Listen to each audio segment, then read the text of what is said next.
The domineering CEO's girlfriend suddenly changed her mind and announced her marriage to the Lan family. I decisively took the 20 million breakup fee and left. Just as I sat down in the coffee shop, her fiancé spoke up. How much do you need to leave her? I chuckled lightly. Have you read too many novels? Lan Yufei shrugged. I learned it from novels. But money is indeed the most useful thing, isn't it? I don't need money. I'll break up with her right now. I took out my phone and sent Chi Yinchuan a message. Let's break up. The other side replied, as long as you don't regret it. I didn't reply again, unwilling to say another word. I showed the chat history to Lan Yufei. Are you satisfied? Break up is break up. The next one will be more obedient. Lan Yufei nodded, put down the coffee he hadn't drunk much of, and left with his bag. Satisfied. I thought to myself, this guy is quite interesting. I sat alone in the cafe for a while, not knowing how long it had been, when I received another call. The caller claimed to be the parents of Lan Yufei, and what they said was surprisingly similar to what he had said. How much do you need to leave Chi Yinchuan? I chuckled lightly.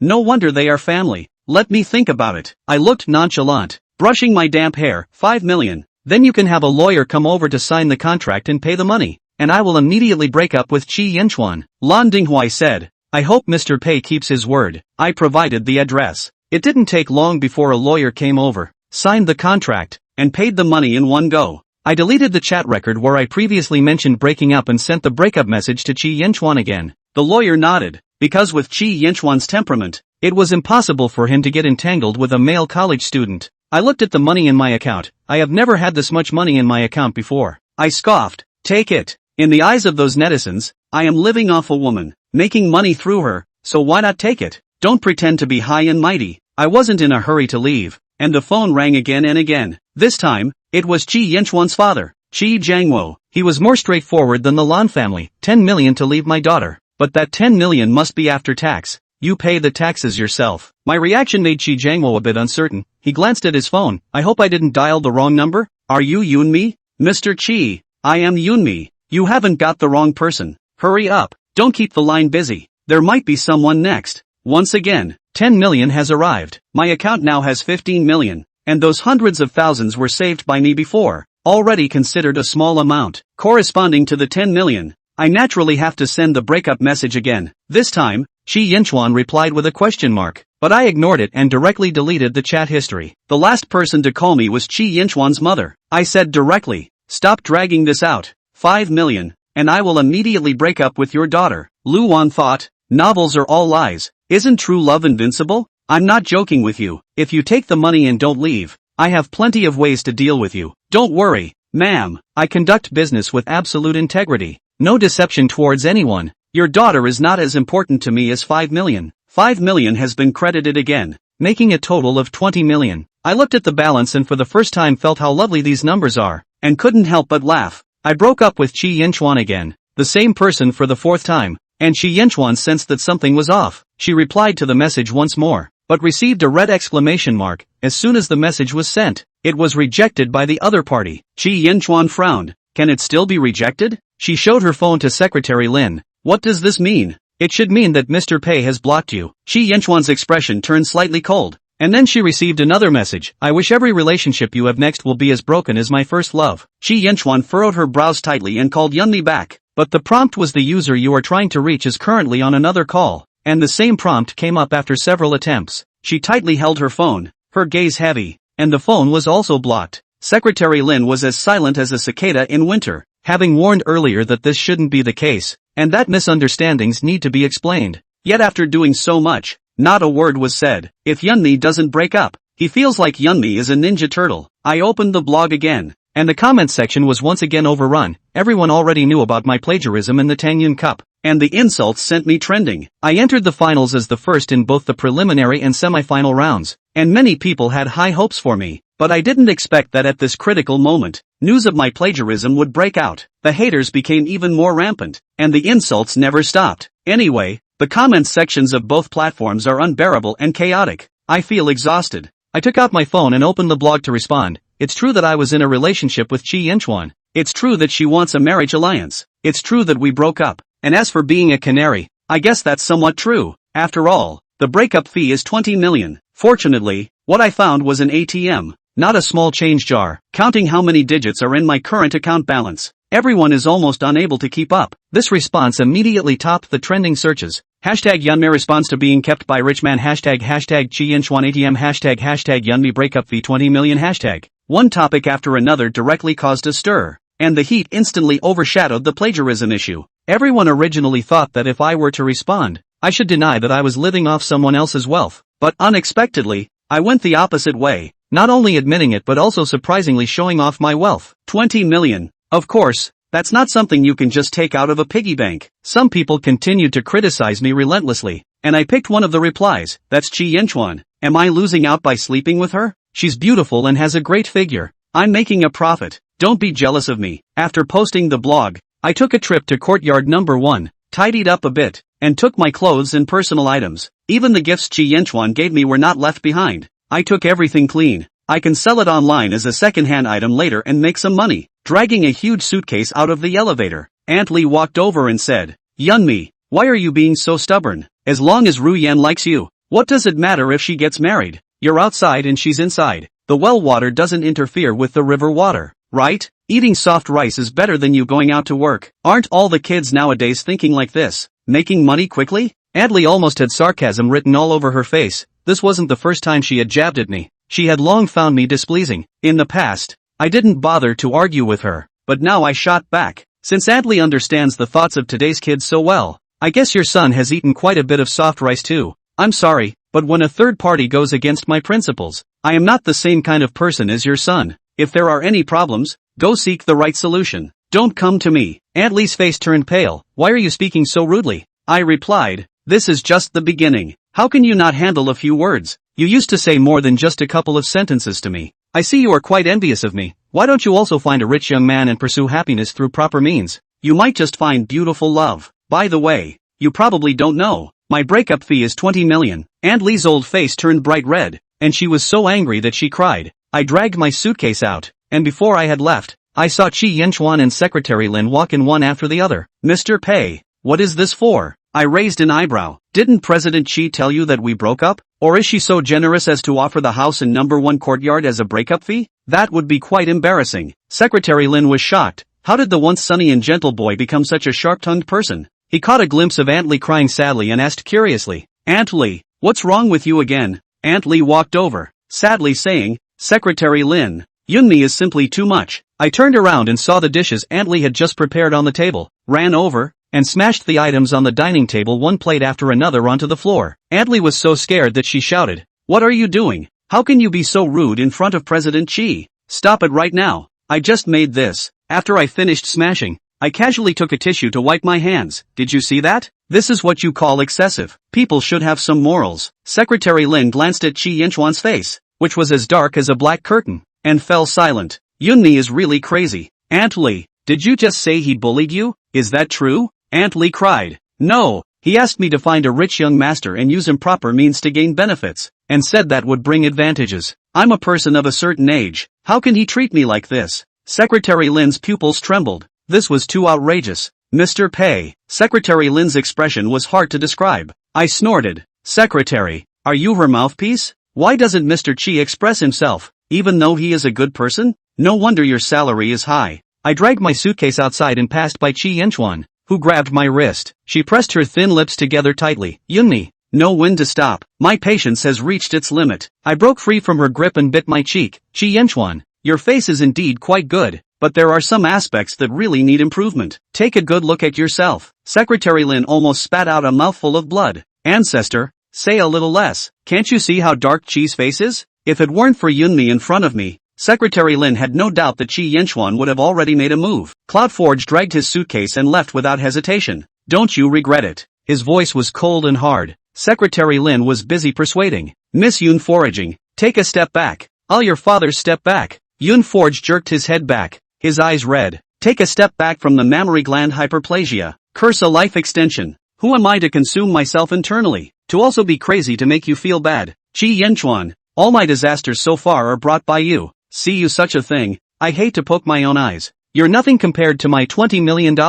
If she hadn't been wearing slippers, she would have slapped him in the face a few times by now. Chapter 5 Hanging her out to dry. After Yun Forge left, the house was silent, and Secretary Lin was so cold and sweaty that even his breathing slowed down. Chi Yinchuan's aura was cold and sullen, pressing down so heavily that it almost took one's breath away. Auntie Lee was so anxious that she had known that Yunforge was crazy, so she wouldn't have talked too much today. Mr. Secretary Lin, Auntie Lee, I'll have this month's salary paid to you later, so pack up and go. Aunt Lee's breath stuttered. Secretary Lin, what did I do wrong? Babysitting is considered a service industry. You're not told to grovel, but with a high salary, you at least have to learn to respect your mistress, and you're overstepping your bounds. Aunt Lee froze. Mistress, he was talking about CloudForge, but is a college girl like that, a rich man's adopted canary, considered a hostess? Auntie Lee regretted leaving one house. Where else could she find another place that paid so well? But Secretary Lin learned Qi Yinchuan's ruthlessness by 10%, and ignored her pleas and directly drove the person away.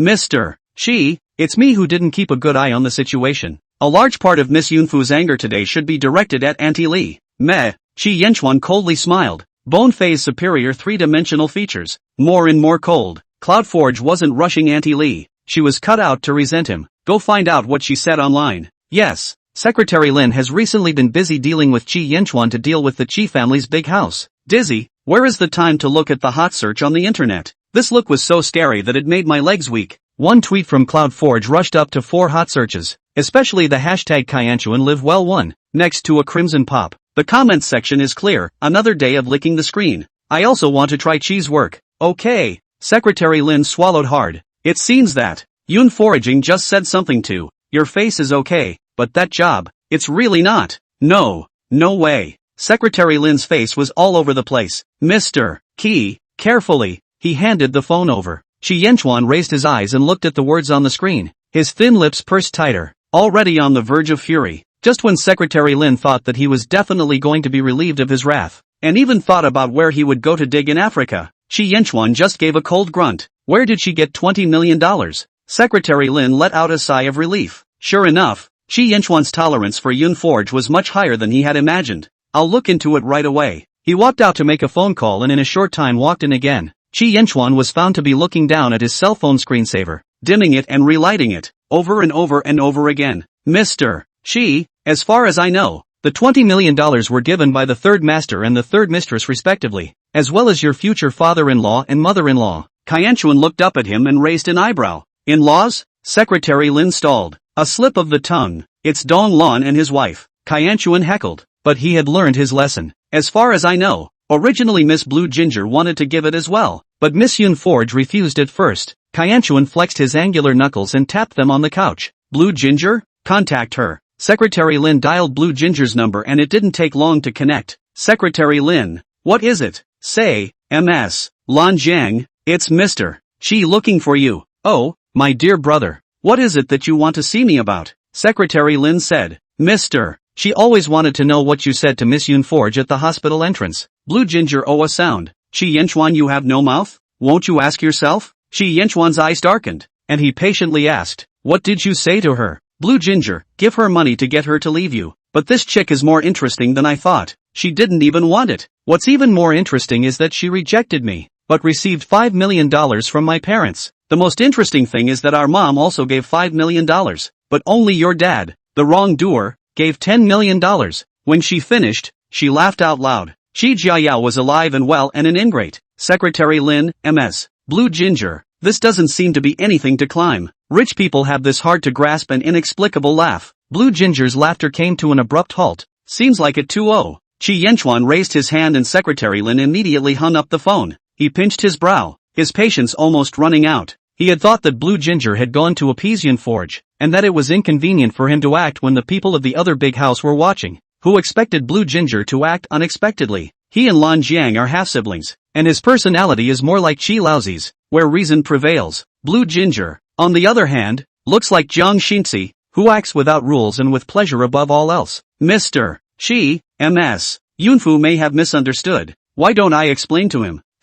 Explain? With Yunforge's performance just now, where was the appearance of needing an explanation? Secretary Lin. Girls, well, no need to explain. Hang her out to dry. Qi Yinchuan coldly said. Secretary Lin was silent, suddenly feeling that Qi Yinchuan's words might have to be verified on him. Don't you regret it? Coming out of the one house, Yunfori didn't go back to the dormitory, but stayed in a hotel outside for the night. The first thing I did when I woke up the next day was to buy a house. She lived alone and didn't need to buy anything too big, so she chose a neighborhood house within 10 minutes walk of the school. Lung Kwang Court. The price of this lot, between 50,000 and 70,000, was already not very expensive in Yencheng. Cloud Foraging selected a well-decorated second-hand house, renovated after the owner has not lived. More than 80 square feet of 2 rooms, still spacious. The total price, including house taxes and other bits and pieces, cost over $5 million, which she paid in one lump sum. The agent did not know how long to persuade her to take out a mortgage. The Cloud Foraging is not willing to buy the house directly.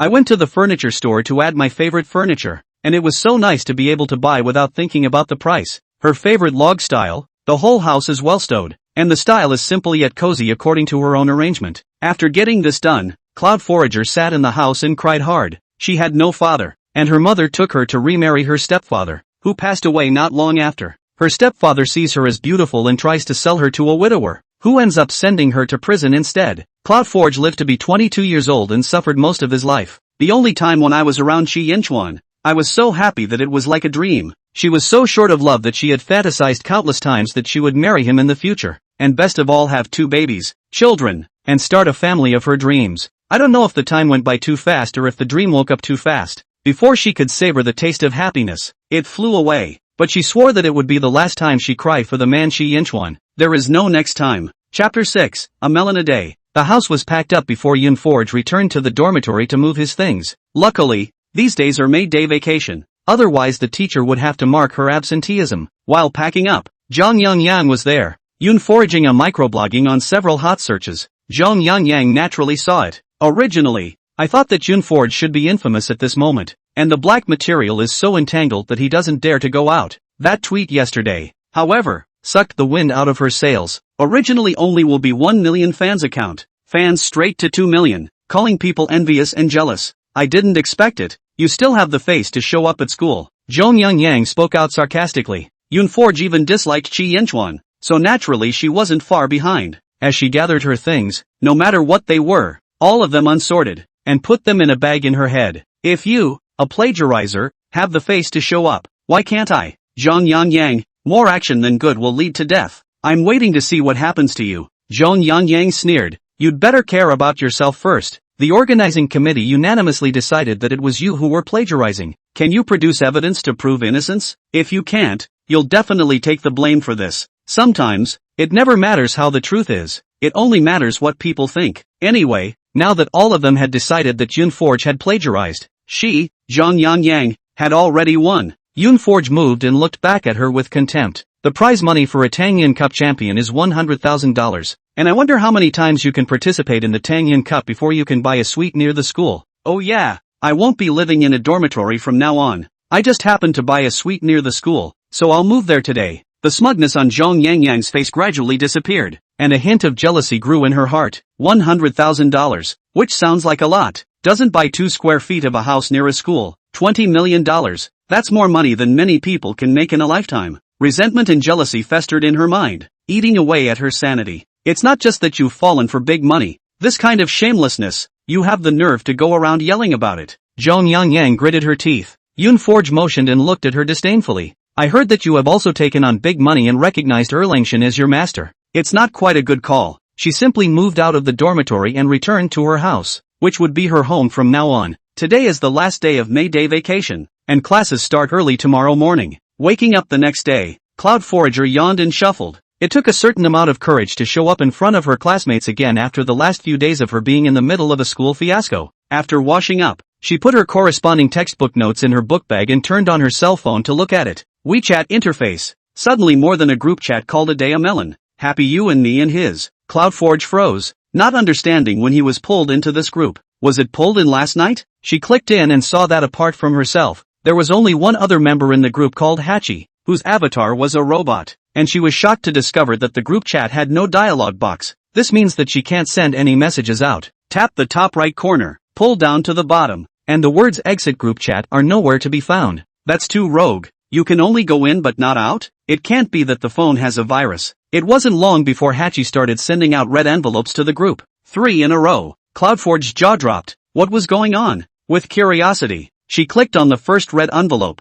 After loading for a moment, instead of an amount, what popped up was Zhong Yangyang's avatar, accompanied by a paragraph below. Zhong Yangyang, 22 years old, Yenching College of Fine Arts, Art design professional 20th grade students, boyfriend Yang Chang, for the College of Art and Design counselor, has cheated on his wife several times caught. People before the change, the next time to continue, repeated violations. Scroll down and you'll also see a couple of dots. 1, 2, 3, that tell about things related to Yo-Yo Chung. Cloud foraging eyes flashed with gossip. I cannot imagine Zhong Yang hiding so deep. I can't believe I'm screwing the college counselor. Yang Chang has a wife and daughter. Many students have seen the family and happy. Really cannot see Yang Chang is this kind of person. Yoon Forge originally felt strange, but he was so happy eating melon that he forgot for a moment how weird this group appeared. She tapped the other 2 red envelopes and they popped up at the same time. 1 U, 22 years old. Yenchang College of Fine Arts. Art design students in the 20th year. Girlfriend Zhang Yang Li. Cleave Zhang Yang Li's girlfriend Miaoan.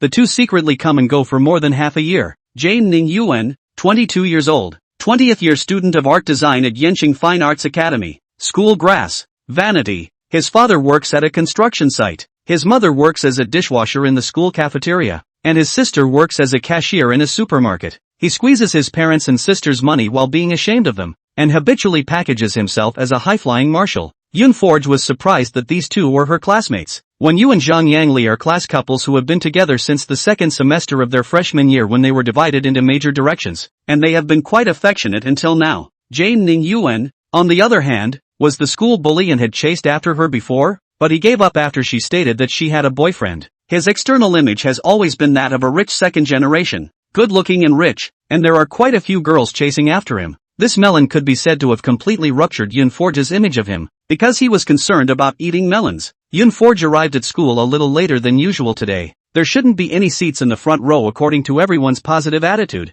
so she took the back door of the classroom. Before he could walk in, he heard a conversation between 2 boys inside. Coincidentally, these 2 people happened to be Fumiyoshi and Jininjiwon. Yoon Forge hasn't come yet. I'm afraid he doesn't have the face to come over, right? When you spoke with contempt, Jian Ning Yuan laughed. When you are a mistress, you are not ashamed, but you think you are honorable, and you have the face to send it out on the internet. Nowadays, girls are just vain and gold digging without limits, but still when the girl is good, then our boys much easier. Do something, rely on the body can be on the top, unlike our real gun on the ground, much more tired. Fumiyoshi nodded. She even plagiarized. If I had done something so humiliating, I'd probably drop out, and she should have dropped out earlier if she knew what she was doing. Cloudforge smiled coldly and walked in, slamming his book bag on his desk. I've had a 3.5+ GPA every year. Why should I drop out? You flunked last semester and didn't even pass your makeup exams, right? Don't wait until you haven't passed the clearing exams. By then you'll probably have to drop out before me. When Yu and Jin Ning Yuan's faces both changed drastically, not realizing that they had said it just this once behind their backs, and had been overheard by Yoon Forge. Yun. Cloudforge took out his cell phone and smiled slightly.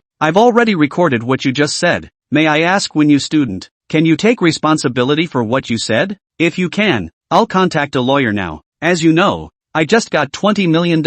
My hands are so loose that I can at least fight the lawsuit until you can't graduate. Chapter 7, Discussing Your Gold Digging. Yoon Foraging precisely pinpointed to the fate of Wen Yu. His greatest fear, really is not able to graduate. If she wants to sue, let her, but if it's going to affect his graduation, it's a big deal. Yoon Forge, we're all classmates. Do you have to make things so desperate? Yoon Forge snorted. Now you're starting to play the emotional card. You know to say soft words. What were you doing just now? Eaten? Breath so stinky. Zhang Yangli hurriedly ran over and apologized. I'm sorry, Yoon Foraging. He's just talking out of his ass. Don't take it personally. This girl who was whispering for her boyfriend has no idea what girl's bed her boyfriend just got out of. Zhang Yangli, you don't know this. Not only is he mouthy, he can't control his lower body. The moment Yoon Forge said this, everyone's faces changed in unison, especially Zhang Yangli. Her face was pale. The other students, on the other hand, had an excited look on their faces as they ate it up. Oh ho! Zhang Yangli's voice lagged.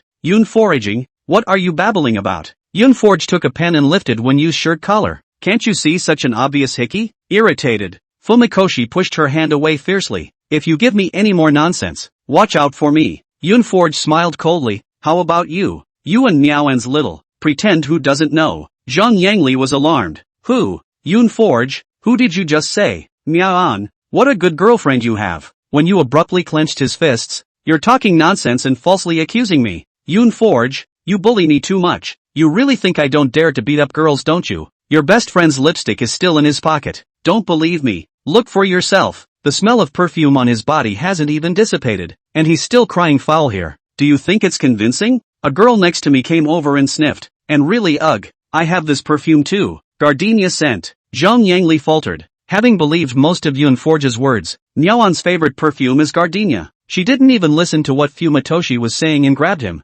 reaching into his pocket and pulling a lipstick out of it. The color of her lips at the moment, in contrast to this lipstick, was bloodless. What is this? Fonyue, you tell me. What is this? Zhang Yangli tore her heart out questioning him. Fumikoshi's lips trembled. Let me explain. Zhang Yangli directly slammed the lipstick into his face and fiercely threw him a few slaps. Wow, the students exclaimed. You're disgusting. Disgusting. I still gave her this lipstick and she slept with you wearing it. Exciting? Fumikoshi sat down as if he had lost his life. Disoriented, Zhang Yangli forcefully wiped away the tears on her face and looked at Yunforge. Thanks. I owe you a favor this time. Yunforge waved his hand. Good point. And then, she took her book bag and placed it on Jian Ningyuan's table, towering over him. Your turn, long-tongued male rich schoolboy, talking so much. Do you have more tongue than others? Looks like a QR code. Don't really know what you are without scanning it. Jian Ningyuan blushed slightly. I was just saying a few words. I'm not going to bull **************,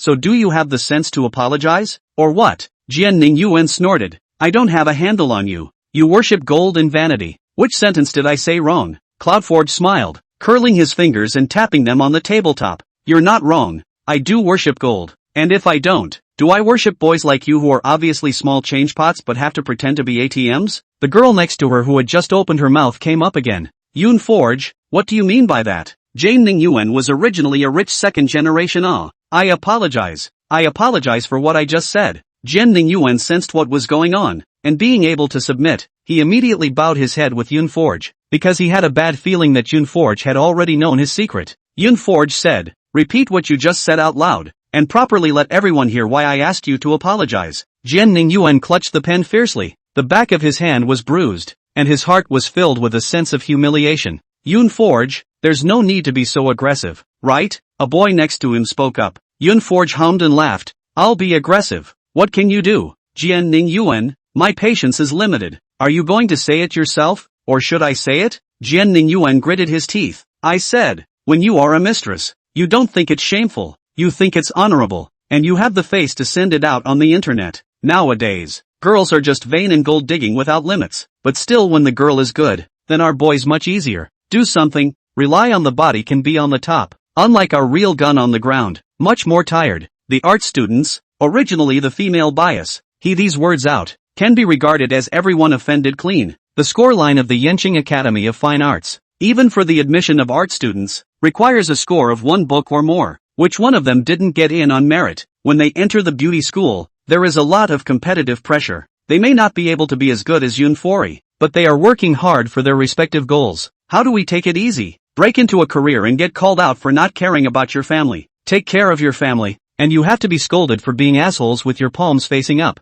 Meet a pretty, but rich one, and you still have to be rumored. How come in your man's world, rich people don't have daughters? Why don't you guys ever see a man with a rich woman, as good as they look? If they are dirty on the inside, the person is wasted. Jian Ningyuan listened to these words in a stifled manner, unable to say a single word in retort. Or rather, he dared not refute it. Yunforge leaned against a side table and clasped his hands to his chest with a cool smile. You called me a gold digger. I admit it. So now let's talk about discussing your gold digging. Jian Ningyuan's face was like dirt. I've apologized. What else do you want? I'm asking you to apologize. But I didn't say that I would accept your apology. Don't you worship gold? Jian Ningyuan, Yunforge, can't each take a step back? Jian Ningyuan gritted his teeth. Yunfu raised his eyebrows. You're talking about me behind my back and want me to take a step back. Don't you like to label girls? How about we explore your father who works at a construction site, your mother who washes dishes in the back of the cafeteria, and your sister who works as a cashier at a supermarket? The classroom instantly exploded. Isn't Jian Ningyuan a rich second generation? He's obviously quite rich. He's got designer labels from head to toe. That watch of his, it costs tens of thousands of dollars. I remember him saying his mother was a noble wife. How come he's a dishwasher now? Is the point what to do? It doesn't matter what the occupation is. My mom still sells vegetables at the market stall. There's nothing to be ashamed of. There's no shame in it. My parents are still plowing the fields back home. There's no shame in eating with your own hands. The problem is that his family isn't very rich. and he's covered in name tags. How did he get them? Chapter 8, You Do Like to Steal. Jian Ningyuan's face sank like the bottom of a pot, and he was still denying it even at this moment. Yun Gu, what exactly are you trying to do? I have no idea what you're talking about. I'm talking about the fact that you're taking your parents' and sisters' hard-earned money, not knowing how to get ahead in college, and squandering your parents' hard-earned money in style. What's the difference between you and a vampire? Oh yeah, of course there's a difference. If I remember well, you've also borrowed a lot of online loans, right? The pressure of repayment is a bit high, isn't it? The veins on Jian Ningyuan's neck exploded. His voice squeezed out from between his teeth. I don't know what you're talking about. I didn't borrow any online loans. What about your parents? What about your sister? Jian Ningyuan's wolfishness had nowhere to hide. This I admit. But I never said I was a rich second generation. It was my classmates who misunderstood. Yun Foraging laughed. The money I spend, at least it's what Qi Yinchuan willingly gave me. What about you? Relying on squeezing your parents' and sisters' hard-earned money to satisfy your own enjoyment. Gold digging in vain. Talking about yourself, right? The students looked at him with more or less contempt.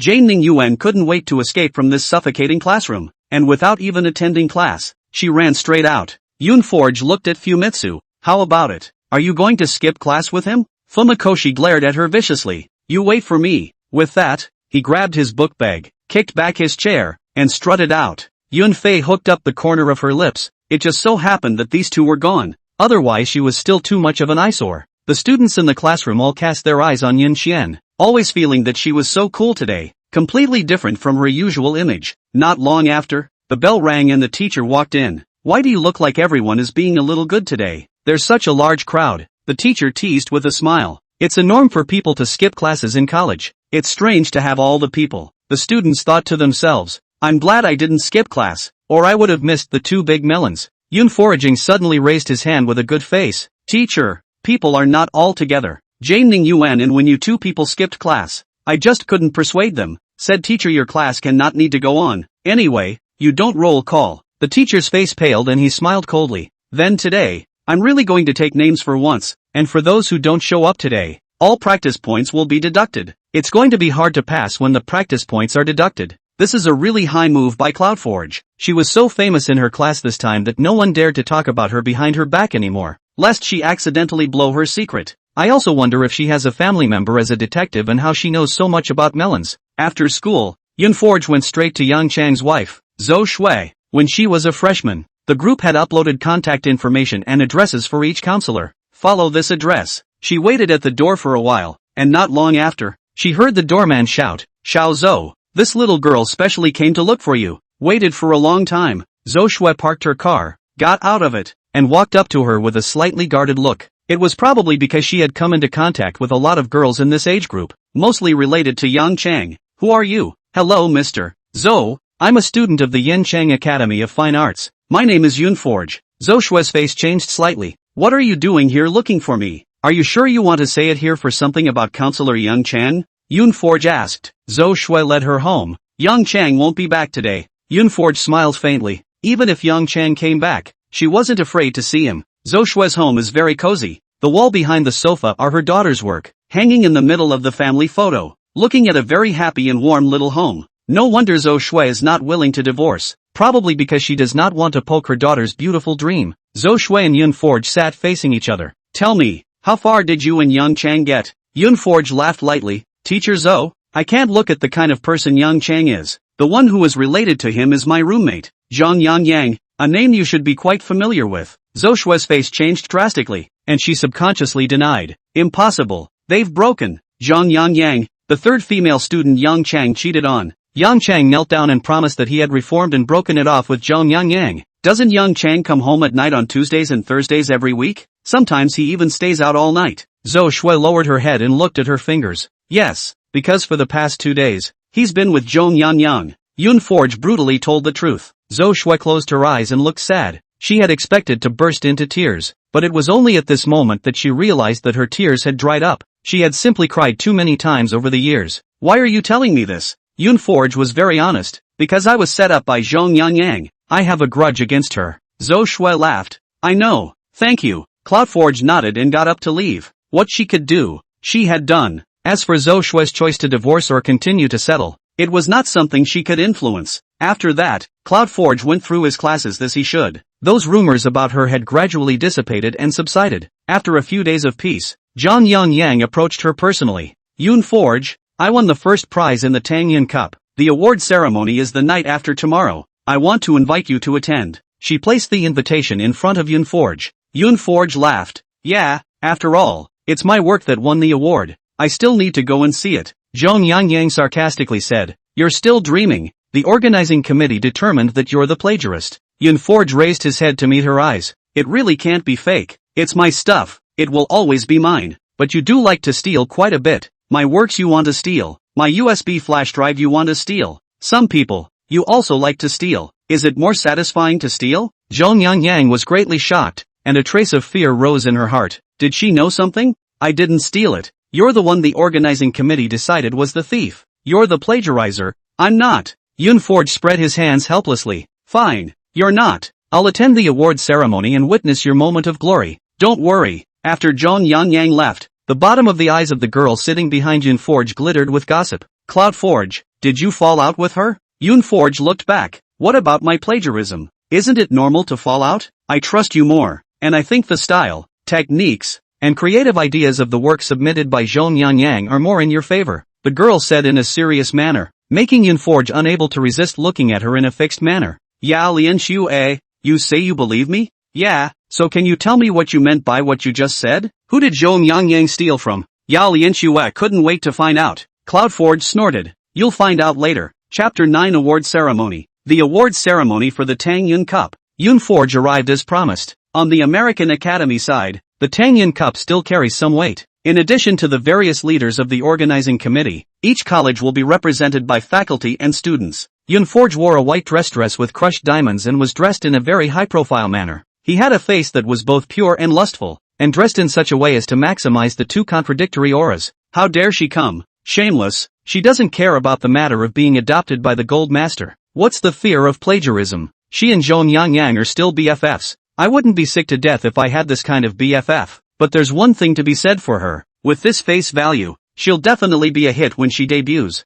Forge ignored these words. Once upon a time, she upheld the principle of being a low-profile person, and didn't want to be in the limelight if she could. Now it's all being called out on the hot seat and it's not even low-key. Might as well flaunt being human.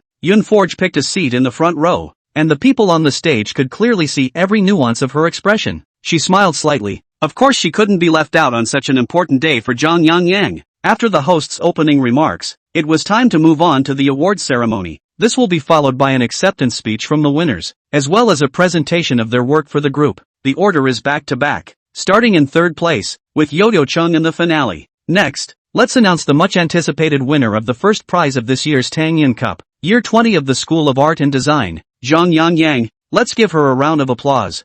Forge, who hadn't moved since he sat down, raised his hand to applaud at this moment, his smile unabated. Presumably to purposely anger Forge, the people around her even stood up and cheered. Yes, CloudForge raised an eyebrow and leaned back in his chair and yawned. It's so boring. And then, Zhang Yang smiled smugly towards Forge. She lived in the same dormitory with Forge, who was a shining light and set her off like an ugly duckling. Obviously she wasn't bad either. Why did she always have to stand behind Forge? This time, it was finally her turn to trample Forge under her feet. Zhang Yang first gave her acceptance speech on stage, during which she queued up CloudForge. Incredibly ironic that CloudForge copied her and she showed her generosity by thanking her for her support. Forge returned a smile and accepted her thanks graciously. When the students around me saw it, they all had to say what a thick skin they had. Immediately after that, the process of presenting the work is followed. The backstage person gave open the PPT and maximized it. The crowd erupts in a simultaneous gasp and Zhang Yang smiles smugly. She faced the audience and began to talk eloquently, introducing them to the intention and conception of the work. Every time the PPT is played, you can see the shocked eyes of the audience. Look, she's finally managed to wow everyone with her work as well. Forging a slight smile, looking at the PPT on those Zhang Yang and Yang Chang zoomed intimate photos. It is difficult for Zhou Shui to search these things one by one. It's just disgusting. That is, until the dean of the college got an iron grip on his face and clapped his hands together. Enough. It's shameless. As soon as he left, the other teachers at the academy shook their heads and dispersed after him. Zhang Yang's face changed drastically, not yet knowing what was going on, until someone reminded her, look at the PowerPoint for yourself. Zhou Yang snapped her head back and the photo of herself and Yang Chang having a private meeting zoomed in front of her eyes. The microphone in his hand should fall, and there was a piercing sound of electricity. She raised her hands over her ears and cried out in horror, "Turn it off! Turn it off for me now!" But the backstage crew didn't do what she wanted, and the photos continued to repeat one by one. She was losing her mind, even trying to reach out and cover up the embarrassing photo, especially when she saw some students taking out their cell phones to take pictures. She screamed like crazy, "No pictures, you're not allowed to take pictures." CloudForge, on the seat, was smiling at her frantic appearance. Instead of taking pictures with her cell phone like the rest of her classmates, she looked like an outsider, calmly watching the farce. Zhang Yang jumped down from the stage and locked eyes with her across several rows of seats. "You did it! Yoonforge, did you release the photos?" She rushed up in a rage and tried to tear into CloudForge, but was stopped by her classmates on the periphery. "Zhang Yang, are you going to be shameless? Counselor Yang is already married. You're being a third party. He has a wife and a daughter. Have you ever thought about how much this hurts his wife and daughter? What qualifications do you have to hit Yoonforge? You're the one who deserves it." Yunfei laughed lightly. "Don't slander me. I've been in the same dormitory with you for so long, and I didn't even know that you and the counselor had this kind of thing going on. Love with the counselor does not count for anything. Is that you even as a third party? Really disgusting. Fortunately I moved out long ago." Zhong Yang tensed up, stomping her feet hard and covering her ears as she screamed. "You shut up! You shut up! You must have put the pictures up. You're trying to hurt me. You're trying to hurt me," Yoonforge said in a faint voice. "Calm down. Meals can be eaten indiscriminately. Words can't be said indiscriminately.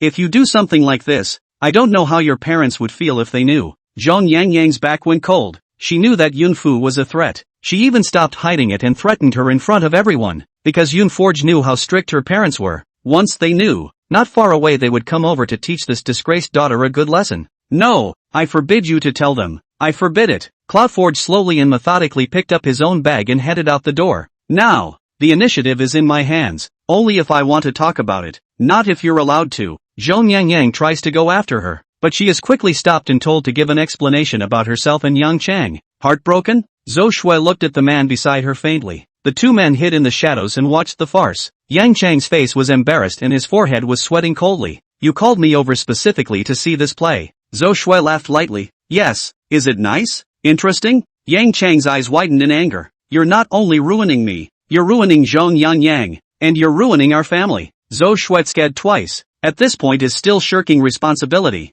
Ancestor dry cook it. So good at dumping the pot? In addition to dumping, there is not a little man should have the responsibility? You are the one who did something wrong. You're the one who ruined this family. If you agree to a divorce, we'll get along, and I won't defend your image in front of my daughter. I will personally tell her what a disgusting and dirty man her father is. Divorce? You want to divorce me? Asuka, we can't divorce. Our daughter needs a complete family. We can't divorce. Zhou Shui grunted. If the complete family is at the cost of disgusting me, then I'd rather this family be broken. You are not willing to divorce. I will sue. Anyway, I have more time to spend with you. Fortunately, before you joined my Zhou family, you took the initiative to bring up doing the property notarization. Don't worry, I won't let you take advantage of me for a single penny. After saying that, Zhou Shui, as gentle and elegant as ever, got up and left. The man was left alone to hold his head and cry. She'd cried long enough. It was his turn. Chapter 10, The Little Mute. CloudForge watched a good show at the award ceremony, but came out feeling tasteless and uninteresting. She also sort of got back at Zhong Yang, but at the moment, she didn't feel half as much pleasure.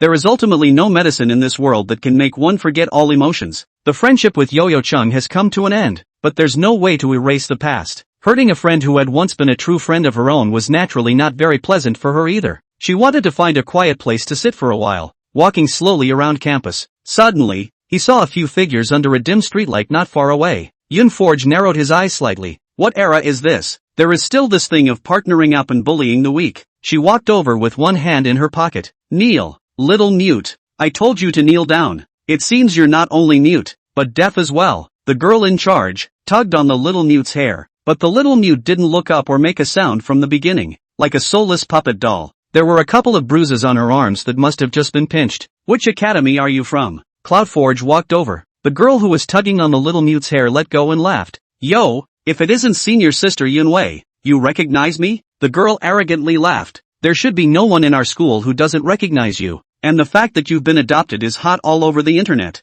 How about it? How does it feel to be ed by Chi Yinchuan? Yoon Forge walked over. It's not bad. If you're envious, you can find him and try it too. TSK, but he probably can't look at you. He doesn't like ugly ones, especially ugly ones like you. The girl's eyes glared up viciously. You seek death. Cloud Forager, however, took out the folding knife in his pocket before she could do anything, and quickly pressed it against her face. It's not certain who seeks death. You want to fight me? You make the first move, then I slash your face. It's self-defense at best. I have all the time and money in the world to hire a lawyer to fight you, don't you? Do you want to try? The blade that refracted the cold light was pressed against her face, and the girl wimped out. She looked at the blade with her eyes downcast, afraid that if Yoon Forge's hand shook, he would cut her face. Senior sister Yoon Forge, I'm wrong. I won't dare to do so in the future. Please let me go. Yoon Forge pointed at the little mute beside him. Who should you apologize to? Apologize to? To her. I'm sorry, I shouldn't have scared you. I apologize. Cloud Forge slapped her cheek with the knife, scaring the girl so much that she was on the verge of crying.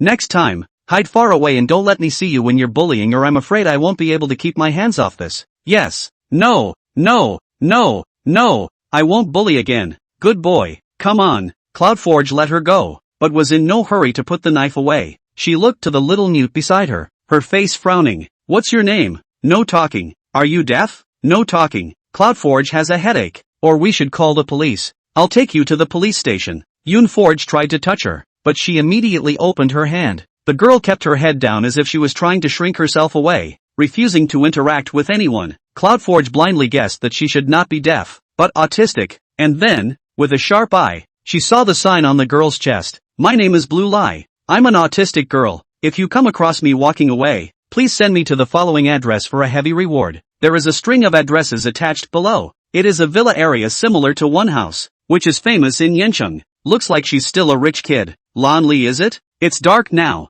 It's not safe for you to be here alone. Sister will take you to the police station or send you home. Blue Lee shook his head, still unwilling for her to touch. Cloud Forge was a bit helpless, but at least he could confirm that she wasn't deaf. Okay, then tell your sister why you're here, okay? Lon Lee hesitated for a moment, took out his cell phone and typed 2 words. Looking for someone. Yoon Forge said. Okay, I'm a student of this school. You can tell me who you want to find and I'll take you to him. Blue Leaf, I don't know who she is. Cloud Forge, what's name? Blue Lily, Honey in the Clouds. Cloud Forge? Isn't that the pen name of the manga she signed? Although Yoon Forge was an orphan, her life was actually not bad before she followed Chi Yenchuan. She signed a contract with a manga platform, focusing on ancient-style manga, which has a lot of fans and generates considerable income. According to her own planning, step by step, she would definitely be able to buy a house in Yencheng in the future as well. $20 million, the equivalent of a shortcut for her. You say coincidentally, I'm the one you're looking for. Well, little fan, what do you want with me?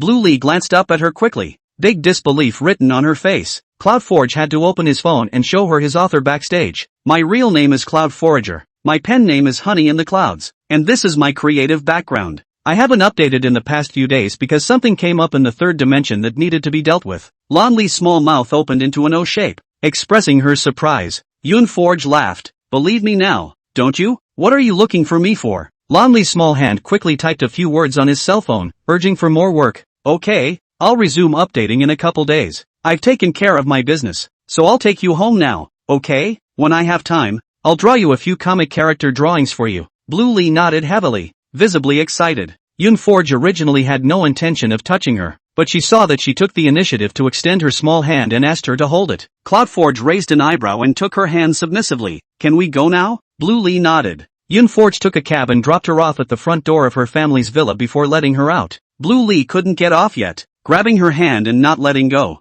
Yoon Forge laughed. Have you forgotten our agreement? I'll send you the painting and you behave yourself and go home and wait. I already know your address and will definitely send you something. Only then did Blue Lee obediently get out of the car, and before the door closed, she snuck in a thank you. Even though the voice was very low, Cloud Forge heard it. She felt inexplicably touched that the same thank you was extremely rare coming from an autistic person. She smiled and waved her hand, and just as she was about to say something, she heard a voice from behind Lonley. Shaoli, where did you run off to? At this voice, Yoon Forge's face stiffened, and he saw Blue Ginger's figure. Blue, Kyanchuan's marriage union. Yoon Forge immediately closed the door. Master, drive. The car took off, and Blue Ginger only had time for a mouthful of exhaust. Who was that guy? The car was too dark for her to see, Blue Leaf didn't speak, so naturally she had no way of knowing. Lan Jiang let out a sigh. Forget it, just come back safely. Next time you wanna go somewhere tell your sister. Don't run out by yourself. It's dangerous. Blue Lee didn't reject her and followed her dutifully into the room, with even a little leap in her step.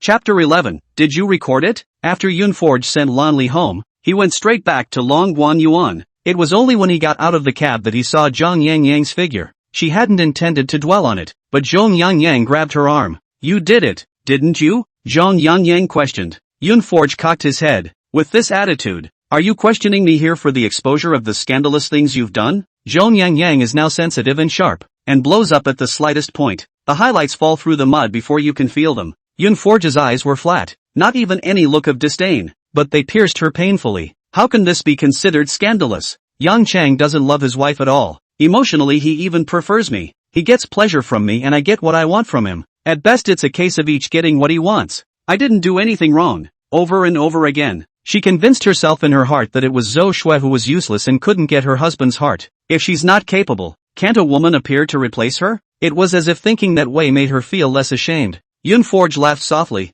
Why didn't he know before that Zhong Yang Yang was actually this kind of person? Without the filter of friendship, Zhong Yang Yang's mouth and face were pulled out of that haze, allowing Yunforge to look at her more and more clearly. If you think you're right, why do you get so worked up when you've thought that what happened tonight can't do you any harm? Zhong Yang Yang's eyes were scarlet, harboring a strong hatred. Today is the most important day since I started college. It's the first time I've ever gone up on stage to receive an award. The first time I've broken away from your aura and captured an award of my own. But now it's all ruined by you. It's all your fault. Zhong Yang Yang shouted hysterically. It was so hard to get into the university. Why should she be placed in the same dormitory as Yunforge? And why should Yunforge exist as a person in the school? She immensely wanted Yunforge to disappear into this world. Yunforge said sarcastically, have you become a liar and lied to yourself? Gold will always shine, but a glass slag like you will only reflect. Tonight is indeed your first time on stage to receive an award, but this award does not belong to you? Zhang Yang Yang,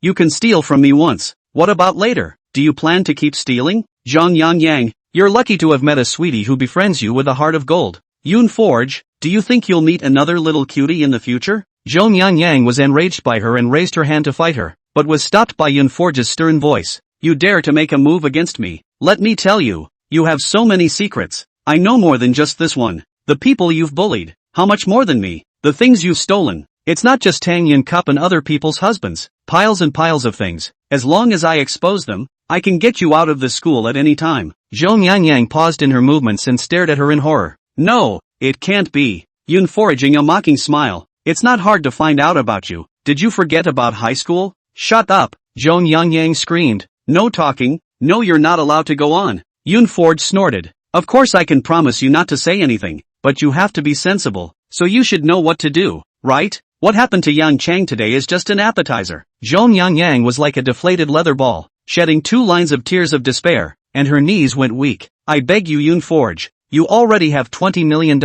so what if you let me have the Tang Yin Cup? Do you even care about this $100,000? If she admitted to plagiarizing now, everyone's previous condemnation of Yunforge would backfire on her exponentially. That would be too great a price for her to pay. Her kneeling down, Yunforge was indifferent and even looked cold. It's never been about money. I've noticed that you don't seem to feel that there's anything wrong with your betrayal since the beginning. Zhang Yang Yang, this is you who betrayed me first, so you have to be prepared to bear my wrath. This matter is not over. Watching Yunforge enter Long Guan Yuan, a trace of resentment swept across Zhong Yang Yan's eyes. It's true that it's not over. Did you record it? Miaoan nodded. It's recorded. Do you really want to post it? Zhong Yang Yang sneered. It's not me. It's you. If it wasn't for her, your affair with Wen Yu wouldn't have come to light, much less become infamous. Don't you hate her? Miaoan hesitated for a moment and nodded vigorously. I hate Sewa Group. Mr. Chi, the Grand Master is still in Macau. Our people are keeping an eye on it, and it is estimated that we have already lost into $100 million.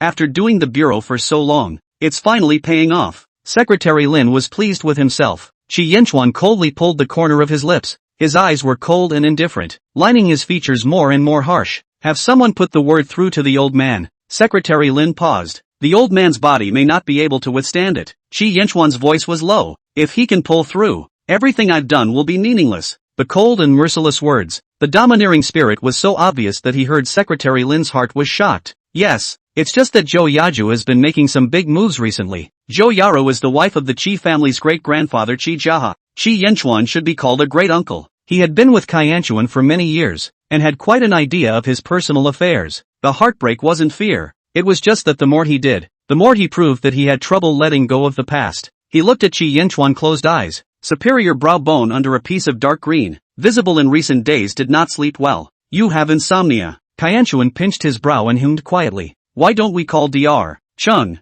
No need. Kai Yanchuan propped up his forehead, his deep eyes covered with a shadow. He dreamed of his grandmother again. He couldn't see her face. He could only hear her singing kunku opera like a warbler and her embroidered shoes swinging in front of his eyes. She crashed onto the beam, clearly unable to speak again. The sound of the song, however, echoed in his ears over and over again. How has Cloud Forge been doing lately? Secretary Lin froze. He had thought that Yoon Forge was already in the past. I haven't had time to pay attention in the last few days, or I'll check it out. Kai Yanchuan raised his hand. No need, and then got up. Car keys. Secretary Lin hurriedly said. You didn't sleep well. It's better for me to drive. Chi Yenchuan didn't say anything, so Secretary Lin followed. As he had guessed, Chi Yenchuan had come to the Academy of Fine Arts to look for Yoon Fori. But then I remembered that my cell phone had been blacked out a long time ago. Phone. Secretary Lin offered and had dialed Yoon Forge's number. As expected, Cloud Forge less than refused to answer and blacked him out. Secretary Lin looked up at the sky outside the car window.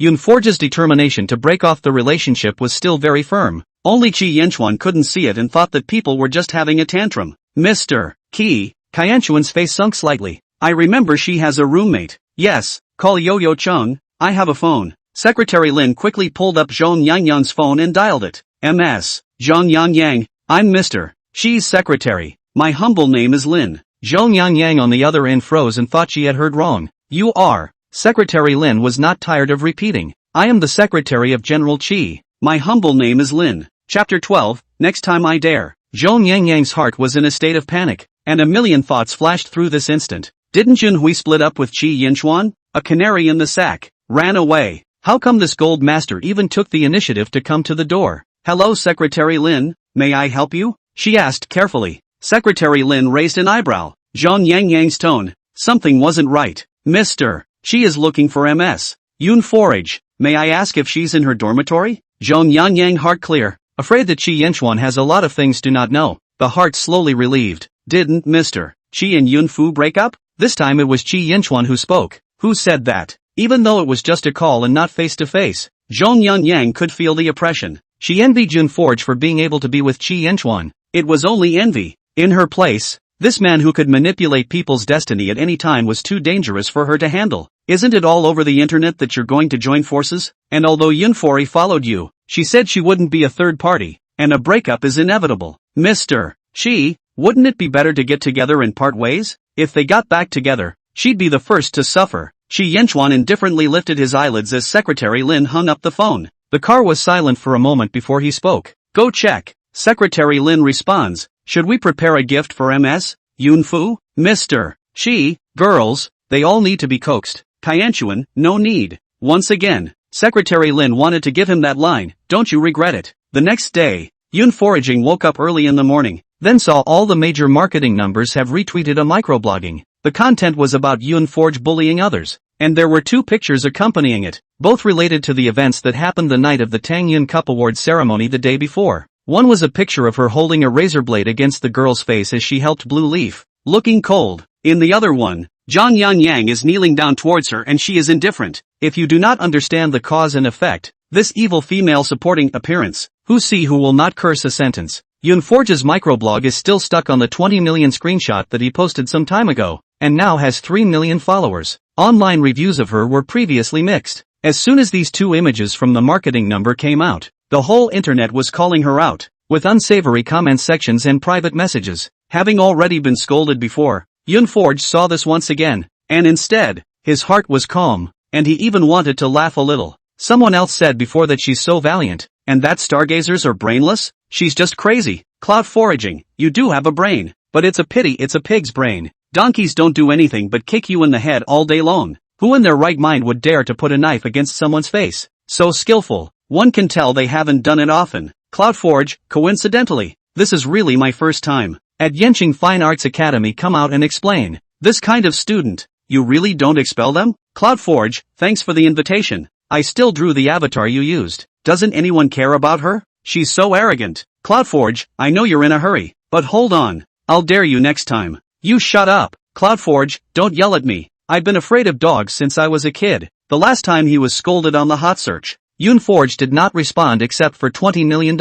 And this time, she's straight up disliking people. These two pictures, and the criticism of the general public, don't scare her. It was like she was crazy. She disliked everyone she saw and didn't repeat her curses. There is a wave of support online for victims' rights, preferably to the police. Even this was replied to by Yoonfori. Good advice. Don't mention it next time. It didn't take long for this hotspot to fester before the related words were banned, along with the hotspot being pulled. Can't even mention about the cloud foraging bullying thing? Can't even send it out. Yoonforge raised an eyebrow, and wondered which of the bigwigs had stepped in. She hadn't disliked them enough. Netizens are also speculating. When did Yoonforge become so bullish? He didn't pay to suppress the hot search, did he? Can the $20 million she's holding stand up to her building it like this? CloudForge looked at the words that had been removed from the internet and fell into deep thought. Meanwhile, Miaoan panicked. She hurriedly called Zhong Yangyang. What's going on? The topics about Yoonforge have all been deleted. It wasn't the words that were deleted that she panicked about. It was the person who pulled the hit. Zhong Yangyang's heart thumped. It's Chi Yanchuan. It must be Kai Yanchuan. Miaoan froze. What do you mean? Didn't you say that she and Chi Yanchuan broke up long ago? It was broken before, but now I don't know what's going on. He even came to look for Yoonforge yesterday. I don't know if he's trying to rekindle his old feelings. A hint of panic grew in Miaoan's heart. Zhong Yangyang, I'm going to be killed by you. What are you afraid of? Even if the hot search is withdrawn, the netizens all have memories and scold her as usual. We're the ones who hold the initiative. We can't mess with ourselves. As soon as the words left her mouth, she heard Miaoan scream, I'm really going to be killed by you. Look at the tweets yourself. After that, he hung up the phone. Zhong Yangyang almost dropped her cell phone, and with a trembling hand, she opened Weibo to take a look. A few of her high school classmates united and sent out microblogs, saying that Yoonforge was simply an angel of justice. The girls talked to the group about their past of being bullied by Yo-Yo Chung in high school. Those tactics, which left a shadow in their hearts, took a lifetime to heal, and some are still being treated by psychologists. They didn't know what method Yoonforge had used to make Zhong Yangyang kneel down, but it has to be said that they felt a lot of pain because she deserved it. Just then, the scandalous story of Zhong Yangyang on Tangyun's cup finally couldn't be suppressed and was also blown out of proportion. Instead of Yoonforge bullying Zhong Yangyang, people prefer to believe that Zhong Yangyang is repenting for her behavior. And luckily I didn't follow the trend, and things did reverse. I also have another melon. Zhong Yangyang and Yoonfu were previously best friends, but they fell out over the Tangyun Cup. In the final of the Tangrime Cup, they provided identical works, and Zhong Yangyang accused Yoonfu of plagiarism, which Yoonfu denied, but the organizing committee ruled that she had plagiarized because she couldn't produce any evidence. U1S1, cloud foraging character how I do not know, but her ability is obvious to all. 3 years of college, the annual average GPA of 3.5 or more, wrapped up the college first prize scholarships, saying she plagiarized. I actually don't believe it. The defeat is that she has no evidence. This is a very strange matter, but the Tangyun Cup organizing committee has not released the investigation process. I don't know what happened, but the wind gradually shifted, and people actually started discussing the matter of the Tangyun Cup. Just as Zhong Yangyang was on edge, someone else came out to divert the attention. Someone released the full video of Yoonforge helping Blue Leaf to clear the air for her. That night, it was those girls who bullied Lonely first, and Yoonforge's behavior was one of bravery. Pinches and pinches, the usual operation of marketing numbers. I apologize for cursing Yoonhui. Apologizes +1, black to pink. It's a good thing Yoonforge brought a knife, or those girls could have beaten her up along with her. Sticky, I love this crazy, valiant girl. Chapter 13, a man of high character. Before the online craze subsided, Lan Jiang also swiped to this video, and suddenly realized that the girl being bullied inside the video was clearly Lonely. Blue Ginger was furious. Go check on these girls. It's just a cheap shot to let them get yelled at online. She rushed back home and showed the video to Lan Dinghui and Su Guiyin. Shaoli was sent back by someone at that time, only I didn't see who it was, and Shaoli refused to tell me. This video came out and I realized that it was Yoonfu. There was something unnatural in Blue Ginger's heart, even with a hidden guilt. After all, the first time she met Yoonforge, she was just throwing money at people and forcing her to break up with no respect. People don't care about their former enmity, but they offer a helping hand to Lonely when he is in trouble. That night when she sent Lonely back, she should have seen her figure and ran away without even saying a word. Lan Dinghui and Su Guiyin looked at each other with guilty expressions. She obviously helped Xiaoli, but she hid her merits deeply, and didn't even open her mouth to ask us for money, so it's obvious that her character is high and pure. What happened before? To put it mildly, we still did the wrong thing. The only 2 daughters he had lived to this age. One is his eldest daughter, Blue Ginger, who was conceived during his passionate love affair with his first girlfriend, and then the 2 broke up peacefully, with his girlfriend choosing to have the baby anyway. Lan Dinghui then took his eldest daughter in hand and raised her to the standard of an heir. The second is a second daughter, Lan Li, born to him and his first wife, Su Guiyin. It's been 10 years since I developed autism because of some bad experiences over the age of 6. Su Guiyin covered her face. Last time you interfered with her and Yin Chuan's affairs, I advised you, but you did not listen. Now she has helped Xiaoli, lining up our low character. Really can't do justice to others. Lan Dinghui sighed. I was wrong in thinking about this matter. Such a good girl. With Yin Chuan, how could it be for money? She must be a child who regards money as dirt. The corners of Lan Zhang's mouth twitched a few times. This was an exaggeration. Yun Forge didn't necessarily regard money as dirt. And Su Xin, who was sitting next to Su Guiyin, followed and said, Auntie, I do think that you guys didn't do anything wrong. Yun Forge, with this status, and Mr. She would have been inappropriate. Where is she compared to her cousin? Blue Ginger glanced at her. You're good at talking. Su Xin lowered her eyebrows and smiled. Cousin is her aunt's daughter, the future heir of the Lan family, and Mr. She is certainly a match made in heaven. Blue Ginger waved his hand. Come on, kissing ass doesn't work on me. Su Xin's face stiffened, somewhat aggravated, and she stopped speaking. Lan Dinghui, however, stood up. Let's go to the school now and look for Yunwei. It's time to thank people properly and treat her to a meal. Su Xin said. This is too hasty, Auntie, even if she helped Xiaoli, just let me go and thank people. You personally stepping in, it's too much for her face. Lan Jiang coldly said, do you think that Xiaoli doesn't think that we will personally come to our door to thank us? You are not a member of the Lan family. How can you be our representative? Mom, not only does Dad have to go, we have to go as well. I see that Xiaoli really likes Yun Forge. Su Guiyin nodded her head repeatedly. Xiao Jiang is right. Xiao Xin, what's wrong with you today? Talking so carelessly. Su Xin was her own niece, and because her father died and her mother didn't care about her, Su Guiyin took her in. No amount of nieces can cross over to your own baby girl. Lan Li is the daughter she puts at the tip of her heart, and Cloud Forge helped her. Su Xin's eyes reddened. Auntie, I didn't mean that. Su Guiyin waved her hand, not bothering to talk to her again, and then Lan Jiang asked, Mom, or let's bring Xiaoli with us. She loves Yun foraging and will definitely be happy to see her. Su Xin quickly added, how can Xiaoli come with us when she's like this?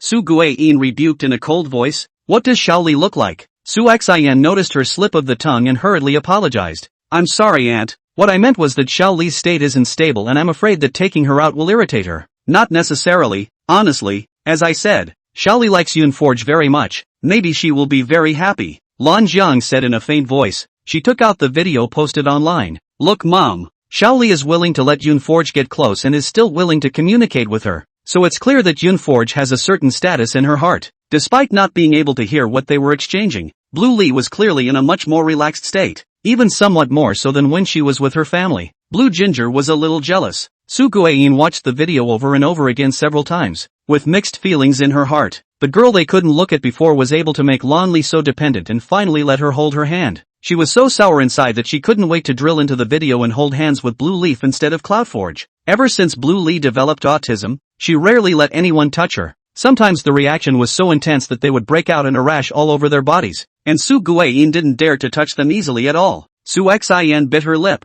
I don't think it's necessarily true. Cousin might go in vain. Xiaoli won't go. Blue Ginger laughed. Go or not? Asked to know. With that, she got up and went upstairs, walking over to the door of Blue Leaf's room and knocking. Leafy, can sister come in? A knock came from inside, a response from Blue Leaf that meant she could go in. Blue Ginger, not moving closer to her, smiled and asked, we'd like to take you out to dinner with us. Would you like to go? Blue Lee didn't look up and continued to play with the blocks in her hands. Blue Ginger waited a moment, not waiting for her answer, and then said, we just realized that last time, it was Yun Forge who helped you. Mom and Dad said that they want to go to thank her and invite her for dinner. You are the one involved. Are you sure you don't want to go? Hearing the name Yun Foraging, Lan Li immediately raised his head, the bottom of his eyes dotted with starlight, and Lan Jiang stared at each other for a moment, and then lowered his head again. Blue Ginger had understood what she meant. Then let's go downstairs now and look for her at the school. Blue Lee shook her head and pointed to the closet. Lan Jiang was a bit surprised.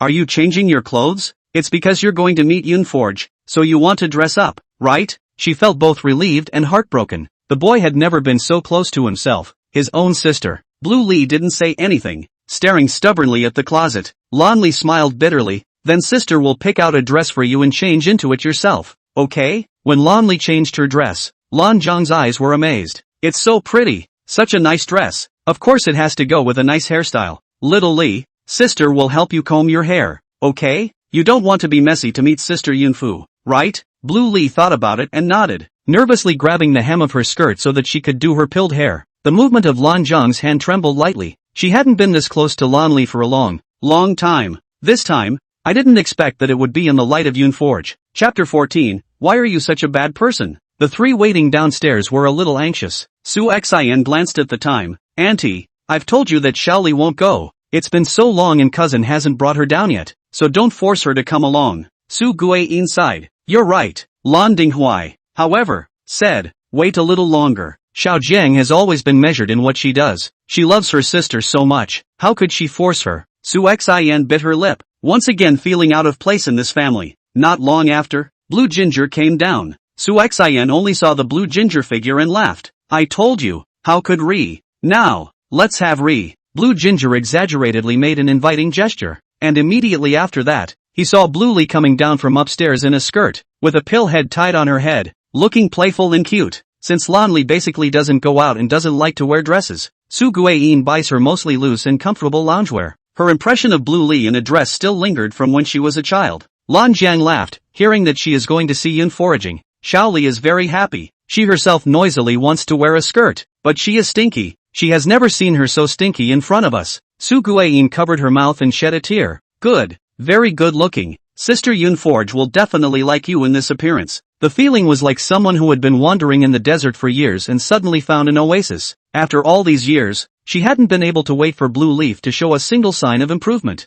Her willingness to dress up and go out is certainly a very big step forward. A trace of jealousy was born in Su Xian's heart. Why was Lan Li so good looking? Normally she always kept her head down and didn't dress up. It was hard to notice her appearance at all. Now that it was all cleaned up and tidy, she realized that Blue Leaf was so good looking. Lan Dinghuai was in a very emotional mood, and the more Lan Li liked Yunforge, the more he felt that Yunforge was a good boy. Correspondingly, the more guilt he would feel in his heart. Such a good child. It should be Kaianchuan cannot match. Come on, let's go now. The family went straight to the Yinqing Academy of Fine Arts. Lan Jiang glanced at the time. I had someone check. Yunforge has class this morning. It's in this building. Let's wait here. School should be over soon. Downstairs in the Art and Design building, there is a bulletin board. On the first row of the bulletin board, pictures of honor students are posted. One of the photos of Yunfu was scratched with a knife and the word plagiarism was written on it. Blue Ginger looked at her honors and realized how good the girl was. How could such a brilliant kid, who rationally loves his feathers, do something like plagiarize? It wasn't long before the bell rang.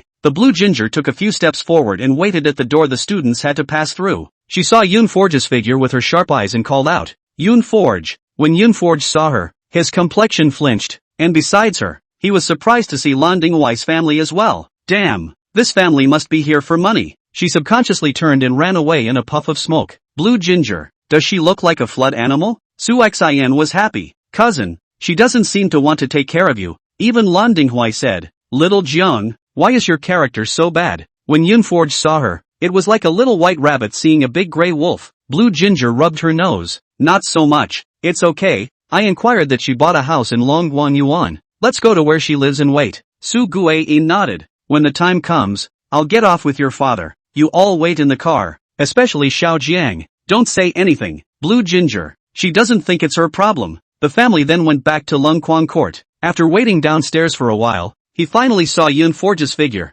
Lan Dinghuai straightened his clothes and walked over with Su Guiyin with confidence. Yunfu, this is Lan Dinghuai. As a result, before the words fell, Yunforge ran away. These two little short legs quickly ran out of stumps. Blue Ginger's heart balanced and smiled coolly. See guys, I told you it wasn't me. And you guys aren't any better as people than I am. Lan Dinghuai. Su Guiyin snapped. Did we scare her? Blue Ginger blindly guessed. Probably thought we were coming over to ask for money. Lan Dinghuai cast a condemning glance at her. Yun Foraging is a young girl of such high character. How can you think of her as so vulgar? Blue Ginger. Line. She is not vulgar. I vulgar line it. Su Xin said. Auntie, since she's so insensitive, let's forget about it. Lan Dinghwai sked. Su Xin. You can't have this realization. Liu Bei invited Zhuge Liang to come out, but also 3 times. We are door to door to thank people. How can we give up so easily? Bluely probably resented them for being too nosy and walked inside on his own. None of these people are reliable, so it's better to rely on yourself. Lan Jiang hurriedly followed. Xiao Li, do you know where Yun Forge lives? Lan Li nodded. Yun Forge had told her before. Su Guiyin explained again and again, saying, let's not even show up later, just let Xiao Li go over. The family arrived at Yun Forge's door, and the others waited in the stairwell, leaving Lan Li alone to knock on the door. Lan Dinghwai was a bit worried. Will Xiao Li be able to do it alone? Why don't you let Xiao Jiang accompany her? Su Guiyin shook her head. That way I guess Yun Forge won't open the door. Blue Ginger, can you say something so hurtful behind your back? Lan Li carefully pressed the doorbell, and not long after, he saw Yun Forge open the door. Xiao Li, why are you here alone? Did you come with your sister? Before Lan Li had time to type on his own cell phone, he saw Lan Dinghwai and his group walk out. Yun Foraging couldn't bear it. Mr. Lan, I've already broken clean with Qi Yinchuan and haven't gone looking for him since then. There's no need for you guys to get so worked up about it, right? Lan Dinghwai was a bit embarrassed and said, we passed this time. It has nothing to do with Yinchuan. Yun Forge, then I have even less to say to you blue family members. Su Xin was furious. What kind of attitude is that? That's my attitude. If you don't like it, get out before it's too late. Yun Forge gave her a blank look. Lan Jiang laughed. So Qi Yinchuan likes girls with your personality, similar to a little pepper. Yun Forge snorted. Come on. In front of the gold master naturally you have to be good and clever. You have to pretend. Lan Dinghwai directly stated his intentions and said, Yun Fu, we just realized that you were the one who helped Lan Li last time and sent her home, so we came over to express our gratitude. Yun Forge let out an oh-so-quiet cry. I'll take the thanks. You guys can go. Verbal thanks were not something she cared for. And then, Lan Dinghwai added, I'm really sorry, you are of high character. We shouldn't have insulted you with money last time. Yun Fei jawed. You guys are really here to ask for money. We've signed a contract. Chapter 15. Why don't you take the money and keep the fresh meat? Lan Dinghwai and Su Guiyin froze. It was fitting that she had just run away at the sight of people because she thought her family had come to collect a debt. Lan Dinghwai's face shifted, so embarrassed that he didn't know what to say. Yun Fori said, I'm not of high character. In addition to your 5 million, Qi Yinchuan's parents also gave me 15 million. Returning the money is impossible. Not in this lifetime. Su Xin spoke out in mockery.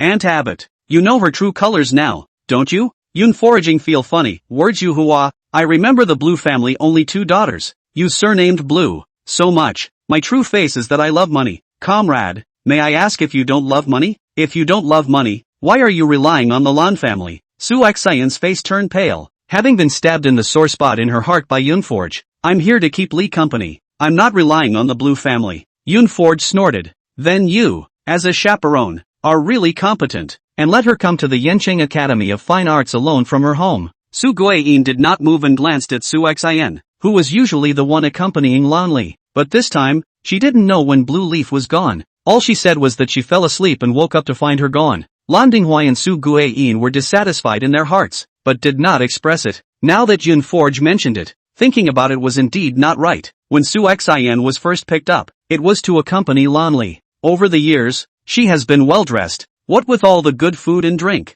and the car and house have not been given to her. Su Xian did seem to be insufficiently attached to Lan Li. Lan Dinghwai's eyes glanced sternly at Su Xian before he said, Yun, a person's character cannot be measured in terms of money. You helped Lan Li. It's only right that we thank you. But in addition to that, I would like to treat you to another meal. What do you think? Cloudforge was a little reluctant. It wasn't like he was friends with them. There wasn't much emotion to speak of. But Bluely had a death grip on the hem of her coat and wouldn't let go at all. Su Guiyin hurriedly said, just have a meal. Express our gratitude, and we won't bother you again. Cloudforge nodded. Then you guys wait. With that, he slammed the door shut. Su Xian's face was gloomy. She's also too rude. Lan Zhang's eyes showed impatience. She's also Xiao Li's savior. Our family has taken her on. So what's wrong with her tugging a little? If you say one more word, get the hell out of here. This time, even Su Guiyin didn't speak for Su Xian anymore and looked on with cold eyes. Su Xian had to reluctantly shut her mouth. It wasn't long before CloudForge came out, holding several hand-drawn diagrams in his hands, and handed them to Lonely. It's something I promised you earlier that I haven't gotten around to sending. Blue Lee held it like a baby and was overjoyed,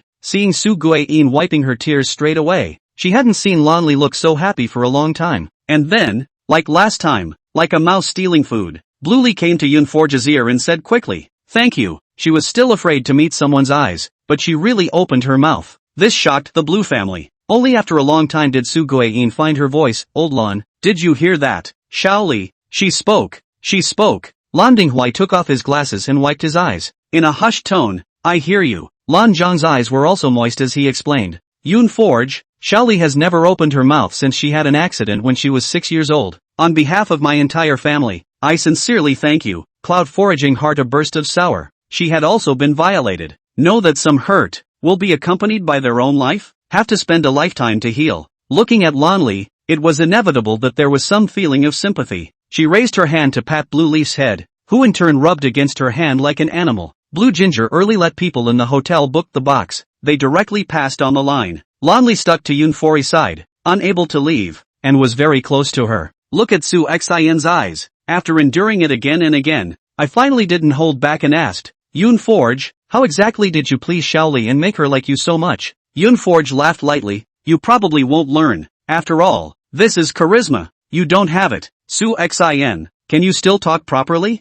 The meal went down fairly peacefully. Yunforge finished eating and planned to leave without the slightest bit of lingering. Before leaving, Lan Jiang asked, "Yunforge, if Qi Yinchuan and I don't get married, will you go back to him?" Yunforge replied dryly, "No." "Why?" Yunforge smiled, "Because I have money now. If you look for a gold master and have to serve him, you might as well take the money and go to harbor a young fresh meat, much more tender than Qi Yinchuan." Blue Ginger heard such a fresh adjective for the first time. "And Qi Yinchuan in her eyes is the old bacon?" She laughed out loud. "You're funny." Cloud Foraging heart some strange. Blue Ginger is not Qi Yinchuan fiancé. How she looked at surprisingly on their own heart. Lan Dinghui gave Yunforge a house as a token of his appreciation. He thought Longguang Yuan was too remote, so he chose a large flat within the Third Ring Road, and a quick and sharp call for an attorney to close. When the house arrived, CloudForge thought about moving there. This large bungalow is more than 200 square feet, and the environment and facilities are far more than those of Lungquan Court, so it is definitely more comfortable to live in. The only problem is that it's not easy to come to school. She's at Lungquan Court. A few minutes walk to class and a nap when there's an early morning class. It would be a real toss-up to move there, so the matter was put on hold. Blue Ginger, on the other hand, gifted Yunforge a large store in his personal name. The store has been rented out, and Cloudseeker will be a rent-paying landlady every month. On this day, Yunforge walked into the classroom. "Everyone is talking about Fumikoshi. I heard that he and Miaoan were called over to talk by the school leadership at the same time, and they were probably going to be disciplined." CloudForge asked. "Why?" Yao Lianxue said. "It seems to be related to you." The two pictures posted by the online marketing number before were said to be made by Miaoan and Wenyu. The reason for the pinch was to lead the netizens to scold Cloud Forager. "I see that the hot search was withdrawn at that time. Yunfori, who helped you?" Yunforge shook his head. "I don't know. Blind guess is Kaianchuan. Besides him, one doesn't know any other rich people." But then he turned his eyes and thought it was unlikely. How could he still be concerned about his affairs when the two had broken off? Not long after, Zhang Yangli walked in from outside, reminding Yunforge, "You'd better be careful. Fumiyoshi is making a scene in the counselor's office, saying that if he's going to be disciplined, he can't be the only one to be disciplined."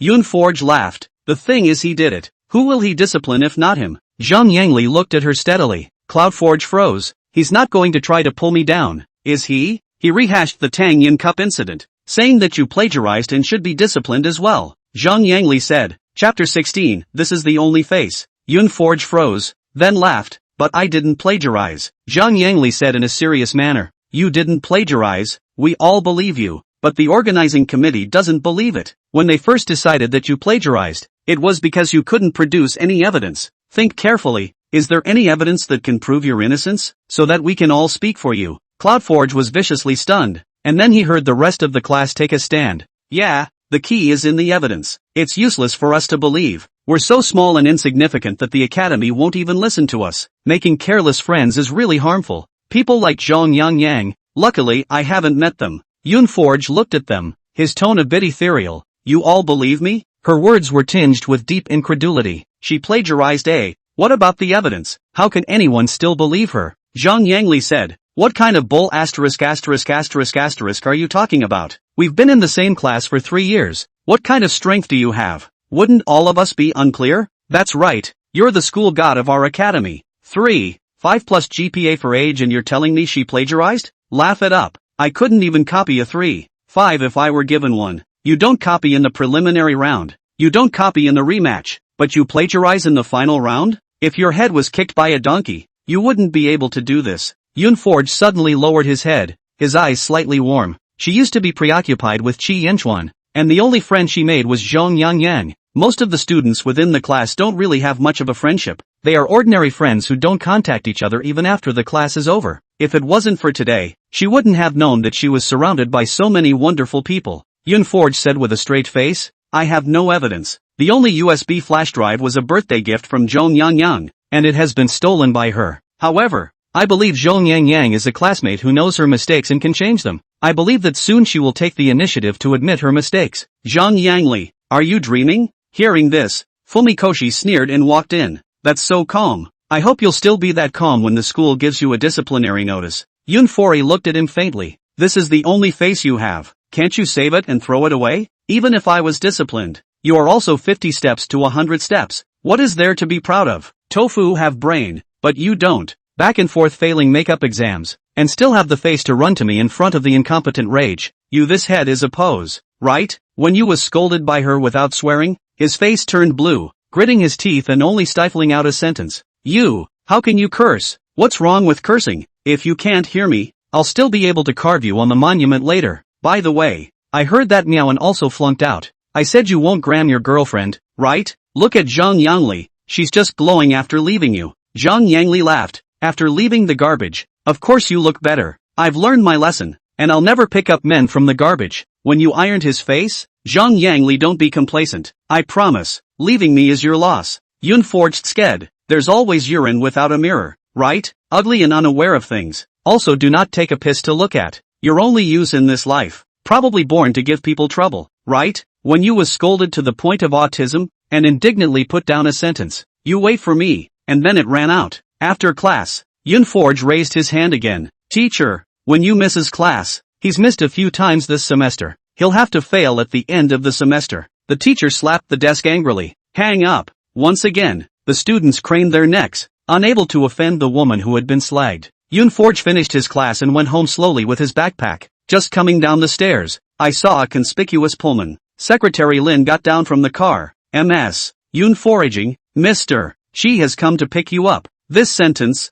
to Yunfori's ears, directly translated into, he has condescended to pick you up. You have to be smart. Yunforge laughed. Secretary Lin, I don't take guests. Secretary Lin's smile froze on his face. Ms. Yunforaging, I didn't mean it like that. Yunforge raised an eyebrow. Ha, isn't that what it means? But which time did Mr. She ask you to come and pick me up? Wasn't it for this? There are so many women around Mr. She, I'm not the only one who can solve his physical needs, right? Secretary Lin couldn't say that he was suffocating in his heart. Yunfori clearly didn't curse either, but this just didn't sound good. Ms. Cloudforge. Qi Yinchuan slid down the window, his side face cold and hard. Come up, commanding as always. Yunfori snorted, not knowing whether to scold him or lament his blindness. If you have something to say it here. We don't know each other that well. Qi Yinchuan, good as a gift, patiently coaxed her back. I know you have been aggrieved, has helped you to solve. Even if you are aggrieved and lose your temper, there should be a limit. Yunfei only hated that the teacup in her hand was empty at the moment, or else she would have to splash him in the face. Mr. She, I only lose my temper with my boyfriend. You are the gold master. As an adopted mistress, how would I dare to fall out of temper with you? You are overstating it. Qi Yanchuan grimaced. You're my girlfriend. What the hell are you making a scene about? Secretary Lin. He had a feeling that after this time, the relationship between these two would be even more frosty. Yunforge said sarcastically, maybe Mr. She has had too few relationships. That's not how girlfriends are used. Since you say so, then I will reluctantly give Mr. She this boyfriend a score. 30 points, cannot be more. 10 points for your face value, 10 points for your money, and 10 points for the dog in the courtyard. To me, that dog is much more competent than you as a boyfriend. Secretary Lin knew the crux of the matter, and Qi Yinchuan was slow to get to the point, so he had to be the one to explain. Miss Yun foraging, You really have misunderstood. The matter of the marriage can be explained. I don't need an explanation. Yoon Forge interrupts him. The breakup was never because of Blue Ginger. Before Blue Ginger asked me if I would go back to Mr. Chi if she and Mr. Chi didn't get married. Today I'll answer once more.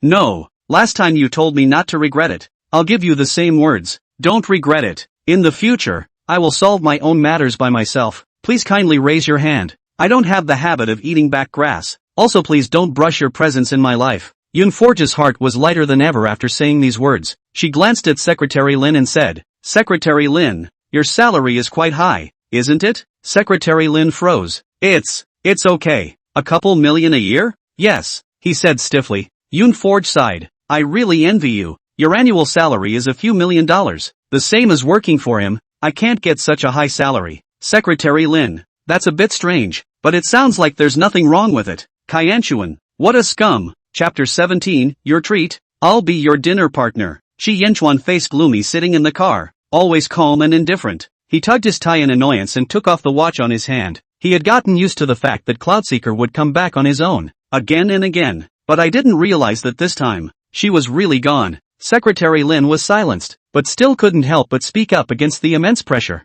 Mr. Chi, girls need to be coaxed. You can't use such a cold, hard attitude. Drive. Secretary Lin, Mr. Chi, Kaianchuan lightly related. If she doesn't regret it, do you think I'll regret it? He's never been short of women around him. Secretary Lin, I think you will. This time in the past, I'm afraid that Chi Yanchuan and Yoon Foraging will really be broken.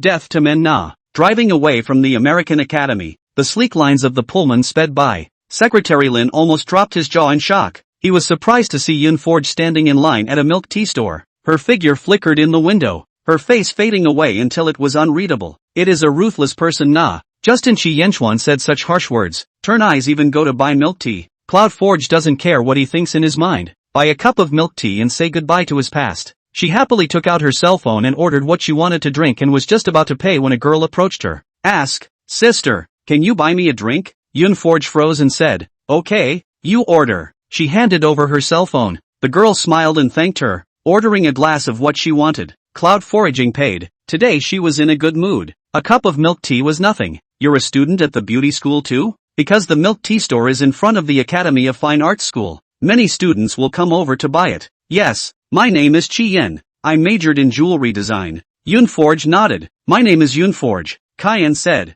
I know, you're famous at school. Cloud Forge gave an oh so quiet. So what have you heard about me? A cup of milk tea is always worth a few compliments in exchange for her. She thought. Result Kian, I've heard about your plagiarism. Cloud Forge. I would really appreciate it. Chien blinked innocently, as if she realized what she said wasn't quite right, and immediately changed her words. But I trust you. Cloud Forge let out a grunt. Soon, the phone reminded to pick up the food, and Yoon Forge gave her Chien's cup. Goodbye. Who would have guessed that Chien was following her lead? I've heard other things about you. It is never too late to mend. Yoon Forge's footsteps lurched. Then tell me about it. Kyan, I heard that your boyfriend linked up with someone else and dumped you. Yoon Forge, you still give me back my milk tea. You don't deserve it. Chien's hand flinched. Don't ya. I've heard of other. You'd better stop talking so much. Do you have more tons than others? Yoon Forge gave her a blank look. Kian curtly said, if you can buy me dinner, I can have more ton than anyone else. 2. Yoon Forge was laughed at by her. You should be glad that I'm in a good mood today. Let's go. Hot pot or not? Chien looked bright. Eat. I want to eat spicy food. Yoon Forge nodded. Order a mandarin duck pot and eat until you're propped up against the wall. The two of them took a taxi to the hot pot restaurant. Chien asked, Sister, why don't you buy a car? Aren't you very rich? It's no secret about the $20 million. Cloud Forge said, haven't figured out what kind of car to get yet. She planned to buy a car after she rented out the large Mercury Court flat that the Blue family had given her. When the time comes for a car loan, you'll be able to use the rent to pay for it. Get a big G. How cool is that? A girl like you is good for cool cars. Yoon Forge heckled. What kind of girl am I? A plagiarist? Or one who was dumped by her gold master? Chien hemmed and hawed. I'm dumb and not very good at talking. When Yoon Forge took out his cell phone to order, he saw that Hachi had sent another red envelope. She clicked to take a look. Chien, 20 years old, 22nd year student of jewelry design at Yenching Fine Arts Academy. His father is Chi Jiaha, son of Chi family, rebellious character, and parents at home do not get along with the family. 3 days away from home has become a habit. Here are a few more points about the more important events that have happened in the course of Kian's life. One of them mentions Chi Yan's mother Zhou Yaru, who was a full-fledged foodie demon, and very much favors her only brother in her family. When Chi Yan was small, Zhou Yaru took her maternal brother over to live with her, and she had been molested by this brother-in-law, hiding under the bed and not daring to come out until the nanny found out that she had escaped. Because of her young age, Zhou Yaru will suppress this matter, not allowed to mention again, but also as usual love his brother, did not reprimand him for this sentence. Instead, he blamed Shi Yan for making an issue out of it and embarrassing everyone. The nanny who had taken Shi Yan was even fired because of it, and the nanny's son had 2 of his fingers chopped off because Zhou Yaru's brother held a grudge. Yin Forge clutched his cell phone tightly, unable to imagine that the girl in front of him, who had asked for milk tea, was having such a hard time in the Chi family. She was vaguely aware, though, that the waters were a little deeper in the Qi family. Chi Old Master has had 2 wives. The original wife gave birth to 2 sons, and the wife who renewed his marriage later was Qi Yinchuan's own grandmother, who gave birth to Qi Yinchuan's father. Qianchuan doesn't seem to be close to his eldest and second uncle's family. Looking at Qi Yan's appearance, he knew that his eldest uncle was no good. Qi Yan watched her face grow cold, startled and bitter. It was hard to find someone who could dabble in a meal, and her meal card was out of money. Sis, you're not going to not want to buy me dinner. Yun Forge gave her a blank look. No, feel free to order whatever you want to eat today. I'll pay for it. Qi Yan glanced at her strangely, always feeling that Yun Forge was looking at herself with some inexplicable sympathy in her eyes. Yun Forge was fond of spicy food, but her intestines were not very good, so she could only eat a little. Unfortunately, Qi Yinchuan has a light taste, and every time he eats a meal, it is mainly light, and he never eats spicy food, which is not painful at all. Qi Yan, on the contrary, was very capable of eating spicy food. Her lips were red and swollen from the spiciness, but she still stuffed her mouth with one bite after another, as if she had eaten this meal but not the next. You eat less. Can your stomach stand it? Qi Yan took a sip of her iced milk tea and burped contentedly. Luckily, I was born with a good stomach, so I can stand any spiciness. I suspect I was born in the wrong womb. I should have been born in Sichuan province. Qi Yan had made several special flights over to eat hot pot in Sichuan province. Extravagant, but satisfying. I see you like spicy food as well. It's a shame to be with my second brother. He has super light tastes and doesn't eat anything heavy at all. I had a snail meal at his house once last time, and he had someone pack up my stuff and throw me out overnight. Yun Forge raised an eyebrow, his focus not on Qi Yinchuan, but said, you like snail powder too? Love it. I super love it. I love conch fritters, durian, cilantro, stinky tofu, except for folded earrings, which I don't eat. Yun Forge couldn't help but reach out and shake her hand. Meeting his soulmate in another country. I don't eat folded ear roots either, but I love everything else. But after Qianchuan, he barely ate. It was a waste of life. Qi Yan hemmed and hawed and laughed. It's rare that our interests are so compatible. Turn around and I'll hang out with my sister. You treat me. I'll be your dinner hitchhiker. Yun Forge. Why did she feel that something wasn't quite right? Chapter 18, Don't Take Offense at the Beasts. After finishing the hot pot, Yun Forge settled the bill and led Qi Yan outside. Qi Yan headed for the steps and waved her hand. It's not my first time on the streets anyway, so you go ahead. Cloudforge froze, thinking of the reason she was living on the streets and how she couldn't be cruel enough to just walk away. Why don't you go back to your dorm? Qi Yan bristled. I don't want to go back. I don't get along with my roommates. Tuition is high on the beauty school side and the accommodations are very nice. The dorms have elevators and there are only 2 people in a dorm. The only 2 people who don't get along well, so it's obvious that they really don't get along. Why don't you get along? Qi Yan didn't know what she remembered and blushed a little in disgust. She would sometimes bring her boyfriend back to the dorm and I felt disgusted and fought with her. It dawned on Cloudforge that was indeed quite disgusting. Isn't there a hostess downstairs? Auntie doesn't care about this? Kyan shook her head. She doesn't care and she's the one who puts this boy in every time. Tell you what, next time your roommate brings a boyfriend back to the dorm, you go straight to the counselor. Did it work? Kyan asked. Cloudforge said, he's a counselor. He won't leave this alone. Qi Yan bristled. It doesn't necessarily mean that every counselor is serious and responsible. Yang Chang from your college, isn't he a character failure? Yun Forge was exasperated by her and laughed. You were an ETC in your past life, right? You're so good at lifting the bar. You haven't even tried it. How do you know the counselor doesn't care? Anyway, you tell him next time, and if he doesn't care, you come back and tell me again. Qi Yan gave an oh so subtle. Fine then,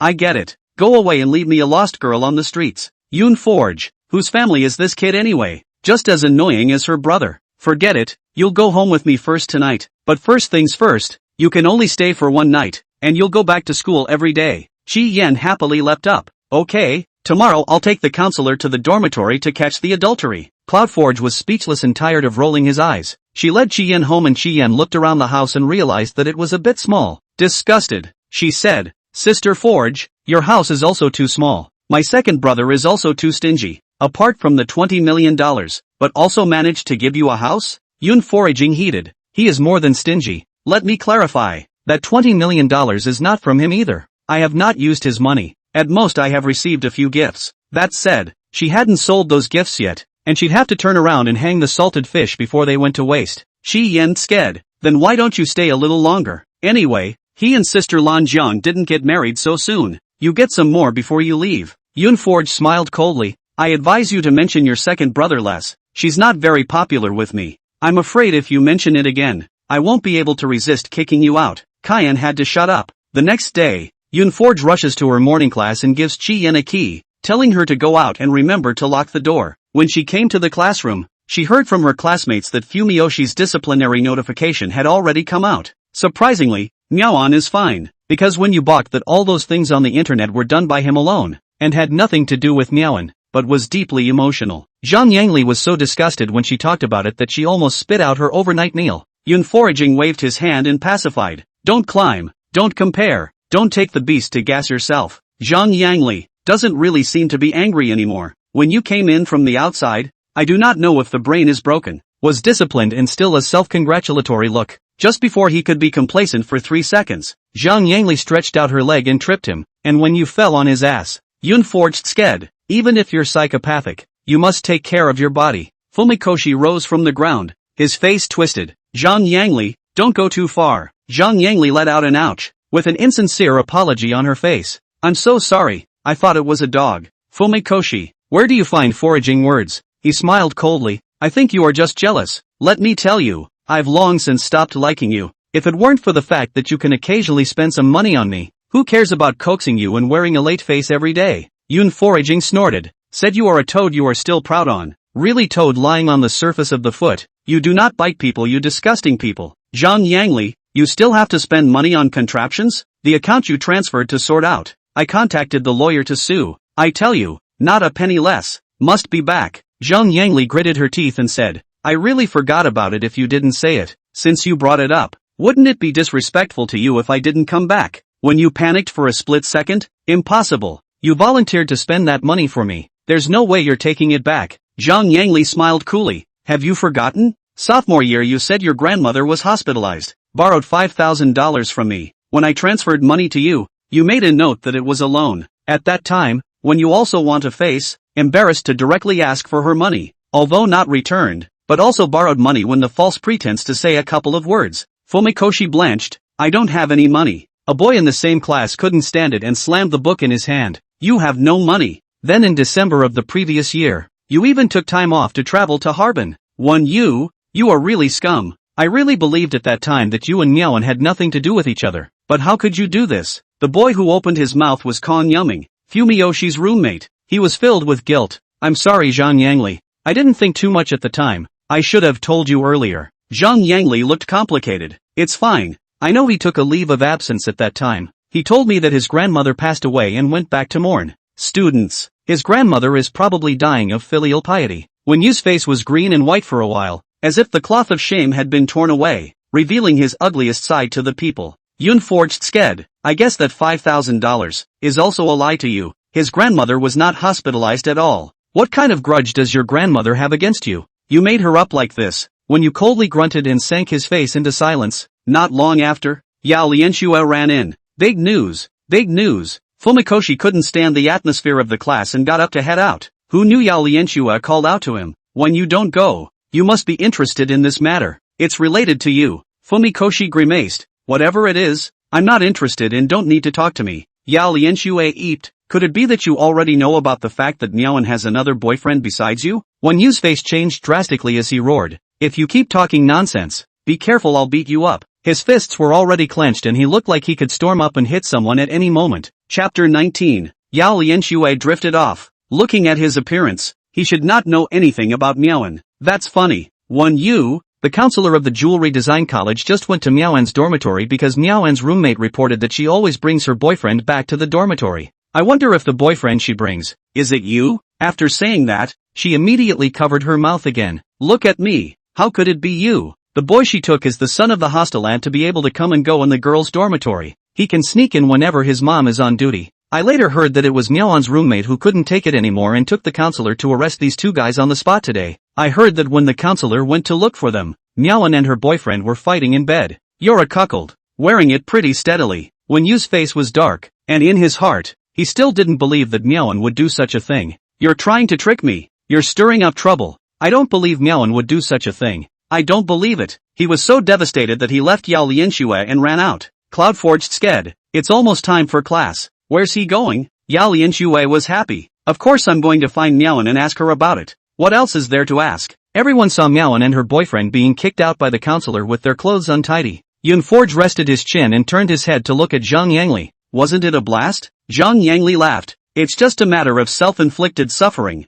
I sympathize more with Miaoan's roommate, having been disgusted for so long. Yao Lianxue nodded. That's true. The counselor made the decision to change her dormitory. But the kid said she had developed a shadow over her roommate and said she had found a house to live in outside and didn't need to live in the dormitory anymore. Cloud Forge. The house this unlucky kid is talking about. It couldn't be her house, could it? After class, Yao Lianxue dragged Yun Forge to the cafeteria. Why are there so many people in the third cafeteria today? There are a total of 3 cafeterias in the American Academy, each with 3 floors. The meals in the third cafeteria are more refined, but also expensive and less crowded compared to the other 2. Cloud Forge, however, loves to come. The 2 of them had punched their meals and were looking for a place to sit down. And then he saw Jane Ningyuan, and beside him sat a nervous middle-aged woman, nervously shrinking her legs and eating with her head down. Yao Lianxue raised an eyebrow. He wouldn't be his mom, would he? Yun Forge said. It should be. Jian Ningyuan was a beauty college grass. Even if his persona collapsed,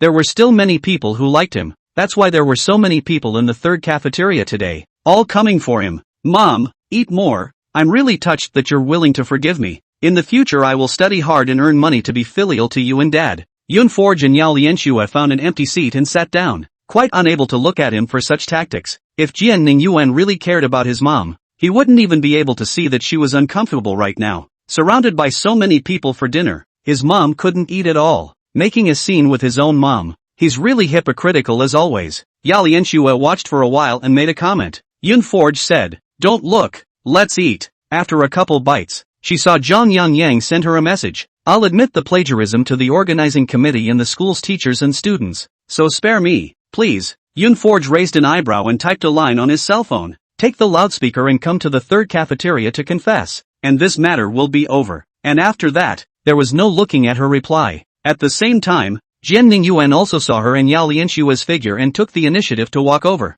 Yun Foray, I have to thank you. If it wasn't for you, there's no way for me to come to my senses, and it's not too late for me to realize my mistake. And fortunately my mother is willing to forgive me. He was brewing up a belated speech in an attempt to make a heartfelt and emotional speech in public that would move everyone and salvage his reputation. Yun Forge glanced at the middle-aged woman with a hunched back. She shouldn't be too old and already had silver hair on her head. It was her misfortune to have such a son, and why should it not be her responsibility? How can a person who sucks blood into a habit easily repent? Jane Ningyuan, however, was still delivering his long-winded speech. In the future, I will study well in filial piety to my parents to be a human being again. The students beside him cheered and applauded him. Yao Lianxue's toes curled up as she listened, able to gouge out 3 rooms. Jane Ningyuan was encouraged and was about to make some more positive remarks when she heard a sharp voice from the side. The shrill cacophony of horns directly muffled his voice. His face changed slightly and he jerked his head back to see that it was Zhong Yang. Yao Lianxue looked at the scene in dismay. What does she want?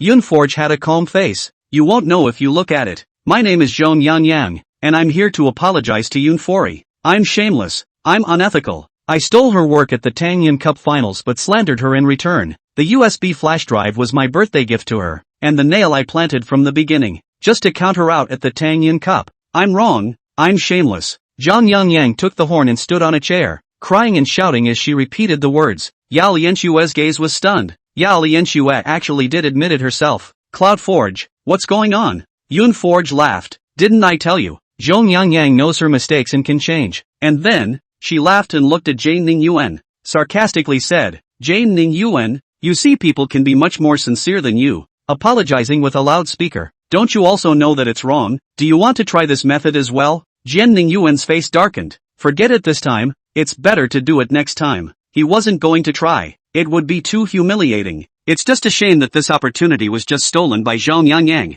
Zhang Yangyang has cleared Yunforge's name with this play. She confessed to what she had done and has submitted a review to both the college and the organizing committee. After a unanimous decision by the organizing committee of the Tang Yin Cup, Cloudforge should be cleared of any wrongdoing and the Tang Yin Cup title should be re-awarded to her to do her justice. Originally they also wanted to reorganize an award ceremony. Cloudforging feel uninteresting, politely refused, only to walk away with $100,000 in prize money. The truth comes out, and the shackles in Cloudforge's heart are loosened, sort of making an end to the friendship. Zhang Yangyang is in the past in her life. Zhang Yangli held her hand. Cry out if you want to. Yunforge laughed and shook his head. I don't want to cry. I'm just thinking about how I'm going to spend $100,000. Zhang Yangli. Well, I was overthinking it. Yao Lianxue said. Or else let's go to the dancing roof? Zhang Yangli looked at her. What is dancing Tendai? Yao Lianxue winked lewdly. Hey, I heard that this place is a paradise for women. It's just a bit expensive. I've never been there. Zhang Yangli shook her head. That won't work, and Yunforging for money is not allowed. Go! Yunforge slapped the table. We'll go to the dancing rooftop. Chapter 20, Does she regret it? Dancing Rooftop is a membership club exclusively for women. A large club with private parties, beauty and fitness. The waiters inside, collectively known as Fresh Meat, have their own exclusive number plates to make it easy for guests to remember. And each of the fresh meat cannot be older than 25 years old. The main focus is a young and energetic, and the club is extremely private, with no booths, only boxes. The per capita minimum consumption of the dance rooftop is breaking $10,000. Listening to Zhang Yangli feel shocked. Where is this something she can afford to spend money on? But Yunforging for bravado, had to go and see it for a while. You all go back and dress up, and I'll meet you in front of the school at 7 p.m. Sharp. After saying that, Yunforge also went home to put on makeup and change clothes. When she arrived at Longguang Yuan, she did see Qi Yan crouching pitifully in front of her house. She giggled inwardly. The dead kid was the best at playing the poor guy. What are you doing here? Qi Yan said. Homeless, so take me in. Yunforging expressed speechlessness. The big Qi family, can't it still afford to raise a daughter of yours? If you have something to look for your mom and dad, if you don't want to look for your mom and dad, you can go look for your second brother. You shouldn't come to me anyway. Qi Yan sighs. If only you were my mom. My mom is not as good to me as you are to me. Tell you what, if you take me in, I'll cut ties with my second brother and firmly support you. Yunforge smiles faintly. I'm sorry, I don't really care if you and Qi Yanchuan have severed their relationship. It's not like I have a relationship with him anyway. Qi Yan had to lie down in a deadpan. If you don't take me in, I'll hit the floor in front of your house. Cloudforging jaws, so shameless a female. At the end of the stalemate, of course, it was Yunforge who compromised, who told her to be soft. I'm going out tonight, so you're on your own for dinner. Curious, Kyan asked. Where are you going? Go where you, a child, can't go. Yunforge looked at his closet, as if he didn't have any suitable clothes, so he unwrapped the gift that Qi Yanchuan had given him before. There was a black dress skirt in here, just a little above the knee, embellished with crushed diamonds and understatedly flashy. Qi Yan was lying on the sofa watching her change clothes and put on makeup, and her heart inevitably pinched a cold sweat for Qi Yanchuan. Sis, where are you going dressed so tie? Ah shucks, so pretty? Yunforge gave her a sidelong glance. Be careful, I'll sew up your mouth. Qi Yan spat out her tongue. Let me come with you. Told you kids can't go. I'd been an adult for a long time. Where the hell do you think you're going? Yunforge said. Dancing Tendai. Qi Yan immediately sat up straight. Dancing Rooftop. I know that place well. I've been there when I was in high school. I'll take you there. Cloudforge froze and turned to look at her. You went to high school? Qi Yan. You're having fun. Qi Yan muttered. What the heck? That's a serious place over there. Don't get it wrong. Cloudforge snorted. Go change. We're leaving at 7.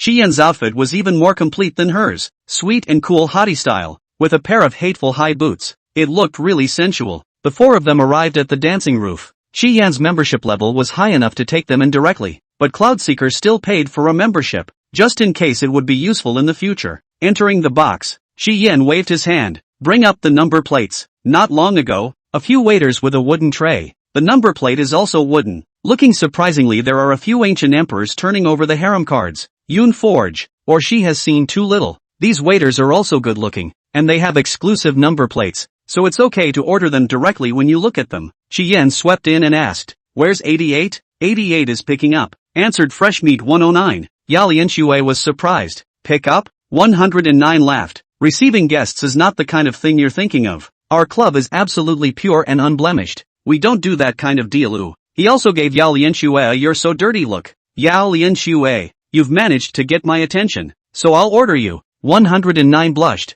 "Yes, glad to be of service." When he couldn't order number 88, Chi Yan ordered number 66 and number 68. Zhang Yangli casually flipped a 7, and Yun Forge flipped a 100. Why else would you say that a dance rooftop is a woman's paradise? The 5 eye candy Fresh Meat entered the box in a much better mood. Massage, manicure and other services. Only you cannot think of. No, they will not. Any recreational activity you want to play, they can accompany you. Chi Yan looked at Yun Forge, who was doing her nails with her eyes closed, and asked, "Sister, how is it? Is it okay here?" Cloudforge hummed. "The service was okay. Where's the face value?" "Face value? My evaluation is not as good as." Yun forged a tone. Chi Yan laughed out loud. "Not as good as who? It can't be inferior to my second brother, right?" Cloudforge hummed frankly. Chi Yanchuan has a temper like a dog, but his face and body are still worth recognizing. Chi Yan laughed even more. "How dare you compare my second brother to Fresh Meat?" Cloudforge raised an eyebrow. "Yeah, well, he's a lot older. At Chi Yanchuan's age, he was not yet qualified to enter the dancing heavenly stage. The Fresh Meat staple of 66 is a bratty one." Asking, "Why can't we compare?" Chi Yan asks, "So strong in victory and defeat, do you know who my second brother is? The Crown Prince of Shurha, Chi Yanchuan. You've heard of him, right?" The young Fresh Meat had a shocked and disoriented look. This ancestor in front of him was actually Chi Yanchuan's sister? Within minutes, he excused himself to go to the restroom and walked out with his cell phone, contacting the manager. It was again reported by the manager to the owner. Blue Ginger. Blue Ginger raised an eyebrow. "His sister? Chi Yan?" "Yes, this member is indeed named Chi Yan, accompanied by 3 other ladies, one of whom has just taken out a membership called Cloud Forage." "Ha, isn't this the Cloud Forage that's been so hot on the internet lately?" Blue Ginger was surprised. Cloud foraging? She couldn't help but laugh out loud at the fact that Cloudforge had actually gone to Little Fresh Meat. Blue Ginger immediately called Chi Yanchuan, played again and again. Chi Yanchuan hung up. She had to turn to Secretary Lin and laughed when she got through. "Secretary Lin, tell my good brother that Yun Forge took $20 million and went to the dance rooftop to bag 5 young Fresh Meat. He, an old bacon, is about to retire here at Yun Forge." Secretary Lin almost threw her cell phone out. A heart felt like it was hanging in mid-air at the moment. Chi Yanchuan lifted his eyelids to look at him. "Secretary Lin, what's wrong?" Secretary Lin said, "MS. Lan Jiang called and it's related to MS. Yun Forge." Chi Yanchuan loosened the pen in his hand and leaned back on the leather chair casually and idly. "Does she regret it?" Secretary Lin, Mr.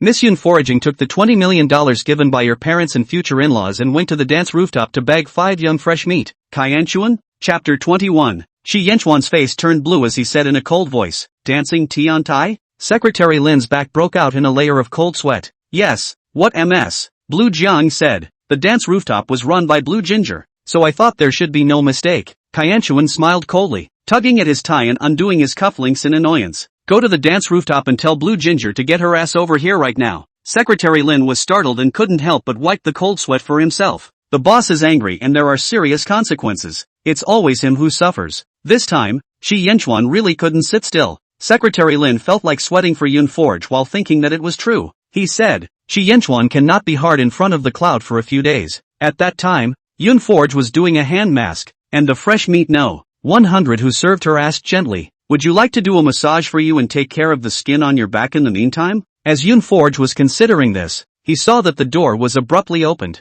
Chi Yanchuan and Lan Jian walked in one after another with a compelling aura. Cloudforge raised an eyebrow and greeted them calmly. "Is MS Blue coming over to play too?" Blue Ginger said awkwardly. "I run the dance rooftop." And in his heart, he gave a thumbs up for Yun Forge. Chi Yanchuan this momentum. She stood beside her to gasp. Yun Foraging surprisingly like nothing. Cloudforge drifted off and gave her a thumbs up. MS Blue is really a talented investor. I don't know what to do with so much money. I'll look for you to ask for advice. Remember to give us a discount later. I'll come back next time. Blue Ginger smiled skinlessly. "Good point, but can you not say such things at this time?" Chi Yanchuan's face was about to turn black into a bun. Blue Ginger glanced at the 5 fresh meat in the box. 4 people. Order 5 fresh meat. Kinda know how to play. Mr. Chi has something to talk about. you five go out first. The five little freshmen left one after the other. Cloudforge touched his freshly treated hand and it felt good. What's the price of a year's worth of this 100-size package? Instantly, the air in the room was as cold as ice.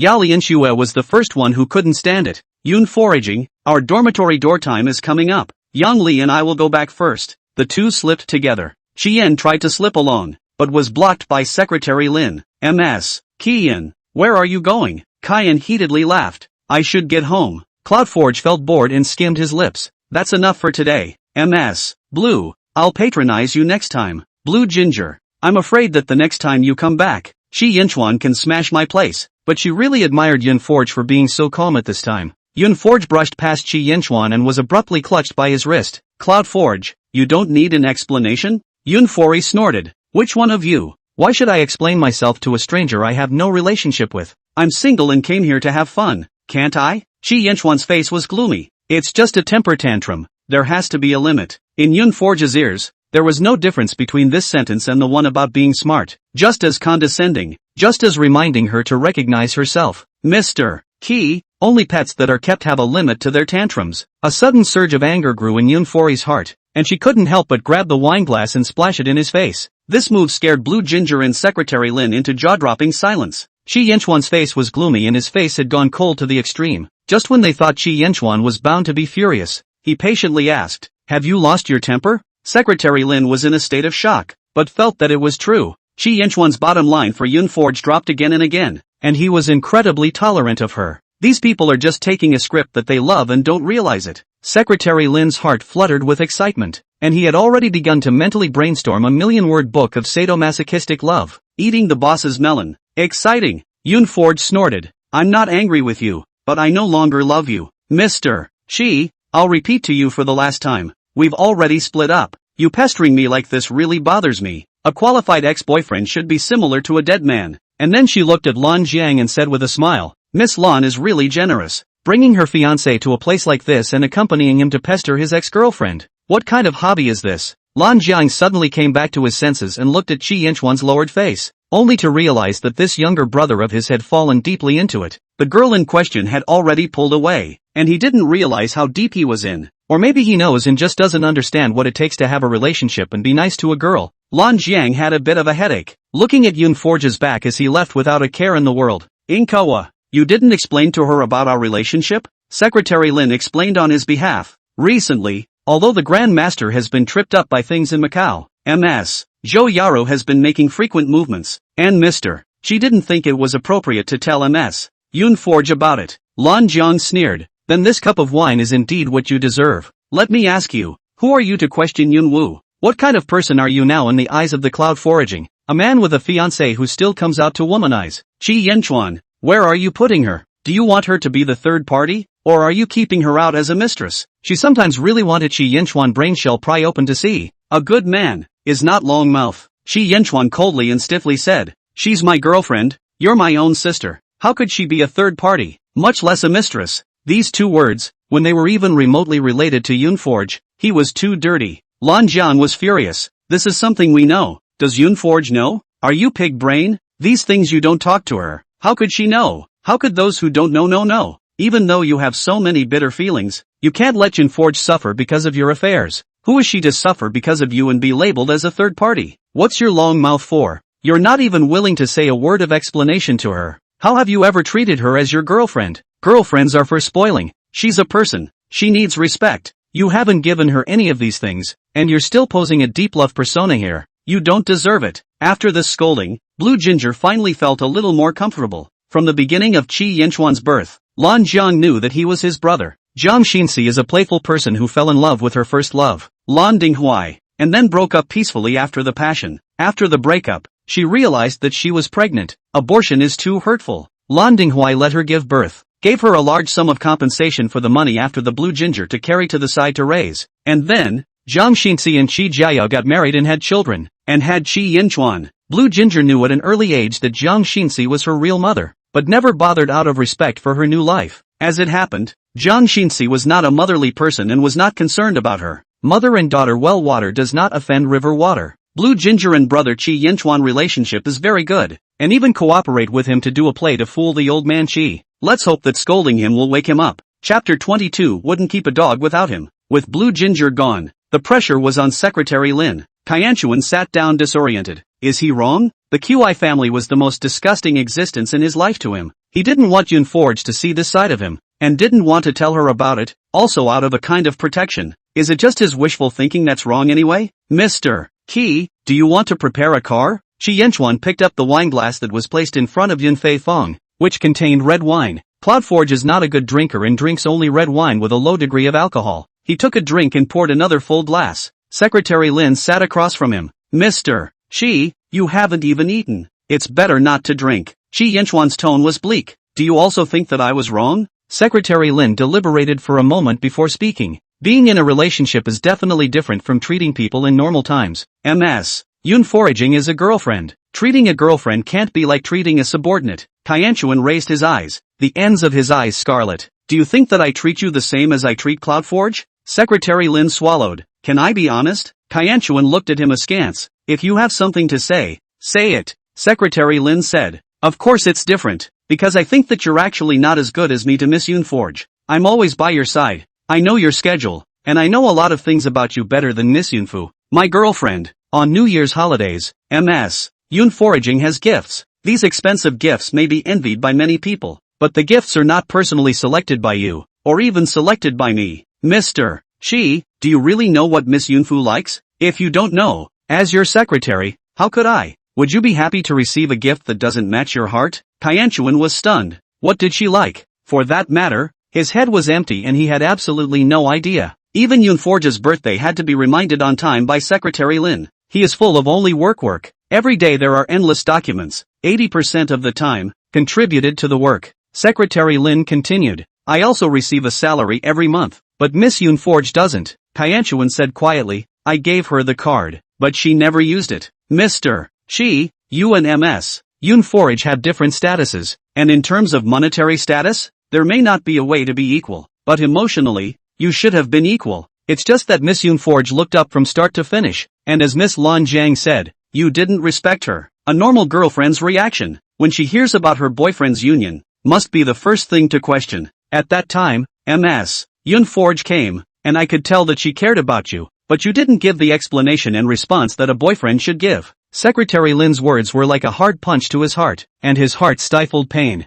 Kiran leaned over, his back pressed down, and closed his eyes. His throat was bitter as he recalled what he had said then. Sense of fun. He could have made a million excuses for himself, and with Chi Jiahe at his side, he couldn't say more than a single word to Yunforge. If Chi Jiahe jumped over the wall, the first person to be targeted would be Yunforge. Reasons were found, and his heart was not comforted in the least. Instead of Secretary Lin waking him up, it would be better to say that he used to think highly of himself and never looked at things from Yunforge's point of view. He was too confident, so confident that he thought if he had the money, she would always be by his side. You go, and proceed to arrange for the announcement of the dissolution of the engagement. Secretary Lin froze. Mr. Shi, too much is not enough. Zhou Yaro has been making frequent moves lately and will definitely make a big deal out of it when she catches the dissolution of the engagement. Qi Yinchuan snorted. Deploying for such a long time. If the district Zhou Yaro can make us lose all our efforts, then Qi Yinchuan, would not be a waste. If you are incompetent,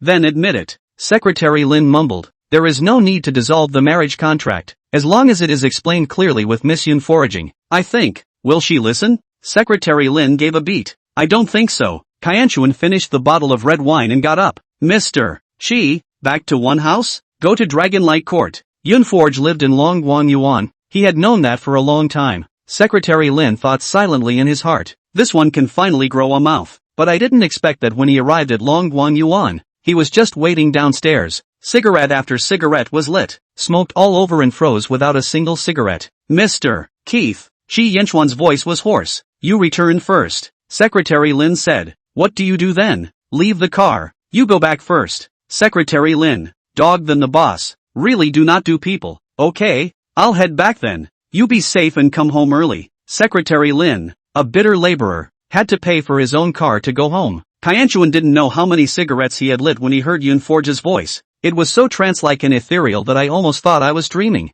When he looked back, he saw her casual appearance in her housecoat and slippers, followed by Kian, the little tail. Sis, are you sure you don't want my second brother? I see that he still likes you. Why don't you get back together with him, make a fortune out of him, and then dump him hard? Stage a sad woman's revenge. Let him feel the ruthlessness and viciousness of a woman. Yoonforge glanced at her. Can't your drama be as little as your money? Kyan, you can't make personal attacks. Yoonforge grunted. Did you grow your head just to make yourself look taller? If I really get back together with your brother, make a fortune and then dump him, do you think he will get back at me? She's not stupid. Doesn't fresh meat smell good? Chi Yin collapsed. Then when are we going to the dancing rooftop again? Besides, as you know, I have a picky mouth. Chi Yin, then it's unlikely that someone else's dancing rooftop would let my second brother be a duck. Watch your language. People are ducks. So what are we? Besides, your brother is a duck. I'm still not ordering him. Yoonforge gave her a blank look. Chi Yin really fight with her. You're wrong. My brother's body and face value is still very good. If he does not inherit the family business, surely a lot of rich women competing to adopt him.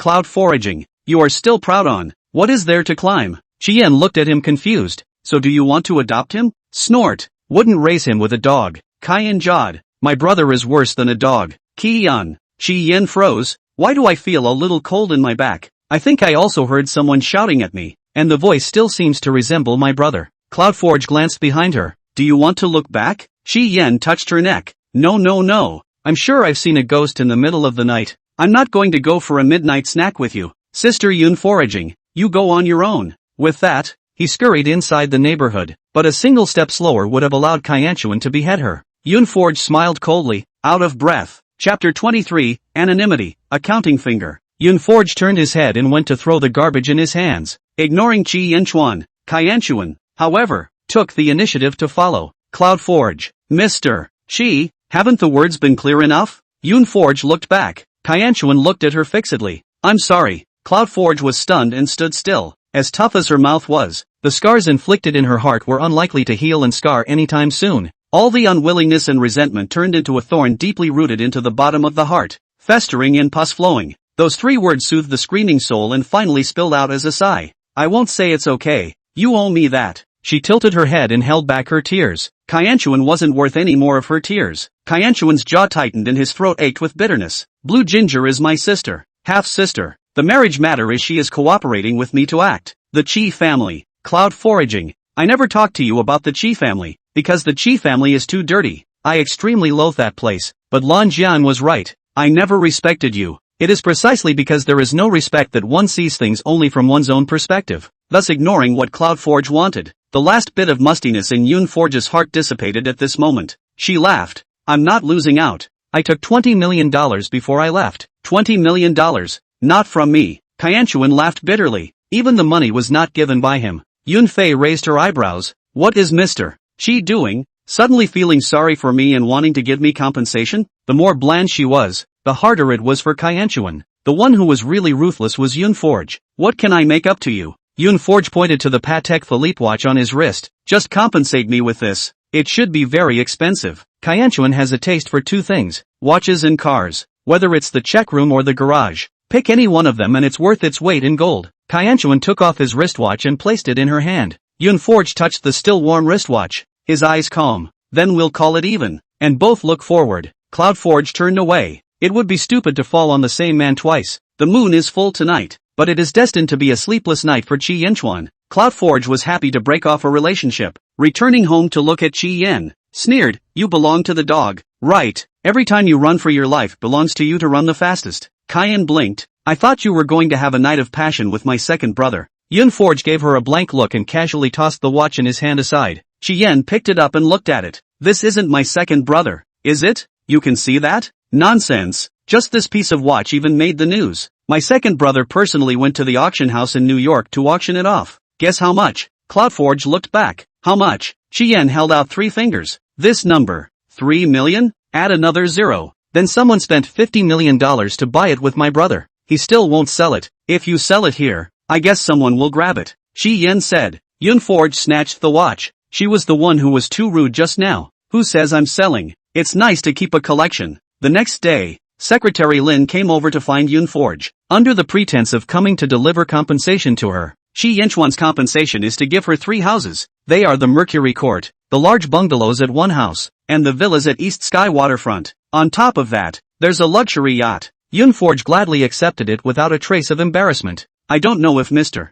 She has explained to you about MS. Lan Jiang. Cloudforge interrupted. Explained, but that doesn't even matter. I still prefer the housebook. Secretary Lin. It seems that Qi Yinchuan has a long way to go. Cloud foraging this person. Right, love on the tip of the heart. It's not love anymore. It's more ruthless than anyone else when it comes to knifing people. Secretary Lin hadn't left yet when he suddenly realized that Junforge's face didn't look quite right. When he looked back, he saw a man not far away who was pestering Qian, and the two of them didn't seem to be too happy. Cloudforge asked, "Who is he?" Secretary Lin said, "If I'm not mistaken, he should be Miss Qian's uncle Zhou Xin." Yunforge smiled coldly, "So it's him." Secretary Lin froze. "You recognize him?" Animal 1. Yunforge rolled up his sleeves and headed towards Zhou Xin. Secretary Lin was uncertain and rushed to follow. Who knew that Yunforge was so brave? Rushed up and ruthlessly threw Zhou Xin a slap. Hitting Zhou Xin staggered. "Bastard!" Zhou Xin grimaced and subconsciously tried to fight back, but the alert Lin secretary clutched his arm and pressed it back, folding his arm. "Mr. Zhou, if you move Miss Yunfu, Mr. Qi will be unhappy. You still have to weigh whether you are qualified or not." Yun Foraging had to say. "Qi Yinchuan, this dog. The name is quite good." Zhou Xian laughed hideously. "You guys wait for me." Putting down his harsh words, he forcefully broke away from Secretary Lin's constraints and angrily turned away. Secretary Lin had a disapproving look on his face. "Miss Yun Foraging, you're too impulsive. He's the Qi family's first lady's own brother. What if you offend him and what if you get retaliated against?" Yun Forge coldly grunted. "There's no way. I learned the dog fighting stick method in my previous life. It's just not fun to see an animal and not beat it up." Secretary Lin was puzzled. "He has offended you?" "No, but you can check. He's done a lot of bad things. One of the things I know is that he chopped off 2 fingers of one of the Qi family's nanny's son, and the mother and son were forced by him to the point where they had no way to seek help, and left their homes and fled Yen City." Secretary Lin's face changed slightly. If he took Zhou Xin, it was equivalent to taking Zhou Yaru. This is a very important breakthrough. If it succeeds, it will be of great benefit to Qianchuan. Thank you for informing me, MS. Cloudforge. If this is true, Qi will always thank you. Cloudforge raised an eyebrow. "If you want to thank me, don't say anything in empty words. I like this." She patted the housebook in her bag. Secretary Lin. How could he have said before that Yunforge wasn't as good as him? No, he didn't deserve to be compared to Yunforge at all. He struggled for so many years, have not been able to afford the down payment of the one house. Hit workers silently shed a bitter tear. Seeing Secretary Lin leave, Shi Yan's face turned pale. "Sis, do you know something?" Yunforge nodded. "I know everything that beast Zhou Xian has done to you." "How did you know?" Shi Yan asked herself that she had never exposed the matter. Yunforaging pretended to tap on his fingers. Poor nuns count on their fingers. Shi Yan flattened her mouth and cried out, "Sister Yunfu, don't you think I'm ashamed? Do you think it's his fault?" "Of course, anyone who does something like that is committing a crime. You're the victim. What's there to be ashamed of?" Shi Yan cried, "But my parents are ashamed of me. They forbid me to talk about it, and they forbid me to pursue it, and they even let me live under the same roof with this man. I'm so scared every day. I don't like staying at home at all." Cloudforge patted her back. "So don't doubt yourself. Your parents were wrong too." Chapter 24, What a Big Melon. Shi Yan thought that Junforge could be really nice. She had never met such a person who was willing to stand by her side without any conditions. "But you offended Zhou Xian because of me. Will he take revenge on you?" Yunforge said. "It's okay, I got a rabies shot. I'm not afraid of him." "Qian, I'm not kidding you." Yunforge patted her head. "Now that your second brother also knows about this, you take him for dead nah?" Shi Yan hesitated. "I have an okay relationship with second brother, but this is my unilateral view of it that way. He has never been fond of me." Cloud foraging. "Not so, not so. You at least all surnamed Qi, but my dad and his dad weren't born to the same mom." Yunfori almost slapped over. "Are you Aristotle's sister Jenny Masto? Just tell you not to worry about it and you'll be fine. And you're still raising hell with me." Shi Yan broke into a smile. "Sis, what's in this bag?" She had a hunch that it should be from Qi Yinchuan. Yunforaging very generously gave her a look. "Your brother sent 3 sweets, plus a luxury yacht." Qi Yan, unable to tense up, she howled again. "I am at least the daughter of the Qi family. Until now I don't have a suite of rooms, and I still live in your house. I can't even afford to rent a house outside. Which luxury family daughter is as miserable as I am?" It's not as bad as Yunforaging, having followed Qi Yinchuan for a while, enjoying the flesh and having money. No loss. With a big wave of his hand, Cloudforge threw the book in his book bag at her. "Don't cry. I'll lend you a memorized one, okay? Let you have a good time." Qian looked at her pitifully. "I thought you were going to give me a set." "Nice try." Cry again and I won't even show you this book. Kyan clutched the room book in her hand. I'm going to class then. It's good to have a good time. Just walking into the classroom, Nyawan saw her eyelids red and swollen, and couldn't help but speak out sarcastically. Yo, isn't this the Chi family's eldest miss? With such an honorable status, how dare anyone bully you? Ever since Chi Yan reported her last time, the two have had a somewhat fractious relationship. Chi Yan grunted. How can anyone bully me at school? I'm just too despondent. And then she brought out the 3 red books. So many houses, don't know which one is good to live in, but really afraid I'll die of despondency. Chi Yan deliberately said. Miaowen's face changed slightly. A suite in Yen City was enough for an ordinary person to work hard for half a lifetime. How many people can't afford it in their lifetime? Chi Yan took out 3 sets at once, but it was a real eye-opener. Miaowen sneered. What's the big deal? Isn't it just spelling father? Chi Yan gave her a blank look. Your family lives in the Bagua formation. So good at yin and yang. At least I rely on my own father. Dare I ask which godfather you rely on? Miaowen just wanted to scold back, and then she heard someone say, Miaowen, Jian Ningyuan came over to look for you. Since the last time he had his foot in 2 boats and capsized, Miaowen had gotten involved with Jian Ningyuan. This seemed like a super-duper doubling of scum to Chi Yan. No, Jian Ningyuan even brought a rose to Miaowen. Fong saw someone selling them in front of the school, so I bought one. Do you like it? Miaowen's face was shy. What flowers to buy for a good reason? I'm not a materialistic person. Jane Ningyuan was just about to open her mouth when she heard Chi Yan cover her mouth and laugh out. Jian Ningyuan? Why do I remember the last time you sent Ning Xiajie from the next class 99 red roses? What a big bouquet. Is your wallet not allowing it now? But it's okay. Good thing Miaowen doesn't mind. It's not like she's materialistic, right? Miaowen's face changed drastically as his memory suddenly revived. Jane Ningyuan is not a low-profile person. When the pursuit of Ning Xiajie especially high-profile, that 99 roses, Ning Xiajie sent several friends circle it. Of course she knows. Jian Ningyuan smiled awkwardly and was just about to explain when his afterglow caught a glimpse of the runebook on Chi Yan's desktop and his gaze deepened. A house in Yancheng. A house his parents couldn't afford even if they worked hard all their lives. Chi Yan, the great lady, had 3 books at a time. Miaowen followed his gaze, snorted, and turned to head out the door. Jian Ningyuan smiled towards Chi Yan and turned to follow. Miaowen, you won't get angry just because of a few words from her, right? The 2 of us were originally doing a play. Are you still not clear about whether I have money or not? Miaowen coldly said. Not only do I know that you don't have any money, I also know that you have your eye on Chi Yan's money. Isn't it envious? If you can chase her down, not to mention gaining a foothold in Yen City, even realizing a class leap will not be a problem. Jian Ningyuan laughed. She is $1,000 lady. Where can she easily look at me? Miaowen grunted. Whether or not you can get her to look at you, that's up to you. Wouldn't you feel dishonored if I went after her?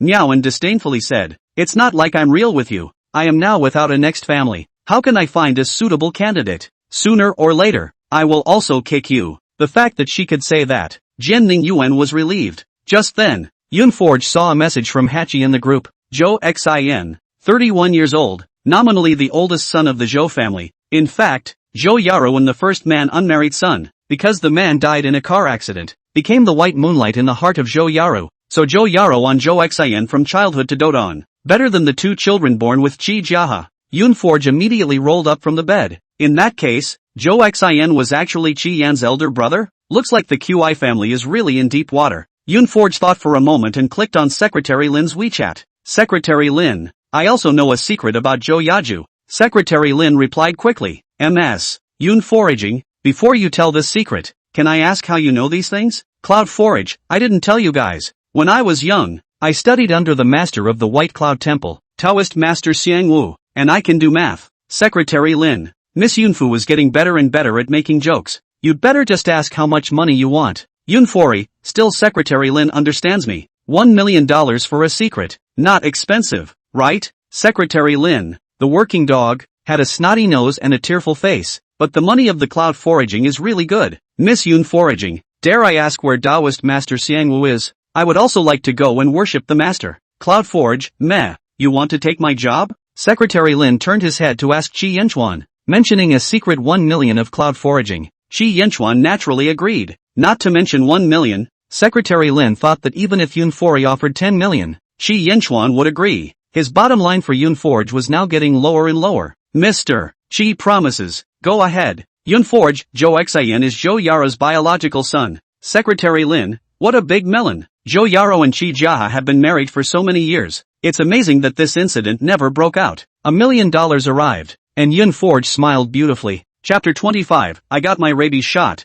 The next day was the weekend, and the two of them, Yun Forge and Chi Yen, stayed in bed and slept. After getting up, Chi Yen knocked on the door of Yun Forge's room. Sis, get up and eat. Yun Forge covered his head with the quilt. Didn't I charge you money in your meal card? You go eat by yourself. Chi Yen beamed. It's not easy to have a weekend. I don't want to eat dang. I want to go out for a big meal. Eating big meals all day long. What's your family's condition? Chi Yen, my family doesn't have the conditions. You have the conditions. Don't think I don't know. You just pitched my second brother $1 million yesterday. Yun Forge read a novel too late last night, and now there were dark circles hanging under his eyes, and he knew at a glance that he was sleep deprived. You've got a dog's nose, haven't you? I didn't screw him. It was a fair trade. Yun Forge went to the restroom to wash up while chanting about Chi Yen, and it didn't take long after that to hear Chi Yen's cell phone ringing non-stop. It hung up and continued to ring. Who called you? Chi Yen bristled. My mom Chance. Yun Forge laughed and looked at his white and clear face in the mirror. Answer it and listen to what she has to say.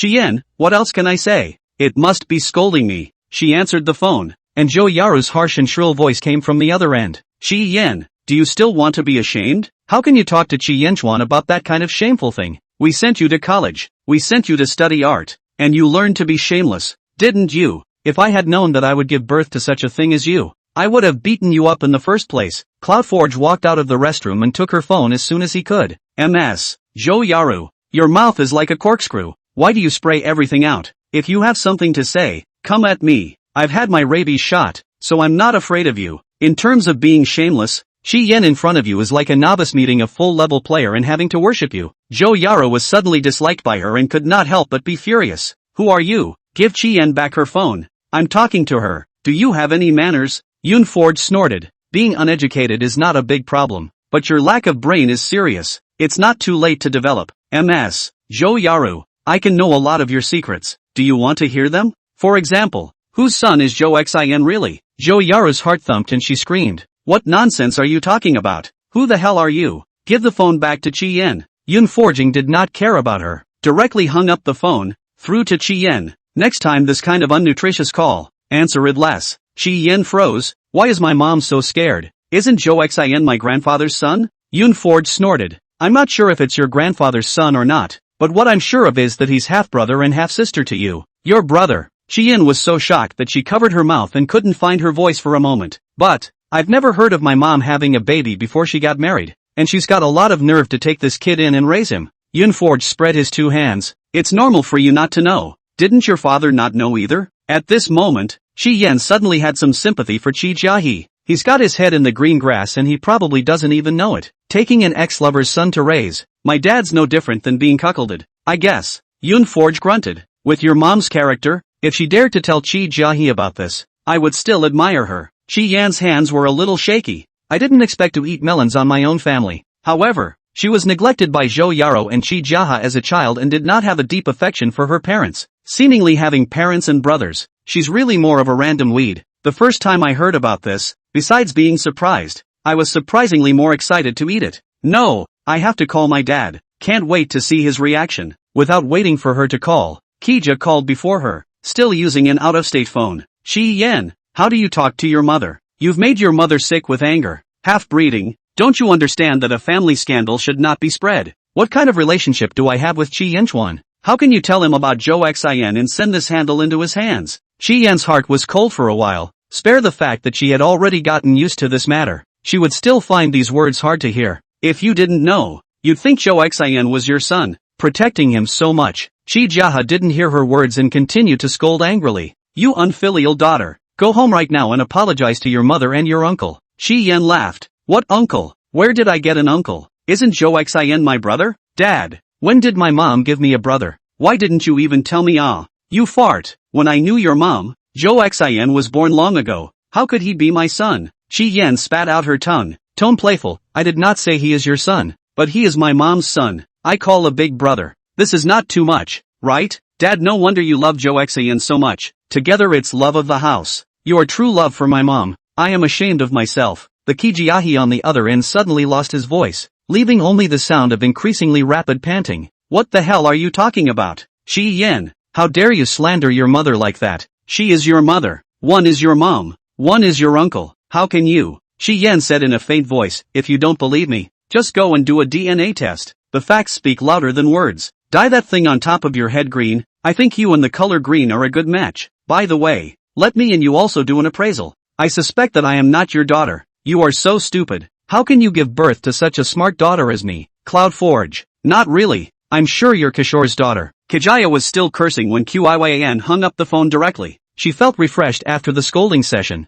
This family stuff. I must have picked it up. Getting involved with them made Qiyan feel sick. Sis, how did you know about this? Qiyan had a curious look on her face. Yunforge pinched his fingers. Didn't I tell you? I pinch my fingers. Are you kidding me? Cloudforge shrugged. How about you give me a reason? The more Qiyan thought about it, the more alarmed she was. Before the school when you and Jane Ning Yuan's affair, it was also Yunforge who broke the news. Do you really know how to tell fortunes? Aha. Sister, if you're so good at math, why don't you go set up a booth and go out and tell fortunes? Definitely makes money. The gentry on this side of Yen City all believe in this. Yunforge shook his head. Heaven's opportunity cannot be divulged. Shi Yan secretly swore in her heart that she must hold on to Yunforge as her thigh. Fortunately, she was thick-skinned and relied on Yunforge from the start. Chapter 26. Your mom's got a sense of humor. Will your dad do anything to your mom when he finds out about this? Cloudforge asked. Shi Yan shook her head with certainty. No. These two are both extremely facetious. Especially Qi Jiahe,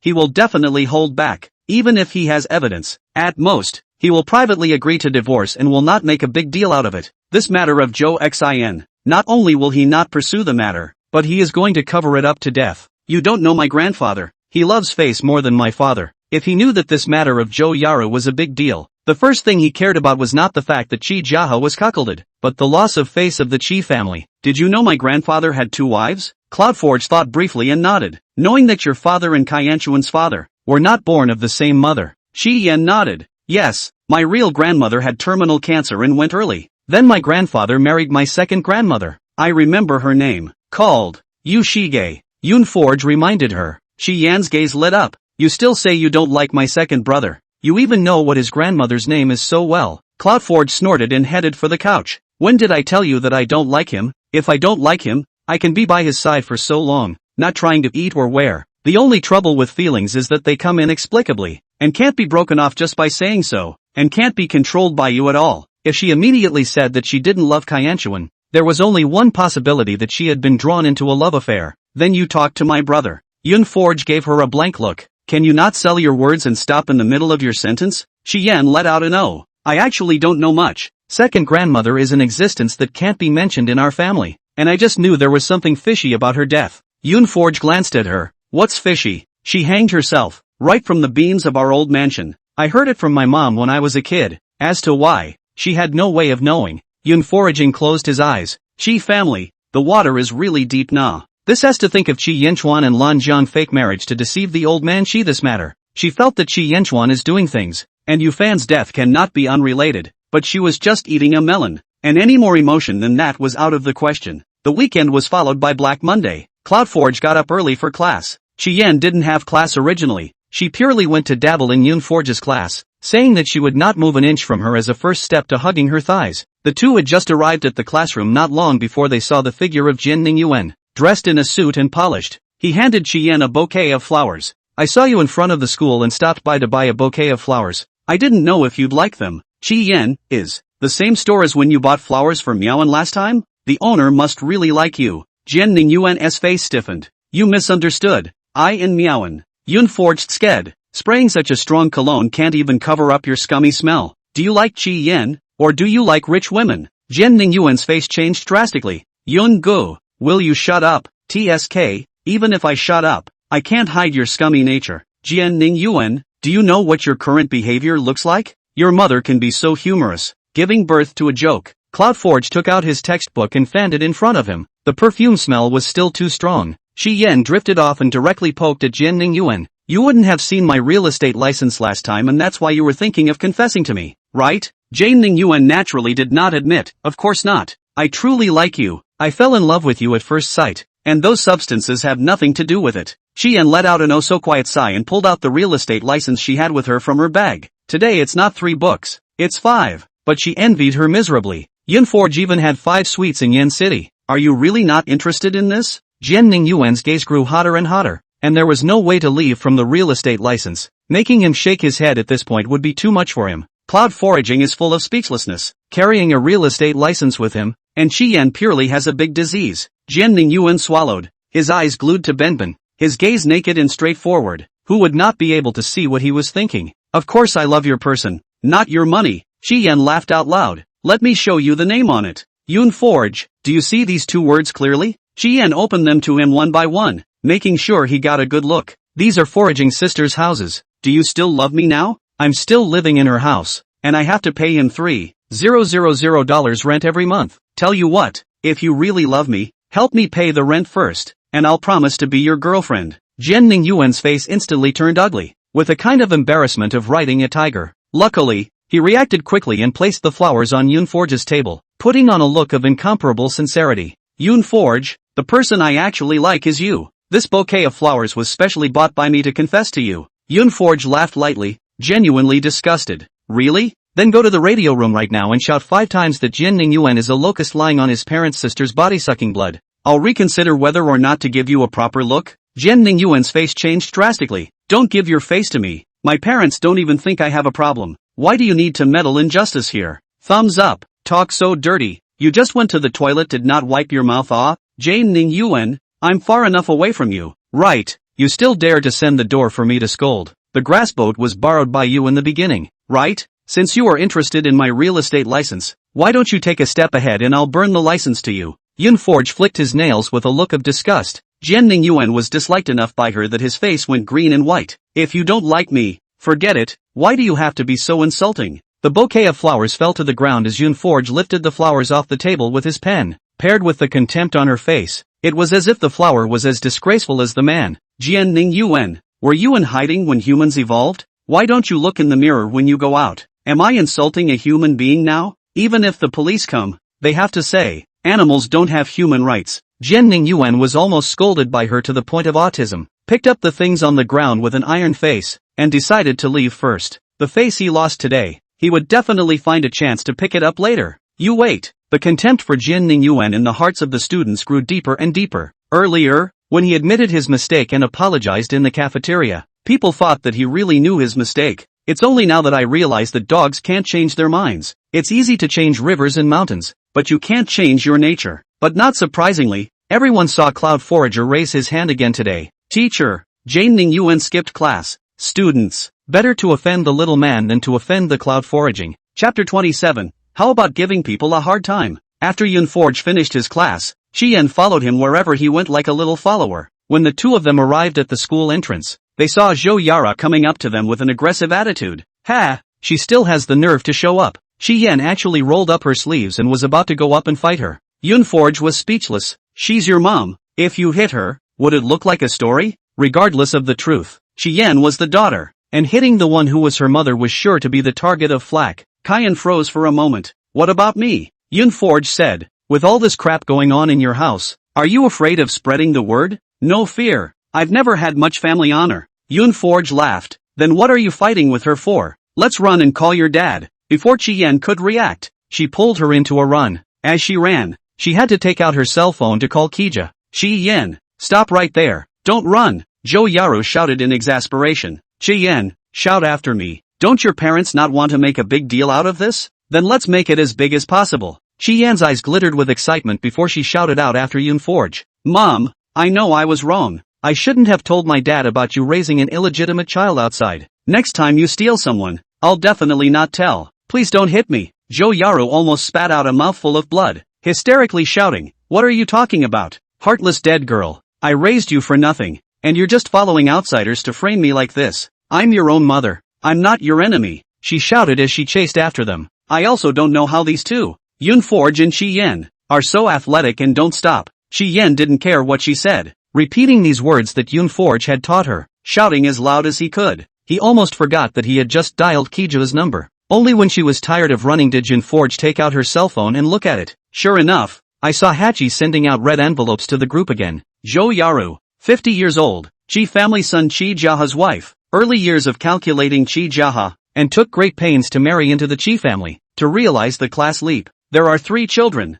the eldest son Zhou Xin, the second son Chi Juncheng, youngest daughter Chi Yen. Because of extreme favoritism, except for Zhou Xin, the other two children are not close to her. Below that, again, are a few bullet points of the bigger things in Zhou Yaju's life. The more Yunforge looked, the wider his eyes became. I can't imagine. Zhou Yaju hit it so deeply. She laughed and turned her head to look at Qian's cell phone, which was already in a connected state. She lowered her voice and said, Mr. Shi, remember to transfer 5 million to me and I'll let you in on a bigger secret. It has to do with your wife. Listen well. Qian perked up her ears. What secret? Yunforge hooked up the corner of his lips. You'll know later. Not long after, Zhou Yaro finally catches up, panting, her mouth still cursing Qian, while then looking at Yunforge, glaring viciously at her. Why do you want to harm me? I don't really know you. What grudge do I have against you that you would do this to me? Yunfei smiled faintly. I have no grudge against you, and I don't want to harm you. Just eat a melon. Tell your secret. Let everyone be happy. Zhou Yaro feigned composure.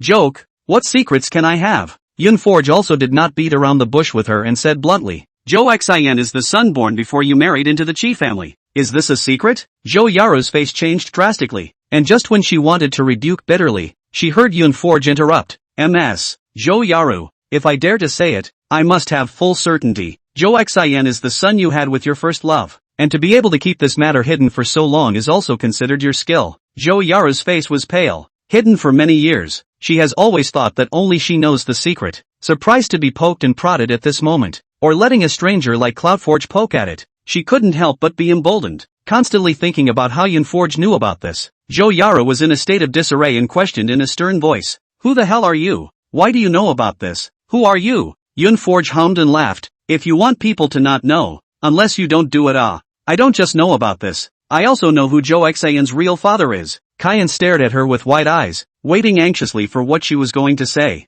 Cloudforge simply sealed the deal in his heart. As I recall, your adoptive father was killed in a car accident. And wouldn't you say it's a coincidence that your first love, too, was killed in a car accident? Zhou Yaro was so shocked that her legs went weak and she directly sat on the ground. She looked at Yunforge in horror. You, Qi Yen prodded. Sister Forge, so Zhou Xian's father, is actually my grandfather? Yunforge smiled and nodded. Ms. Zhou Yaro, you had an affair with your adoptive father long ago. You became pregnant at 18, gave birth to a son at 19, and at 20, you counted on Qi Jiahe and successfully married into the Qi family. After giving birth to his eldest son, Qi Junqing, his position was secure, so he received Zhou Xian in the name of his younger brother and raised him in the Qi family. Poor Mr. Qi Jiahe was kept in the dark and has been the green bastard for so many years. Zhou Yaro smiled coldly, shaking with anger. Even if you know these things, so what? This is our Qi family's family matter. It's not your turn to interrupt. Do you have any proof for what you're saying? Do you think you can provoke our relationship with these words? I'll tell you, I've made him a cuckold. So what? He doesn't know. He doesn't know anything. Even if you tell him to his face, why would he believe you? Yunfei snorted and laughed out. If we say it to his face, he may not necessarily believe it. But if you say it to his face, he will definitely believe it. Shi Yen took the phone. She obviously also didn't expect Zhou Yaro to admit it directly. Mom, excuse me, I just called my dad and am on the phone. Do you want to talk to him? She nodded thoughtfully. Zhou Yaro was so angry that her temples stung and screamed. You, Shi Yen, what good will it do you to destroy our family to pieces? Before she had a chance to explain to Qi Jiahe, she heard a voice on the other end of the phone. Sir, how are you? Quickly call a doctor. Doctor. And then the phone went into a busy signal. Yunforged sked. Even if I'm pissed off, I still have to pay my $5 million. Zhou Yaro was filled with despair. His body was cold. Qi Jiahe knew. He already knows. He's not in the country right now. And when he comes back, the first thing he'll do is settle the score with her. Yunforge raised an eyebrow. Ms. Zhou Yaro, do you still want to continue? I still know a lot of your secrets. Oh, yesterday, I already warned you not to provoke Qi Yen again. You nonetheless didn't listen. Zhou Yaro broke the pot. Anyway, things have come to this point. Fear is useless. She looked at Yunforge coldly. You really aren't afraid of my retaliation. Yunrui laughed lightly. What's the use of being afraid? When you did this kind of thing in the first place, did you ever think about how Qi Jiahe would retaliate against you? I'm a person who doesn't really like internal friction. Rather than consume myself internally, I'd rather give people a hard time. Like now, this blockage is not adding up quite well. Chapter 28, Ridiculousness in the Extreme. Zhou Yaro left in a mess. She was afraid that Yunforge's mouth would shake out any more secrets about herself. Shi Yen, on the other hand, looks at Yoon Forge with a face of adoration. Sister, if you don't get married in the future, why don't you make do with me? I think I've fallen in love with you. Cloud Forge pushed her face away with a look of disgust. She rubbed her chin and decided to pit Kyanchuan one more time. Secretary Lin, I have another secret. Secretary Lin, can't you finish all at once? Cloud Forge, how else can you make money if you say it once and for all? Secretary Lin, you say. Yoon Forge, Jo Xayan's real father, is Jo Yaru's adoptive father. Secretary Lin was shocked. Such a big melon. Where did Yoon Forge pick it from? Yoon Foraging thought about it and sent him another message. Buy one get one free today. And Chi Junqing is not Chi Jiaha's son, so you can check it out. Secretary Lin was so shocked that he couldn't help but burst out. His voice was particularly abrupt in the quiet conference room. Chi Yanchuan glanced at him coldly, and Secretary Lin hurriedly handed over his cell phone. Mr. Key, look. Chi Yanchuan fixed his eyes on the Cloud Foraging just sent over 2 words, playing money. By the way, help me ask Blue Ginger. Dance rooftop package 100 number of fresh meat a year to how much money? Secretary Lin stiffened into silence. This ancestor, when is a bad time to send a message? But at this time, Secretary Lin was now wary of even swallowing. Kyanchuan smiled coldly and handed the phone back to him. The conference room was even quieter. None daring to speak, Secretary Lin was in agony and asked, Mr. Shi, how am I going to reply to MS? Yoon Forage, Kyanchuan, go back as far as you want. It wasn't long before Cloud Forager received the message that the money had arrived. Attached to the words of Secretary Lin, MS, Blue Jiang said that $2 million can package 100 fresh meat for a year. If you want to package it, just transfer the money directly. Yoon Foraging raised his eyebrows, but it is not too expensive. So he transferred 2 million to the Blue Ginger side, and with a big hand, he wrapped up the 100th fresh meat for a year. Shi Yen watched her wave of maneuvers and had to say that Yoon Forge was a ruthless person. Even in front of Chi Yanchuan, he dared to ask this question. Sister Forge, next time you go to the dance rooftop, bring me with you. Cloud Forge snorted. Tell me more. By the end of the night, Kija calls the money to Yoon Forge, and he said he would arrange for someone to sign a contract with her to make her promise to keep her mouth shut. Cloud Foraging speechless. Long ago the whole campus yelled all over how to keep his mouth shut. Still, she took the money with a clear conscience. She's letting Kika know the truth about her being a green bastard, and she deserves this money. It was only the next day after she collected the money that Jo Yaru's matter hit the hot seat. But because this matter was so explosive, no one dared to directly point out the Chi family, and the whole time it was very subtly implied. But everyone guessed anyway. It just didn't take long for this hot search to hang around before it was pulled, obviously touching off which one. As these things festered on the internet, the Chi family confronted the old man in his hospital room. In front of the old man, Chi Yanchuan coldly said, I suggest that the eldest uncle take the blame and resign. Chi Jiaha cursed angrily. I'm the son of the Chi family. Why should I leave the company? Chi Yanchuan glanced at Secretary Lin, who cooperatively took out a folder and handed it to the old man. These are the financial statements of several companies managed by the Grand Master. Chi Yanchuan lifted his eyelids. How much public money has the eldest uncle misappropriated? Do you need me to have Secretary Lin inform you one by one? Elder Chi was furious and grabbed the folder and slammed it towards Chi Jiaha. The sharp horn slashed across his forehead, rubbing off a chunk of skin, and blood oozed out. Look what you've done. As the eldest son, the old man naturally had high hopes for Chi Jiaha. To his dismay, Chi Jiaha grew up with mediocre qualifications and had no talent for business. The second, Chi Jiayuan, has no great ambitions and only likes to tend to flowers and plants and be a laid-back college teacher. The oldest is even worse, a no-nonsense playboy who just knows how to eat, drink and be merry. He thought that this life would be like this, but he did not expect that the most unreliable oldest three gave birth to his grandson Shi Yanchuan, who made him proud. Just because the successor is there doesn't mean he has lost hope in his 3 sons, especially letting his eldest son, who was once the most valued son, and Shi Yanchuan's relationship is not a day or two. In case he passed away and no one could suppress Chi Yanchuan anymore, there was no telling what he would do to the people of the big house. Now this fool, Kija, had sent his own handle to the door. Kija didn't care about the wound on his forehead and immediately knelt down. Dad, I know it's wrong, but it's not all my fault. He made the setup for me to jump. He's the one who's trying to hurt me. By the time he figured this out and tried to pull out, it was too late. How is he going to save himself and return home to deal with Jo Yaju if he doesn't embezzle public funds? The old master's sharp eyes looked at Chi Yanchuan at once, containing a full of hesitation. Chi Yanchuan has always been obedient in front of him, but he acts in the mall with ruthless means. The old man really didn't want to admit that this grandson called him unreadable and worried him. Chi Yanchuan's eyes showed sorrow. Uncle, all along, Yanchuan asked himself that he did not have any disrespect for you. I really do not understand why you would think so. If the matter of misappropriation of public funds is that I harmed you, then those hot searches on the internet, and what should be the explanation? Chi Jiahe was shocked. What hot search? Secretary Lin stepped forward. Today, the Chi family was on a total of 3 hot searches, all of which were related to Ms. Zhou Yaru, and Mr. Chi has already proceeded to have them withdrawn. He placed the tablet in front of the old man and handed him his glasses. These scandals, which have had such an impact on the image of the QI family, have put the PR department into action. One of them is the mother-son relationship between Zhou Yaru and Zhou Xin.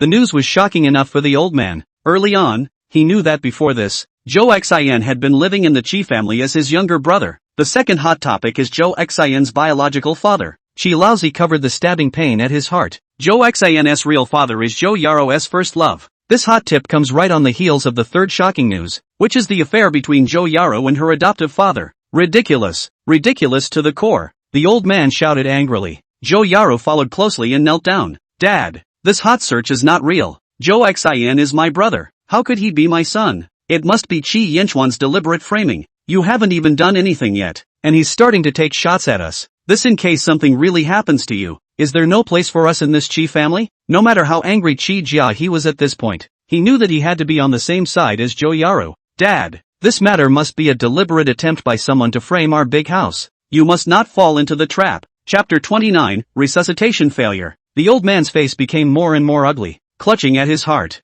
These things, he believes, but he didn't believe it when he said that there was no Qianchuan's handiwork in it. After so many years of hibernation, I'm afraid I've been waiting for today for a long time. He stared coldly at Qi Yinchuan's face. Tell Grandpa if you told someone to blow up these things, no matter how embarrassing it is, you can't shake it off on the internet for people to laugh at. If they are QI family members, they should be united and should not stab the knife into their own family members. Qi Yinchuan looked back indifferently. His faint voice, how could Grandpa think that? The old man coughed twice and blushed. You were taught by me, Ink Brand, and I can't see you. Qi Yinchuan did not answer. And then the door of the ward opened, and an old woman with a head full of silver hair but an athletic figure walked in. Zhou Yaru didn't have time to exclaim. The old lady directly grabbed her hair and slapped her heart a few times. You're a heartless bastard. I shouldn't have adopted you in the first place. White-eyed wolf, animal. You screwed your foster father and gave birth to a bastard. Why don't you just die with that old bastard? Secretary Lin pretended to go forward to stop, but in reality, he was pulling back, holding down Zhou Yaru,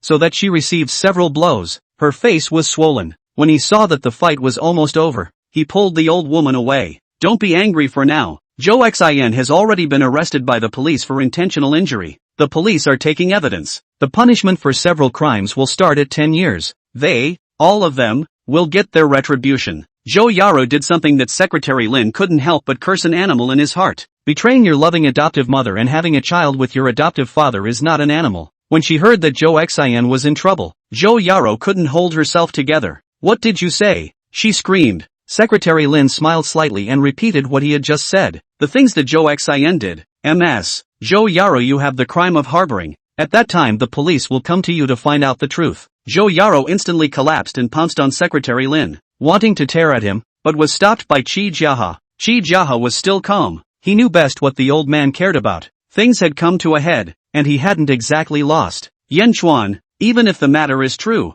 you shouldn't have publicized this matter. Now the outside world may not be able to laugh at our Qi family. Is this the result you want to see? He questioned in a loud voice. Secretary Lin smiled lightly. Grandpa, you've wronged our Mr. Qi. Do you know how much money was spent in order to remove the hot search? Qi Jiahe sneered. This matter was leaked out from Yunfori's side. Who doesn't know that she is your lover? I wonder how she knew about this. I'm afraid it came out of your mouth. Secretary Lin. Not really. Qi Yinchuan, this mouth. Cloud foraging can pry these gossips from his mouth to count him lose. Both sides argued, not realizing that the old man's face was getting worse and worse, and finally covering his heart. He fell off the bed. Everyone then reacted and hurriedly called the doctor over. The old man has just been sent in for first aid. Qi Jiahe and Zhou Yaru turned their eyes to be controlled by the police who have been waiting for a long time. Qi Jiahe's veins rippled. Qi Yinchuan, you're a wolf with a premeditated plan. You shall not die well. You will have your retribution. Qi Yinchuan snorted and returned with a calm demeanor. My retribution.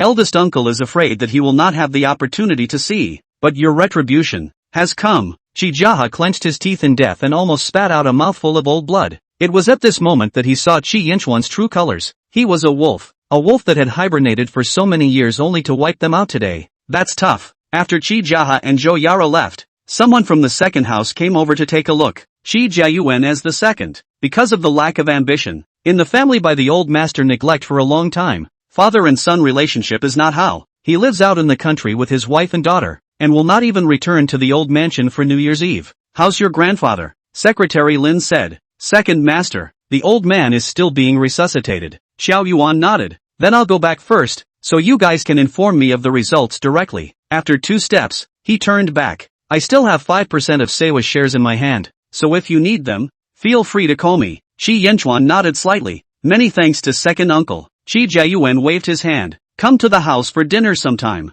Your parents are unreliable. The second uncle's house is not short of a pair of chopsticks for you. The figure faded away, leaving only Secretary Lin and Chi Yanchuan, and the air was quiet. Qianchuan closed his eyes and frowned. It was only when he heard the news of failure to resuscitate that his frown was loosened. Chi Yanchuan got up with a cold look and went in to see the old man for the last time. With trembling hands, the old man barely lifted them, and then lowered them. He knew he was at the end of his rope, and insisted on seeing him one last time for the sake of Kija. Chuan. Chi Yanchuan walked up to him and said indifferently, if there's anything else Grandpa wants to say, just say it. Your great uncle. He snorted and lifted his eyelids again, a hint of scarlet flaring at the end of his eyes. Don't worry, I'll take care of the eldest uncle and his wife. The police have already taken them away. I believe they will check them out properly, and for the rest of their lives, they will spend the rest of their lives inside. I'll say hello and have someone take good care of them. The old man's pupils glared out and he gripped the covers hard. With all his strength he yelled out, "You're crazy!" Chi Yanchuan let out a low laugh. In addition to misappropriation of public funds, Chi Jiahe has another charge. Guess what it is? The old man's strength drained out of his body at this moment, his gaze cloudy as he stared at the ceiling. It was a moment of unparalleled clarity of sanity. You always remember. Qianchuan's cold eyes swept over him. Remember what? Your grandmother. You fan. TCH, you still have the nerve to mention her name, so it seems that there is no shame in your heart. The old man gritted his teeth. Guilty? Why am I ashamed? Cough cough, cough. Qianchuan didn't care anymore. What he wanted was retribution for these people, not guilt. Shi Jia's eldest, raping his stepmother and forcing her to die. This scandal can nail him and his grandfather to the pillar of shame, right? A hint of pain swept under Chi Yanchuan's eyes. The Chi family had never been a fart in his eyes. The old man was so furious that a mouthful of blood was hardened and sprayed out. Yanchuan, Grandpa is wrong. Let go of your elder uncle. Spare the Jishis too. Qianchuan laughed softly, his eyes vicious. Spare him? Who will spare my grandmother? You live in that room all day. Have you ever thought of her for a single day? Didn't Grandpa see those embroidered shoes hanging in the air? Her neck, strangled on the beam, will never sing again. Grandmother's voice, it's so beautiful. It was only at this moment that the old man saw clearly that this grandson had never forgotten you fan. Pretending, all these years, he's been faking it. It's a bloodthirsty wolf that hibernates and waits, grasping the perfect moment to break the enemy's neck. Chapter 30. It's clearly your second brother who has earned it. Chi old man is now on him to let go of Chi Jia has no hope. Just afraid of Chi Yanchuan crazy. Put the interests of the Chi family at risk. He was already dying. His life had come to an end, and he was still worried that the Chi family's splendor would cease. The Blue family. You and the Blue family. He gasped. He tried to make Chi Yanchuan think about the marriage between the two families to give him something to think about. Chi Yanchuan hooked up the corner of his lips. Grandpa still doesn't know that Lan Jiang is my half-sister's own sister. Between siblings, how to join in marriage. The old man's eyes widened in anger, and he raised a trembling hand, pointing at him.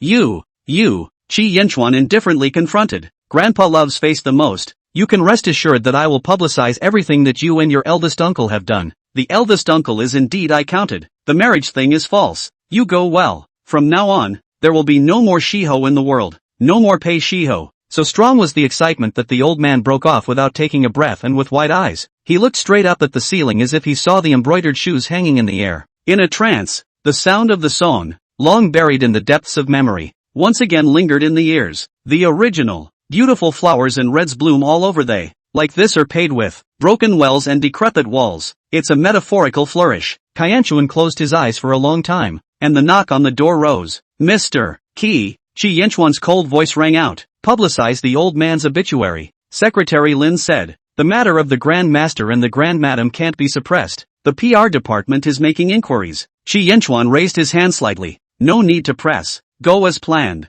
Secretary Lin nodded. Yes. Chi elder passed away. Chi Yanchuan officially took the throne. becoming the youngest person ever in charge of the Chi family. He calmly handled the old man's funeral when the Chi family scandal was in full swing. The funeral was not a big affair, but a low-key one. Immediately after that, it was to change Shurha to Shangchuan, and truthfully announce the crimes of Chi's old man and Chi Jiahe. The crowd digs it out, and it turns out that Qijia has another charge in addition to the economic crime, and the person he violated was his own stepmother, Qianchuan's own grandmother. Chi old man chose to look on with cold eyes. For the so-called face of the Chi family, the matter was suppressed, trying to protect the eldest son. Unable to bear the humiliation, Yufan ended his life with a piece of white silk. Here in Qianchuan, there is no such thing as the dead being the greatest. Even at this point, he would pull the old man out and flog him for everyone. His parents were united by passion, and when the passion wore off, they parted ways and began to play their own games. Yufan couldn't look at it, so he put Qi Yanchuan to his side to raise him.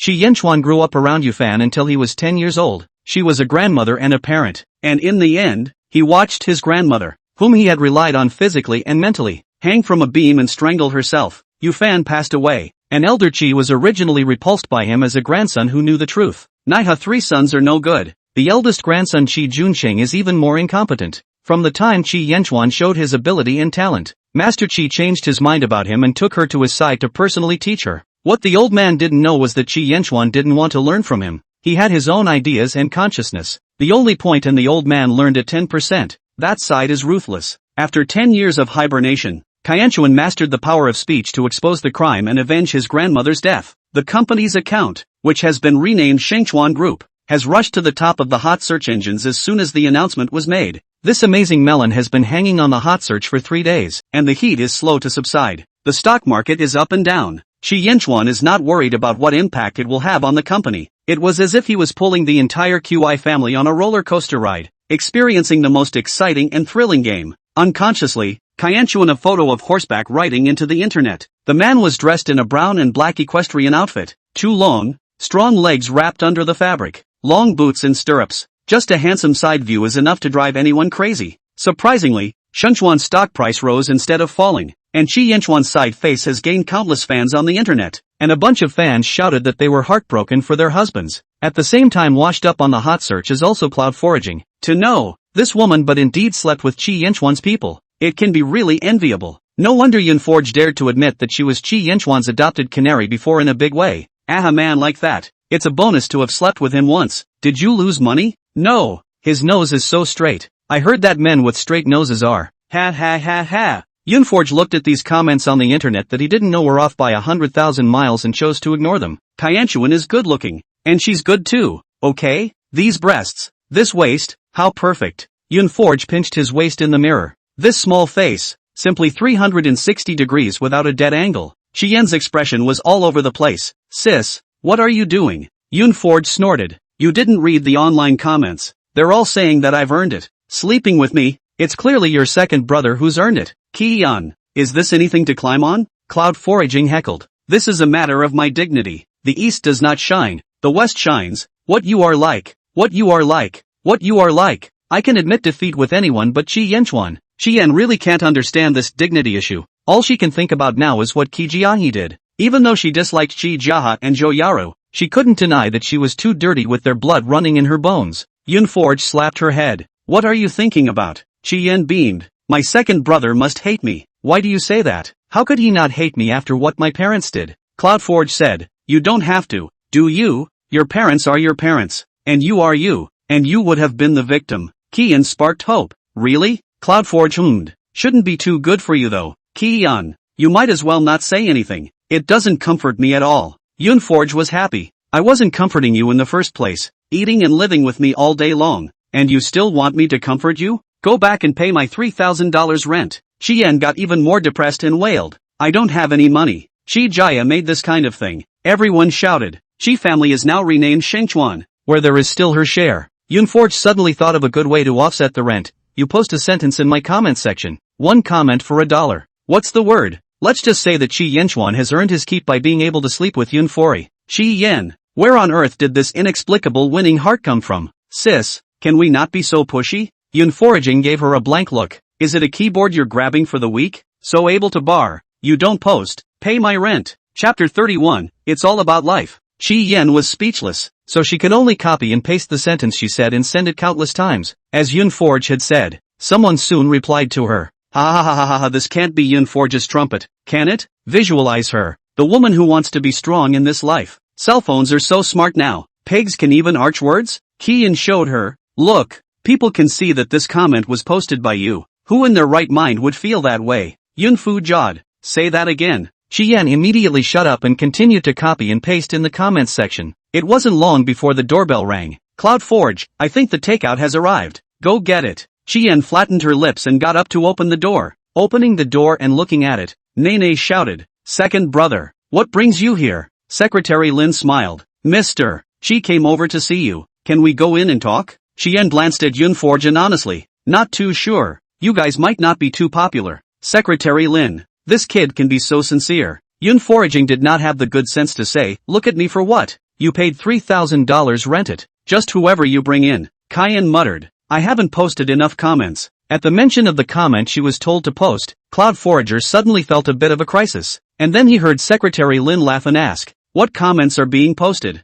Qian honestly handed him his phone to look at. That's it. I can be too contrary. It's all about life. Cloudforge. LOL. Secretary Lin almost didn't hold back his spurt. This good-natured sense of triumph was Yoonforge's style. He not only looked at it himself, but also gave Chi Yinchuan a look. A smirk swept under Chi Yinchuan's eyes. This was the only thing that could make him happy all these times. Well, I've earned it. Kian sked twice. Love brain. The living room of this house, Cloudforge, is not big, and the sofa that I bought is not big either. She occupied a lazy couch by herself, playing elimination games with her legs crossed in her pajamas. Shi Yen, on the other hand, was sitting pathetically on a short stool with the coffee table in between, opposite Chi Yinchuan and Secretary Lin. Chi Yinchuan was very close to Yun Fei, and since their breakup, this was the first time he was calm enough to sit so close to her that he could survey her with abandon. This opportunity was so rare that he couldn't even hide the greed in his eyes. Originally, he didn't need to come here in person for today.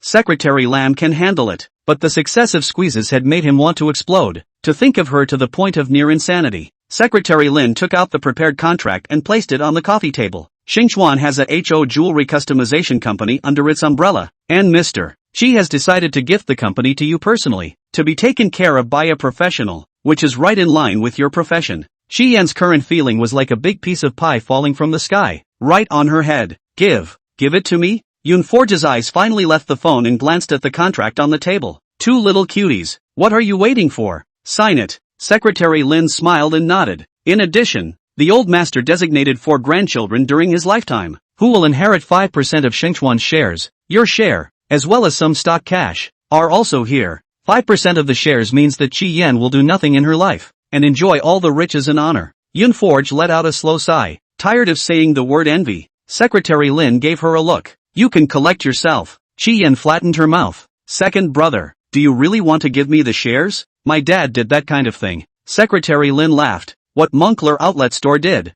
It has nothing to do with you. You don't need to keep it in your heart. Study hard in the future. You still have a long life. Qi Yan cried out with a wow and jumped into Yoonforge's arms. Sister Forge, you're right. My second brother is really nice. Yoonforge's face went straight black as he pushed her away. When did you say your second brother was nice? I'm not, you don't talk nonsense. Qi Yan huffed. I'm just so happy. I really regret posting all those comments just now. I now feel like you earned it. Yoonforge smiled coldly. Then get out now. Qi Yan immediately changed her words. Just today he is better than you, and every day in the future you will be better than him. It's too late, so pack up and get out now. Qi Yan beamed. Come on, I'll buy you a big meal. I've got money. Only then did Yoonforge reluctantly forgive her, and turn to start targeting Qi Yinchuan. Things are done. Why don't you leave? I don't keep food here. Secretary Lin hurriedly explained. Mister, she hasn't seen Miss Qi Yan for a long time and wanted to treat her to a meal. Yoonforge waved his hand. Then you guys go. Don't get in the way here. Just in time for her takeout to arrive, she got up and went out to get it. When he came back and opened the box, Qi Yinchuan frowned. That's all you eat? What's wrong with eating this? Your sister also eats this too and didn't grow up to be a too little cutie.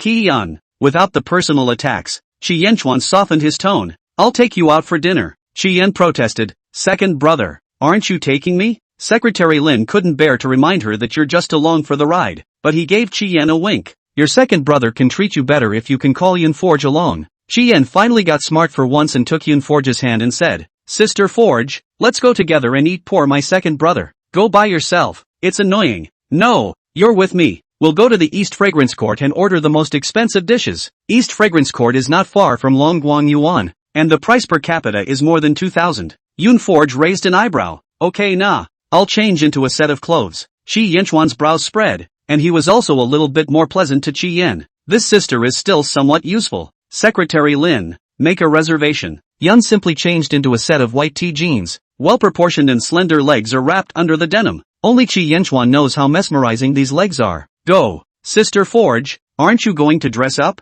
Qi Yan asked. Yun Forge heckled. A few dishes. You guys aren't worth dressing up for. When they came downstairs, Secretary Lin drove and Qi Yan got into the passenger seat first. For the first time, he threw Qian an appreciative look. Unexpectedly, the next moment, he heard Yun Forge say, your second brother just gave you so many things. Don't you take this opportunity to cultivate a relationship with him? There's no point in having an eye for it. Qi Yan was flabbergasted and felt that what Yun Forge said could be really reasonable, and immediately got down from the passenger seat and went to the back row. Thank goodness I had Sister Forge to remind me. Cloud Forge took the opportunity to get into the passenger seat and peacefully fastened his seatbelt. Secretary Lin, appreciative looks given early. Qi Yan smiled towards the side of Qi Yanchuan's face. Second brother. Kai Yanchuan was patient. Aha, can't really figure out how Qi Jiaha and Zhou Yaru, with their nature, gave birth to a second little cutie. Chapter 32, which drain is open? A group of 4 people arrived at the East Fragrance Pavilion. They were led by the manager to the upstairs box, which was quieter and more comfortable. Unexpectedly, they met Blue Ginger at the door of the box. Lan Jiang looked at Yun Forge and then at Qi Yanchuan, his eyes containing urgency, wondering how these two could be together. Coincidentally, why don't you join us? How can you be considered a big customer of our Dancing Sky Terrace? It's not too much to ask for a meal, right? This was naturally said to Yun Forge. Secretary Lin, is this something that can be said? Yun Forge didn't have a problem with it. She had some regrets on her way here and didn't really want to be alone with Qi Yanchuan. She's more comfortable with more people. Now that he sized up Lan Jiang again, he realized that she and Qi Yanchuan did have a few similarities. Walking into the box on Blue Ginger's side, she realized that this was Blue Ginger's family dinner, and her parents and Su Xian were there. Lan Dinghuai and Su Guiyin were both happy to see her. Su Guiyin, in particular, said, last time we parted, Lan Li has been chanting about you. Cloud Forge smiled faintly and didn't answer. Su Hsin boss beamed in displeasure and wasn't happy to see her, and then his eyes lit up when he saw Qi Yanchuan. What brings Mr. Qi here? She had fallen in love with Qi Yanchuan at first sight before, but at that time, he and Lan Jiang had already decided to marry, so she didn't dare to show it. Coveting your cousin's man doesn't sound good when it gets out in any way. Now that she knew that Qi Yanchuan was Lan Zhan's brother, her mind began to come alive again. Blue Ginger glanced at her when he heard her words. I met them outside and happened to invite Cloud Forge over to join us for dinner. Su Guiyin showed unprecedented enthusiasm, pulling Yun Forge to sit by her side. Su Xian stood up while focusing on Qi Yanchuan's movements, wanted to see where he was sitting so he could wait for the opportunity to sit there himself. As a result, Qi Yanchuan naturally sat next to Yun Fei. Secretary Lin followed closely beside Qi Yanchuan, and after that was Qi Yan. It was not her turn at all. Su Xian pursed her lips and had to sit in her original position. Blue Ginger gave her another thoughtful look, and then his gaze fell on Yun Forge and he laughed. What are you two, getting back together? Yun Fu raised his eyebrows, not moving towards Su Guiyin's side. Ms. Lan, I shouldn't be able to use the word compound in my relationship with Mr. Qi. Qi Yanchuan's eyes darkened and he raised his hand to pour her a cup of tea. He didn't dare to be too adventurous. Even pouring the tea seemed careful. Blue Ginger couldn't help but sigh inwardly. This brother was really trapped. Su Xian smiled, agreeing with Yun Forge's words. What Yun Forge said is true. It's not like she's a serious girlfriend. How can I use the word compound? It seemed as if Yun Forge had only just realized her presence and looked over with a smile under his eyes. Yo, which sewer was left open and let you crawl out again? Su Xian was so angry that her face was crooked, but she couldn't take advantage of Yun Forge verbally, so she had to seek Su Guiyin's help. Auntie, look at her. Su Guiyin was a bit helpless. It's your words that offend people. You'd better shut up and not open your mouth. People Kaianchuan's actions are so obvious. If not for his girlfriend, can he be so attached? Yun Forge smiled and asked, Auntie Su, why didn't Lan Li come? She's had a bit of a cold lately, so I didn't let her go out. Why don't you come back with us to see her after dinner later? She'll be happy. Su Xian huffed. Yun Forge must be busy and unavailable. Yun Gu laughed. Who says I'm not available? Good. I'll go to the Lan family later. Accompany Lan Li. She'll be very happy. Other than Su Xin, the other Blue family members Yoon Forge was quite favorable, especially after they gave away their house. It's a small thing to go and see Blue Leaf. After the food was served, Yoon Forge didn't speak again and focused on attacking the big meal, ignoring the man next to him. Su Xin several times and 3 times to Chi Yenchuan, shy and timid, so it is difficult to ignore. It's hard to muster up the courage to speak to him. Mr. Chi, the crystal pigeon from East Fragrance Pavilion is very good, try it. Now, even Su Guiyin looked at her in dismay. Su had neglected Su Xin, who, as an aunt, had surprisingly only discovered her mind today. A person like Chi Yenchuan, where is she able to climb high? Immediately afterward, but he saw Chi Yenchuan pick up the public chopsticks and clip a piece of squab. Su Xin was ecstatic that he actually ate it. And then, watching him chuck the squab into Yoon Forge's bowl, Su Xin's smile froze, her palms almost picking at themselves. She said sourly, "That's very sweet of Mr. Ki." Yoon Forge heckled, pinching the squab in his bowl to Secretary Lin, his face smiling. "I'm not blessed with Mr. Chi's thoughtfulness. Let Secretary Lin bear it." Secretary Lin, who became the focus of everyone's attention, was on pins and needles. Hitting the workers is always the hardest. Su Xin bit her lip and looked at Chi Yenchuan with a sad face. Yoon Forge was happy. "Su Xin, you've been in a window for too long, right? Why don't I introduce you to a boyfriend? I see that you've been staring at the man next to me for a long time." Su Guiyin smiled and explained. Su Xin is just getting ready to make her debut, so she won't be in a relationship for a while. Right, Su Xin? Su Xin could only nod her head stiffly, smoothly steering the topic to herself. "Yes, I just recently received a notice for a variety show with celebrities bringing up children, and I'm taking part as a vegetarian, as a trainee mom bringing up children. This is my first variety show. I don't know if it will go well, but I love kids, so it shouldn't be a problem. Do you like kids, Yoon Forge?" Cloud Forge looked at her. "Not like that." "Yeah, that's a shame then." Su Xin smiled. Yoon Forge said, "No pity, I don't like a lot of things. I also have a dense phobia and don't like to come into contact with people with a lot of hard eyes, so just stay away from me." Su Xin's face stiffened, her anger hidden. Tianchuan was here. Otherwise she would have spiked her expletives long ago. She forced a smile, making herself ignore Cloudforge's words. "Yoon Foraging, you also have quite a lot of microblogging fans. You definitely have an advantage in the entertainment industry. Haven't you thought about signing a company?" Yoon Forge laughed. "No, I'm not interested in the entertainment industry either." Su Xin nodded. "That's right, after all, you don't have connections. If you enter the entertainment industry, you might encounter subterfuge. Unlike me, I have my cousin to help me out. You see, this variety show is what my cousin pulled for me."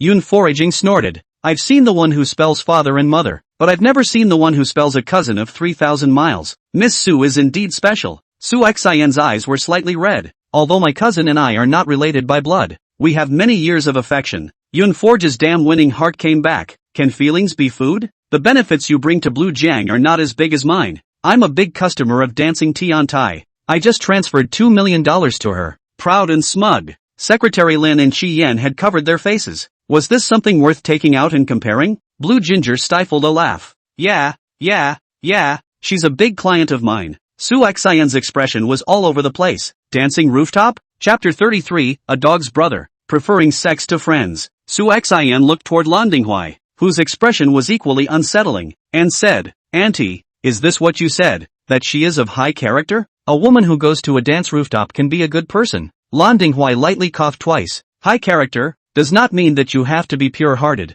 Nowadays young people, some of their own entertainment activities, is not quite normal." Blue Ginger stifled laughter, stifled to the point that his face was red. "But it is. The dance rooftop is opened by me. That is a serious place." At that moment, Yoon Forge's cell phone rang and an email came in. She clicked on it and raised an eyebrow. "The waifu synthesizer you were talking about. It wouldn't be Super Mo North Nose, would it?" At the mention of this, Su Xin was rather self-conscious. "This is it. The first 2 seasons were very hot. Those who can participate in this variety show have a certain curiosity in the entertainment industry. It's not something that ordinary people can participate in." Yoon Forge let out an "oh." "Indeed, it's not ordinary. If it was ordinary, it wouldn't have sent me an invitation letter." Su Xin's face changed slightly. "Who sent you the invitation letter? How could they send it to you?" Yoon Forge waved his cell phone in front of her and smiled. "Have you already decided to participate?" Su Xin stiffened. "It's impossible for 2 vegetarians to participate in this program. They've already settled on me, so it's impossible for them to choose you again. it's useless for you to reply. Cloudforge let out an oh-so-subtle sound and said, in that case, let's see if they'll brush me off or you. Su Xin was furious. You just said you weren't interested in the entertainment industry. Yoonforge smiled slightly, because you managed to get my attention. Happy? Anyway, I'm happy to give you a hard time. After a meal, Su Xin was almost so angry with her that she went into autism. After dinner, Lan Dinghui once again invited Yunfei to sit at home, just to see Lan Li. The cloud foraging should naturally be down. Lan Jiang has the intention to create an opportunity for Qi Yanchuan, so he invites him to join him. Who knew that Qi Yanchuan unexpectedly refused? She doesn't like me to follow. Lan Jiang couldn't help but laugh out loud as she looked at Yoonforge, who had gotten into Lan Dinghui's car. You're quite self-aware. I asked Cloudforge a question last time. Do you want to hear it? Qi Yanchuan looked indifferent. Don't want to. There's always nothing good to say. Blue ginger. Got it. But I still want to say one thing. She said she prefers young fresh meat. Do you think she'd be mad if she knew she spent $2 million to adopt an old weenie like you?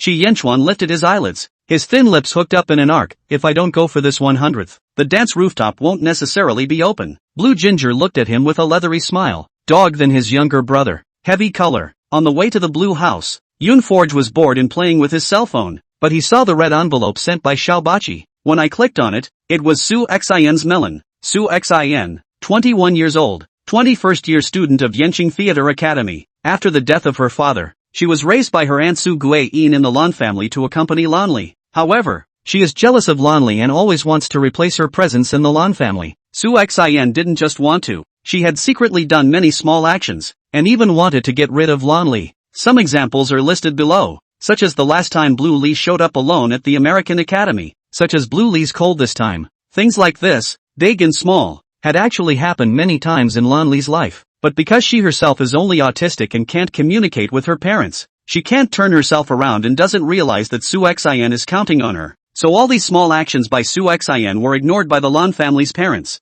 Yoonforge closed his phone. Just disliking her twice was really cheap. How can Blue Leaf get better when you put someone like that around him? When they arrived at the blue house and saw this mansion that covered thousands of square feet, Yoonforge couldn't help but whistle. It's good to have money. Lan Li is upstairs. I'll take you up. Su Guiyin laughed, bringing Yoonforge upstairs. Lan Li was surprised and delighted to see her. Su Guiyin let them speak for themselves. I'll go down and have some fruit cut up. Blue Li pulled the cloud foraging to see their own Lego. Lego is based on the cloud foraging cartoon character image customized, full of cloud foraging half high, made very exquisite. Yunfu smiled and touched Lan Li's head. I can see that you really love me. Little Li, I heard that you have a cold. I came over to see you. Can you tell sister why you have a cold? Blue Li cocked his head, typed on his cell phone, and handed it out. Fishing for fish. Yunfei suddenly realized, because of fishing for fish, did you get your clothes wet? Blue Li nodded. Cloudforge asked, why are you fishing for fish when you have a good reason? Blue Li, sister likes it. Cloudforge was stunned.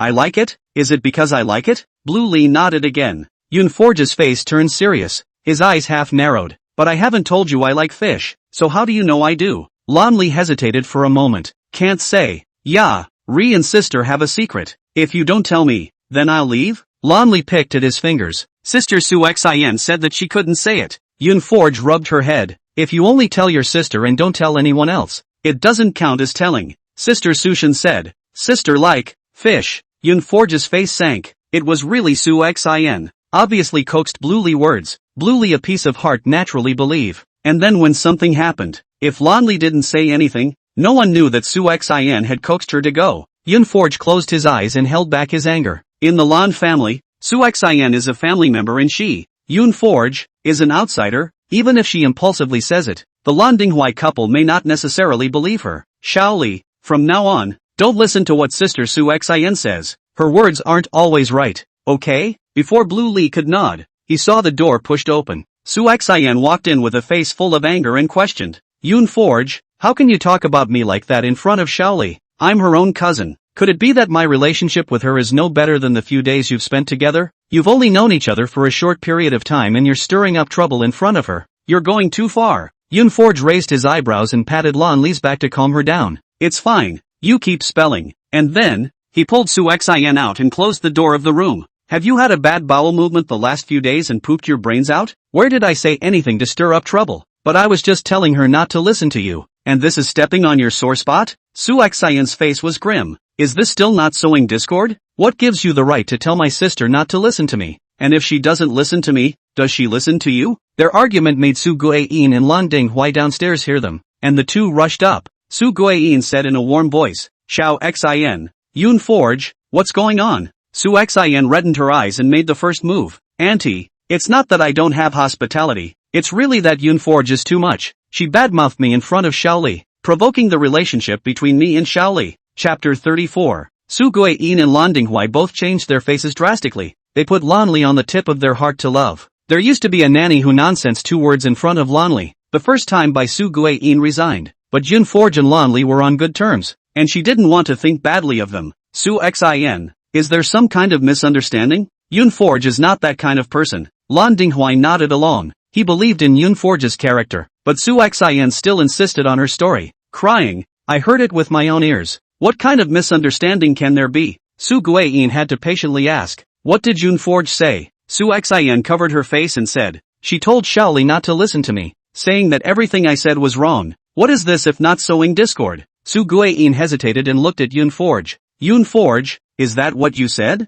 Cloudforge smiled. I did. Su Guiyin was a little displeased, but didn't think it was much of a problem. It was merely displeasing and would not blame Cloudforge for it. Xiaoli is child-minded. Su Xin watched her grow up. The two of them have deep feelings. You really shouldn't say this. In case Xiaoli takes it seriously, it will break Su Xin's heart. Su Guiyin's attitude is as gentle as ever, like an elder teaching her own child, making Yun Forge sway. She had thought that Su Guiyin would be very angry. After all, Su Xin was her own niece. Cloudforge smiled and nodded. Very well behaved. And then he looked at Su Xin and asked, Su Xin, why did Xiaoli catch a cold? Su Xin blushed and clenched her fists nervously. She went fishing and got wet. Why is she fishing for fish? Su Xin, naturally because of greed. Yun Forge then asked, Uncle Lan Auntie Su, is Xiaoli a playful child? This sentence, on the contrary, put Mr. and Mrs. Lan Dinghua in a dilemma. Of course Lanli is not playful. She does not communicate with people.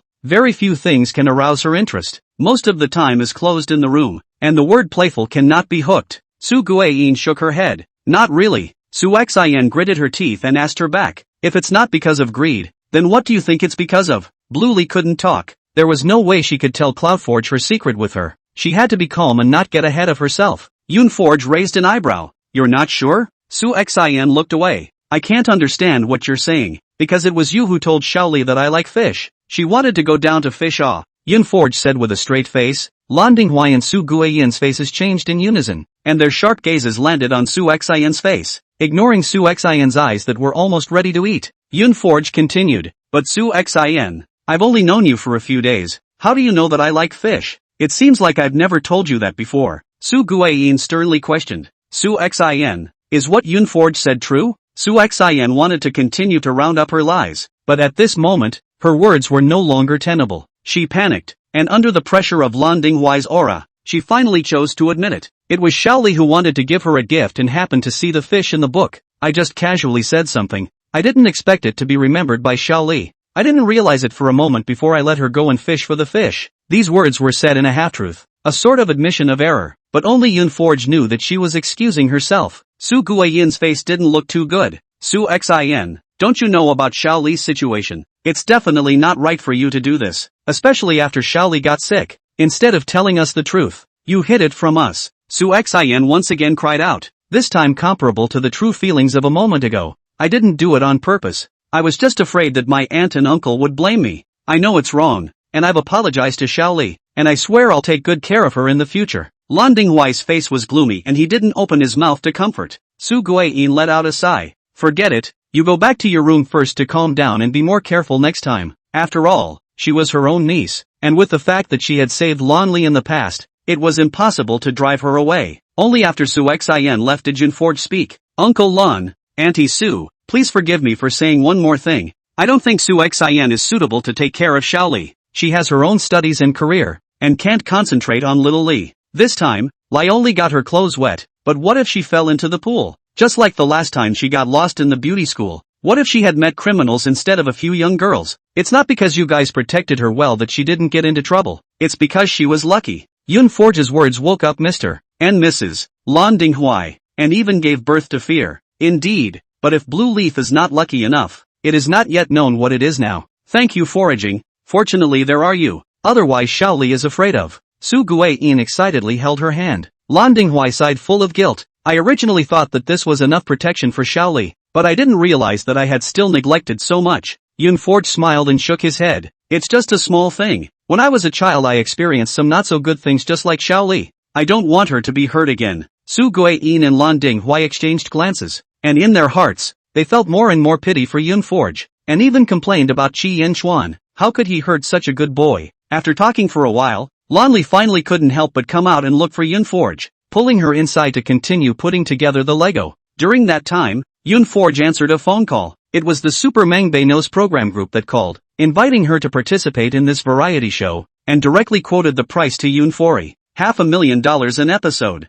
This price, for a vegetarian like Cloud Forager, was really not low. There's usually a dozen episodes in a single installment of Super Mo North Nose, which would make her at least $5 million or more. Cloud foraging now in the hands of cash or before buying Long Guanyu and the rest of those. She is not good at investment, can only save. There are 4 empty houses, all of which are mansions, and a large store that is rented out. Who would mind too much money? She hadn't held out hope that they would choose her at first, and now she was more than a little surprised. After making an appointment to sign the contract, Yun Forge hung up the phone. Turning his head, he saw Blue Leaf staring at him. What are you looking at? Blue Leaf? Who? Yun Forge laughed. It's a variety show called Super Mo North Nose with kids, and they invited me to participate as an intern mom. Blue Leaf, can I join you? Cloudforge was surprised and let out a laugh. I don't think so. You're too young to be a trainee mom, but as a kid, you're a big kid. You shouldn't fit the bill. Blue Lee kept her head down, her eyes darting around. Big kids are kids too.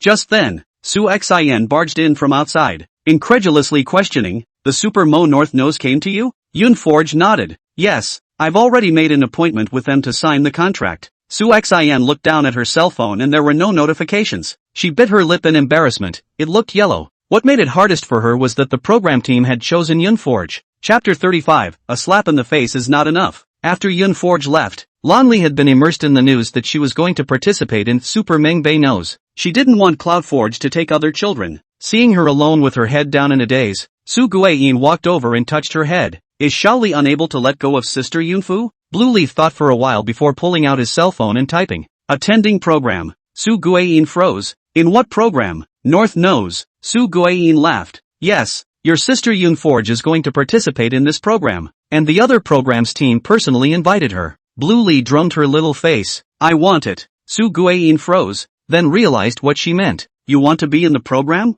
It might not be a good idea. Blue Lee is not fit to be on the show in this condition, and at her age, being a trainee mom isn't. Well, she can't be the kid who gets taken care of, can she? Blue Lee stubbornly disliked forward with her cell phone. She was going to participate. Su Guiyin had a headache for a while. Lan Li was always particularly stubborn about certain things. As it was, now that she had said she wanted to participate, there was no way for Su Guiyin to say no, and she began protesting with a hunger strike at night. What do you think this can be done? Su Guiyin wondered. Lan Dinghui sank his face. She can be too capricious like this. How can she be allowed to do everything, since she doesn't want to eat, then starve? Su Guiyin stopped talking. Lan Dinghui was now talking tough. The first one to bow down would definitely be him. By the time the next morning rolled around, Blue Lee still wasn't eating. Lan Dinghui then couldn't sit still. You eat first. Dad will call the program team right now so that you can follow Sister Yunforge on the program, okay? Lan Li was able to bend, and immediately ate all the breakfast, which made Lan Dinghui blow his beard and eyes. The end of the semester was approaching, and Yun Fori had been studying at ease all this time to prepare for the final exam. But at that moment, a post about Qi Yan appeared on the school bar. The post was obscenely worded and extremely malicious, blasting the Kishers. The entire post tells of Qi Yan being molested as a child, and that person is even her own uncle. Zhou Xian was jailed and one of the charges was this. From Qi Yan's point of view, it was originally a painful and heartbreaking thing to put into a posting, but it started the victim guilt theory. There was a discussion about Qi Yan's age at the time of her victimization, about Qi Yan's figure and appearance, and about the clothes Qi Yan wore at that time. Words like no fly can bite a seamless egg and a slap in the face is not a slap in the face have come and gone. When Yao Lianchua forwarded this post to Yun Forge to read, the floors had already stacked up to thousands of floors, and the heat was continuing to rise. Yao Lianchua, I can't get through to Qi Yan's phone. I've searched everywhere in the school. I can't find her. What should I do? Qi Yan was preparing for her final exams. just like Yoon Forge. She said she was going to the library to review early this morning and hasn't come back yet. Cloud foraging eye sullen. This child is usually in too little cute. But is particularly sensitive to the matter of Jo Xin, and loathes Chi Jaha and Jo Yaru to the bone. Now that this matter has been put on the internet and magnified like this, it is hard to imagine how hard it will be on the heart. Thinking about it, she had to go ahead and call Secretary Lin. The person who answered the phone was Chi Yinchuan. Yoon Forge couldn't care less and said directly, Chi Yen has disappeared. Have someone look for him. Hanging up the phone, he forwarded the school post to Secretary Lin. Secretary Lin clicked on it and showed it to Chi Yinchuan. Accumulated destruction. People's words. Kyanchuan sank his eyes. Find the person first. On the other hand, Cloud Forager also made a trip to the school. After looking in all parts of the school, there was indeed no sign of Chi Yen. Instead, he met the villainous Miaoan, who was swiping through the posts on his cell phone and was having a good time talking to someone about it. Being able to use a person's pain as a source of pleasure isn't what it is. Yoon Forge walked over with a cold face, while the classmate beside Miaoan tugged her hand with a horrified face. Reminder, Miaoan, stop it. Miaoan turned back and saw that it was Yoon Forge, and instead of seeing fear on his face, he snorted. It's Yoon Foraging ah. Have you seen the post in the school? TSK, Chi Yen can be really poor nah. Still so small. By men. Ha, do not say. This is too miserable. Misery on his lips, but a smile on his face, not a hint of sympathetic look in sight. She gave a mocking smile and turned to leave with her words, but she didn't expect Yoon Forge to suddenly reach out and grab her long, big wavy hair and viciously pull it back, pinching her neck and pressing it to the ground. The world is full of wonders, and cows and horses try to taunt humans? If you have time to mock others here, why don't you have time to wash this mouth? Miaoan, with this tongue of yours, I'd be too dirty to take it to the toilet. Miaoan's face showed horror as he struggled under Yoon Forge's hand. Yoon Forge, you spread your hands.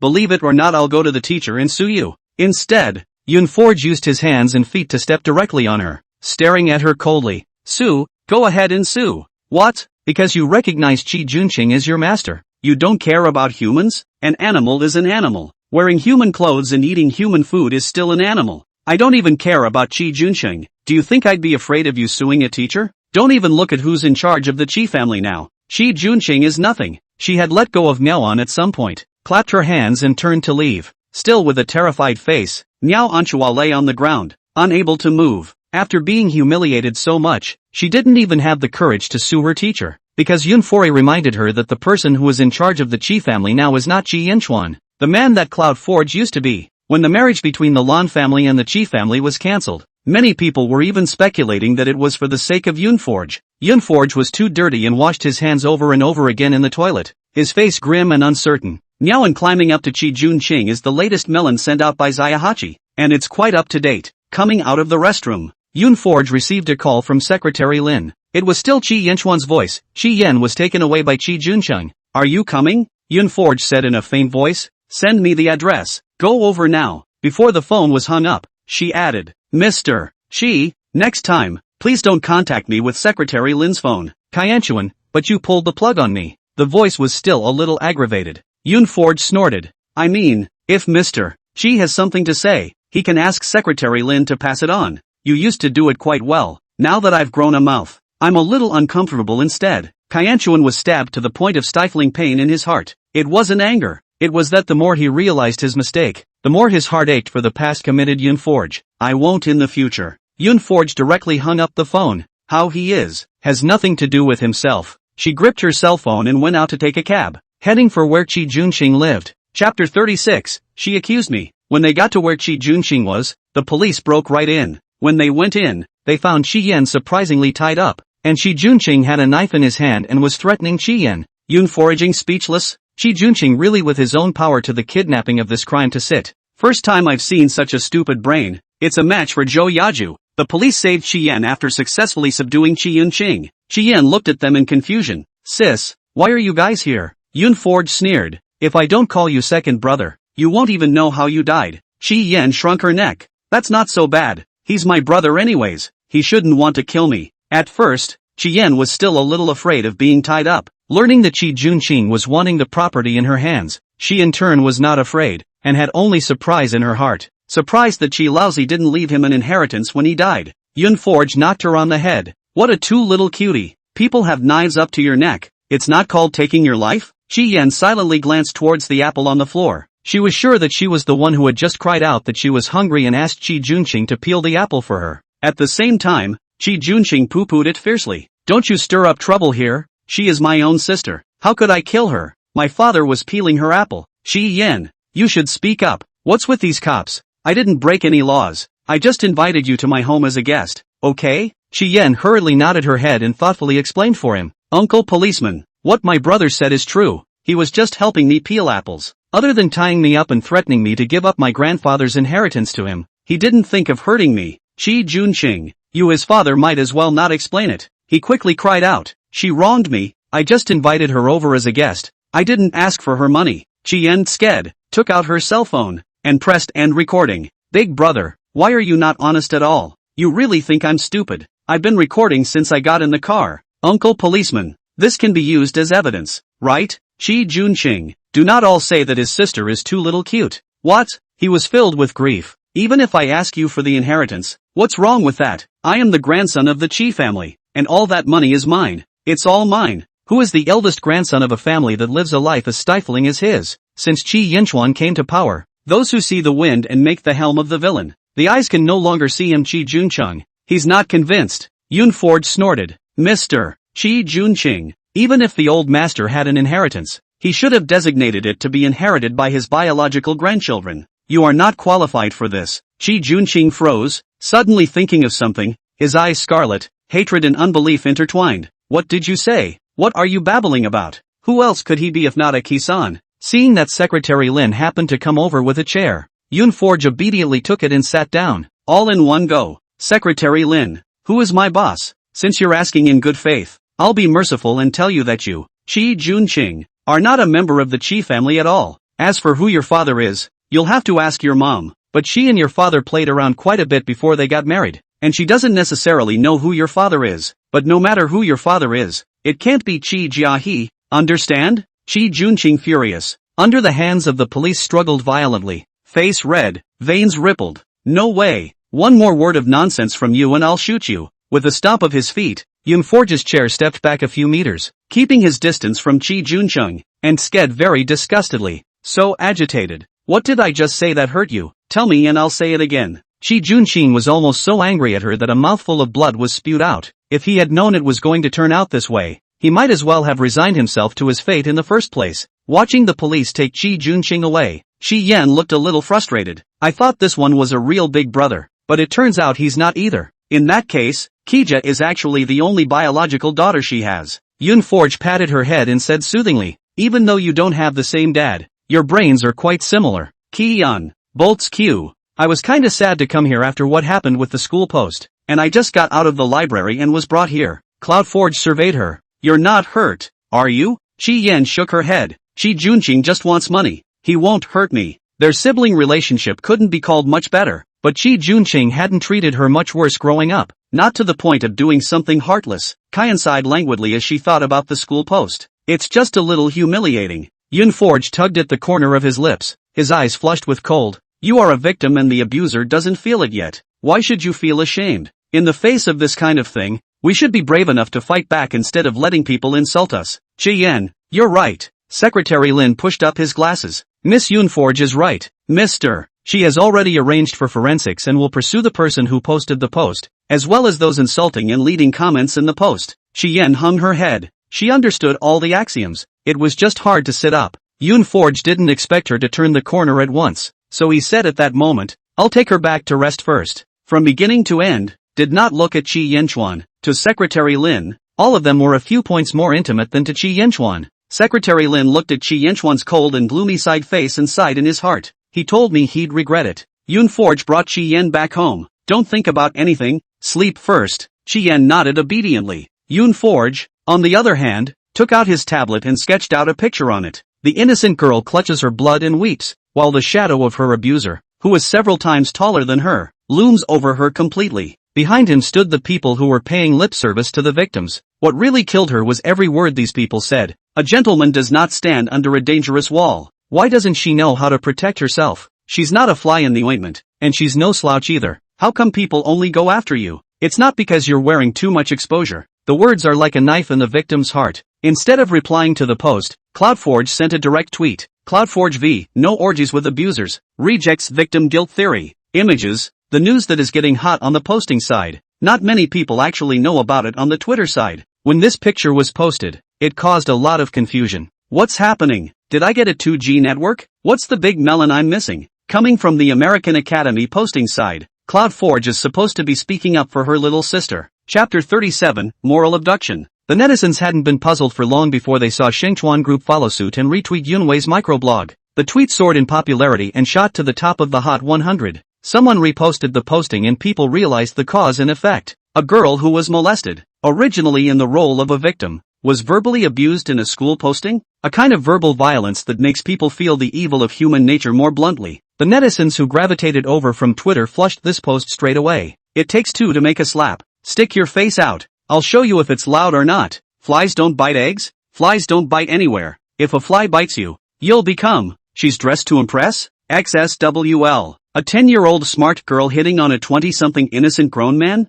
The victim's guilt theory is not new, and often when something similar happens, there is always someone to pick on the victim's fault. Verbal violence is no less harmful than the harm given by the abuser. The person who posted it finally realized it was a big deal and tried to delete the post, but it had festered so much that it was beyond the poster's control. Posts are even less likely to be deleted when he wants them to be. Shi Yan flipped through the online comments. Those originally obscene and vicious remarks. The bottom of the curses. All in defense of Shi Yan. She was so moved that she wanted to cry, and for the first time she felt the protection of so many people. Sister Forge, thank you. Ultimately, it was CloudForge who spoke up for her and made more people see her aggression. Yun Forge laughed. I just hope you can take off the shackles on yourself. Or maybe it's the shackles that the world imprisons women with. Meanwhile, Shi Yan was contacted on the school side. The posters behind the scenes have been uncovered and the malicious comments that were highly rated and liked have been identified. These people, for the most part, were students at the Academy of Fine Arts, and individually, members of the community. The school means that the incident has too much impact and hopes that Shi Yan will give a chance for a private reconciliation.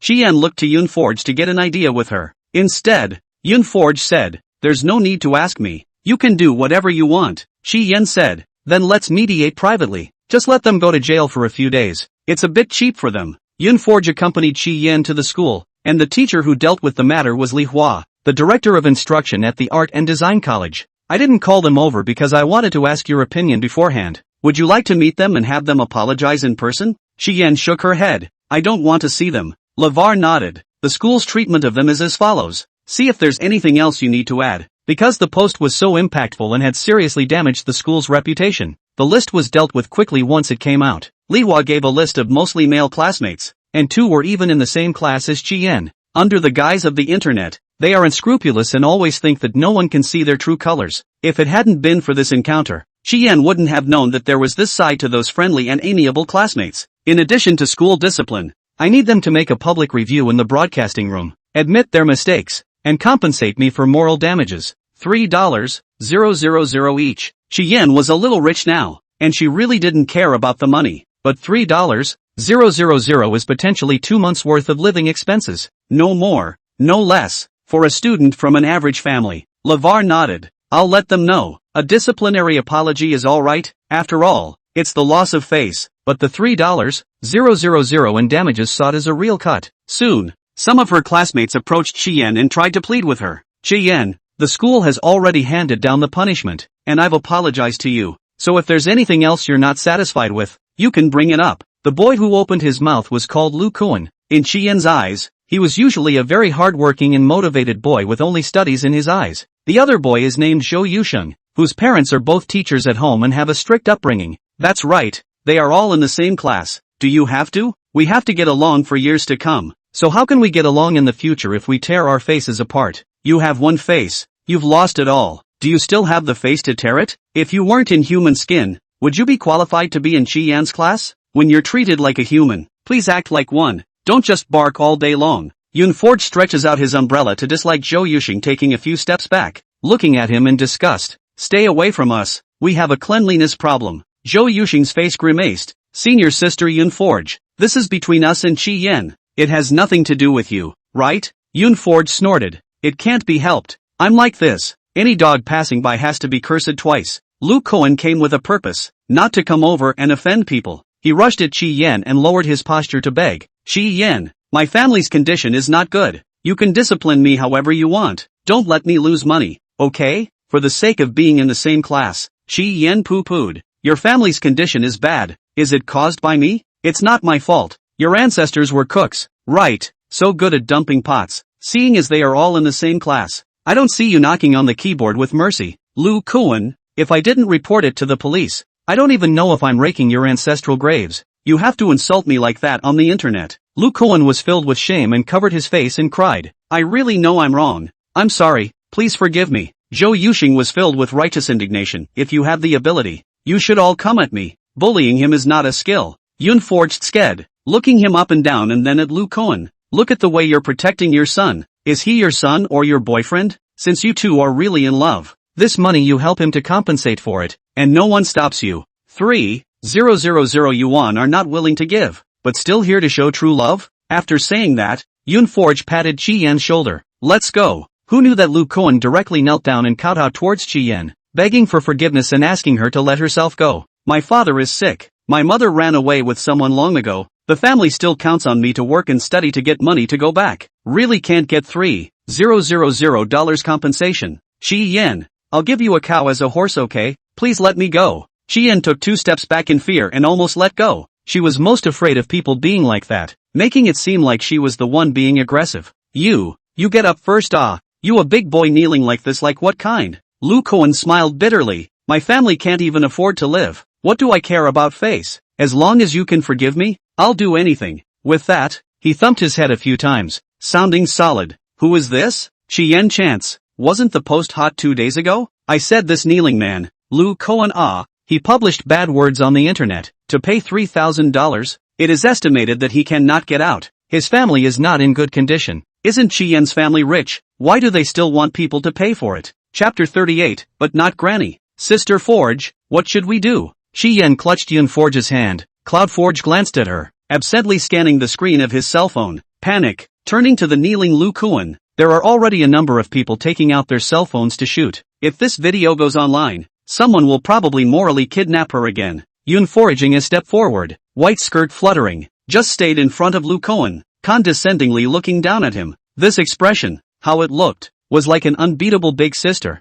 bullying the weak. Since you said your family is in a bad situation, let's sort it out. Lu Kuan's face stiffened. Combing what? I'll do the good deed and help you analyze why your family's condition is bad. Lu Kuan, when your father was sick, in what hospital? What is the disease? Spent how much medical expenses? Need crowdfunding? You can be really good filial piety. If your dad knows that he has become a dying man in your mouth, I'm afraid that he can bring a knife over to cut you. Lu Kuan's hands, which were braced against the floor, suddenly clenched their fists. It's a private matter for me. I'm not lying. My dad is just sick. Cloud Forager gave an oh-so-sweet, expressionless question. Cold or fever? Let's talk about your mom again. You knew what you were doing when your mom was being domestically abused by your dad at 3 meals a day, didn't you? All you say is that she ran away. Did you see it with your own eyes? Whether she ran away or was buried is not yet known, is it? Students around the room let out gasps of surprise and gripped their cell phones in excitement. Lu Kuan lowered his head in horror, and in his heart he felt remorse, already regretting coming here to block Chi Yen. I don't know what you're talking about. Pay for it. I'll pay for it even if I lose my family's money. That's fine. With that, he tried to get up, only to have the back of his hand stepped on by Yun Forge. Why are you in such a hurry? The words haven't finished yet. You were quite capable of blathering just now. Keep talking. Lu Kuan's face twisted in pain, and Zhou Yuxing reached out and brushed away the cloud foraging in anger. Yun Forge, don't bully people too much. Yun Fu looked at them with downcast eyes and hooked his lips. There were 2 stray cats in our Academy of Fine Arts before. They recently disappeared. Lu Kuan, do you know where they went? Chi Yen's jaw dropped. Sister, are you talking about Little Black and Little White? Although Blackie and White are stray cats, they are usually fed by students and live well in school. Since it's a male and a female, they just had a litter of kittens the other day and were adopted. Yeah, I haven't seen Black and White in a while. None of the food that was sent over was eaten, so I guess they haven't been back for days. I was looking for them yesterday to make sure they weren't at school. Lu Kuan looked like he had a stress reaction and hissed. How do I know? Ask me what for? Because it was you who strangled them with your own hands. How could you not know? Yun Forge smiled coldly. She took a step forward and Lu Kuan panicked and stepped back, forced by her to retreat to nowhere. That's not all you've done. When that girl jumped off the building, You were down there coaxing and encouraging her to fall. Your girlfriend was so poor by you that she got depressed and ended up in a mental hospital. You're dissatisfied with reality, so you use verbal violence online because no one knows you up there and you can do whatever you want. Yun foraging word by word, breaking through Lu Kuan's mental defenses. The mask of the honest man breaks and all that remains is the true face of the madman in general. He threw back his head and laughed maniacally. So what if I strangled them? Two only. She walked up to the rooftop on her own. I just saw that she didn't have enough determination and helped her out. The law hasn't even convicted me. So who are you to say I'm at fault? I'm not wrong. The students exclaimed in shock. And while they were filled with righteous indignation, they felt a chill down their backs. If Yun Forge hadn't poked and prodded these things, who would have known that Lu Kuan was this kind of person? Even Zhou Yuxing couldn't help but let go of his hand and took 2 steps back in a daze. Unbelievably, she looked at him. Lu Kuan, how could you do such a thing? Yun Forge glanced at him, surprised? But you've been an accomplice in many of these things. As today, you stand on the moral high ground and condemn Qi Yan, the victim, wantonly. And what's the difference between him? Zhou Yuxing lost his mind and looked at her, devastated. Yun Forge didn't have time to bother with them anymore and called Qi Yan to leave. Why don't you go and wait to buy them dinner? Qi Yan was shocked and patted her chest. After being in the same class for so long, I didn't really know that they were this kind of people. Yun Forge's face was expressionless. Even if you sleep in the same bed, you may not be able to recognize the person on your pillow, let alone just being in the same class. Lu Kuan, this matter, once again on the internet, set off a storm. In one fell swoop, the United States Academy pushed to the tip of the storm. Li Hua's hair was turning white. How was it another student from their academy? It favored and had something to do with Qi Yan and Yun Forge. She could only grasp Lu Kuan to be dealt with. And then a truth was implicated. Zhou Yuxing took the initiative to admit his mistake, stating that he had been instructed to say the things he posted on the bar, including the posting, as well as other people's comments. They're unified and won't give up the people behind it. But what happened to Lu Kuan made him think about it and realize his mistake deeply. The person behind the scenes is revealed to be Miaoan and Jianning Yuan. Li Hua has been numb. All the students of the School of Art and Design, but it seems that their college style is not correct. Yun Forge stretched on his yoga mat, his cell phone on speakerphone, listening to Yao Lianxue. Then how are Miaoan and Jianning Yuan now? Yao Lianxue said. It seems to be saying to do a review. Yun Forge moved. So light? I can't figure it out. I'll ask around later. Hanging up the phone, Yun Forge got up and went into the restroom to wash and change his clothes. She has an exam this afternoon. Changing his clothes and coming out, Qi Yan also got up. Move fast. I ordered takeout. I'll eat and go to school. Qi Yan yawned lazily. I just heard you talking to senior sister Yao. About what? Nothing. Exams first. I'll talk to you later. Qi Yan has a simple and impulsive character, and was already at odds with Miaoan. If she knew about this matter, she was afraid that the exam would not be peaceful. It just wasn't the same as Yun Forge telling her that Qi Yan had already heard about it at Miaoan. The two also had a huge fight after the exam. By the time someone got Yun Forge to come over and talk out the fight, it was already at the stage where Qi Yan was letting out her harsh words. You wait for me. You will definitely get your retribution. Miaoan lifted his chin in triumph. It seems you're destined to be disappointed. She glanced at Qi Yan. If she knew that Qi Junqing was now her boyfriend, she would probably blow a gasket. Yun Forge walked in from outside, mocking in a cold voice. Miaoan, back and forth. I suggest you go wash this mouth. Why can't you listen to it? And then he swept a glance at Jianning Yuan, his eyes slightly cold. The two ES together. The world is invincible. Jianning Yuan, Miaoan has a new backer. How about you? Have you found a rich woman? Jianning Yuan's smile converged for a few minutes, sneering back. You've been with Mr. Shi. Why do you still look down on us for falling in love with rich people? Cloudforge laughed and brushed his temples. You've been wearing the skin of a man for a long time, and you really think you're a man? It's you I look down on. Nothing to do with rich people, but quite admire you. After all, not everyone has the courage to contribute daisies. Jianning Yuan's face immediately changed drastically, and Qi Yan again looked like she was shocked and eating melon. It's not a rich woman he's climbing up to, is it? She exclaimed. Yun Forge snorted. Rich is quite rich, but not a granny. Jianning Yuan was so annoyed that he was shaking with anger. You're full of cloud foraging, 2 hands spread. A really can't do anything about you look. You say I'm bull asterisk asterisk asterisk asterisk ting. So let's assume I'm bull asterisk asterisk asterisk asterisk ting. Chapter 39, Adorable Baby Variety Show. Yun Forge called on Qi Yan to leave, and Yao Lianxue hurriedly followed, looking as if she couldn't get enough. Yun Fu, Jianning Yuan is? Then why did he pursue girls before? The ethos of the academy is actually quite open, and whether it's crooked or straight doesn't affect whether people make friends.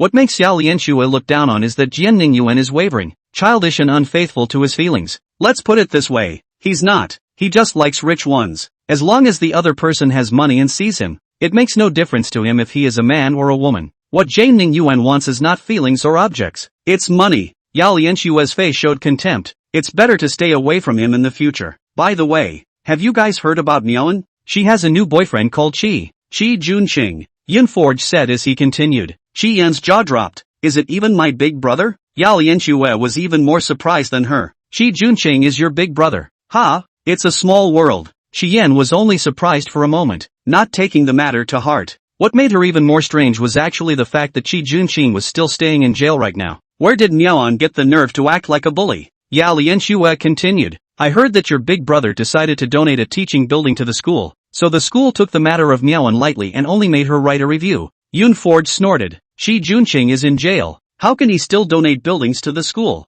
Yao Lianxue's footsteps lurched with this damned sense of excitement about eating melons. How come he's in jail? I even saw Qi Junqing driving to pick up Miaoan the other day, and the two of them were kissing in the car. Qi Yan gave an honest account. He kidnapped me and plotted against my property, and he's still locked up to this day. How can he donate a building to the school? The words were heard by Li Ward, who happened to be on the wrong side of them. Li Hua stopped in a hurry and grabbed Qi Yan and asked, Qi Yan, are you sure Qi Junqing is in jail? Sure, he's my big brother. I know the inside story better than you guys. Yunforge raised his eyebrows. Director, even if Qi Junqing isn't in jail, he doesn't have the money to donate a building to the school. Trust me, this is not going to work. Qi Junqing had no money at all, and it would be more realistic for him to donate the building than for Qi Yan to do so. Liawa felt that the school was deluded and could not have turned a blind eye to the mistakes made by Miaoan had it not been for the building. I know, the school will check. The thought of being pestered again gave Liawa a headache, and then she went to Miaoan and asked about donating the building.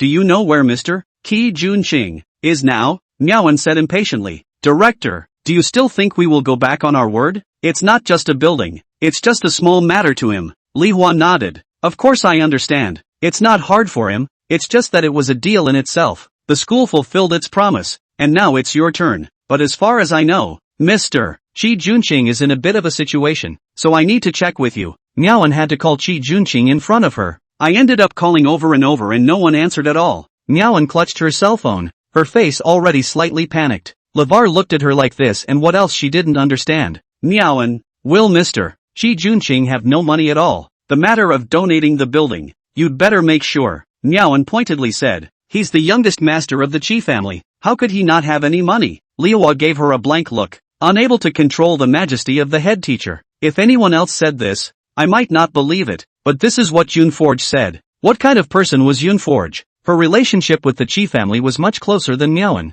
Miaoan couldn't sit still at that moment and ran to Yunforge to question. What nonsense are you talking in front of others? Cloudforge stood in the sunlight with both hands in his pockets, glowing white. It's a good thing you climbed up to Qi Junqing. Otherwise I wouldn't have had the chance to laugh at you. Miaoan grimaced. You, a broken shoe kicked off by Qi Yanchuan. What qualifications do you have to laugh at me? Yunfori gave a cool smile. The man I slept with is at least a proper Qi family bloodline. Aren't you curious how you couldn't contact Qi Junqing in the past 2 days? You're afraid that you still don't know that he's in jail. Miaoan's head buzzed as if he had been hit on the head. She couldn't believe that he had gone to jail before she could reap the benefits of the backer she had managed to climb. Don't think that just because you have Qi Yanchuan backing you up, you can start rumors here. Qi Junqing is my boyfriend. Where he is, I know better than you. Yunfei snorted. You're the one with the toughest mouth in the whole body. Even if Qi Junqing out of the useless, I put down the words here. He has no money, cannot give the school donated building. You do not want to know why. Because he is not the bloodline of the Qi family. Qi old master's dying legacy. Not a penny to his head. You're a big tree. Before you can climb it, it's already fallen. Miaoan was in a trance, as if heaven had fallen into an abyss, shaking his head and muttering, not willing to believe Yunforge's words. Yunforge was too lazy to tangle with her and lazily looked at her. A word of advice. It doesn't matter if your head is empty. The key is not to get into the water. Summer vacation officially begins after final exams are over. The start of summer vacation means the taping of Super Mo North Nose is about to begin. The program is conducted by live broadcast plus recording. And the place to go this season is a Dong village in Xian province that has existed for many years, called Xiaoli Dong village. July and August is in the heat of the summer. Go to Qian province to avoid the summer heat is the best. Yun for the pleasure of pleasure to go by plane. When she arrived at the airport, A car arranged by the program team was waiting outside to pick her up and take her to Chaolidong village. From the moment you get in the car, the broadcast has begun. Such a live broadcast that disliked the face. Hard called Yoon Forge's excessive face value to carry it. Groundhog squeals. Cloudforge's face is too good looking. 360 degrees. No dead angle. Such a close distance. Didn't see any flaws on her face. Suddenly I'm a little envious of what happened to Kyanchuan. Originally, everyone was marveling at Yoon Forge's face value, and after the car traveled for a while, a wave of black people suddenly flooded into the live broadcast. It's obvious at first glance that she's very delicate. She's not fit to bring up a child, is she? Suddenly there's some sympathy for the munchkin who's a child for her. A woman who relies on her gold master to get to the top. Her outlook is not right. Variety shows nowadays really have no limits. Any cat or dog can be a guest. This gold-digging trait of hers will bring up bad kids, right? Cloudforge closed his cell phone and closed his eyes, not saying a word from start to finish. The further you go inside, the more you see mountains standing tall. Cloudforaging small makeup asleep. Woke up to look at the phone. Suddenly found that Zaya Hachi in the group sent gossip red envelope. When I clicked on it, the message was about a girl named Gao Shan. Cloudforge frowned.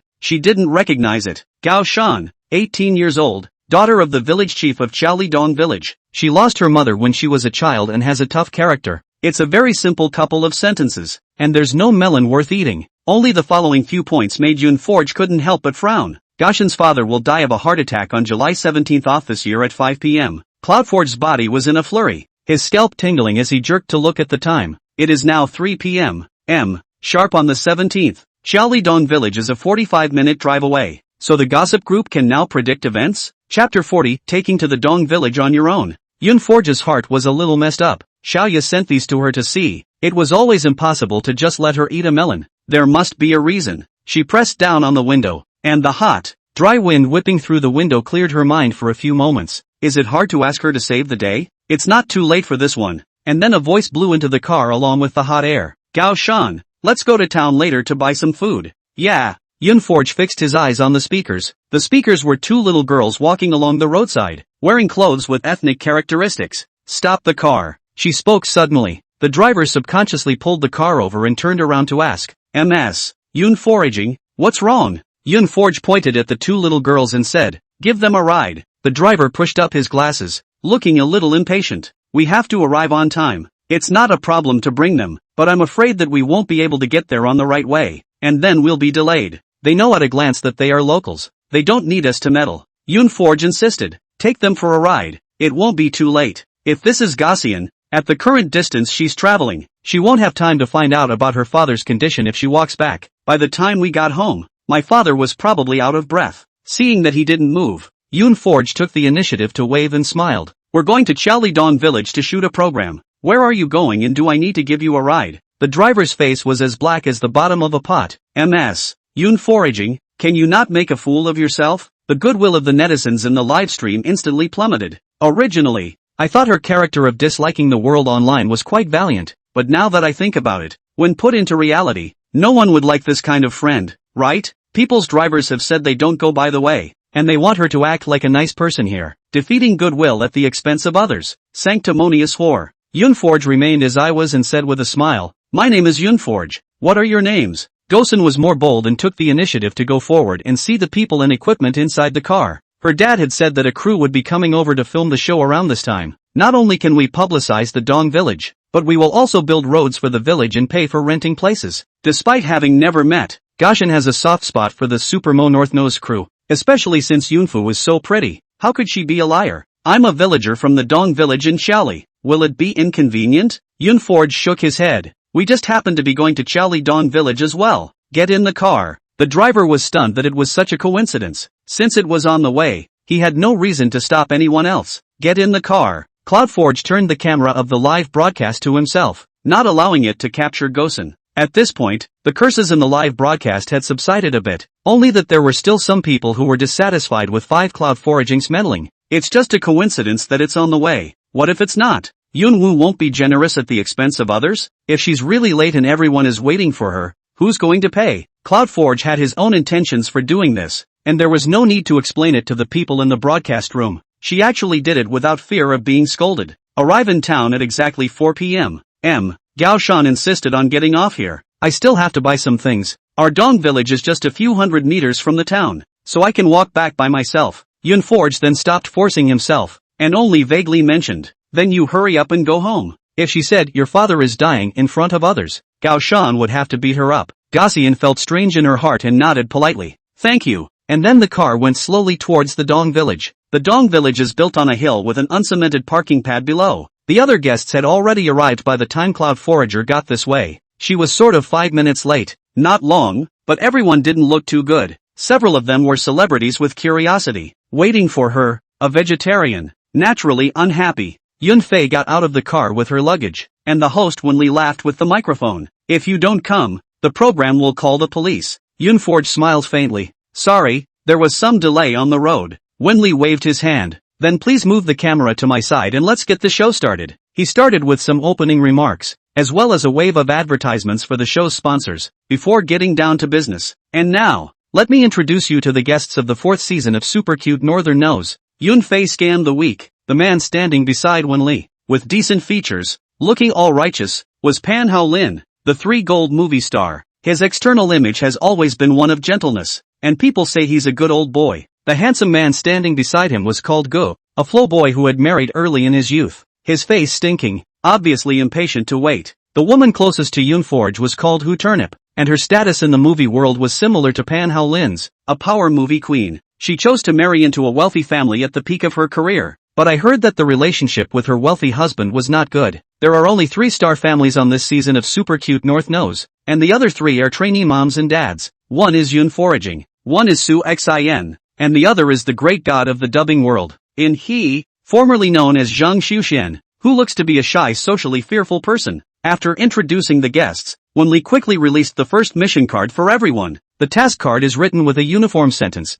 Please take your luggage up to the Dong village by yourself. Cloudforge looked up at an endless staircase. Xiaoli Dong village is built on a hill, so if you walk up there with your luggage, you'll lose both feet. It's no wonder munchkins aren't around, much less walking with kids. Pan Haolin took the initiative to look at Hu Qingyi. Sister Qingyi, let me help you with your luggage. He had worked with Turnip many times and was an old acquaintance. Turnip didn't make nice with him. She really couldn't hold it. Su Xin, on the other hand, took the initiative to open her mouth to ask In He, little brother In He, can you help me carry my luggage? I really can't carry it. Because River was shy and didn't know how to turn people down at all, he had to say yes. There were 2 people left, Gu Calamity Search and Yun Forge. The netizens in the live broadcast room were all watching the drama, guessing whether or not Yun Wei would let Gu Calamity Search help. As a result, Gu Xiangshuan stunk, directly carrying the luggage and picking up the stairs, did not even look at the Cloud Foraging a glance. Cloud Forge didn't say anything and raised an eyebrow. Everyone went up and she was the only one left in the huge parking lot, looking so miserable.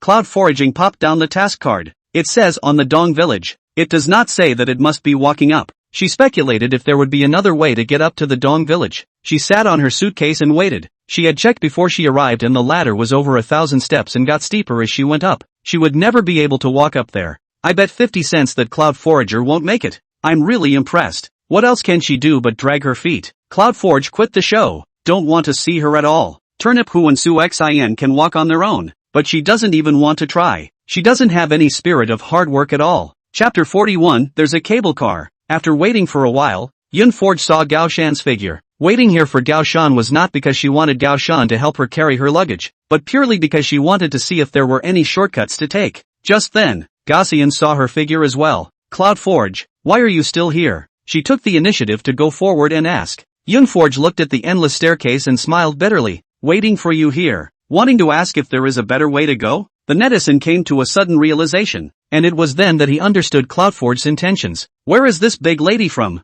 She doesn't want Gao Shan to carry her suitcase for her, does she? Can you guys not be so malicious towards Yun Forge? People are just asking for directions. The problem is that there isn't always another way to go, and it's taking so long. Immediately afterward, he heard Gao Shan nod and say, yes, this side belongs to the back door of our Dong village. People basically don't go through here. You come with me. I'll take you to another road. Cloud Foraging, what kind of luck is this? That there really is another way. Yun Forge mentally cursed the program group for being pitiful, and then asked Gao Shan, the other way, is it a ladder? No, you'll see when you get there. It's a much better walk than this way. When he got to the ground, Cloud Forager was secretly happy. Where this is much better walking, this is no walking at all. A cable car? You Dong villages even have cable cars. Gao Shan smiled and nodded. Our Dong village used to have a rich man come out of the village, who earned money outside, and built a cable car for our Dong village to make it easier for everyone to get on and off, and then over the 1,000 steps, it becomes the back door of the Dong village.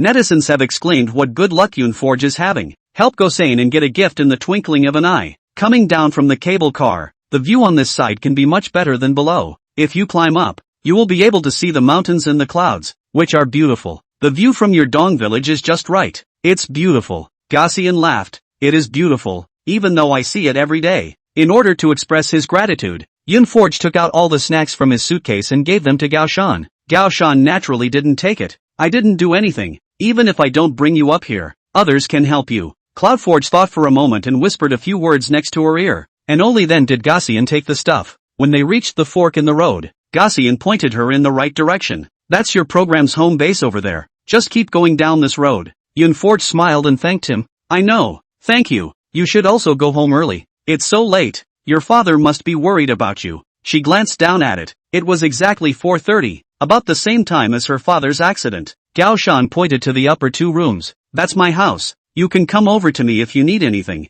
And then she watched Yoonforge's figure leave before she lifted her foot to go home. Upon arriving at the base camp, Cloudforge was surprised to find that she was the first person to come up. When Lee's eyes showed surprise. How did you come from over there? Yoonforge raised an eyebrow. When you rode the cable car, didn't you come from over there? When Lee touched his nose, full of heart. I can't believe you found out. I thought a few of the guests were going to walk up from down here. So the base camp is located right at the end of the ladder. Yoonforge chortled. The program is kinda pitiful. When Lee defended himself, you can't say that either. This is a test of your guests' flexibility. Like Yoonforge, aren't you quite smart to find the cable car to come up? Cloudforge ignored him and sat straight under the tent, blowing on the fan, comfortable and cool. The next people to arrive were Pan Haolin and Hu Qingyi, who looked at Yunfei with surprise on their faces. Turnip, who panted and laughed bitterly. Yoonforge, why are you so fast? Yoonforge said, the program group doesn't do anything. They didn't even tell us that there was a cable car. I waited down there for a while and met kind villagers who sent me up.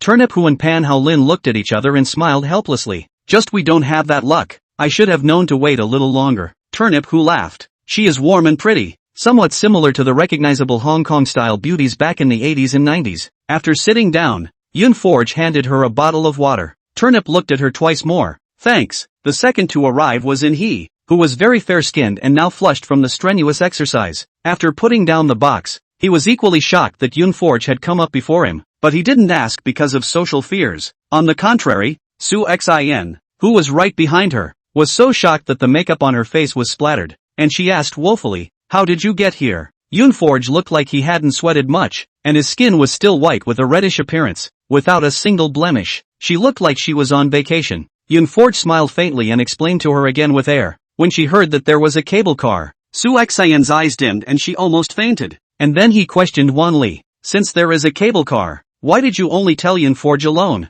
Shouldn't you be fair and impartial as a program team? Wan Li explained good-naturedly, the mission card says to go up to the Dong village. It doesn't require that you must walk up. And this matter of the cable car, the program team is in a state of secrecy, and hasn't told anyone about it. Yoonforge knows because she has crossed paths with the local villagers. Su Xian stomped her foot hard. Furious, standing aside, he complained about In-hee. If I had known, I wouldn't have let you carry my luggage for me. If she hadn't followed In-hee up, she might have been able to follow Cloudseeker on the gondola as well. In-ha's mouth was stupid and he didn't know what he should say. His face was holding red. Is this Su Xian sick? Instead of hearing a word of thanks from her, she ended up complaining. This is the big lady from somewhere, isn't it? She's even more annoying than Yoonforge. No, what did Junwoo do to you? I think she's a good person. She rode the cable car because she's a good person. Yoonforge glanced at Su Xian and smiled coldly. When Su Xian looked at her with this kind of expression, her heart was a little scared.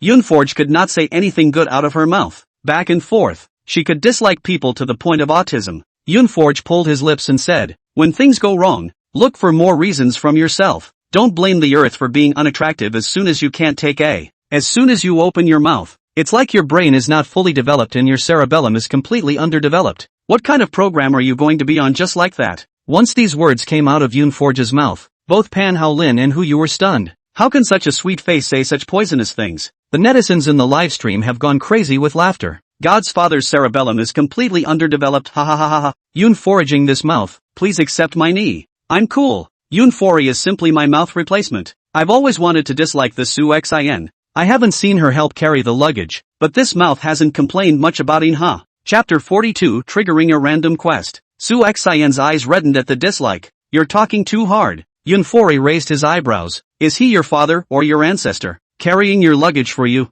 Did you say thank you? If you can talk properly. If you can't, go to the table with the dog. It was only then that Su Xin realized how out of line she had been. It wasn't so much that she thought she was doing something wrong, but she knew that she was on the air right now and was sure to be picked on. I didn't mean it like that. I'm just too tired. I'm sorry. You're willing to help me carry my luggage. I'm thankful in my heart. Inha pursed her lips and shook her head. It's fine. I don't blame you. But what surprised him even more was that Yunforge would actually speak for himself. He couldn't help but look at Cloudforge, suddenly locking eyes with her. These clear eyes seemed to take in the soul. It's so beautiful. He only glanced at it, and then hastily averted his eyes and, after waiting for a while, Su Xin couldn't help but complain again. Why hasn't Gu Calamari come up yet? It's too hot here. Even though it's already cooler over here than in the big city, it's not as comfortable as staying in an air-conditioned room anyhow. All Sushin wants now is air conditioning. Wenli's side glanced at his cell phone and suddenly stood up with a slight smile. As soon as Yunforge took a look at his expression, he felt that the program was about to start digging a hole for people again. And soon after,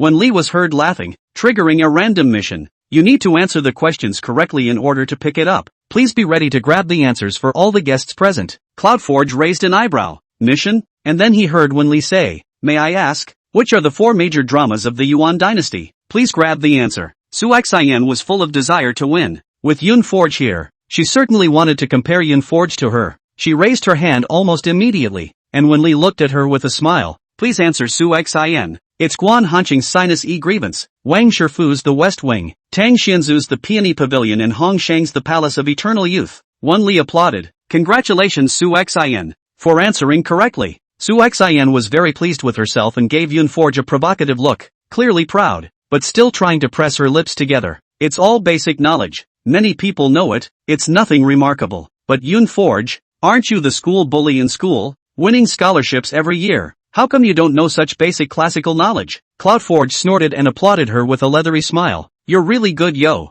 You must have grown up on your own. Su Xian lifted her chin and hummed. That's for sure. Turnip didn't hold back a laugh. Yunforge's skill of cursing without using dirty words. He didn't know where he learned it from. Realizing that this was a curse word, Su Xian grimaced ironically and stomped her foot hard. Yunforge, you've gone too far. Yunforge ignored her and instead looked at Wenli. Brother Li, isn't it time to announce what the hidden quest is? It was only then that Su Xian reacted to the fact that there was still this matter. She had just focused on her performance and hadn't thought about whether or not she could complete the task. But since there was a mission, I thought there would be a reward for completing it. Wenli smiled slightly. Congratulations to Su Xian for triggering the hidden quest. Happy to help. Please help Gu reach the base camp within 15 minutes. Su Xian instantly widened her eyes. What does this mean? Want me to go down and pick him up? Wenli smiled and nodded. Since you are happy to help. Of course Gu Calamity Seeker needs your help, so please hurry up. Su Xian looked at the steep steps. She had already walked once just now and knew how difficult this staircase was. Of course she didn't want to walk a second time. She bit her lip. Can I abort the mission?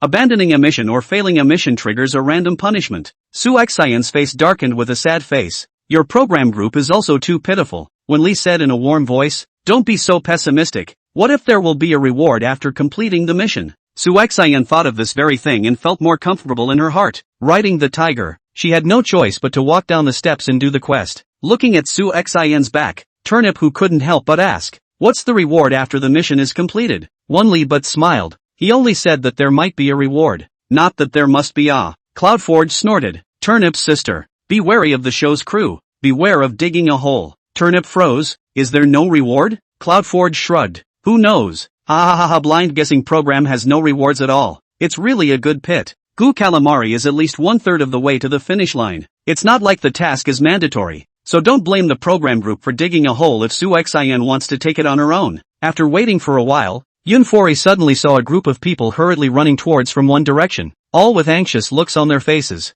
Yunforge thought of something and his face suddenly became serious. Ray, what's going on? Wenli took one look and walked over to ask, what's going on here? Old timer? Something's happened to our village chief. We have to take him to the town health center. Cloudforge glanced at the time. 45 minutes. Ray, Didn't our program bring any medics? It was only after she reminded him of this that it occurred to Wenli that there were 2 doctors, both medical and surgical, in the entourage. Xiao Zhang, go ask Dr. Wang and Dr. Yang to go over and take a look. When Xiao Zhang got the word, he rushed to find someone. The staff of the program have rented houses in the Dong village, including the 2 accompanying doctors, who also live in the Dong village, which is only a few minutes away. Cloudforge had things on his mind, always thinking about whether Gao Shan's father could be saved. She didn't come back to her senses until Su Xian and Gu Calamity Search came up, both of them in a sorry state. When Li glanced at the time, exactly 15 minutes. Congratulations to Su Xian for completing the hidden quest. Su Xian was exhausted but happy to hear the news. And what is my reward? Wen Li said, the reward is that you get first pick of the houses. Su Xian's eyes brightened slightly. Does this mean I can choose the house first? It's not about choosing a house. The house is randomly drawn by everyone. You can draw before anyone else. Wen Li patiently explained to her. Su Shin, what's the difference between this and no reward? Since they're both randomly selected, what's the difference between drawing them sequentially? It's all about luck anyway. Wen Li, the difference is, that's the reward. Su Shin, ha. Wen Li clapped his hands together. Congratulations to everyone for making it to base camp. After climbing over 1,000 steps, I'm sure everyone has worked hard and will definitely sleep better tonight. The crowd looked at Yoonforge in unison. Ha! Yoonforge blinked innocently. Riding the cable car is also very hard. Look at my hands. They're all red. Wen Li glanced at her. Now then, let's have our guests' next partner munchkins come out. The first to come out was Pan Haolin's son, Pan Yundong, a very handsome and courteous young prince, 9 years old. The second is Anhu Turnip's son Lin Luchen, unruly and untamed, face stinky, and Gu's current appearance is a bit like Gu Calamity Search's daughter, named Gu Kiki, wore a princess dress and had the same smelly face. The first words out of his mouth were full of disgust. Daddy, I don't want to spend the night here. It's so dirty. Gu Calamari patiently said. Weren't you the one who asked to participate in the first place? I told you before you came that you have to stay here for half a month. Chapter 43, of course it's for the money. After the celebrity munchkins made their appearance, it was the turn of the vegetarian northern noses. The first to come out is Su Xian's internship daughter Zhou Jejia, very good sweet child, looking only 5 or 6 years old. The round face of the small fast cloud foraging cute. And then there's in his trainee son, Yun Shi, a cool little boy who doesn't talk much. When it was Yun Forge's turn, Wen Li sold his story. Is Yun Forge looking forward to it? Yun Forge's face was expressionless. It's not bad. Su Xian picked up the conversation. Yun Forge shouldn't be looking forward to this. After all, she has said before that she doesn't like children. Wen Li raised an eyebrow. So that's how it is. In response to Su Xian's dig, Yun Forge didn't deny it. That's right. It's true that I don't really like children. The broadcast room had already begun to bash Cloud Forager and the show's crew. Why are you on the show if you don't like kids? Wouldn't the show be too irresponsible to at least find a trainee mom who was responsible for her child? Even if you don't like it, you shouldn't say it in front of the camera. Wen Li was still calm and asked with a smile, to ask a question that all the netizens in the live broadcast room are curious about. Why did Yun Forge come to participate in this program if he doesn't like children? Yun Forge leaned back in his chair, his white, well-proportioned legs folded, his delicate chin slightly raised. Of course it's for the money. Why aren't you guys doing it for the money? Wen Li, so reasonable it screams irrefutable. And then Yun Forge looked at Su Xian. How come you're not here for the money? Or is it that you came here for sentimentality? To be on the show for free? Su Xian reddened. Open your mouth and it's all about money. Why are you so tacky? Cloudforge spread his hands. It's okay, if I had to choose between 2 tacky things, you and money, I would have chosen the latter, because you're not a thing. Turnip glanced sympathetically at Su Xian and realized that this girl was really headstrong. No matter how many times she was disliked by Yunforge, she couldn't learn her lesson. Although I sympathize with Su Xian, it's really funny, ha ha ha ha ha ha ha. Can you lend me this Yunforge mouth? My roommate is 2J. Come on, make no quality as funny. Don't you guys think Yunforge is overdoing it? It's too much, but it's funny. It was at this point that Manly just happened to announce the last of the munchkins. Everyone fixed their eyes on an older child of 16 or 17. Despite the lowered head, it doesn't look like a munchkin by any stretch of the imagination. This is Cloudforge's budding partner for the next half a month. Blue Leaf. The two of them, Yunforge and Su Xian, both turned pale and were very surprised. Wen Li laughed. It seems that our program group's arrangement is very much in line with Yunforge's preferences. You don't like small children, so we arranged a big kid for you. Cloudforge's face didn't look too good. She's not fit to be here. I suggest she go back. Seeing that people started cursing again in the live stream, Wen Li had a headache. Cloudforge is really a self-talker and a natural variety artist. With her around, I guess the show is not worried about the heat this season. He hurriedly explained. Don't get excited everyone. What Yoonforge means is that Lonli is indeed different from ordinary children. She suffers from autism. But for this program, we asked for her parents' consent before letting her appear on the show. Several other uninformed people gave sympathetic looks. Turned out to be autistic kids, Turnip said. Then let her attend properly and hopefully make good memories. Wenli nodded. That's what our program team thought. And with Lonli's powerful background, the show must take good care of her. That's when someone on the air raised an objection. Autistic kids aren't appropriate for the show, are they? I suspect her parents are just trying to push her out to make money. What's the difference between that and a vampire? You guys should stop with the conspiracy theories, okay? That Bulgari bracelet on Lonli costs 10W plus. Does this kind of family still need their daughter to come out and make money? Before Yoonforge had a chance to speak, he saw Su Xin run out and take Lonli's hand. Helplessly, she said, Cousin knows that you can't bear to part with me, but this place is really not for you to come to. I'll go back soon after recording the program. Turnip, who had a curious look on her face. Su Xin, she's actually your cousin? Su Xin nodded. My cousin and I grew up together, because my parents died when I was very young. My aunt felt sorry for me, so she picked me up, and Lonli is also considered a child I watched grow up. Netizens yelled their hearts out and said Su Xin was so kind. She and Blue Lee must be very close to each other to be able to be there for her autistic sister for so many years. Turnip, who said warmly, with you as a cousin, I believe Lonli will be more adaptable to this environment. Su Xin, disappointed and heartbroken, said, I hope so. Lonli, since you're here, you can't cause trouble for so many brothers and sisters. Oh, be more understanding. As a result, just as the words fell, he saw Lonli shaking off Su Xin's hand and running to Yoonfori's side, sticking to her arm like a pendant and pampering her, then took his cell phone out of his pocket again and typed, I'm not leaving, I'm going to stay with you, don't you kick me out. Yoonforge said helplessly, you've come all the way here, how could I possibly kick you out? Turnip looked at Su Xin's ugly face and raised her eyebrows in surprise. Su Xin, this cousin of yours seems to have a better relationship with Yoonforge. The person she can't let go of doesn't seem to be you. Yeah, it's kinda rare to see this kind of flop right after establishing a persona. Su Xin was so embarrassed that her toes curled together so much that she could have gouged out 3 rooms. She bit her lip and glared hatefully at Yoonforge. I would literally die laughing. The face slapping comes fast and furious. Su Xin is stupid but really funny. Yoonforge patted Lonli's hand. If you want to stay, you have to promise your sister one thing. You have to protect yourself well. The first principle is to not let yourself get hurt. Got it? Blue Lee nodded heavily. Honestly, Yoonforge is more competent than Su Xin as a cousin, right? Su Xin just made an autistic child understand.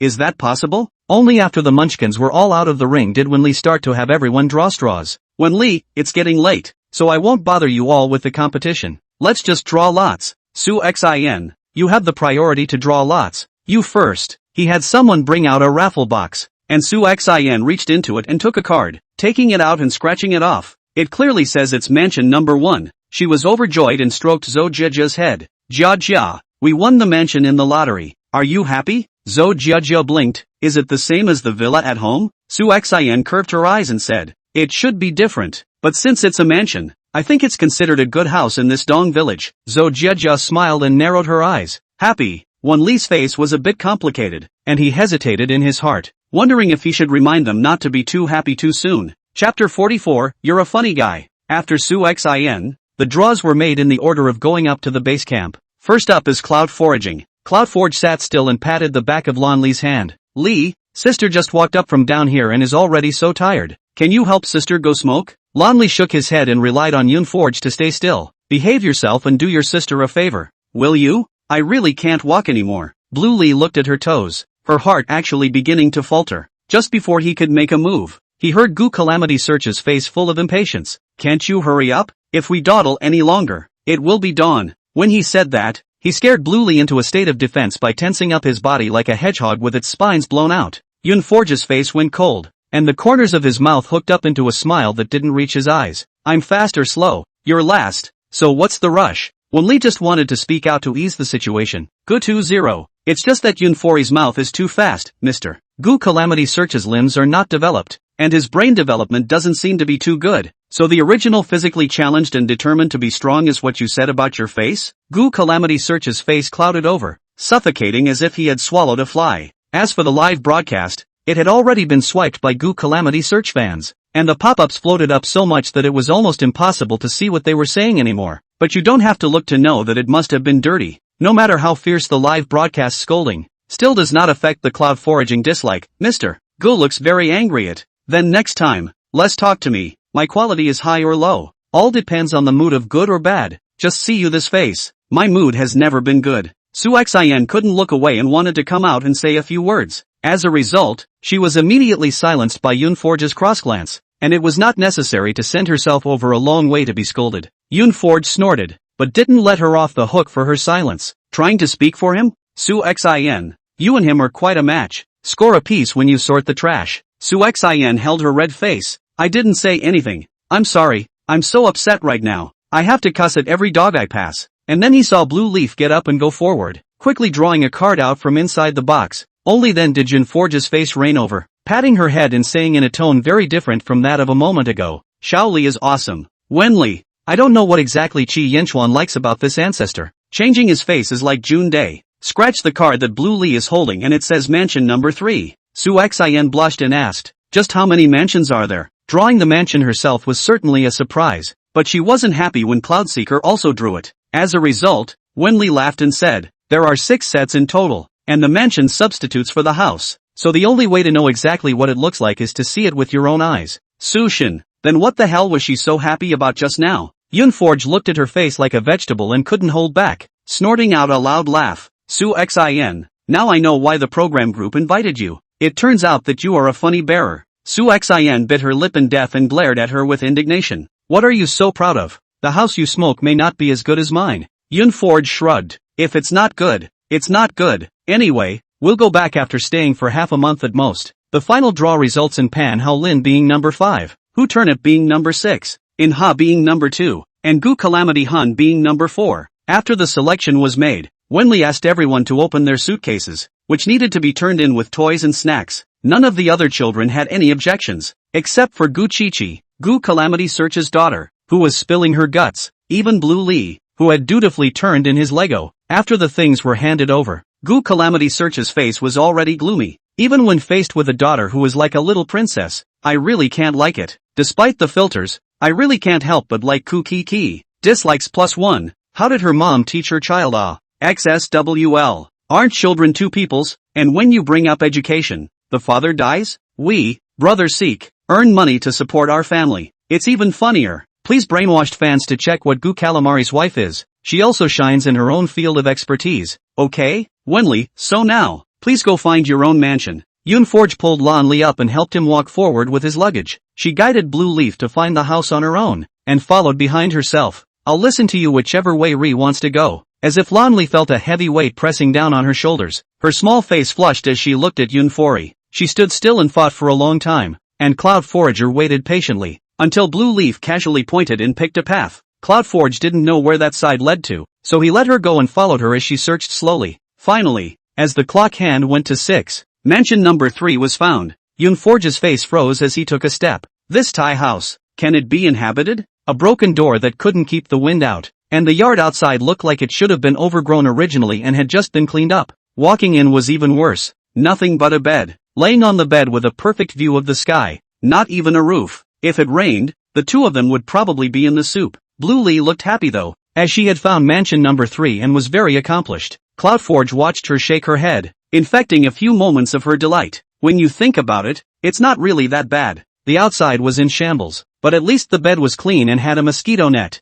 Yoonforge was bitterly happy. It's not bad. We drew a starry sky room. We can see a lot of stars when we look up at night, and in the morning we don't have to get up to see the sunrise. Are we happy? It's high ground on this side. No cover in front. The windows are empty, and you can actually watch the sunrise from your bed. Blue Lee nodded heavily, obviously very happy. However, she touched her stomach and eyed Cloud Forager, a little hungry. Cloudforge nodded and asked the staff, how are we going to get dinner done? Only then did the staff tell her, once you found your house, head over to base camp to claim today's dinner on a first come, first served basis. Yoonforge, why didn't you say so earlier? She hadn't even thought about the dinner thing and had forgotten to ask, which was why she had taken Blue Leaf on a slow search for a house. Had she known that dinner was first come, first served, she couldn't have been leisurely in any way. Staff member, and you didn't ask. Ha ha ha, laughed my ass off. Yunforge sure wants to knife this staff. It's not easy to finally see Yunforge's nonchalant face. First blood. Double kill.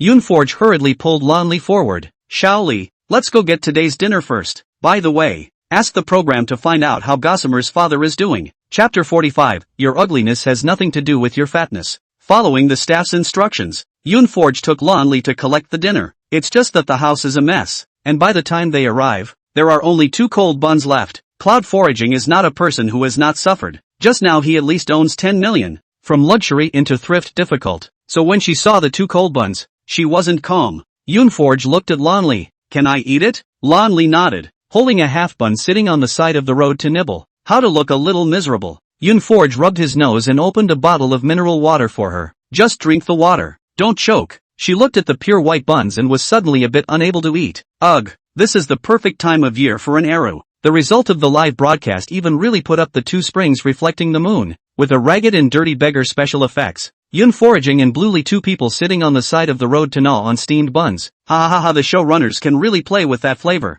The most miserable sisters in the history of Super Meng Bei knows. Yunforaging doesn't know about the show's spoof, ha ha ha. When she and Lanli smiled at each other, she looked like the second cutie next door. I took a screenshot. Right at this moment, Goo Calamity Search and Goo Kiki ran out from nowhere, with 2 buckets of instant noodles in their hands, and sat down not far away to eat them. The scent wafted over to Cloud Forager's side, and the 2 couldn't stop laughing. Bluely beamed in aggravation, rubbing her flattened stomach. So hungry, there is no oil at all in this white bun. Instant noodles are better. Goo Calamity Search had an expression on his face and deliberately shivered loudly as he ate the noodles, afraid that people won't realize how delicious their bubbly is. Yunforge patted Lanli's head. Ignore him, turn around and sister will find you something more delicious. After nibbling on the steamed buns, Yunforge ran to ask Wenli, how is the village chief doing? Wenli seemed a bit surprised and said, it's an old problem, but fortunately it was discovered in time and has been resuscitated. With Dr. Yan on guard, it will be fine.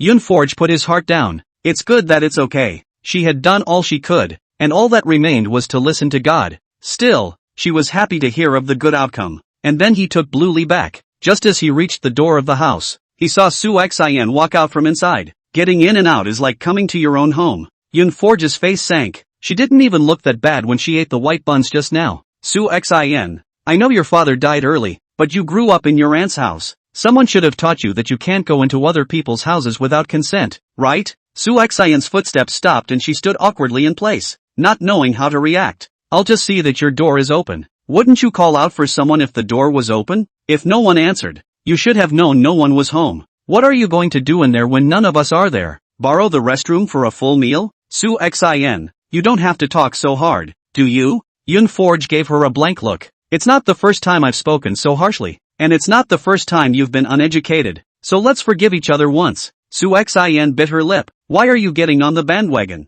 Is there any privacy left in this Thai place of yours? Yunfei mockingly laughed. The place is even more shabby. That's where Lanli and I live. You are used to living in a big villa. See what place is not broken. Don't see the old folks' house also like this now. Turn around, people take you as a thief. Their temper is not as good as mine. Sushin, you have some misconceptions about being good-tempered, don't you? The best cold joke of the year, Cloudforge has a good temper. As far as Yunforge's character of disliking the sky and the earth is concerned, I really can't imagine what she's like in front of Chi Yenchuan. XSWL. Mr. Bully's preferences may be different from the norm. There's one thing to say, and Cloud Forager is too uptight to do so. What, not so much? Can you be happy if someone doesn't say hello and comes into your house when you're not home? And then, Su Xian pulled a poached egg out of her pocket and handed it to Lanli. I didn't mean to break into your house either. I came to give Bluely eggs. When I received my dinner today, I received 2 meat buns and eggs, and I'm on a diet, so I'll give this egg to Lanli. She was smug, as if to say, see, it's still my cousin who's good, isn't it? Lanli, however, didn't pick it up and hid behind Yunforge, looking down and playing with the hem of her coat. Yunforge pushed Su Xian's hand away. No need, we've already eaten earlier. This action of hers caused the live streamers to explode. Yunforaging is too much. This egg isn't hers. Su Xian is indeed unpleasant and has her own little mind, but she really loves Lanli. Am not telling jokes. I think Yunforge is separating Su Xian and Lanli. Su Xian said angrily, it's not like I'm giving it to you. Do I need you to reject it? Yunforge, I've been putting up with you for a long time. Bluely puffed up her bun face and started to get a little angry. Yunforge, on the other hand, patted the back of her hand. It's fine. and only then did he look squarely at Su Xin, hooking the corners of his lips. Since you're so full of, I'll break it off with you properly. I always feel that Yunforge's words are like saying, I'm going to zoom out. First, you say you're on a diet. Save your breath. Your ugliness has nothing to do with you being fat. Secondly, people on diets eat the big carb bomb meat packets with high oil and salt, but leave a high protein eating unfatty egg down. What kind of fat are you losing? Third, embarrassed, Su Xin took the egg back and tried to stop Yunforge from continuing. Alright, I'm not giving away this egg. Is that enough? Yunforge grunted. Of course it's not enough. I haven't finished my third yet. Yunforge, you're too obnoxious. Su Xin cried out in anger at her. If she had known that delivering an egg would be so difficult, she wouldn't have come to see Yunforge laugh. Yunforge was cold and heartless as he continued. Thirdly, since you want to show your love and care for your sister, please walk a bit. Even I, an outsider, know that Lonely protein is allergic to it. Could you, a cousin who grew up beside her, be unaware of it? Foraging sister YYDS. The smack in the face comes fast and furious. Aha, foraging and flying bravely. The bees are always with us. I'm really annoyed with Su Xin, always trying to step on me to forage for a persona. Su Xin's face changed drastically, and the first thing she did was not apologize with Lonely, but instead looked at the camera.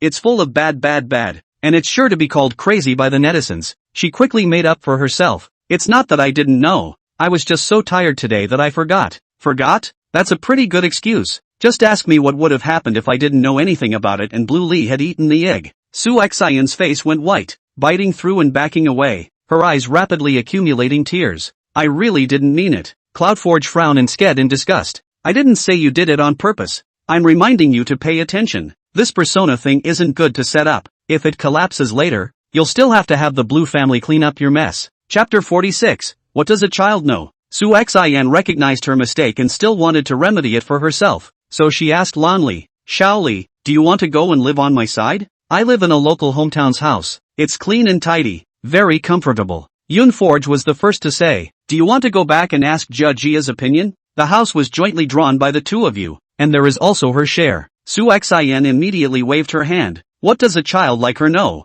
I'm the trainee mom. I'll make the call.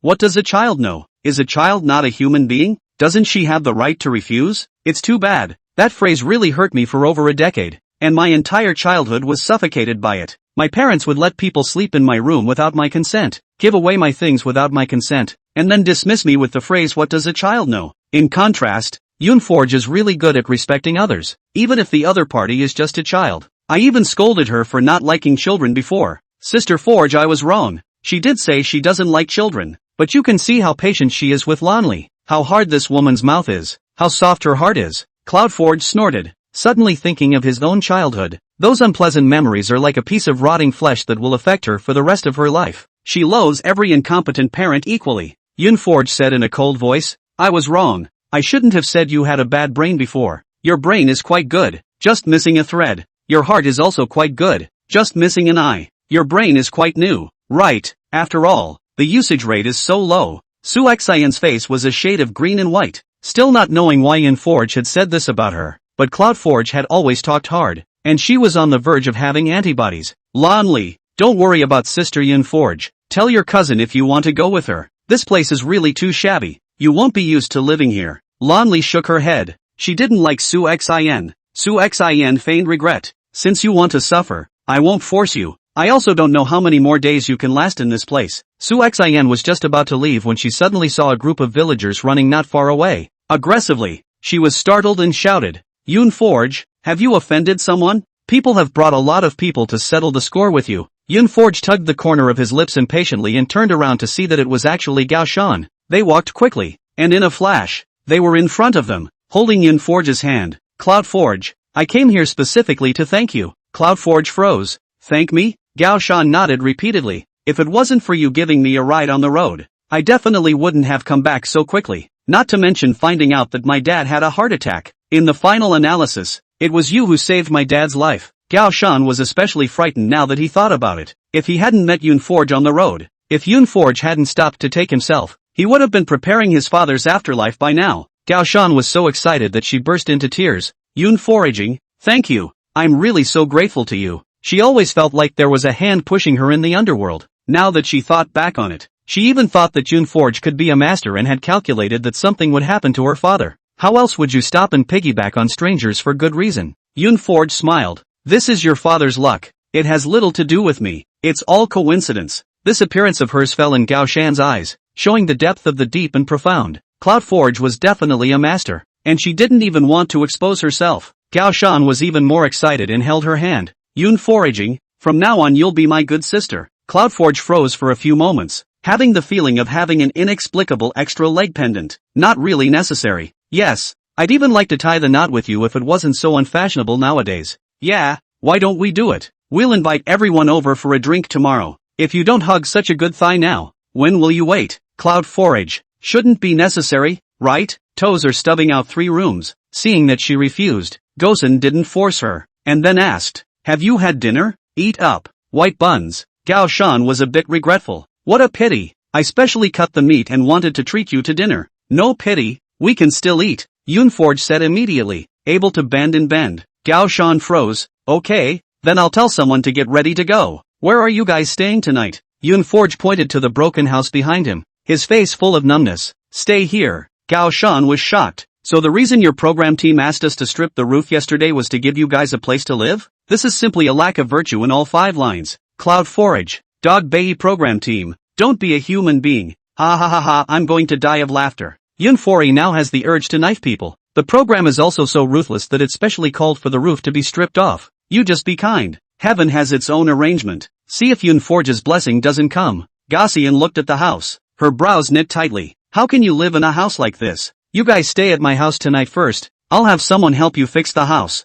Forge didn't have the heart to trouble her, and quickly said, it's fine, we'll leave when the program is over. It's not for a few days, so bear with it and it'll pass. Gao Shan scared. How can that be? My father's savior lives in a place like this. Does it make sense? Before Forge could say anything, those 7 ants and 8 ants around Gao Shan said, that doesn't make sense. We'll stay at Lao Gao's house tonight. I'll call my man over later to fix it, and we'll be able to live there tomorrow. Yeah, stay at Chanel's. We'll work hard and get your house fixed tonight. Gosen, take the people home now. Forge and Lanli were pulled away just like that. After a full meal at Gosen's house, Gosen packed out the family room and hated all the goodies in the house. When Forge came out of the shower, Gao Shan was actually guarding the bathroom door, startling her. Gosen, what are you doing? With a serious face, Gao Shan asked. Forge, after my father, are there any more robberies? Forager, hijack? What robbery? Gosen said, it's the same robbery as today. Foraging dawned on him. Is this some special saying in the Dong village, calling a heart attack a crossing? In a short time, I don't think so. Foraging looked at the red envelope in the gossip group. Gao Shan's father's message has been deleted. I think there should not be any more accidents. Gao Shan lowered his heart, folded his hands towards Forge and bowed. Many thanks, master. Forge, who somehow became a master? Did you misunderstand something? Gossian smiled divinely. I get it. I understand. Definitely won't expose your identity. Don't worry. Forge, nuts, right? Chapter 47. I didn't mean it. Gosen is a bit of a brainiac, but the house is quite comfortable. Sleeping until dawn, Forge woke up early. She didn't wake up Blue Leaf and got up to wash herself first. I didn't realize that Gao Shan was ahead of her. Master, hungry? Forge was speechless. Can't you change your name? Reject feudal superstition. Gao Shan hurriedly covered her mouth. You lied to me. Mouth scooped. I've rolled out some noodles. Let's cook you some egg noodles in the morning. In the countryside, it's a crude meal. I don't know if you're used to eating it. Forge said. We're not picky eaters. Just have something to eat. Gao Shan is really troubling you. Gao Shan waved his hand repeatedly. Can you give master? Okay, I get it. You don't have to keep talking. I'm going to go yell at Blue Leaf to get up. Forge faced a girl's scalp for the first time and rushed into the house. Lanli just doesn't communicate with people and rejects contact with strangers, but he can take care of himself in basic life, and doesn't really need to worry too much about Forge. The hand-rolled noodles were very sinewy, and Gosen had put fried eggs on them specially, and the soup was thick and white, light and delicious. After breakfast, he saw the program's cameraman rush over. Fu, I just realized that you guys live over here, so I had to look for you. Hurry up and get your breakfast, or else it'll be just like yesterday again. Forge nodded. We're coming. When they left, Gao Shan was afraid that they didn't have enough to eat, and secretly stuffed 2 eggs in Yun's pocket. When the 2 of them arrived at the place, they realized that the others had already arrived. Gu Calamity Search coldly stabbed. Every time you go back, you want others to wait for you. Don't you know that other people's time is precious? Yoonforge pulled Lanli to sit down and disliked him in a faint voice. Mr. Gu seems to be in a hurry every time. Rushing to reincarnation? Pan Hao Lin and Hu Qing cast a sympathetic look at Gu Calamity Search. What are you doing messing with her for a good reason? Wan Li hurriedly spoke. I think everyone is hungry. Without further ado, let's start dividing breakfast first. Yoonforge was just about to ask how it would be divided, when she suddenly heard Su Xin say, I want to report Yoonforge and Lanli with the program. They didn't sleep in the house they drew yesterday, but stayed at the old folks' house. Originally, she was waiting to see Yoonforge and Lanli's joke, but those old folks intervened and dashed her hopes. Yoonforge snorted and shook his head rather regretfully. I was wrong again. You are truly brainless. Originally I thought you were useless, but I didn't realize that in the aspect of adding to the problem, you can still achieve the peak. Yesterday, you were still setting up the persona of sisterly love, but now you are reporting us. Isn't it inconsistent? Su Xin is really stupid. She's the one who attacked him with his own spear, isn't she? I really thought she and Lanli had a good relationship, but now it seems to be just that. She can't even see Lanli as good. Wan Li smiled and explained. It's Yoonforge's blessing to be able to stay at the local old folks' home. Not to mention her. If any of you can be like Yoonforge, it's not a foul. I can't control the sky and the earth, but I can't control people's hometowns to repay their saviors. Su Xian had a disheveled look on her face and her shoulders slumped down. Making a fool of herself, the people arrived and Manly began to announce the method of obtaining breakfast. 2 people, 3 feet, 2 groups compare. According to the place to receive the breakfast, everyone cheers ooh. The ranking of the game determines the richness of the breakfast. Lanli tilted her little head. Breakfast? Haven't you already eaten? She opened her mouth and let out a loud burp. Yoonforge almost couldn't hold back his laughter. Wan Li laughed. You haven't even eaten yet and Lanli is full? The 2 people 3-legged race officially began. Su Xian and Pan Haolin, Inha and Hu Qingyi, and Yoonforge surprisingly got into a group with Gu Calamity Search. It's not a grievance. Gu Calamity Search even snorted, not hiding his dissatisfaction with Yoonforge. Group 1, Poon Ho Lam wins. Division 2, Incheon wins. Parents are trying to win a more substantial breakfast for their children. Riveting and fun to watch live on the air. It was finally the turn of the 2 groups, Yoonforge and Gu Calamity Search, who had a conflict that was even more interesting in the eyes of the netizens. Been looking forward to them on for a long time. Cloud foraging and Bluely tied the rope. A small practice. Surprisingly quite a tacit understanding. Walking smoothly. On the other hand, Gu Calamity Search and Gu Kiki's father and daughter, who took 2 steps and fell 3 times, did not look very reliable at all. Daddy, don't take such big steps. I can't keep up. Dad, you're too fast. Dad. Gu Calamity Search's face was impatient as he growled lowly. If you keep complaining, this game will stop and we'll just eat the worst breakfast ever. Only then did Gu Chichi hold back her tears and lower her head, not daring to speak again. Yoonforge spoke faintly. 2 people, 3 feet. The test is the tacit understanding between parents and children. You only care about yourself. Do not take into account the feelings of the child, but also do not allow people to complain. Gu, are you a real father or not? Cloud foraging really is my mouth for. See Gu this dead look, I want to smack him, but his daughter is so noisy, she can't stop blathering. NCF, can you stop licking? Would Ki complain if he did a good job? It's not like Ki is spilling her guts, she's just pointing out her dad's shortcomings. But Gu Calamity Search was different. He had a gloomy face from start to finish. If you don't want to be on the show, then don't come. If you're getting paid, at least do it right. Wan Li clapped his hands. Get ready.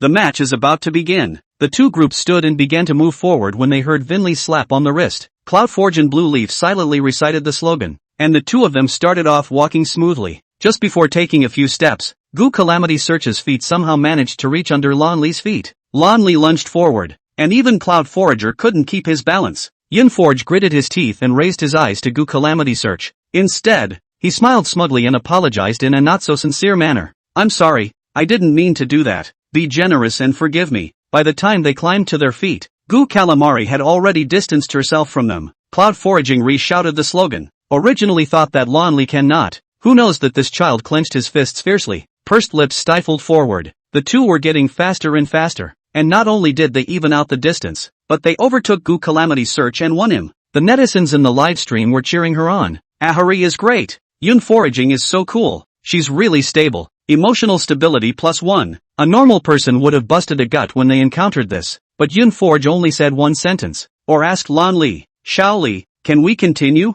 Surprisingly, Blue Li nodded and performed even better than before. What a strong Chinese woman. As for Gu Calamity Search, his face was already as gloomy as the bottom of a pot. After Yoon Forge untied the rope, he saw the palm of Lan Li's hand and asked Wen Li to bring a medical kit over to treat her. It's just a broken skin. It'll heal soon. Ri Fawn was awesome. Blue Li's eyes widened and rolled merrily. If she had a tail, it would be up by now. After calming down Lan Li, Yoon Forge smiled and got up. Watch this. Today my sister will give you a lesson. If you have a grudge, you not only have to remember it, but you have to take revenge on the spot. When others bully you, you not only have to bully them back, you have to double it. People can be super doubled for being a, why not for revenge? As soon as the words fell, he saw Yoon Forge rush to Gu Calamity Search in a few steps and clasped his arm. The bystanders didn't see how Yoon Forge exerted her strength, and when they reacted, Gu Calamity Hunter had already been thrown heavily to the ground by her. Yoon Forge looked down at him out of the corner of his eye. I'm sorry, I didn't do it on purpose. You're a big man. Forgive me. Live streaming. Sidekick. Chapter 48. You've beaten me to the point where I can't get up. Su Xian's mouth was open, shocked as she looked at Gu Calamity Search on the ground. Suddenly, he was a bit thankful that fortunately Yoon Forge had only used his mouth on himself before, never his hands. However, Yoon Forge's move was tantamount to sending the handle to someone else's hands. If she didn't make good use of it, wouldn't she be sorry for this impulse of Yoon Forge? Yoon Forge, teacher Gu Calamity Search has just apologized to you. Why are you still holding on to him and beating him up like this? Gu, who is still struggling to get up on the ground. I can't wait to find a crack in the ground and go straight in. Being knocked to the ground by a woman is a lifelong shame, especially since it was still under the camera. And how many people were online at the same time on the live feed just watching him fall on his ass? That's just it. The most hateful thing is Su Xin. Need she be fake nice and remind everyone how badly he was dropped? Cloudforge wrapped his arms around his chest and grunted. He apologized to me and I forgave? Didn't I just apologize too? Why is he still so angry? Su Xin was furious. You're being crooked. You did it on purpose. He did it unintentionally. How can it be the same? Look at Mr. Gu Calamity Search. He couldn't even get up from the beating you gave him. Gu Calam Search is enough. Yoon Forge didn't bother to talk to her, but instead looked at Lan Li. Xiaoli, my sister will teach you another lesson. It's not that if someone apologizes, you have to forgive. Whether you forgive the other person or not, the choice is yours, but apologizing is something he must do. If all the faults in the world can be perfunctory with an apology, what do we need the police for? Su Xin bit her lip, but you've already beaten people so badly. That's enough. Gu Calamity Search gritted his teeth and glared at Su Xin. Will you shut up? He didn't get up, not because he couldn't get up, but because he was ashamed. Su Xian's jaw dropped, feeling aggrieved. I am helping you to speak it. The person who beat you up is Yoon Foraging. What are you yelling at me? You yell at her. Which side are you really on? Why doesn't this guy know his friends from his enemies? Ha ha ha ha ha ha ha ha ha. Even if Su Xian and Gu Calamity Seeker are on the same side, Su Xian is definitely a pig teammate. So embarrassing. Go lifetime do not want to experience once again. The result Su Xian repeatedly mentioned 3 or 4 times. Really sick this sister. I dare say the person he hates the most right now isn't Yoon Forge. It's definitely Su Xin. Gu Calamity Search was full of wanting to get back, so he got up from the ground, looked viciously at Yoon Forge, and shouted in a rough voice, Brother Hao Lin, don't stop me. I'll make her look good today. Pan Hao Lin, who hasn't moved from the beginning to the end, eyes on the ground, not meddling. As a result, Gu Calamity Search somehow had so much drama that he crashed towards him, taking his hand hard. Don't you stop me. Don't stop me. With a numb look on his face, Pan Hao Lin pulled his arm out of his hand with force and took a step to the side, distancing himself from him. I'm not stopping you. Go ahead. Gu Calamity Search froze for a moment and wiped his face to hide his embarrassment. For the sake of Brother Hao Lin today, I won't bother with you. A long string of ha-ha-ha-has floated across the live feed. Pan Hao Lin, I've never been so speechless in my life. Ha-ha-ha-ha-ha. Pan Hao Lin, who on earth is the 3 gold movie star here? I announce that Gu Calam Search and Su Xian are undoubtedly the funny men of this program.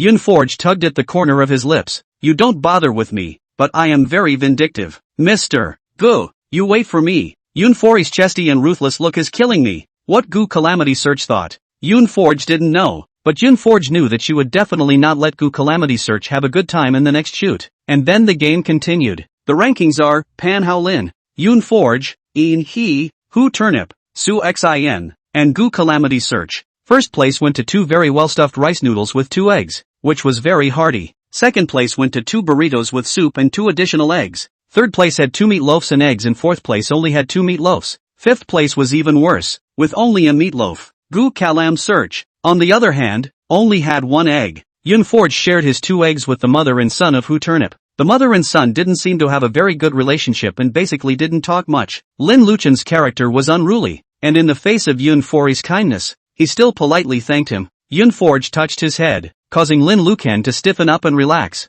Feeling warm in his heart, Su Xian divided the meat bun into 2 halves, one for her and one for Zhou Jijia. After eating, Zhou Jijia still felt so hungry. It was, Pan Yundong came over and gave her an egg. Jia, here you go. Zhou Jijia gulped, but if I eat it, Brother Yundong won't have anything to eat. Pan Yundong said, the rice noodles are a big portion. I have enough to eat. The other egg, he gave to Gu Chichi. Gu Chichi's side was originally still struggling with how to divide an egg, and he happened to bring another egg over. 2 eggs, exactly one for her and Gu Calamari. Thank you Brother Yundong. Pan Yundong pursed his lips and smiled. You're welcome, Zhou Jijia. On the other hand, split the only egg into 2 halves and gave half to Su Xian. Su Xian had eaten half of the eggs, which were not at all fruitful, and her face was a bit ugly. Even Zhou Jijia still didn't feel full. Intern Mom, I'm still so hungry. Su Xian looked at her impatiently. Why can you eat so much? Zhou Jijia flattened her mouth in aggravation.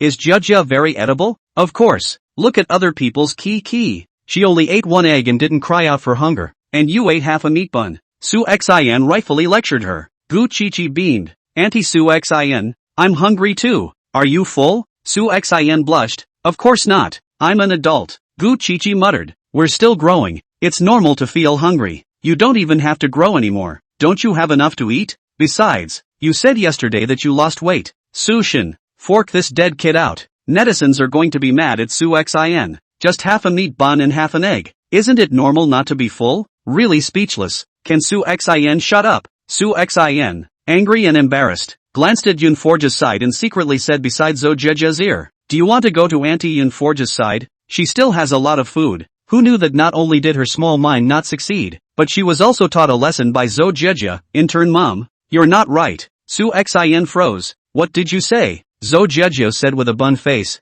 That's something Auntie Yunforging won herself. If I reach out for it, she'll be too embarrassed not to give it to me. But if she gives it to me, she's going to starve herself. When Zhou Jijia said this, everyone realized what Su Xian had said to her and expressed their contempt. I was too embarrassed to reach out myself, but I let my kids do it. 3 views are not yet as positive as a child's. This taut little face lecturing Zhou Jijia made Yunforge feel adorable and took the initiative to wave to her. Jia, come over here. Zhou Jijia hesitated for a moment before running over with her short legs. Auntie Cloudforge. Cloudforge handed her the burrito in her hand. This is for you to eat. Zhou Jijia backed her small hands and licked her lips. But if I eat it, you're going to go hungry. Yunforge said. It's fine. I actually ate before I left the house. I'm not hungry at all. Chapter 49, Death is for the benefit of mankind. Zhou Jijia took a burrito and hesitated for a moment. Auntie Yunforge, can I share this with my intern mom? Yunforge nodded. Of course you can. Since it was given to you, then this thing is yours. You have the right to make the decision. Zhou Jijia then shared half of the burrito with Su Xian. While eating the burrito, she lectured Su Xian in a serious tone. Intern Mom, you can't be a pitiful person in the future. Look at how nice Aunt Yunfu is. She's obviously still starving herself, but she still saves her rations for us to eat. I'm just so touched. It would be nice if I gave her a daughter. Su Xian. No, Yunforge is not that kind. Cloudforge. No, I'm not that kind. Gu Chichi watched with bated breath as Zhou Jijia ate the fragrant burrito and gulped. She was starving, but she didn't dare to ask Cloudforager for food, because she knew her dad was a pit bull too. But it didn't occur to me that a sudden shadow struck down. She looked up and it was Blue Leaf coming over. Blue Lee didn't meet her eyes, his gaze falling somewhere as he handed out the burrito. Gu Chichi's eyes lit up with surprise. Sister, is this for me to eat? Blue Lee curled her fingers, unsure how to respond. Meeting Cloudforge's encouraging eyes, she nodded vigorously. Gu Chichi wowed. Thank you, sister. Blue Lee drew his hand back quickly before she could touch her fingers and tucked it into his pocket.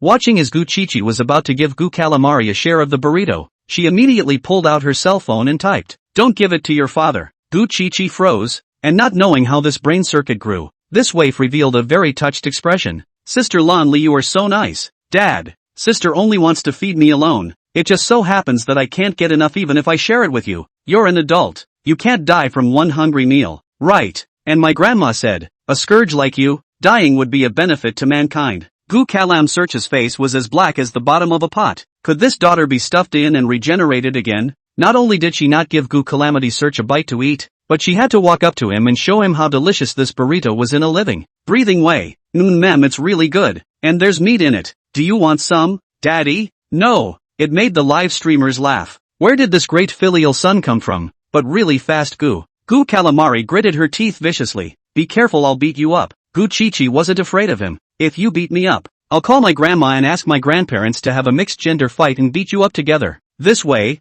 everyone ate. Only Gu Calamity Search, who only ate one egg, had a face that didn't know how stinky it was. He should have never come to the show. Soon, when Lee began to release another task. This task, again, concerns everyone's rations. You need to draw lots and group together to work together. So everyone come over and draw lots first. Fortunately, this time, Yoon Forge didn't have a group with Gu Calamity Search, or else he was afraid that he would be able to fight from the beginning to the end. Yoon Forge drew the same group as Pan Hao Lin and Hu Turnip, all three of whom were on good terms. The task to be accomplished, on the other hand, was to help the villagers pick kiwis. Many kiwis are planted on the Dong village side of Chiali, and when it's time for the picking season, there are bosses coming to collect them. The villagers are busy picking kiwis. Wenli glanced at the clock. As of 11 o'clock this morning, the kiwis picked can be exchanged for lunch. Kids, remember, you reap what you sow. You have to pay if you want to enjoy the fruits of your labor, but it's just the raw material for cooking, and when the time comes, you need a few people, everyone to make their own. Su Xian was satisfied with her team. With two men, young and strong, it was definitely better than Yoon Forge's group. Brother In Hee, you guys go for it. We can definitely win this time. In Hee, there's no rest of the rewards for winning. Su Xian was dissatisfied with this uninspired look of his. Don't steam buns to fight. Inha let out an oh-so-subtle cry. Having thought that Su Xian would really make an effort to pick kiwis, who knows that when they arrived at the place, before they started picking a few, Su Xian excused herself from the heatstroke and ran to the side of the pavilion to rest. And there was even less to say about Gu Calamity Search, who went straight to the pavilion and sat down, not doing anything, not even trying to pretend. Inha had to resign herself to working alone with her three children. Without realizing it, he came to Yoon Forge's side. In Hee, I've seen a lot of the national manga you've dubbed. You're great. Being complimented so much by Yoon Forge, In Ha's cheeks burst into red. He had been clean-cut and shy, but now he looked like a green schoolboy. Thanks. Yoon Forge looked at the three dwarfs beside him and asked, why are you the only ones working? Where are Su Xian and Gu Calamity Search? Gu Chi, Auntie Su Xian said she had a heat stroke. Zhou Jia, Uncle Gu is too lazy. Yoon Forge raised his eyebrows. Oops, this is a teamwork task. How can the two of them be lazy? Zhou Jia and Gu Chi looked at each other. Auntie Yunfu, what does that mean? Yun Shi said. I know. What Auntie means is that all of us have to help with this task. No slacking off. Yun Fori nodded his forehead. Yun Shi is so smart. If you went to kindergarten and the teacher said that you have to finish your homework to get a little red flower, and it turned out that two of your classmates didn't do their homework, and the teacher gave them little red flowers too, would you be happy? Gu Chi immediately raised her hand. My dad is the one who didn't do his homework but wants to get a little red flower. Right on. Cloudforge laughed. Gu Chi looked like a child who had gotten a compliment from her teacher. Spinning around in place with joy, Cloudforge leaned over and smiled at the easily fooled little friend. Those who didn't put in the labor are not entitled to enjoy the fruits of their labor. Yo, the two of them didn't do anything. Where can they afford to work so hard for you guys? Gu Chi was filled with righteous indignation, and the more she thought about it, the more she felt that those two people had gone too far. Auntie Yunfu, what are we going to do then? Zhou Jia asked. Yoon Forge patted his chest. Good kids like us who are willing to put in the labor. Of course we should be in a group. I invite you guys to join us and make a nice meal at noon, okay? As for your Auntie Su Xian and Uncle Gu, of course you should stay wherever you like. Gu Chi was the first to raise her hand. I'm willing. I can even sever my father-daughter relationship with my father if needed. Zhou Jia and Yun Shi followed close behind. Cloud Forge. That won't be necessary. Only Inha was still torn. Is this okay? Gu Chi justifiably and without any psychological burden left his old father behind. Of course, Uncle In Hee, we don't go along with them. In Hee, can the same stream be used in this way? Yoon Forge smiled faintly. In Hee, if we relied on you guys alone, these three wards would probably go hungry at noon. Inha hesitated for a few moments before nodding. That's fine. Cloud Forager, who had successfully snubbed a few of them, quietly compared a yeah, she just said she holds a grudge. Yunfu is really vindictive, ha ha ha ha. Gu is really unlucky, but there's nothing wrong with what she's saying. If you don't give, why should you enjoy the fruits of your labor? I'd like to call Yoon Forge Sister 6, Chapter 50, but not you. Yunforge had just been picking kiwis for a while when some folks came over. Seeing her, he hastened to snatch the tool out of her hand. Master Yunforge. Ha, it's really Yunforge. Ouch, hey, how could you do such a thing? Who asked you to come? You're our village chief's savior. Tell us what you want to do. Let us come. This attitude of theirs was because of what Gao Shan said. In addition to Yunforge saving the village chief, Gao Shan said that Yunforge is a master, and he can count with his fingers. Yunforge was a bit embarrassed. We're recording a program. This is a mission. What mission? Just picking a kiwi. We're done for you. And then, the woman who spoke secretly pulled Yunforge aside. Master, do the math. How long will it take me to get pregnant? Anfu's family, you've given birth to one. What's the hurry? Master, first calculate for my family. How many pups can my old sow give birth to? What's an old sow to count? Count for my daughter-in-law and see if it's a boy or a girl in her womb. Cloud Forge. I'm not a master. I don't know how to tell fortunes. The Anfu family suddenly made an expression of dawning realization. I get it. I get it. Lay low. Lay low. Anti-vegetable. Let's pick a kiwi for Yunforge first, and then we'll invite someone home to count. Anti-vegetable is the one with the old sow about to give birth. Anti-vegetable nodded. Alright, Granny you. Call up a few people and let's help Yunforge pick kiwi peaches. Granny felt sorry in her heart and had to say, okay. Yunforging didn't even have time to stop them, so he saw these people wind up picking kiwi peaches. Turnip sweated. Such enthusiasm was really overwhelming. Cloudforge, villagers helping out, can it count? Yunforge shook his head. I don't think it will work. Let's just pick it ourselves and separate from them as all. After holding out in the sun for over an hour,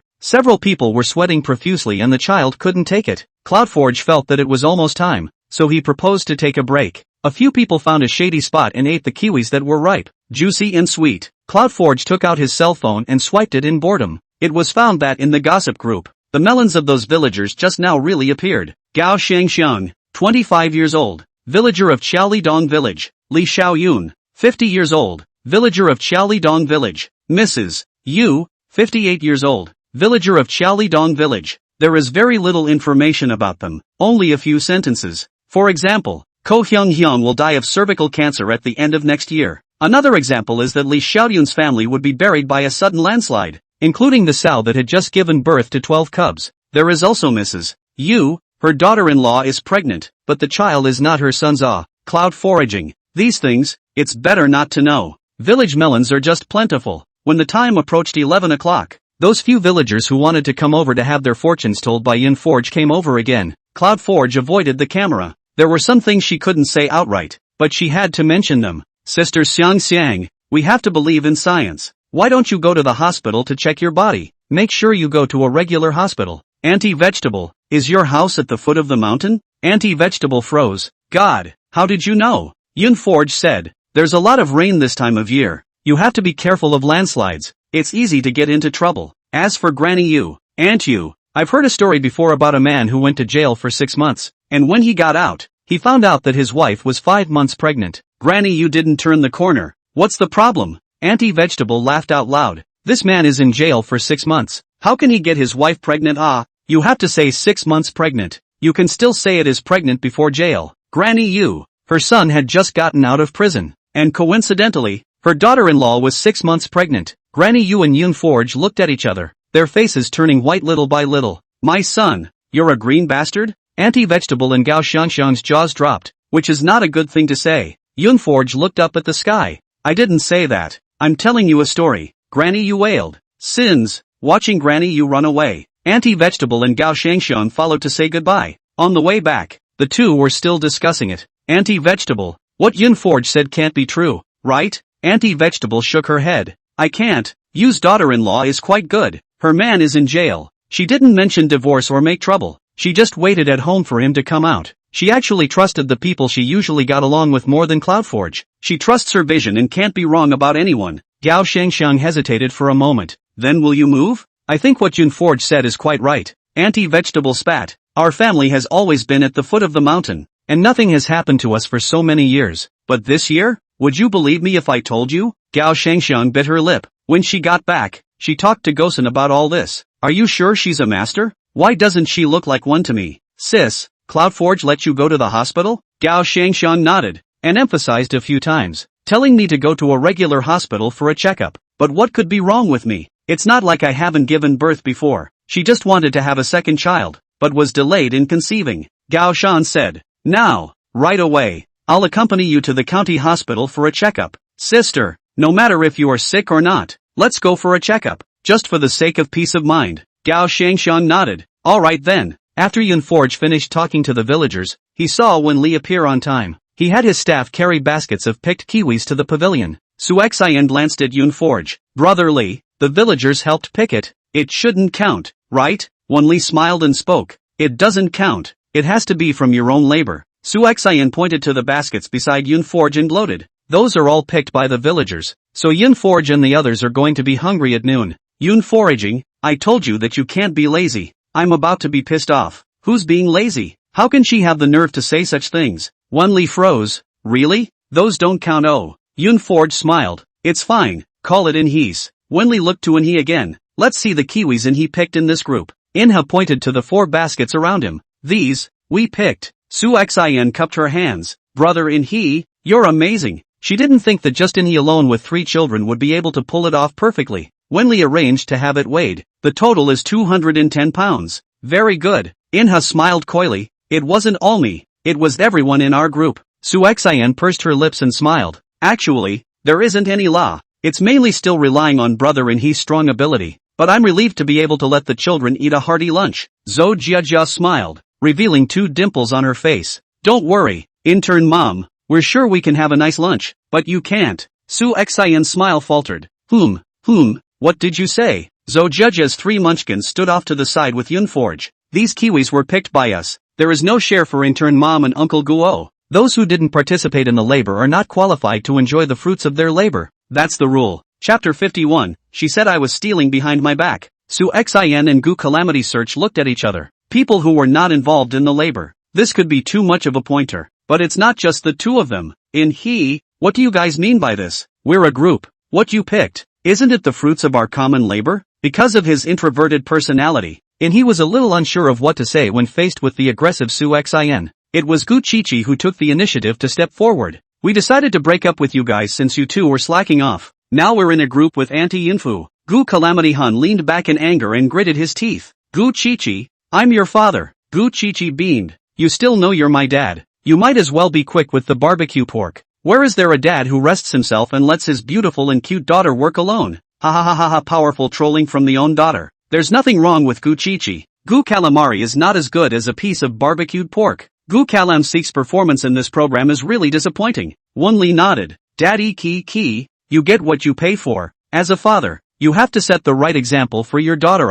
With a few light words, Gu Calamity Search was put to shame. Even Wen Li had opened his mouth. So the 2 of them, Su Xian and Gu Calamity Search, had to go hungry. Yunforge let out an ouch and lightly covered her mouth, her starry eyes darting around. Su Xian, I didn't realize that the people who don't have food to eat are you guys. Su Xian was so angry that she bit her lip in death, still trying to find a remedy for herself. "I have work. I just have some heat stroke." Zhou Jiajia wondered. Intern mom didn't get heat stroke even after walking such a long flight of steps yesterday, and surprisingly picked 1, 2, 3, 4, 6, picked 6 kiwis and got heat stroke? Su Xian felt at the moment that the words Yunforge had said before, "No matter what, were not as hard to hear as these innocent words of Zhou Jiajia. She looks at you with big black and white eyes, and the more innocent she is, the more despicable she sets herself off." Su Xian bit her lip. "Then what do we do?" Wen Li was old and calm. "Naturally, what you sow is what you get. Of course, if Yunforge and the girls are willing to share a bite of your meal, it's not impossible." Yunforge asked, "Brother Li, where are we going to cook these dishes?" She didn't know how the other places were, but anyway, where she and Blue Li had drawn, there was no kitchen. Wen Li laughed. "This is going to test your people skills. Go to the old folks' house on your own to borrow a fire." Turnip smiled bitterly. "I knew it wasn't that simple. It's been a busy morning, and when we borrow a fire and have to cook, we won't be able to eat so soon." Cloudforge reached out and touched his pocket. There were still 2 eggs in there, left behind by Gao Shan. Without hesitation, she gave both to Blue Leaf. "Pad your stomach first." Blue Leaf tried to shove one back at her, and was pushed back by Cloudforge. "Sister isn't hungry. You eat by yourself." She didn't speak to Blue Leaf again, but kept an eye on her reaction. Blue Leaf frowned as she wrestled with the fact that she didn't know how to divide the 2 eggs. After a few moments of hesitation, she clumsily divided the eggs into 6 portions and shared them with the children. Yunforge stroked her head. "Xiaoli is getting better and better. Bluely blushed a little and shoved a piece of egg white in her mouth. Sister, eat? Yunforge was stunned. What did you say? But Blue Leaf didn't speak again, as if what he had just heard was like a dream. And then the party began to go to the old folks' house to borrow a fire. Su Xian followed closely behind, rubbing her nose in it. Yunforge didn't bother with her. There were enough ingredients, and she wouldn't have kicked someone out if she had the cheek to follow and dabble in the food. Yunforge took them to Gao Shan's house first, and not coincidentally, Gao Shan was not at home. Even Papa Gao wasn't there, and the door was tightly closed. Yunforge and the others had to turn to the other old folks' homes, and after walking for a while, they passed by Granny Yu's house. Granny Yu was sitting in the doorway, her face full of sorrow. Yunforge just opened his mouth. Aunt Yu, can I borrow a fire in your house to cook a meal? When Granny Yu saw her, her face became even more ugly. Before he could say anything, he saw his daughter-in-law, Zhang Xiuxiu, running out. Zhang Xiuxiu spat viciously when she saw Yunforge. You're Cloudforge, aren't you? Cloudforge frowned. I am. Which one are you? Zhang Xiuxiu smiled coldly and wrapped her hands around her chest, sizing up Yunforge from head to toe. You don't know who I am and you dare to make up stories about me behind my back? I see that you look like this, dressed in the wrong way, only like a broken shoe that goes out and steals people. Don't you know who I am, Zhang Xiuxiu? If you dare to talk about me behind my back, I'll let you come in and go out lying down. These words were so harsh and unpleasant that even the good-tempered Pan Haolin couldn't help but be angry. How can you curse when you have something to say? Zhang Xiuxiu rolled up her sleeves and roared angrily. Don't say cursing. I want to hit someone. She almost tore our family apart. I'm lucky if I don't slap her a few times. Su Xian hid behind her and gloated. What exactly did Yunforge say? Why did you make people so angry? Zhang Xiuxiu angrily said. This black-hearted thing, she said behind my back that I stole. I'm obviously 6 months pregnant. The child was conceived before my man went to jail. She had to say that I was 5 months pregnant, saying that I was conceived while my man was in jail, slandering me for stealing. Su Xian exclaimed. Yunfori, how can you be like this? 3 people become a tiger. Rumor mongering with one mouth, disproving rumors with one leg. You are not unaware of that, are you? You've been wronged before. How can you still do such a thing? Hu Turnip glanced at Su Xian in dissatisfaction. Will you shut up? Put away your little mind. It's very disgusting. Su Xian reddened her eyes. Sister Turnip, I'm just saying a fair word, Yunforge said in a faint voice. I was just telling a story with Aunt Yu. I didn't name names, let alone say that you stole someone. Zhang Xiuxiu poo-pooed. What kind of story are you telling? In the whole Shaoli village, who else has a man who has been in jail for 6 months? And who else has a woman who happens to be pregnant? You are talking about me. You're slandering me like this, so how can I be a human being in the future? Why don't I just stop living and die with this child? Like she was crazy, she actually took her fist and pounded her stomach. I'm not going to live. I'm going to die with this child. Granny Yu hurriedly stopped and apologized in a hurry. It's Mom's fault. Mom shouldn't have suspected you. Show her. You can't be like this. If anything happens to you, Mom won't live. Granny Yu's son followed and ran out, swinging his fist towards Yunforge. If it wasn't for her quick reflexes and Pan Haolin's protection, she would have taken the punch hard by now. Gao Gao Shang. This big guy can knock someone down with one punch. Pan Haolin was busy saying, if you have something to say, how can you make a move? Gao Gao Shang's face was furious, his muscles swelling. What else is there to say? She's driving my daughter-in-law to death. Chapter 52 Yunforge apologizes. Zhang Xiuxiu's howling shook the sky and drew many people from the Dong village in Shaoli. Knowing the ins and outs, and seeing Zhang Xiuxiu in such a state, everyone naturally fell on one side. Last time Gao Shan said she saved old Gao, I thought she was a good person. Bah, really blind. What kind of person is Zhang Xiuxiu? Can we not know? It would be impossible for her to steal someone. I think this Yunforge is the one who is not a good thing. Showing her arms and legs again. Tai, how enthusiastic they were yesterday. How low they stomped on Cloudforge today. Yunforge held back his embarrassment and spoke. Aunt Yu, I told you before that I was just telling a story. I didn't name names, didn't I? Granny Yu was stunned. Indeed there was none. Yunforge, I beg you, stop talking. What have you done to our family? Even her son began to complain about her. Cloud foraging bit her in the throat. This time she suffered a loss. It was her own nosy carelessness. She admitted it. Su Xian covered her mouth, pretending to be despondent and advised. Yun foraging, it's better not to talk. The more you talk, the more angry people get. Yunforge gave her a cold look. After being in contact with you for a long time, I realized that you are really growing more and more like a dog. Wasting your mom and dad's time all night to give birth to a brain like yours is really a bit worthless. Su Xian bit her lip and gasped. I'm being fair. This time, it was you who did the wrong thing in the first place. You should apologize. Yun foraging is drifting, right? How can you have such a bad reputation behind your back? Where is she drifting away? It's just her nature being exposed. She's so bad in the first place. Apologize if you've done something wrong. Why isn't she apologizing? It's annoying. I'm standing up for Xin this time. And Cloud Forge apologizes. Cloud apologizing. Anti-vegetable looked at the wind direction is not right. Hastily and aside added a fire. She also cursed our family. Her mouth was full of nonsense. I didn't react at the time. If I had known she was talking about Xiao, I would have smoked her. In her heart, Hu Qingyi was naturally biased in favor of Yun Forge. And with her current knowledge of Yun Forge, she felt that Yun Forge was not this kind of person. But the current situation was not favorable to Yun Forge. How about apologizing first? Yun Forge coldly grunted and threw his voice. I didn't do or say anything wrong. I won't apologize. She looked at Zhang Xiao. Her voice quenched as cold as ice. I usually don't embarrass people. If I say it, then it means I really want you to be embarrassed. Zhang Xiao. People are doing it. The sky is watching. There are many things that can't be reasoned with by yelling. What I told your mother-in-law before was really just telling a story. You can't wait to be right. So I'll just leave it here. Who's the child in your belly? You know it by heart.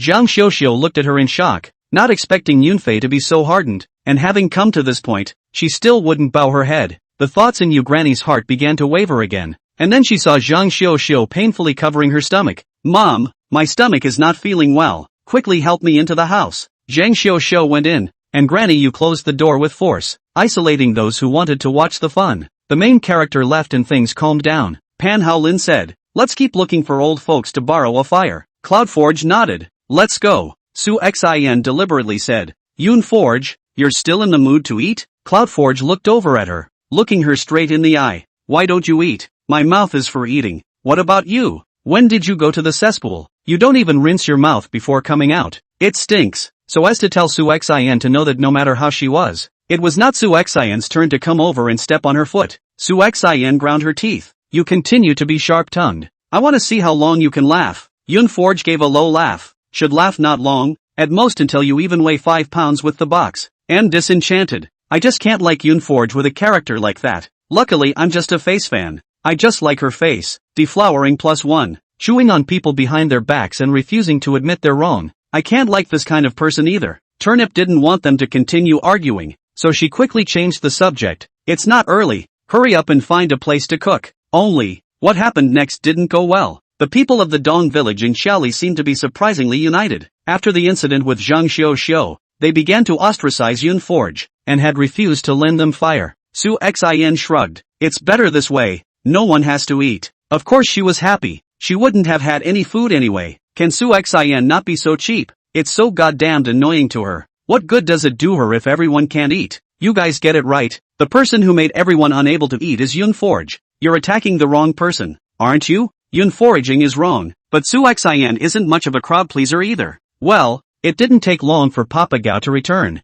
He also heard about Zhang Xiao, but didn't put it in his mind. Hearing that Yun Forge and the others were looking for a place to borrow a fire to cook, he hurriedly brought them to the house. An owner came over to collect kiwis and I went for a walk up the hill and didn't hear about you guys until I got down. Yun Forge paused in his footsteps. Since you've heard about it, you should also know about Zhang Xiao. Father Gao nodded. I heard that. Our Dong village is not big, so it doesn't take long for something to spread throughout the village. Yun Forge bit his lip. Now that you've heard about it, don't you hate me? Old man Gao laughed. What's the point of hating you? My daughter said that you are my savior. A stranger on the side of the road. You even stopped to give her a ride. How bad can the character of such a person be? He trusted his instincts and his daughter's vision. I don't know what's wrong with Zhang Xiao, but I trust you not to talk nonsense. Yun Forge hadn't cried for quite a long time. But when she heard Papa Gao's words and looked at the simple and sincere smile on his face, she actually got hot-eyed. Thank you. Old Father Gao waved his hand. Shaner went to the county town.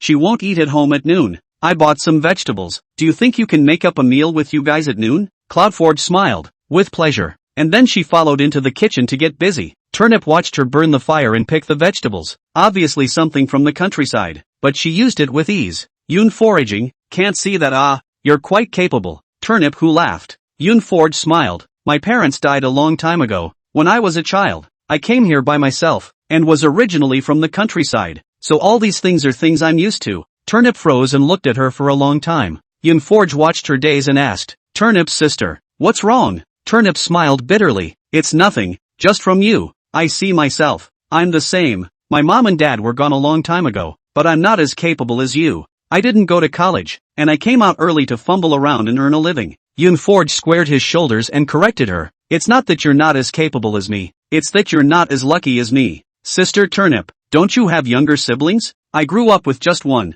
No reliance, but no drag either. It's unfortunate, but it's also lucky. Chapter 53, You won't be able to eat this meal, Yoonforge said as he chopped vegetables. If I were you, I might not have done as well as you. You're already better than most people. Fatherless and motherless, dragging your younger siblings up the ladder, and still managed to get this far. She didn't understand what was going on with Turnip, but intuitively, she felt that Turnip was upset. Not only was he excessively thin, but he always had a sad look lingering between his eyebrows, as if he had something on his mind that he couldn't stop talking about. Turnip looked at the dishes in the water basin, and suddenly a tear smashed down, rippling the water. She wiped her eyes hastily. I'm sorry, I was a little out of line. Turnip turned and walked out. Yoonforge moved, looked at the dazed Lin Luken, and said, Your mom is crying. Aren't you going to comfort her? Lin Luken looked confused. Was it really hard for mom before? Yoonforge said in a warm voice. Your mom is a movie queen, with many excellent big screen works. Her information, just a casual search on the internet, can come out a lot.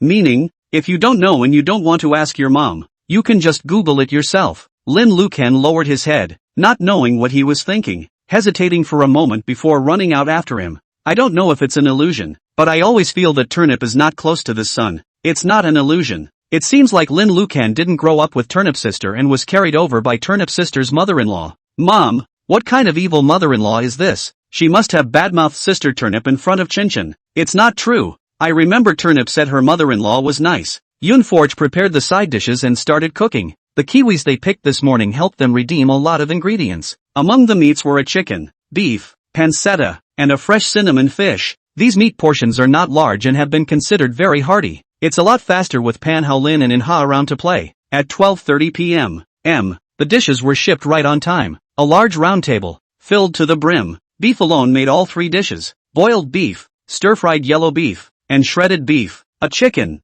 meat and bones separated. The meat baked in a casserole and the bones stewed with stone ginseng. Yoonforge is from Guangdong province and favors soup. Even though it's been a while since I've been back, I can't change the habits in my bones. If you eat without soup, you will find it hard to swallow. The fish, on the other hand, was made steamed, and with so many kids around, the dishes were kept as light as possible, but there would be something heavy to quench everyone's appetite. Papa Gao said cheerfully, This big round table in my house has never had so many dishes. He and Gao Shan were the only two in the house, and they usually made do with what they had. When everyone was seated, Su Xian wanted to take the opportunity to sit down and rub her nose in the food, but Yoonforge stopped her. Remember what Brotherly said? Those who have not participated in labor are not qualified to enjoy the fruits of their labor. Su Xian reddened her face. There are so many dishes anyway. What's one more mouth for me? I'll eat a bowl of rice at most. Please. Yoonforge, you are also too cruel. Are you holding a grudge that I just asked you to apologize? Cloud Foraging frankly admitted, not to be regarded as holding a grudge. At most it is revenge. If you don't want to go to the police, anyway, I'm here. You can't eat this meal. Turnip got up and looked at Su Xian with a very serious face. Su Xian, as a person who has been there, I think I'm qualified to teach you. You are a newcomer. You have to learn how to write the word humility. Do your work well. Be practical. Don't think of leading a rhythm to dig a hole for others all day long. It won't do you much good. You said you want to eat. It's not like we haven't given you a chance. When you were on the mountain, you didn't participate in the labor. But just now when everyone was cooking, what were you doing? Zhou Jiajia, as the number one munchkin of the pit mom, raised her hand in a hurry. I know. The intern mom is talking bad about Auntie Cloudforge with those grandmas. Not to be outdone, Gu Kiki followed and raised her hand. I heard that too. She was like a little actress with an excellent memory, and was still able to restore the words Su Xian spoke and the demeanor she displayed. As soon as he put on a face full of apologies, I apologize to you all on behalf of Yoonforge. This matter is her fault. She shouldn't speak ill of people behind their backs. In a moment of justice, he said, when I go back, I will definitely teach her a good lesson and make her realize her mistake. Kukiki's performance is so alive that it's like a scene reenactment, calling the live streamers happy. U1S1. I've been looking at Su Xian with displeasure for a long time. She didn't do anything, and she wants to eat for free. What a thought. Yoonforge dug Su Xian's ancestral grave in her previous life. Right. Or why does Su Xian hate her so much? I will always support foraging. I'm sure there's a misunderstanding about what happened just now. No matter how Su Xin pretended to be pitiful, she was destined to not be able to eat this meal. Eventually she left in a huff, and everyone ate their own food, not caring where she had gone. Cloud foraging craft is good. Adults and children like it. Even the soup did not have a little left. All the CD-ROM. Pan Haolin didn't hold back a burp. Yunfei has worked hard to cook. Next, let us clean up. Cloudforge was happy to take it easy and looked at Blue Leaf and yawned straight away. Lee, let's go back to nap. Blue Leaf followed her obediently. The old folks had already helped them pack up the house, so naturally they went back to the house they drew to sleep in today. Fearing that someone would make things difficult for Yunforge, old Father Gao followed them all the way and sent them back. When they came to this side of the house, the trio smelled a foul odor before they even entered. Old Father Gao stopped Yunforge. I'll go in and take a look. You guys wait here for me. And then he walked in, covering his mouth and nose. It was only when I went in that I realized that the entire room had been splashed with fecal water and was filthy. It's a good thing that Yunforge and Lanli's luggage is at Gao Shan's house, or else it would definitely be all dirty as well. Papa Gao came out from inside with an ugly face. It must be Zhang Xiu, her maiden brother, who did it. Wait, I'll find them to settle the score for you. Yunforge didn't want to make a big deal out of it. Uncle Gao, let's forget about this matter. Old man Gao waved his hand. He has bullied our Chaolidong village. I won't spoil him. You guys go back to my home to rest first. Don't worry about the rest. This matter won't be settled so easily. Yunforge was his savior. No one could bully him, not to mention under his nose. Papa Gao went straight to Granny Yu's home and tapped hard on the door. Mrs. Yu came out to open the door and said, Lao San, why did you come over? Old Father Gao snorted coldly. If I don't come over, I still don't know how you guys bully people. Where's Zhang Xiu? Gao Taishan walked out from the house. Xiu is not feeling well. Uncle, what is it that you have? Tell me. Old Father Gao pushed him and roared angrily. Call her out for me. She had her mother's brothers throw feces and water on the house where Yunforge lives. Dirty like that, how can you tell people to sleep? Without waiting for Gao Gaosheng to speak, Zhang Xiu herself ran out and threw back her head and laughed. She deserved it.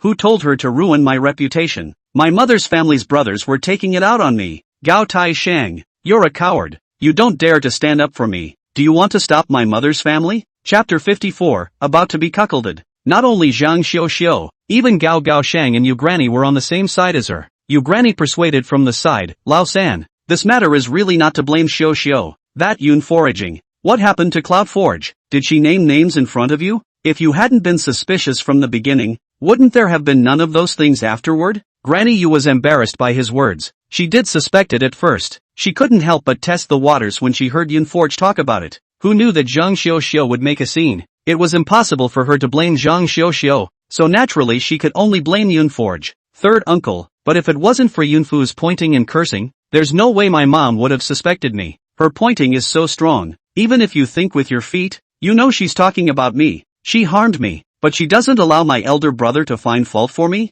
Father Gao coldly grunted. Being upright is not afraid of the shadow. If you really want to prove your innocence, you should go to the hospital for a checkup right now. Throw the report in their faces, and tell everyone how many months old the baby in your belly really is. Gao Taisheng was righteously indignant, and no man wants to hear that he has been cuckolded. Third uncle, how can you talk like that? She's my daughter-in-law. How many months is the baby in her womb? Can I not be clear about that? Zhang Xiu started the crying and hanging scene again, sitting on her butt on the ground and yelling, I'm not going to live. Since you all think I'm not innocent, I can only prove my innocence by dying. What's the point of living this kind of life? Watching her stomach slam into the ground, she was held in a hug by Gao Gaosheng. Xiu, who says I don't believe you? I believe you. Third uncle, don't irritate her. If my son is lost, can you compensate me for a baby? Old Father Gao's face darkened. Compensate my ass. If she really wanted to seek death, it would still be your turn to save her. Gao Taisheng, don't regret it in the future. He turned away in a huff, not bothering with the farce any longer.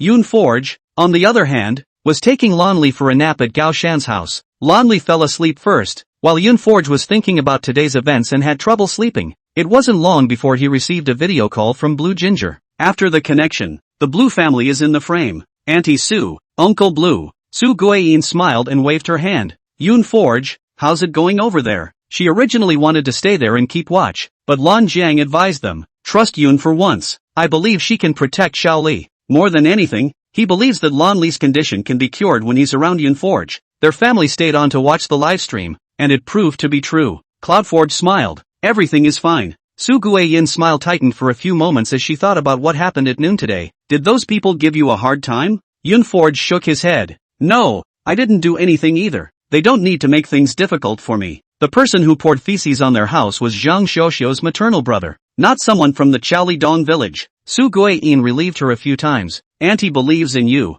This time it must be a misunderstanding. Yun Forge laughed. It's not a misunderstanding. My intention was indeed to remind Anchu, but this matter I am certain of. Otherwise I wouldn't have said it so easily. What she didn't realize was that it would come back to bite her. Su Guiyin didn't know what to say. Compared to those old folks she had never met, she certainly trusted Yun Forge more, and unconditionally. But the current situation was not favorable to Yun Forge, and she preferred that the child not be so stubborn, and compromise when it was time to bow her head and bend over. Lan Jiang deliberated for a moment and advised, Yun Forge, I believe that you won't talk nonsense, but this matter, the way you handled it was inappropriate. In the future, it's better to take care of less of these things. They won't necessarily appreciate it. In other words, it was for Yun Forge to mind his own business. Yun Forge's intention was actually just to remind Gao Xiangxiang to go for a checkup, as she was Gao Shan's cousin and was related to her. Granny Yu and Auntie Vegetable were just stopping by to eat a melon. I know. Next time be careful what you say.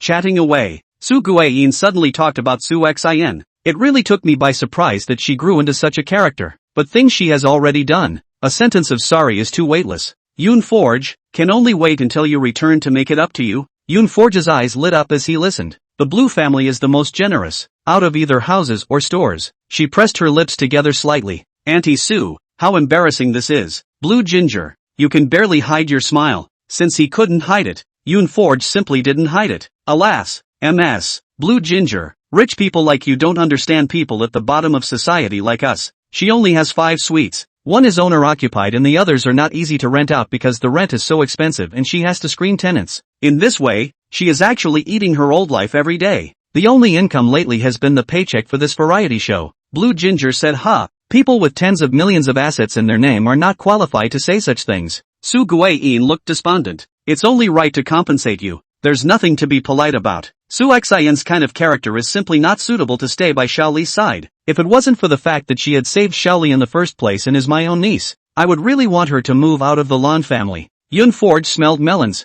Su Xian saved Xiaoli? Su Guiyin nodded. Yes, many years ago. Hanging up the phone, Cloudforge clicked on the group. Hachi sent out so many red envelopes in a row that she didn't have time to eat her melon. Most of them are related to the villagers of Chaolidong village. Clicking on Su Xian's melon again, the information on it had indeed been updated. One of the articles was about how she had impersonated Lan Li's rescuer, and that she had impersonated Su Guiyin's niece. Yun Forge was dismayed. So Su Xian wasn't Su Guiyin's niece at all? Or, Su Xian was, but the person who appeared now was not called Su Xian at all. Yun Forge glanced at the sleeping Lan Li. It was no wonder that the current Su Xian could even lay hands on her own cousin. With all these distractions on his mind, Yun Yu fell asleep without realizing it, and he didn't even receive the voice chat sent by Praying Yen. When he woke up and called back, Prayer Face answered almost in seconds. Sister Forge, I missed you so much. Did you miss me? Cloud Forge looked up at the ceiling, not really thinking. Are you okay? Praying Yen beamed.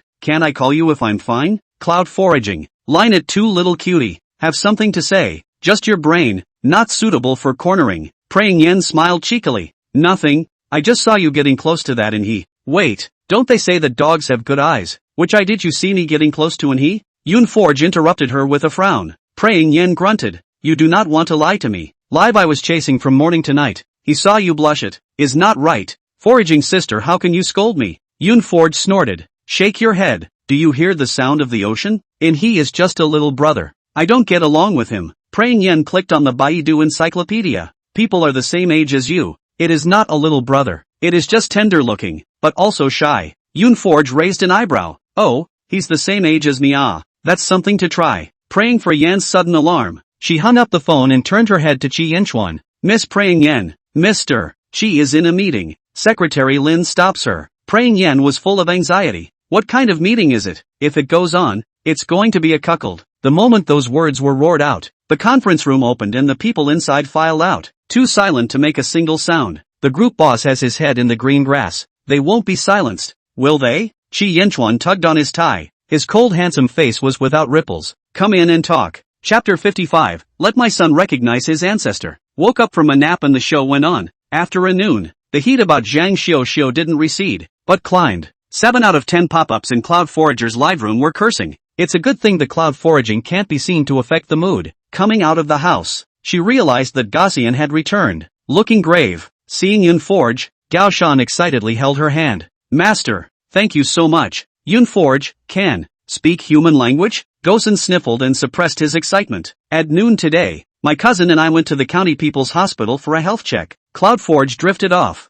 Problems with the uterus? Gao Shan was dumbfounded. Right, I knew that, master. When you asked my sister to go for a checkup, it definitely wouldn't be empty talk. You must have hit something in your calculations. The doctor said that it was found in time now, and a minor surgery will be fine. But if you put it off for another year and a half before you find out, you can't go back. There are quite a few such cases over at the hospital because of negligence in checking, and by the time they are found, they are already at an advanced stage. The sudden turn of events made the netizens who were originally cursing happily in the live broadcast room pause and listen to the clouds. What do you mean? What melons did I miss? 2G network, me? I should be saying that Yun Forge had Gao Shan's sister go to the hospital for a checkup, and it turned out to be a problem. No way. Could Yun Forge really be able to tell fortunes? And what about Zhang Xiao? The live stream was a mess, and the Gao Xiang thing interrupted their cursing, but no one came out to answer their questions. Yun Forge's heart was slightly relieved. Then let your sister take care of her body and do the surgery without fear. Gao Shan nodded with red eyes.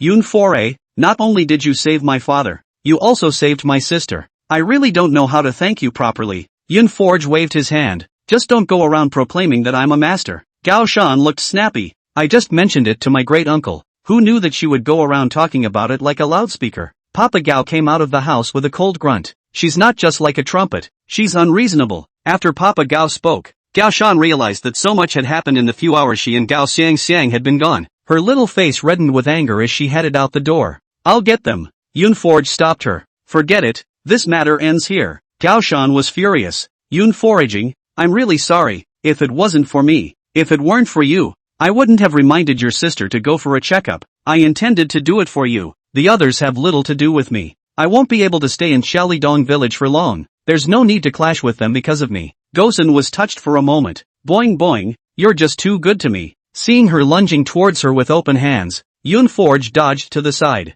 As a result, Gao Shan hugged Gao Xiang who ran in from outside. Gao Xiang froze, with teardrops still hanging on her face. Sam, you already know about me? Gaussian shook her head. What is it? It's not just Anfu. He heard I was sick, didn't want to treat me, and said he wanted to divorce me. Gao Xiang, overcome with grief, hugged Gao Shan and bawled. As angry as Gaussian was, she had to be calmed down first. Tell me carefully, sis, and my dad and I will make it up to you. It turned out that Gao Xiang came back from the county town, and her eunuch was again on the sidelines of the yin and yang. A trip to the hospital will cost you a lot of money, won't it? All the money in the family was lost because of you. Why go to the hospital when you're not sick? You were fine when you gave birth to Daya, so what kind of disease can you have? Hearing his words, Gao Xiang was originally a bit scared, apprehensively took the lab sheet out. The results of her father-in-law immediately furious. What does this mean? You didn't even have a grandson with me, our olden family. Now that you're sick, wouldn't it mean you can't have one? No matter how Gao Xiang explains it, he is still stubborn, saying that Gao Xiang can't even give them a grandchild, so she is a useless woman,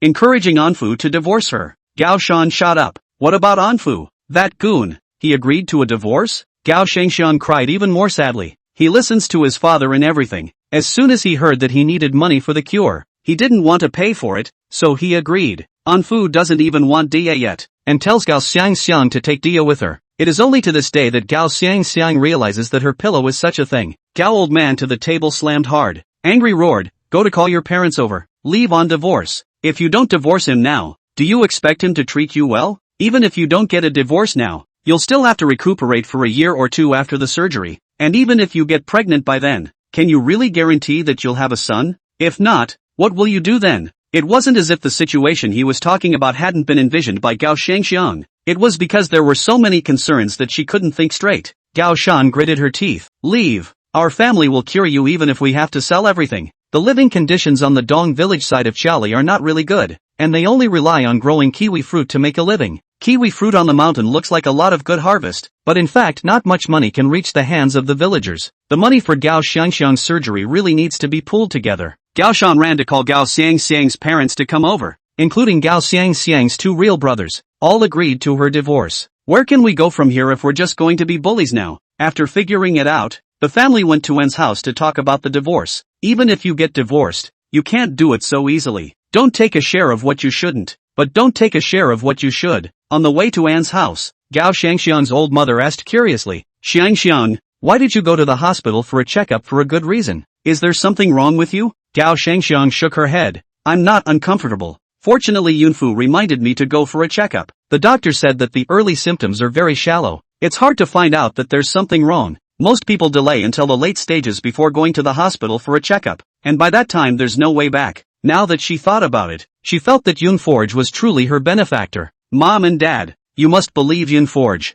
Don't be like those people outside. She is very accurate in her calculations. This is a master If it wasn't for her, I'd wait until next year when something goes wrong before I go for a checkup, and by that time, my Dia might not have a mom. Gao Xiang's words were just heard by Granny Yu. She had originally heard that Gao Xiang was in the middle of a divorce and wanted to come over to take a look. I didn't expect to hear those words. She had a bad feeling in her heart and rushed home. Before he even entered the house, he heard the voices of Zhang Xiao and another man coming from inside. Xiao, you should quickly divorce Gao Taishang. I'll divorce Gao Xiang right away, and then we'll get married directly, so that my son can recognize his ancestors. Granny Yu was struck by lightning. This voice was too familiar to her. It was Anfu's voice. Zhang Xiao whispered, don't worry about my side first. I'll think about the divorce when you're really divorced. This belly of mine is only 5 months old. When I wait until my due date, things definitely won't be able to be hidden, and Gao Shang won't be able to kill me. You marry me and I'll see who dares to touch you and your son.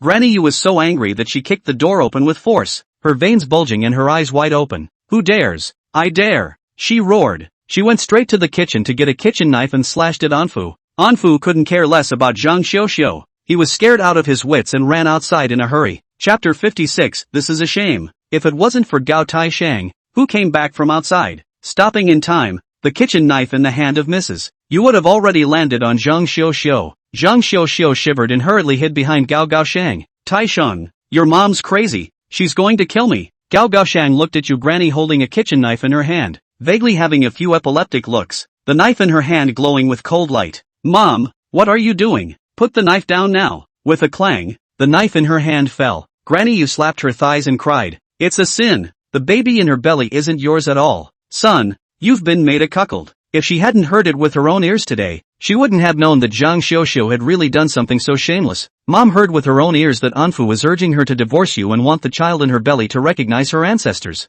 Yunfu was right. The baby in her belly isn't even 6 months old. It's only 5 months old. Unbelievable. Gao Taishang snapped his head back and abruptly clutched Zhang Xiao's wrist, staring dead at her stomach. What my mom said isn't true. Zhang Xiao's heart was chilled. Where did she dare to admit it? No, your mom framed me. I didn't even think about divorcing you when you were in jail, so how could I possibly steal? Taishang, believe me, I didn't. Gao Taishang suppressed his anger in death. His internal organs were stirred and shifted, and his veins rippled. Let's go to the hospital. Once we go to the hospital for a checkup, we'll know exactly how many months the baby in your belly is. Let's go. Zhang Xiao panicked and pulled on the doorframe with a dead hand. I'm not going to the checkup. Gao Shang smiled coldly, smiling harder than crying. Are you not going, or are you afraid to go? Zhang Xiao. Gao Taishang broke down and hissed. How could you do this to me? Zhang Xiao held her stomach and stepped back in fear, her face full of horror.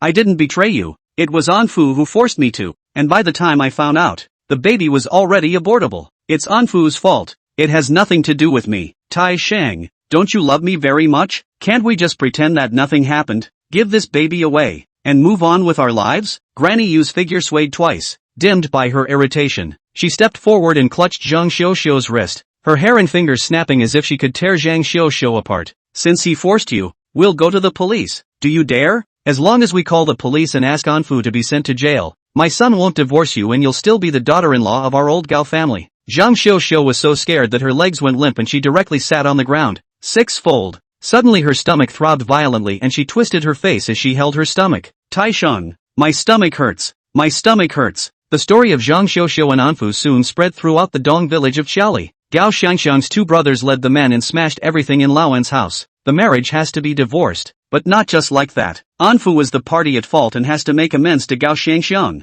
Anfu's parents didn't agree yet, But when they heard Anfu say that Zhang Xiu's belly was a male child, they simply gave the money and sent Gao Xiang away. Gao Shangxiang and Anfu got married very early, when it was not yet the legal age of marriage. Just set up a wine in the village over the bright road. Nor have I gone to get a license all these years, and I don't even need to go to the Civil Service Bureau to get a divorce. When you are separated, you are considered divorced. When everyone finished eating the melon, they realized with hindsight that what Yunforge had said was true. God's reckoning, nah. Then wouldn't we have offended the master? How can this be? They borrowed a fire from my house and I even refused. I also saw Zhang Xiu's maternal elder brother pouring feces on the house where the master lives. Yunforge returned to the base camp with Lanli and was waiting for Wenli to release the afternoon's mission. From a long way away, he saw Granny Yu walking over with a crying face. Blue Li immediately tightened up, his face full of defense. Su Xin, on the other hand, laughed out nonchalantly. Yun foraging, strong dragons don't suppress local snakes.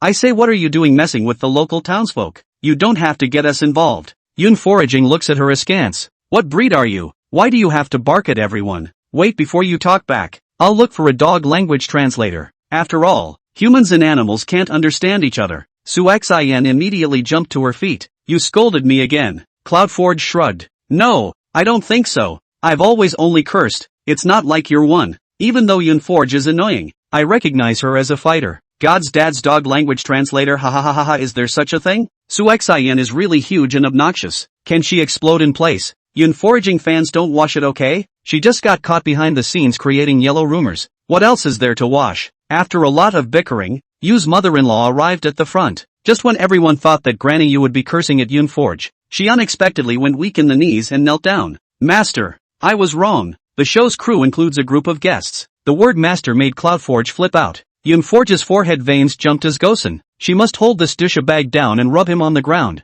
Looking back, she ducked out of the way. Aunt Yu, get up first. I'm a junior. How can I afford it? Who turnip help to help the person up? You granny like this. If the people who have the heart to pinch the head do not know how will be black cloud foraging. Su Xin looked at the scene in a daze. The words came out without going through her head. Aunt Yu, what did Yunforge do again? Don't get angry yet. I'll apologize to you instead of her. Yunforge glanced over coldly. God scattered wisdom all over the earth, but gave you an umbrella. If you don't use your brain, do you plan to keep it as an inheritance? Turnip hit her mouth and laughed lowly, casting Su Xin a look with an apology. I'm sorry, Su Xin. I just couldn't hold back. Being able to be so stupid and innocent, Su Xin was quite successful in setting up this person. Granny Yu glanced at Su Xin complainingly. What are you apologizing for? I'm here to thank the master. If it wasn't for the master, my son would really be a green bastard. Raising a son for someone, Zhang Xiu, that black-hearted thing, letting my son take the fall for her big brother and sit in jail, and then in the blink of an eye, he put a green hat on my son.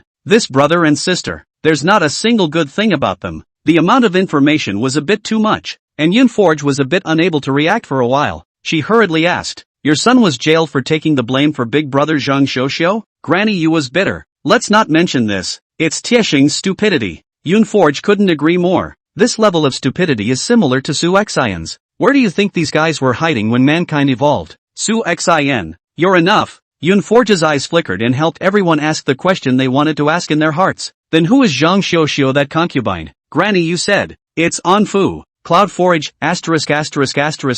This is too powerful. Granny Yu looked at her. Why do you look a little happy? Yunforge tried to suppress his melon-eating excitement. Ugh, this is just too regrettable. Turnip, you can't hide that smile at all. Chapter 57, The Problem of 0 and 1. The crowd looked at Yunforge with bated breath. Even the netizens in the live broadcast room were waiting with bated breath for her to continue. They had a hunch that Yunforge must still know a lot of melons. Turnip who held back, but she couldn't hold back and asked, what happened to Anfu? Yunforaging sked. Anfu was Gao Shan's brother-in-law. Gao Shangshan just checked out a bit of a health problem. It is estimated that she needs an operation. I didn't expect something to happen at this juncture. It is simply adding insult to injury. You granny righteous indignation. Spittle almost sprayed Yun for a face, shaking out more melon. But it is Anfu, that heartless one. Xiangxiang gave birth to a daughter with her first child, and he and his old man have been treating her nose to nose ever since, urging her to have a second child, insisting on having a son. Now that Xiang is sick,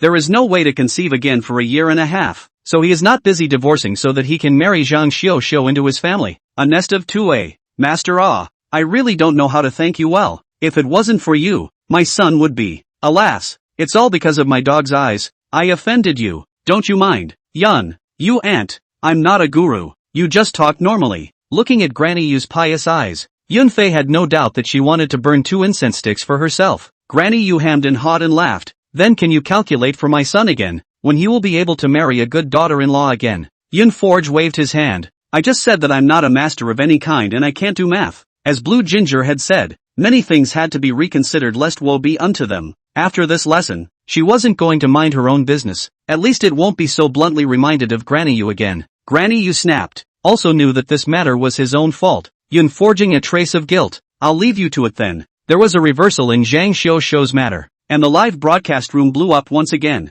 Yun Forge wouldn't really know how to tell fortunes, would he? The Super Munchkin knows is a metaphysical master? According to what they said, Yun Forge counted 2 things. One is Zhang Xiu and the other is Gao Xiang, and they both hit the mark. Masters are great. Doesn't anyone care how badly Yun Wei was scolded today? I've been scolded by all of you, and no one apologized? Su Xian was staggered. How could it be possible? It's the 21st century. Who still believes in those feudal superstitions? She suddenly laughed. Yun Forge, you really know how to tell fortunes? Yun Forge said in a faint voice. What do you think? Su Xian bit her lip and deliberately said. So mysterious. Why don't you do the math for me? Cloud Forge didn't bother. Su Xian bristled. I'm afraid it's not that I can't figure it out. Making a show of it. Sorry, I usually only count for people. Yun Forge didn't bother to look at her again. Su Xian suffocated her chest and just wanted to dislike her back. But then she heard Yun Forge say, it's not impossible to calculate for you, seeing as you're quite humane.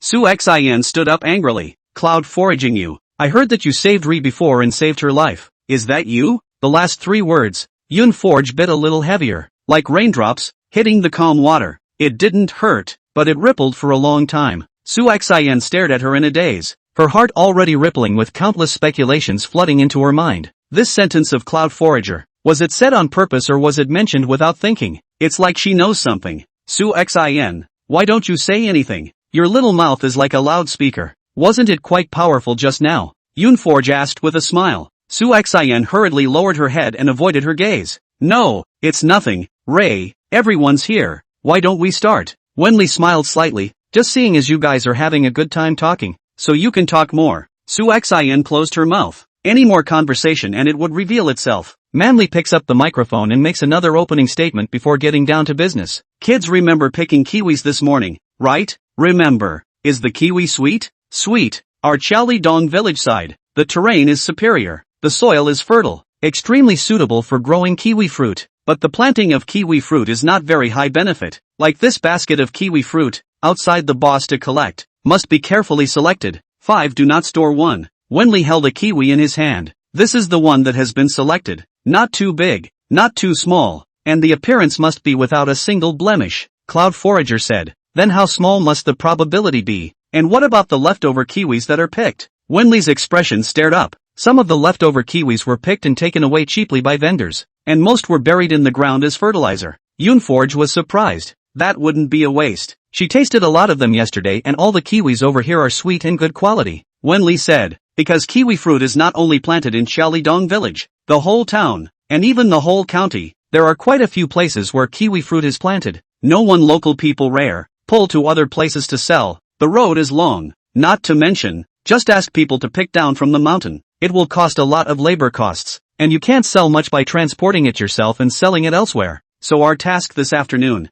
a group of 100 pounds of kiwi fruit, can be done cooperatively or alone. After the task is completed, join the Dong village's bonfire party in the evening, and there will be a sumptuous feast waiting for all of you. Su Xian pulled a face. You want us to sell something? Don't they say that all the locals grow kiwis? Where can we sell it? Wenli laughed. If it's a simple task, how can it reflect the ability of all the guests? Where to sell? The program group does not interfere. As long as you are at 6 p.m., on time to meet here on the line, do not exceed 6 o'clock.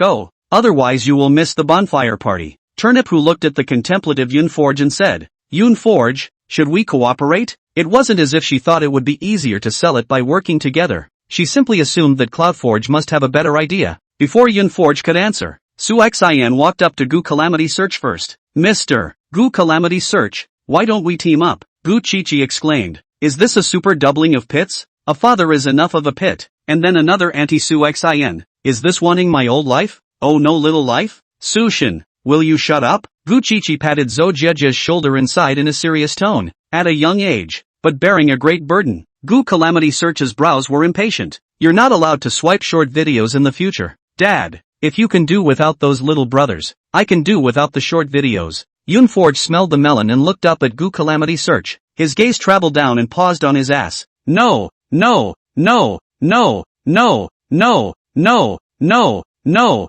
no, no, no, no, no. It can't be what she thinks it is, can it? Gu Chichi eeped. Auntie Yunfu, why are you staring at my dad's butt? Yunforge calmly retracted his gaze. What nonsense. Auntie is just thinking about 0 and 1. What's wrong with 0 and 1? Gu Kiki puzzled face. Annoyed, Gu Calamari roared out in a low voice. Don't you guys talk nonsense. Chapter 58. I've been honest since I was a child. Cloudforge makes a zipper motion on his face. I know, but I won't tell. By the time she looked down and swiped her phone again, a new red envelope had popped up in the gossip group. Gu, 29. He entered into a marriage when he was just starting out in his career, and countless fans were saddened by it. He is known to be deeply in love with his wife, but he does not know that she is just a smokescreen to cover up his true orientation. Yunforge's face darkened, which meant that his wife was a co-wife. It's just that Gu Calam Search married and had children in order to explain to his family. Cloud Foraging exited the group. This matter has to find an appropriate time to burst out. After all, there is no solid hammer now.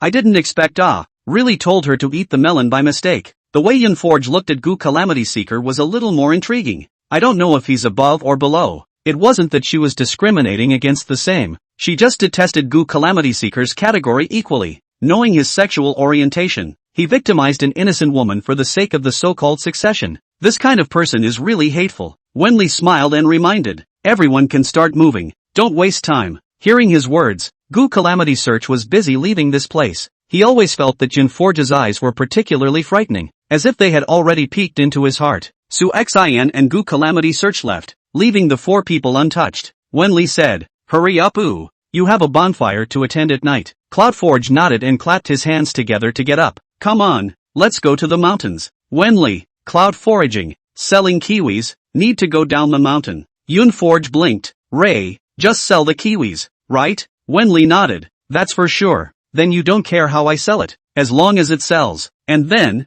Yunforge headed up the mountain with a few other people. On the way, Turnip who asked, Yunforge, do you have a solution? Yunforge turned his head and asked, Brother Haolin, Sister Turnip, have you ever brought goods? The 2 men looked at each other and shook their heads. On the contrary, there are quite a few webcam live broadcasts have invited me. I didn't say yes, Turnip who said. She is now fading out of the scene for some reasons, but her work is still focused on filming. She wasn't a big fan of the live bandwagon vibe. Pan Haolin realized, what Yunfei means is that we help the local villagers to bring goods? Yunfori nodded. The main reason is that I've tasted these kiwi fruits, and I feel that the quality is completely up to selling standards. Selling kiwi fruit to my fans, I feel assured. It's just that I haven't sold them before, and I don't have a plan in my head for now. Turnip suddenly looked at Inhe. I remember that Showa seems to have brought goods in the live broadcasting room, so perhaps there is some understanding. Inhe smiled coyly. Not bad, don't know much about it. My circle is rather small, and that bandwagon wasn't very successful. Pan Haolin affirmed.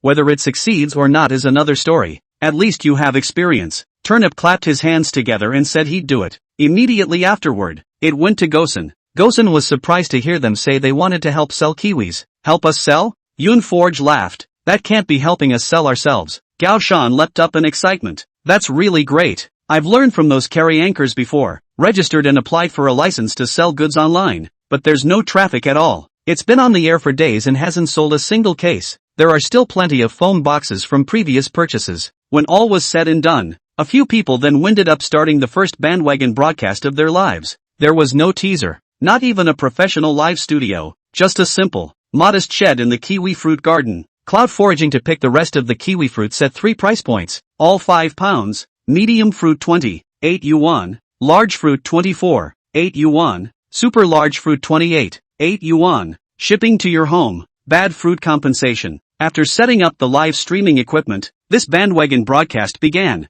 Even the price sign in front of it was handwritten by Yunforge himself in a hurry. The live broadcast just started. There will be a large number of netizens swarmed in. The number of people miso rising, not long before it began to lag up, after a while to return to normal. Turnip Hu and Pan Hao Lin had no experience in carrying goods, and the two were wide-eyed and speechless. Yun Fori cleared his throat and began to introduce himself. Hello everyone. We are the 4 guests of the program, Super Meng Bei Knows. Today we are here to start our special live broadcast for the kiwi fruit of the Dong village in Xiaoli. The whole time we only sell the same product. That is, the kiwi fruit planted by our Dong village townsfolk. I'll buy it. I'll buy it. No more introductions. Just the link. Coming from the show's live feed. On the link. On the link. Yun Foraging looked at the pop-up screen in the live broadcast, speechless. Hurry, hurry, hurry. So hurry for what? Are you guys fluttering moths? So able to make a mess? I can hardly see the pop-up screen. A series of ha-ha-has flew across the airwaves. CloudForge disliked people. Really human and animal. And he said awkwardly, Yun Forge, we're still waiting for them to buy our kiwi fruit. The customer is God. We can't scold them. Yun Forge rubbed his nose. I almost forgot. We're here to sell something. It wasn't long before Gosen ran over. Cloud Foraging. Already communicated with the old folks. I have predicted what can be picked at the moment. 2,000 boxes of small fruits. 3,000 boxes of medium fruits. And about 1,000 boxes of large fruits. CloudForge raised an eyebrow. So little? Gosen is less. There are already tens of thousands of pounds here. But this is only temporary. The kiwi fruit behind will ripen one after another, and will soon be ready to pick. Yun Forge nodded. You bring over some that can be eaten now. I'll show them to the netizens in the live broadcast. By the way, talk to the old folks. Start picking the fruits. Don't delay. Try to be able to ship them to the babies tomorrow. Baby? Gosen's eyes widened. Yun Forge gave her a disgusted look. This is what you don't understand. Right. The live broadcasting room is called like this. Ahahahaha, I don't want to buy a kiwi either. But CloudForge called me a baby A. Gosen was ready and served both medium and large fruits and extra large fruits. There are comparisons to make it more intuitive for everyone to see. Using a digging spoon for kiwis, CloudForge opened a medium fruit first. You guys take a look. It's like this after it matures. It's especially juicy and sweet. That who? Yun Dong, Lu Chun. You two come over and eat it, lest the netizens think I'm blinding people. So it was that the two little dudes, Pan Yundong and Lin Lucan, were pushed to the front of the line to eat the kiwis as toolmen. CloudForge, is it sweet? Pan Yundong pursed his lips and smiled. Sweet. Especially sweet. Lin Lucan, on the other hand, was reluctant, stinking his little face. Sweet. Yun Forge. Luchan, what's your expression? I didn't kidnap you, did I? Quickly tell them you volunteered. Lin Lucan still had that dead look. It's really sweet. Yun Forge's face was expressionless. You don't smile. Is it because you're not a smiley person by nature? Ha ha ha ha ha ha, morning child smash. Blink if you've been kidnapped. Lin Lucan barely tugged at the corners of his own lips, stiffening them. It's really sweet. I've been honest since I was a kid. Netizens were laughing at his line, I've been honest since I was a kid. Chapter 59, one person has made 1,000 orders in a second. Hu Qing also laughed too. Lin Lucan usually liked to have a stern face and did everything in a way that he disliked the sky and the earth, so it really wasn't considered cute. But now this tangled look of holding back her red face was cute any way she looked at it. This is the child that came out of her womb and she's not doing her job as a mother. Turnip couldn't help but rub his head and stuff him with another oversized fruit. One more for everyone. Lin Lucan looked puffed up. Don't you mess up my hair. Yun Forge laughed out loud, stating that what kind of hairstyle can you have? An inch head. The crowd was fighting and screaming that the live streamers couldn't wait. Link, get on the link. I already know what the fruit looks like. Get the link. Are you guys still selling goods or not? You're eating more than you're selling. CloudForge turned around and asked. Did you get the link right? Inha was sitting right behind her, and as soon as she turned around,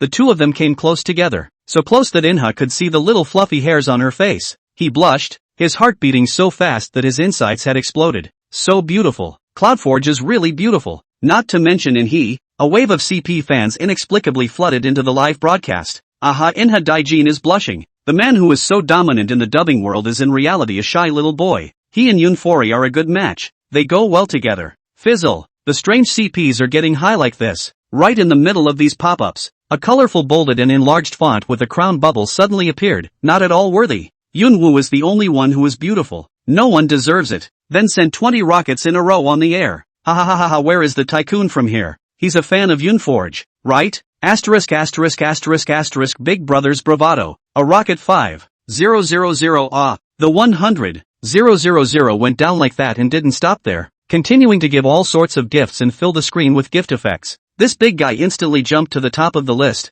so it's clear that he's a big fan of CloudForge. Forge narrowed his eyes and said in disgust, "Who told you guys to send so many gifts? I can't even read the fans' pop-ups anymore. Send more. Kick him out of the live room for me." She turned off the gift in passing. "I'm on a bandwagon live stream here. No need for gifts." Ha ha ha, laughed me to death. Forge dislikes people so unambiguously. Whether you're a big shot or not, you have to be honest in my live room. And then, as the riverside was ready, Forge, who Turnip and Pan Hao Lin shouted together, 1, 2, 3, on the link. The link just went up, and then he saw several thousand single Kiwi pics just go down in seconds. He laughed bitterly. It's gone in a few seconds. Netizens on the air have cried and wailed that they didn't grab it at all. Did you guys get the oversized fruit? My hands are fast enough, but it's out of stock. Many people have chimed in to say that Kiwi Pic's oversized fruit are simply not available. CloudForge froze. You can't be. Didn't you go to the super big fruit? He said. It went up, but 1,000 singles of super large fruits were straight up seconded. Turnip staggered. Alone? Yes, one person seconded 1,000 orders. Let me see the ID. User 985-4852. He paused and looked at the list. Big guy in the live broadcast. The ID is not this. He pointed to list number 1. That's the one who seconded it and bought 1,000 orders.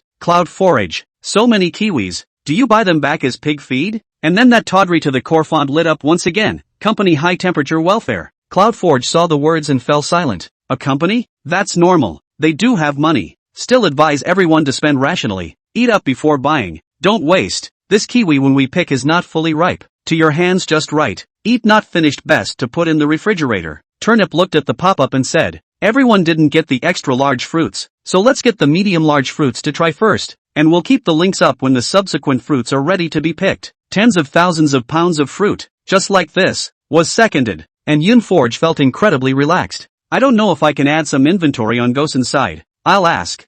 Forge picked up his cell phone stabilizer. By the way, I'll take you to the orchard to see. People over here plant kiwis. Several hills are orchards, especially spectacular. Meanwhile, Gaoshan is greeting old folks and picking kiwis together. At this point, she still didn't know what the situation was like on Forge's side, and was just blindly trusting her. If Forge said that it could be sold out, then it would definitely be sold out, and he couldn't drag his feet for her. Everyone work hard for the next 2 days. Let's grab some pics, pick and split the fruit, and send those out to people. Don't worry about the courier. She has already communicated with others, and can arrange a car to come at any time. Before it even started, it was challenged by Anti-Vegetable. The two people mentioned by Forge, Zhang Xiuxiu and Gao Xiangxiang, have come true, and she has been fearful that her family will really be buried. Anne is on tenterhooks, being so tightly wound. He unconsciously complained about the cloud foraging, so much so that she was just trying to trip up when it came to CloudForge support. Can you pick so many at once and sell them all? Where could Gaoshan give her an affirmative answer? Only saying, trust Forge. She'll definitely be able to do it. Anti-Vegetable snorted. How can you trust her? If she can't sell them all, can she pay? She muttered with dissatisfaction on her face. She is on the show. There is money to take. Take our kiwi fruit for show. Turn around. She earns fame. Scourge our kiwi fruit. We will do nothing this year. Gaoshan didn't want to get into a conflict with her and patiently explained. Anti-Vegetable. Forge is genuinely trying to help us sell our fruits. It's not a show. Anti-Vegetable simply sat down, her shrill voice resounding through the mountains. Then you tell me, if the picked fruit is put to rot and not even sold, who is responsible? Gaoshan momentarily dumbfounded. People kindly give you to sell fruit. Please match every time to be responsible for it. Besides, according to previous years, these fruits would not have been sold, are dug a pit and buried as fertilizer. Now people want to help you sell. You also want them to pack up the ticket for you to sell out. How to listen to it is not generous. Anti-Vegetable. Let's trust Forge for once. It's better than digging a hole and burying the fruit ourselves, right? Anti-Vegetable snorted. It's not like you haven't tried it before. You've sold it online too. Have you ever sold a case? How can I compare to them? They are stars and have many fans. Anti-Vegetable added. But I remember that when you ask those internet stars to sell things, you have to pay a commission. How much does Forge charge? Gaussian shook her head. We haven't talked about that one yet. Anti-Vegetable thought about it. Those bosses come to collect our fruits.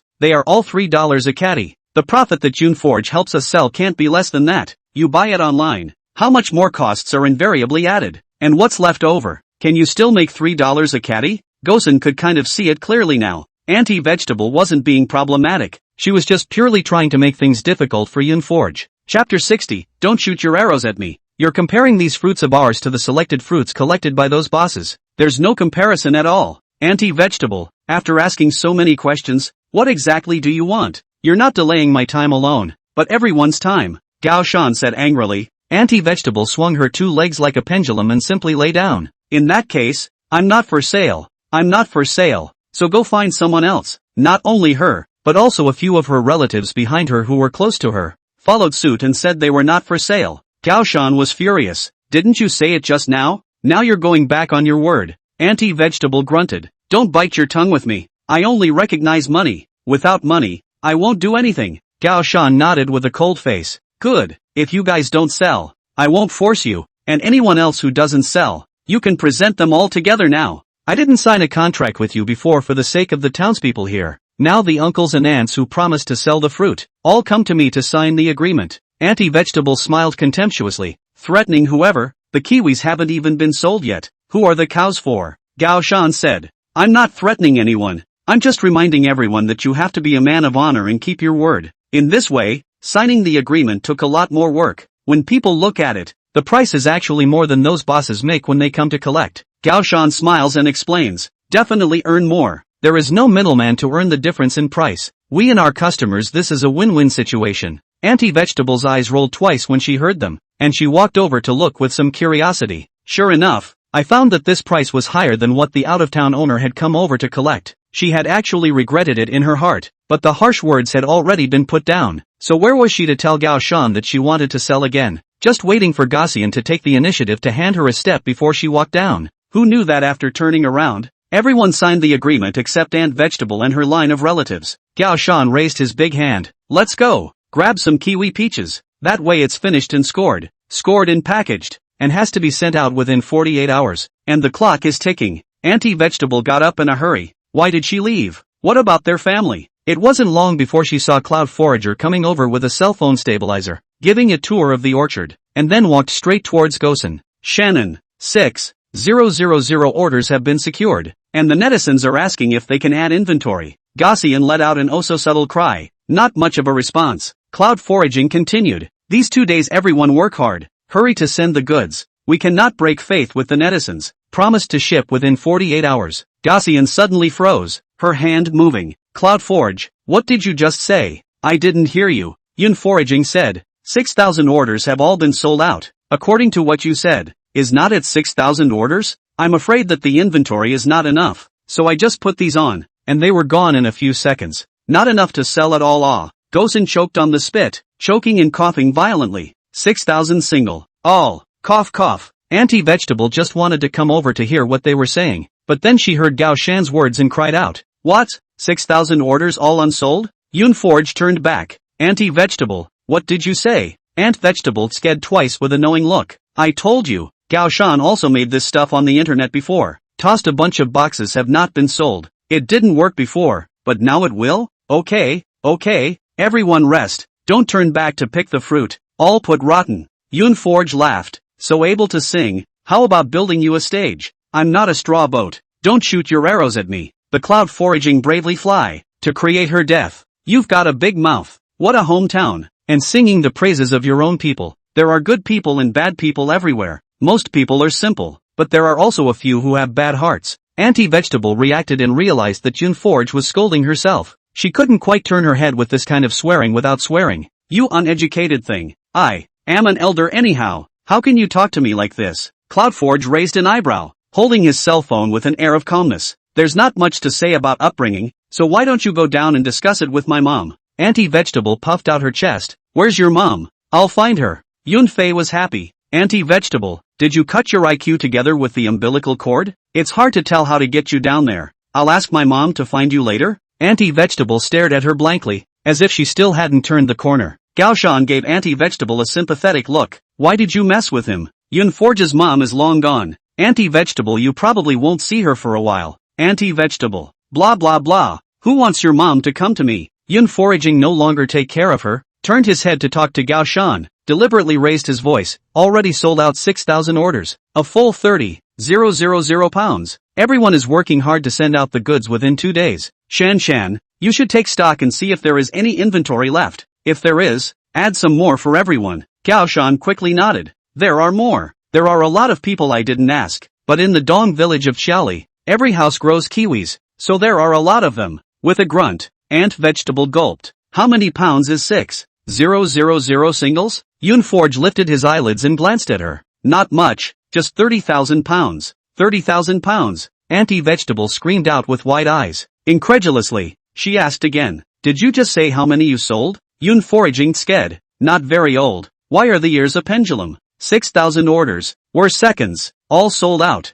Auntie Vegetable was shocked. 30,000 pounds. Surprisingly, it was a second. Boy, why is it so scary? She looked at Yoon Forge skeptically. You're afraid you're not bragging, right? Yoon Forge snorted. Is 30,000 pounds a lot? We haven't even powered up yet. Auntie Vegetable, you're asking for too little. Auntie Vegetable, the kiwi fruit here yields 3,000 to 5,000 pounds per acre. 30,000 pounds is nearly 10 acres of production? Isn't that a lot? Not to mention this, even if you count $3 or $4 a pound, that's $100,000. Those bosses outside to collect kiwi fruit, as long as the carefully selected fruit, 5 do not store 1,000 pounds can pick out at 200 pounds are considered good. The price is not as good as these that Cloudforge sells online. Auntie Vegetable stomped her foot hard. Repenting, Cloud Forager, we grow all kiwis in this generation. The varieties are the same. The quality is not much different. Can I go and ask the people in other villages about theirs? Yoon Forge nodded. Of course you can. It's all for sale anyway. Just keep a good account on your side. Gosen is pumped up and ready for a big fight. These days are destined to be tiring, but happy. Cloud Foraging this was second to 30,000 pounds of kiwi fruit, so that the old folks see hope. Their kiwis, no longer just dug and buried for fertilizer, are making money. Chapter 61, I'm rich. Gao Shan was just about to go down the mountain when Auntie Vegetable stopped her way. Shaner, the others aren't too busy to ask, so let's pick mine first. Gao Shan raised the agreement in her hand. Of course it's the one who signed the agreement in priority. Didn't you just say it's not for sale? Sell, sell, sell. We sell. Gosen nodded. Fine. Wait then, it's not your turn now. Auntie Vegetable stomped her foot hard. So when do we get here? Tell me more. In the past you treated me with disdain, but today I'm a person you can't reach. Gosen walks with a raised eyebrow. With her publicity, everyone in Xiaolidong village knew about Yunfori and the others selling 30,000 pounds of kiwi fruit in minutes. The news made everyone ecstatic, and they signed a picking agreement with Gao Shan and riveted themselves to picking kiwi fruit. The owner who originally came to collect kiwis heard. What? You're not selling? It's still for sale, just not for you. That boss laughed. Who else but me would take your fruits? If you don't sell them to me, your fruits will rot in the ground. Gao Shan held her head high. Even if it rots in the ground, I won't sell it to black-hearted merchants like you. In the past, they came to collect the fruit, carefully selected, only the best color kiwi fruit, but desperately trying to press their prices, from $4 to $3.50 to $3 today. Pesticides are going up, all kinds of materials and appliances are going up. The only thing they work hard to grow the fruit, not even a labor cost to earn back. Hey, Sean, that's so unreasonable. Without a black-hearted businessman like me coming all the way here to collect the fruit, all your kiwis would have to rot in the ground. I'm going to ask you one more time. Are you selling? If not, I'll go to the Xiandong village. No sale, no sale. We're not selling to you this year. The fruit boss heated. Well, you do not regret it. After walking a few steps, Gao Shan called out to him again. You're going to collect the Xiandong village? Yeah, what's up? Gao Shan thought for a moment. Most people in the Xiandong village are surnamed Zhang, and Zhang Xiaoxiu's maiden name is over there. It has always been on bad terms with the Dong village in Xiaoli. Helping them sell their fruit was actually a little reluctant in her mind, but Father Gao specifically explained that the several Dong villages around him should be notified in place. Let's all have a happy harvest year this year. Nothing, I just happened to have something to get over there and follow you all the way. Gao Shan followed Boss Fruit to the Xiandong village. I'm going to find old Zhang too. You too? Gassian nodded. It just so happens to be a bit of a thing. Let's get together. When she arrived at the place, she opened the door and spoke before the fruit boss. Uncle Zhang, my father asked me to come. Our village has now found another method to sell kiwi peaches at a higher price, and asked if you want to join us. Boss Fruit heckled at that. Sam, so you came over just to steal business from me? Gassian laughed. You can't say that, and I'm just trying to make more money for everyone. Before old Zhang too could say anything, his son Zhangji opened his mouth to mock. What method can you have to make money? Xiandong village is the richest of these villages, living better and talking louder. Gao Shan has always looked down on Zhangji and said, I don't need you to worry about what law there is. I'm just listening to my dad to come over and ask if I want to come along with whatever you guys want. Zhang Ji coldly grunted. Dad, don't listen to her. Have you forgotten what they did to Xiao Xiao? Gao Shan was happy.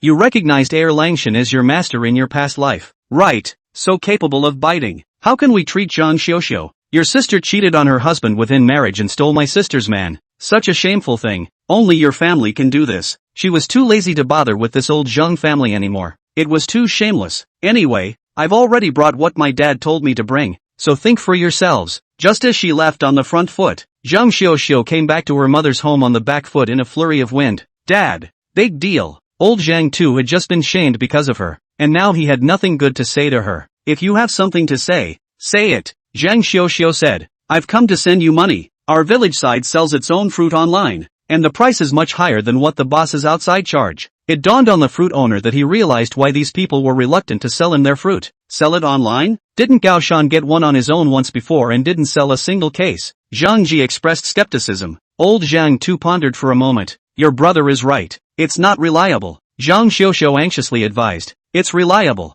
It's been sold out so much, and they've hired celebrities to help sell it. Zhang Ji snorted. Stars? That's even more so. They want a commission. You sold tens of thousands of pounds. It's not enough to pay the commission. Zhang Xiaoxiao froze. Like this? Boss Fruit hurriedly said. That's not true. You guys might as well sell it to me honestly. Zhang Ji waved his hand. You charge a cheap price, and we don't intend to sell it to you. Dad, I've thought it over. Since we can sell it online, then we'll sell it online ourselves. Surely we can sell them too. Boss Fruit spat. I can only come here for one trip. If I don't sell now, don't you regret it? On the other hand, Gao Shan also received the news from Xiandong village. Zhang Xiaoxiao towed the line. We're going to sell online too, but we don't need your help. Her recently married man, Anfu, asked, what if you sell it yourself and it doesn't sell? I remember the last time Gao Shan just, don't compare her to my big brother. My brother is much more capable. Zhang Xiaoxiao interrupted him with a face full of displeasure. That Yun Fori has no good intentions.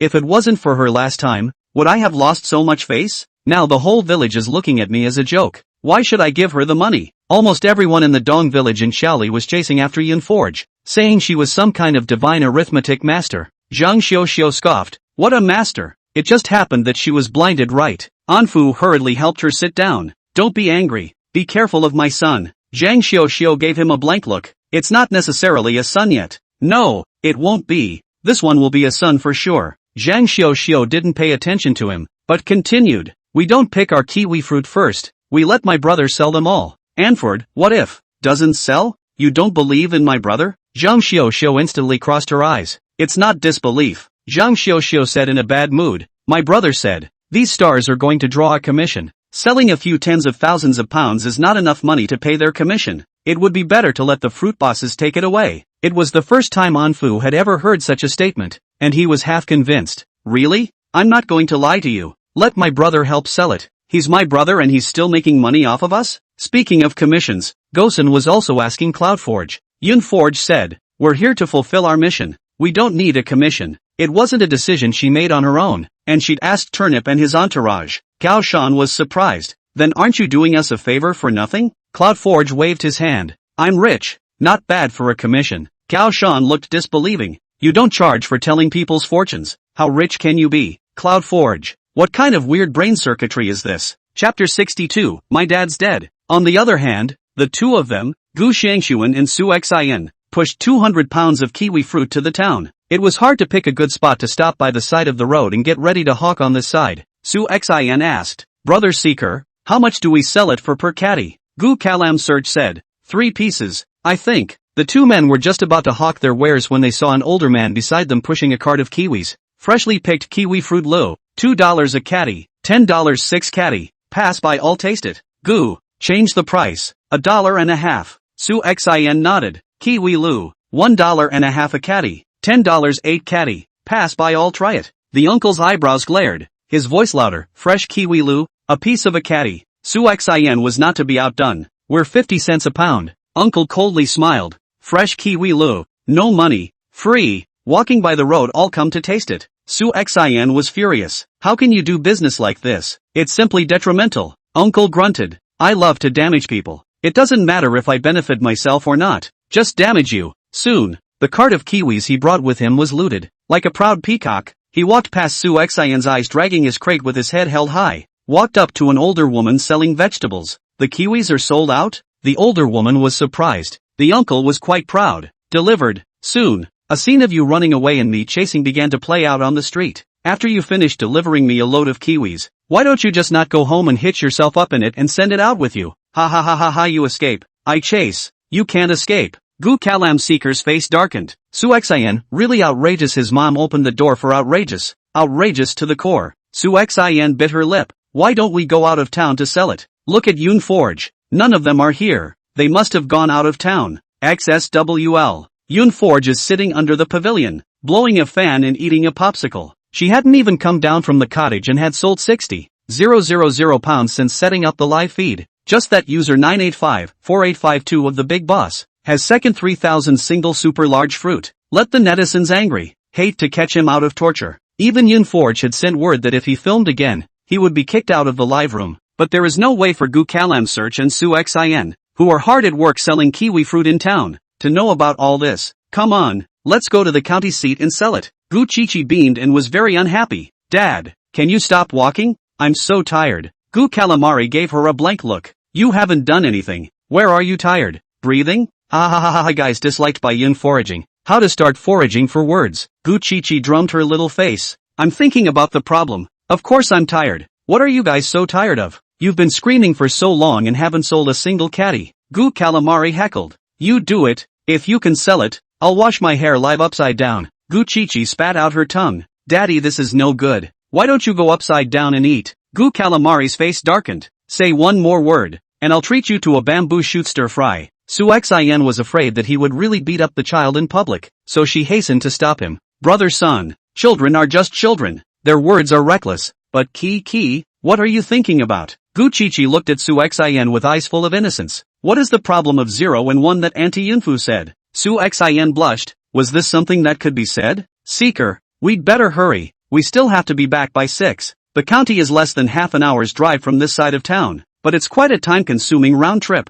Gu Chichi bulged her bun face. She still had to think for herself. Too large and too small. A group of 4 came to the county seat. There is obviously a lot more foot traffic on this side of town than in town. As usual, they picked a suitable place to stop and hawk. It was shouted for a while and no one asked for it. Suxin said despondently, "This won't work. Brother Seek, why don't you perform a program?" Gu Kalam Search was reluctant. Here? Suxin nodded. This is the county. There must be a lot of your fans. Usually you have to buy a ticket to watch the show. Now you can watch it when you buy a kiwi. They've earned it. Gu Calamity Seeker was poked at her pleasure point and reluctantly agreed with a smelly face. He came out of a talent show and is not a bad dancer. Taking his cell phone and putting on the song, he began to immerse himself in his dance world. A number of diving fans have already surfaced on the live stream. Seek brother, hundreds of years do not dance. In my lifetime, I thought I'd never see the scene again. Gu's acting skills are bad. His singing is bad, but his dancing is really nothing to write home about. Not long after, an older woman with a bucket hat stopped in front of him. Gu Kalam Search thought she was trying to buy kiwis and stopped to shake her hair. Auntie, buying kiwis? The older woman nodded at him. Slutty in the street. Shameless. Gu, I'm dancing. Do you know what it means to be trendy? Auntie looked disgusted. Is it trendy to be twisted like this? Is wearing tight pants and pouting your ass trendy? Gu Calamari searched angrily. You know the trend. You come? Big Mom stopped talking and just looked at him with a stern face. Gu Kalam Search ignored her and stepped aside to continue dancing. As a result, this older woman raised her hand and beckoned a few of her older sisters to stand around and point at him. That cross-eyed look. Even though Gu Calamari didn't know what she was talking about, her face felt hot and painful. It's always not a nice thing to say. Defeated and indignant, he said, I'm not dancing. You're on your own. Sushin, she doesn't have much talent, and she's embarrassed to be asked to dance in public. Originally, I thought I could always sell the kiwi fruit by fooling Gu Kalam Sikon. Who would have thought he was so useless? Suxin just had to go up to the pimp himself with a stiff upper lip. Moncler, fresh kiwis, $3 a pound. Uncle, big brother, finally pulling up to a stop at a rather large, rugged man. Having failed so many times earlier, Suxin was already somewhat discouraged. It was hard to stop one. She made every effort to throw winks. Big brother, kiwi to buy? The man looked her up and down. How much for a pound? Suxin's eyes lit up. $3 a pound. How many pounds are you? 200 pounds. The man froze. That doesn't make it 600. The one I used to get was only 200. You're too expensive. Sushin paused. Looking? 600 is still expensive? Why don't we just give it to you for nothing? The man said. To give it away for nothing would be taking advantage of me. So, seeing as you're pretty, 400 it is. Su Xian had a peach color on her face and smiled shyly. All of them? Can this even be sold separately? Su Xian turned around and asked Gu Calamity Search. Brother Search, how about $2 a caddy? Gu Calamity Search nodded. Okay, as long as it sells. The man's face changed slightly. You do this and you bring out man children? Sushin wondered. Why can't you bring a man when you do this? The man smiled reluctantly and turned his head to Gu Calamity Search. Brother, what an atmosphere. Gu Calamari waved her hand. It's okay, sell out early and go home early. Without saying anything else, the man said, I'm going to inspect the goods before I pay for them. So come home with me. Su Xian was fuming in her heart. The goods are right here. What else do you want to check? The man gave her a look. You want me to check here? No. The man was horrified. You pervert. Su Xian reddened. Why am I perverted? It was you who said you wanted to inspect the goods. The man shot her another look. Okay, then take it off. Take off what? Clothes. Su Xian was shocked and realized that she had been chickening out. She was mortified. You, rascal. No matter how graceless Gu Calam Search was, he couldn't let Su Xian be bullied. The man pushed the man at the moment, grimacing. We sell kiwis. What are you talking about? The man then realized he had made a mistake and yelled. You came out hustling on your own, and you picked out men to hustle. So I misunderstood. Su Xian sat down with a black face, biting her lip to keep quiet, making up her mind that she would not go out to sell again. Gu Chichi sighed. When can we go back like this? I still have to come. Gu Calamity Search looked at her coldly. If you're good, you're on. Gu Chichi patted his chest. I'm on. She pulled Zhou Jia forward and knelt toward the ground. Grandparents, uncles and aunts, have mercy on us. My dad is dead. My mom is sick. And we're left with our elderly grandparents at home. Gu Calamity Search stiffened, itching to rip this dead kid's head off. Who died? The Amma who had been pointing at Gu Calamari came over again and pointed at Gu Calamari. He's not your father? Gu Chichi shook her head. He's an uncle from our village. Not too bright. The older woman looked at her sympathetically. See? And then she looked at Zhou Jia and asked, what about you? Your mom and dad died too? This can be. Zhou Jia asked confused. My mom and dad died. Kiki, did they die? Gu Chichi patted her head. Your mom died and you don't have a dad. Zhou Jia oh 2 times. Yes. I don't have a father. Su Xin. Dead mom. Should not be her, right? Auntie looked at them heartily. What a pity. Grandma bought it for you. Quickly, she sent a message to her Sunset Red group. Most of these Moncler Jackets outlet are retirees. With a retirement paycheck usually take the children to dance in the square. 10 pounds for you and 5 for me. And soon these kiwis were divided. $3 a pound. Sold out with delivery. Chapter 63, It's hard work. After selling the fruit, Su Xian and his group barely made it to the Dong village before 6 o'clock. At this point, she was exhausted. But it was still a great sense of accomplishment for her to sell all the kiwis and make over $800. Even though the stuff wasn't hers to sell. They gathered at the base camp and waited for Cloud Forager and the others to arrive. Su Xian pretended to be puzzled. Why isn't Yun Forge back yet? They won't miss the bonfire party, right? Wenli smiled faintly. I don't think so. Su Xian lamented. It would be a pity if they couldn't participate. Gu Chichi said. You can't participate without Jia and me. Dad, you remember to live stream the upside down wash. Gu Calamity Search covered her mouth and said with a dark face. Children's words are reckless. Live streaming upside down hair washing. I'll go on for Kiki. Recorded screen is proof. Gu Calamari is washing her hair upside down live. When Li but smiled and calmly waited for Yun Forge's group to arrive. Finally, with 2 minutes to go before 6 o'clock sharp, they were seen. When Li beckoned. Just in time. Just waiting for you. Turnip was beaming, obviously in a good mood. We're not late, are we? When Li shook his head. Just in time. Not late, but completing the mission is a knockout for tonight's bonfire. And we still have to verify that. Su Xian took out the money and said rather proudly. This is our harvest this afternoon. 200 pounds of kiwis. All sold. The 2 little bitty ones. Gu Chichi and Zhou Jia scrambled to raise their hands. Uncle, we're the ones who sold it. It's us. Wenli bent down and patted them gently on the head. Kiki and Jia are both really great. The children who got the compliment were very happy. Su Xian's original desire to show off came to rest. How classless she looks by taking credit with the kids. She looked to Cloudforge and didn't see them take out the money. Puzzled, he uttered a mocking voice. Yun Forge, you guys wouldn't have sold a single caddy, would you? Cloudforge feigned regret. It's true that we didn't sell hundreds of pounds of kiwis. A few 100 pounds of kiwis. were enough to sell. Su Xi inside. So, you guys won't be able to attend the bonfire tonight. Yun Forge smiled. We roughly calculated that the kiwi fruit sold should be less than 100,000 pounds, which is indeed not much. Su Xin and Gu Calamity Search glanced at each other, doubt surfacing in both of their eyes. She laughed. 20 pounds is less than 100,000 pounds, and 100 pounds is less than 100,000 pounds, so you can really put a face on it. Yun Forge was worried. The exact number. It's really hard to say. In-ha, have you done the math? In-he nodded. So far, more than 19,000 orders have been taken.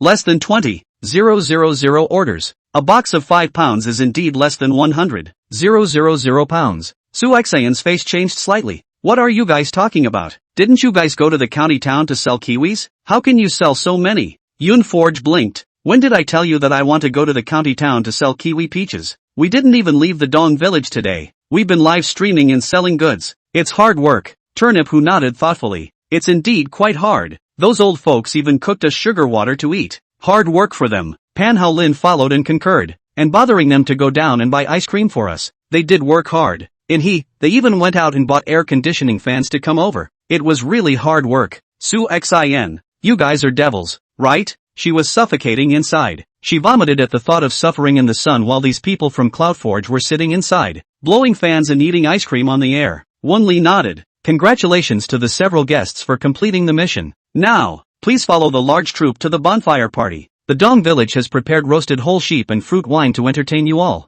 Everyone's stomachs were already growling when they heard about the roasted whole lamb. Since they sold so many fruits to the Dong village, most of the villagers thanked Yun Forge and his party from the bottom of their hearts. And the bonfire party was much more grand than when Lee had imagined. There were 3 whole roasted goats alone, and countless food and wine. Yun Forge was pulled along by the villagers to dance, while she pulled on Lan Li and watched the firelight hit her face, smiling like a flower. Li, join your sister and jump up. Blue Li's other hand was empty, at a loss for words. It didn't take long for Gu Kiki to take hold. Sister Lai, I'll dance with you. Lan Li's face reddened and his body stiffened, all brought together by Yun Wei and Gu Chichi to dance. She didn't dare look up, but her little face was flushed and very excited. Su Guiyin and Lan Dinghuai in front of the camera were in tears. Ginger, did you see that your sister is dancing? She's dancing. I've never seen her so happy. Blue Ginger held her hand and smiled gratefully. Mom, Ri was dancing and I could tell she was happy. It was the right decision to send her to the show. At first the family was hesitant,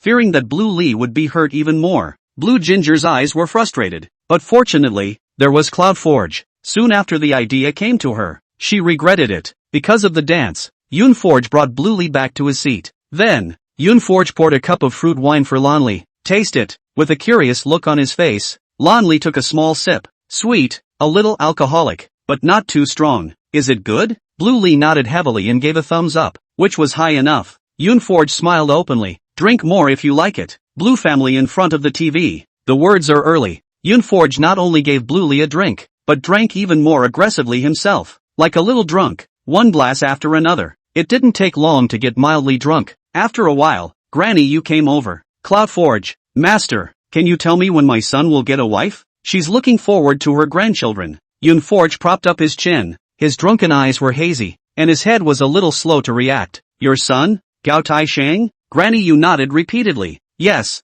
that's him. Yun Forge laughed. Such a stupid brain. Like a pig. It's better not to take a wife, so as not to wreak havoc on other girls. Granny Yu. No anger.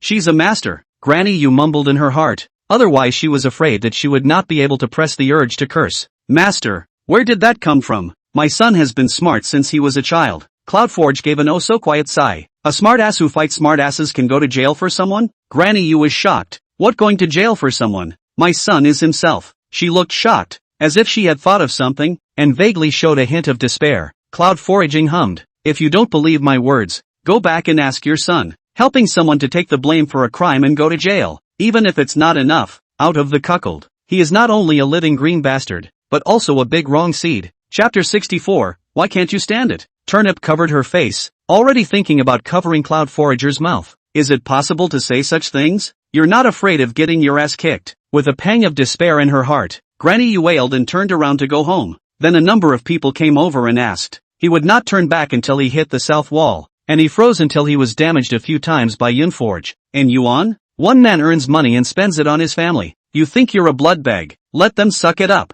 And don't listen to how people laugh at you behind your back. Two little cuties. Wang Sue. Your daughter wasn't lost. She was sold. Who sold her? Whoever in your family wants you to have a son the most. That's who. Lu Eru. You're really quite a tiger. Is your son yours? Just ask. Marrying a wife and having grandchildren. That has nothing to do with you either. One or two family secrets were shaken out. And gradually, people were afraid to come up. How many people can stand Cloudforge's mouth? Melon seeds, peanuts, mineral water. Melon? It's ripe. Ha ha ha, came in and couldn't get out. I decided to squat in the cloud foraging live room until dawn, including the blue family members. They couldn't help but get high. Suguain, TSK.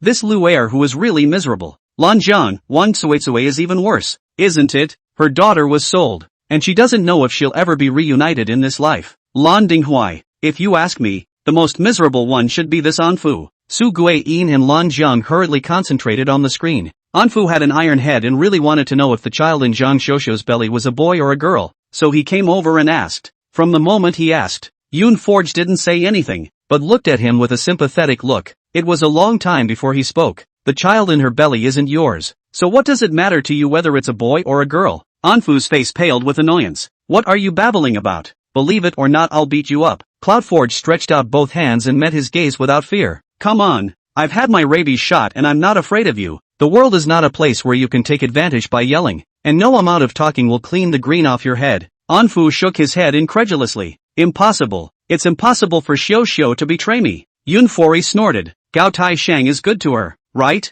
Still not taking the blame for her big brother and being green by you? If she can betray one man, she can betray a second. Gao Shan and Gao Xiang smelled the melon and hurriedly squeezed over, their faces full of excitement. Yun Forge, what's going on? Tell us. They were not the only ones who were full of excitement. The folks around us who were dancing had no desire to be entertained, only to eat their melons. A netizen, as in the live broadcast, watched intently, not daring to blink at all. Yun Forge slowly took a sip of wine. Zhang Xiuxiu isn't Zhang Ji's real sister. She's just adopted. You guys know that, right? Gao Shan and Gao Shangxian nodded their heads in succession. No.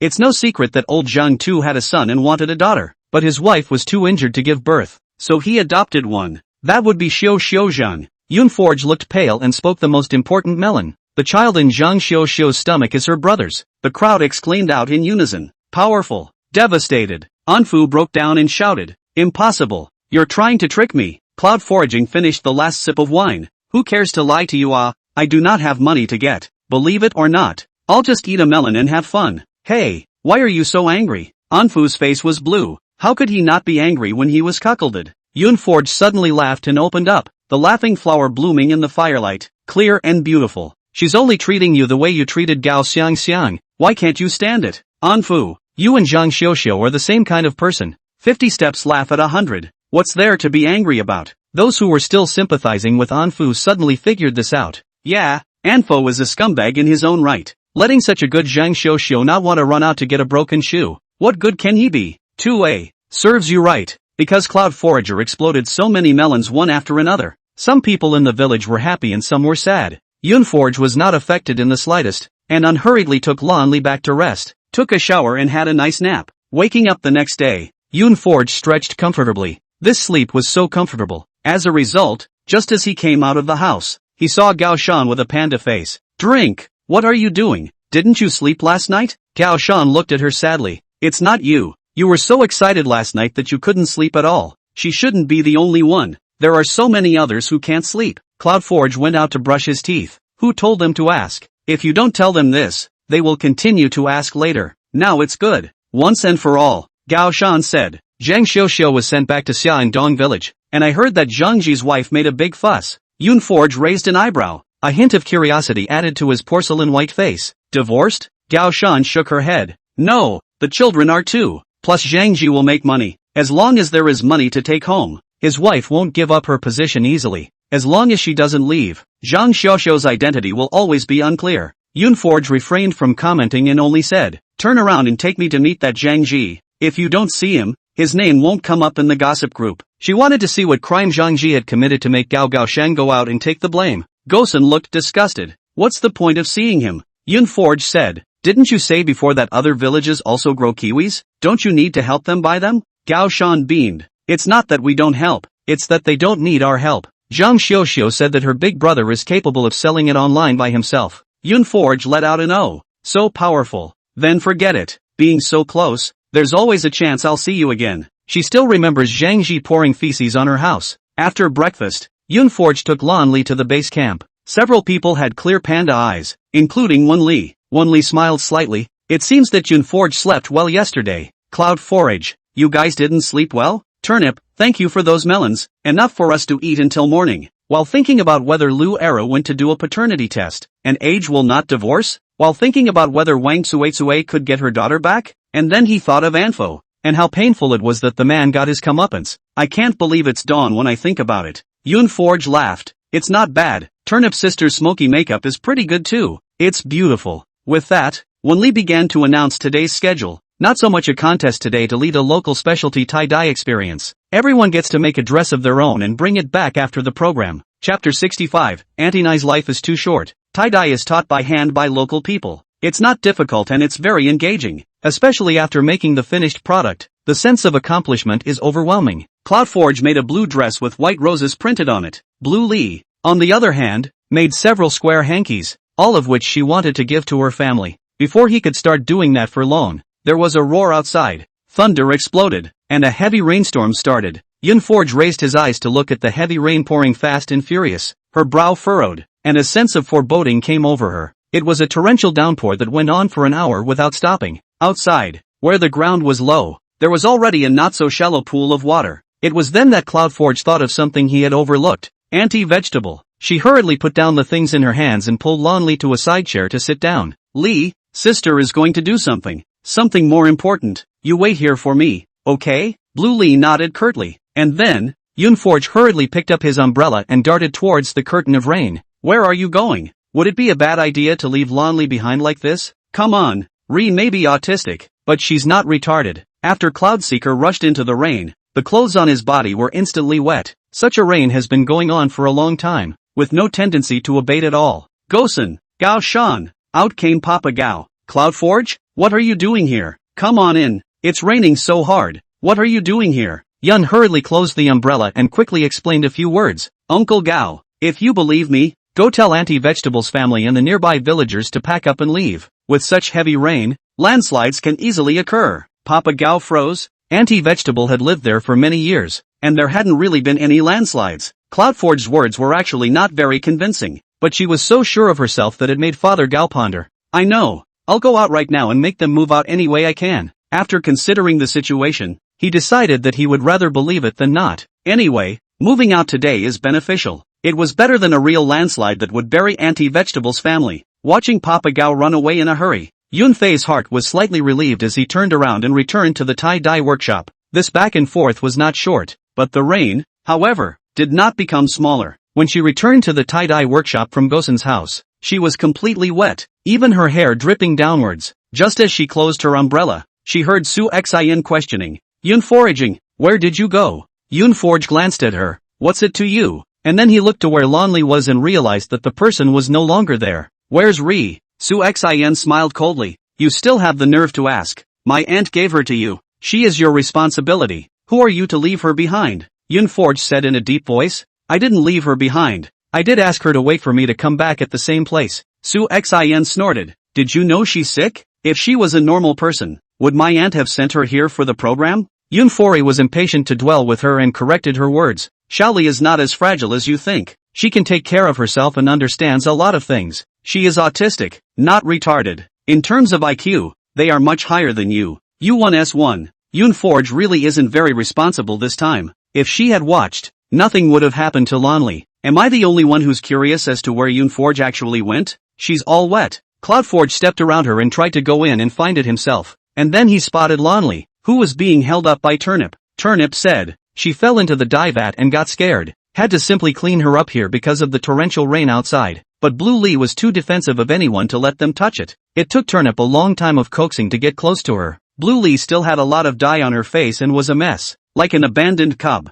When he saw Cloudforge, he couldn't wait to hug her. Yun Forge patted her head. Let's go. Sister just happens to be going to change her clothes as well. and by the way, I'll take you back to take a bath with me. She looked to Manly and he nodded. You guys go ahead and be careful on your way. Su Xian's jaw dropped. Just let them go? She'd only just started to say a few words and hadn't condemned enough. Turnip glanced at her coldly and asked rhetorically, or else, what else do you want? Yunforge has failed in her duties, but she didn't commit a crime. This is not a courtroom, and you're even less of a judge. Still trying to sentence her? Su Xian nears. I don't mean that. I just care about Xiaoli. Inha asked. If you care about Xiaoli, why didn't you send her back to clean up just now in the pouring rain? Aren't you her cousin? Why is she so repulsed by you? And he hit the nail on the head, causing everyone to despise Su Xian even more. Su Xian will always only rely on her mouth to speak. Words that sound good, just never act. On the other side, Yunforge didn't say a word and took Lonely back to clean up.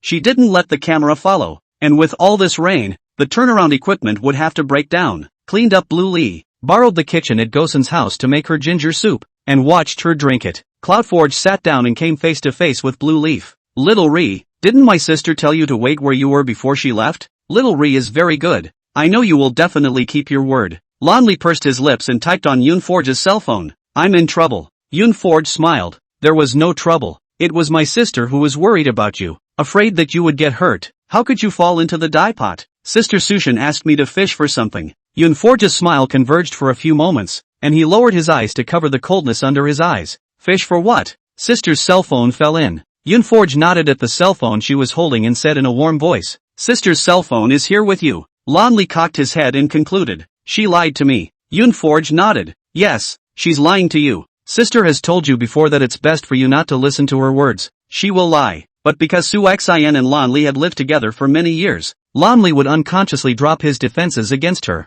Like today, if someone else had said the same thing, Lonely would not have believed it. Lonely nodded. I remembered. Don't believe her. Yunforge patted her head. Let's put on our raincoats and keep going back to record the program, okay? Su Hsian's account still needs to be settled, so that she would know that she could not only move her mouth, but her hands as well. She had only just put on Lonely's raincoat when she saw Papa Gao come in from outside, followed by Auntie Vegetable's family. Auntie Vegetable's family didn't look too good, and when they saw Yunforge, they stunk even more. Mouth broken chanting, put a good day do not have to come to torment us. We've lived in that place for so many years, and we haven't seen anything happen. But if something happens when you come here, then you're the one who's going to kill us. Yunforge laughed. Then Auntie Vegetable, you are also too short-lived. You can easily be killed by someone. Chapter 66. But to make you afraid of me. Auntie Vegetable spat. If it weren't for your alarmist talk and stirring up trouble, how could the village chief come running to kick us out? Yunforge coldly said,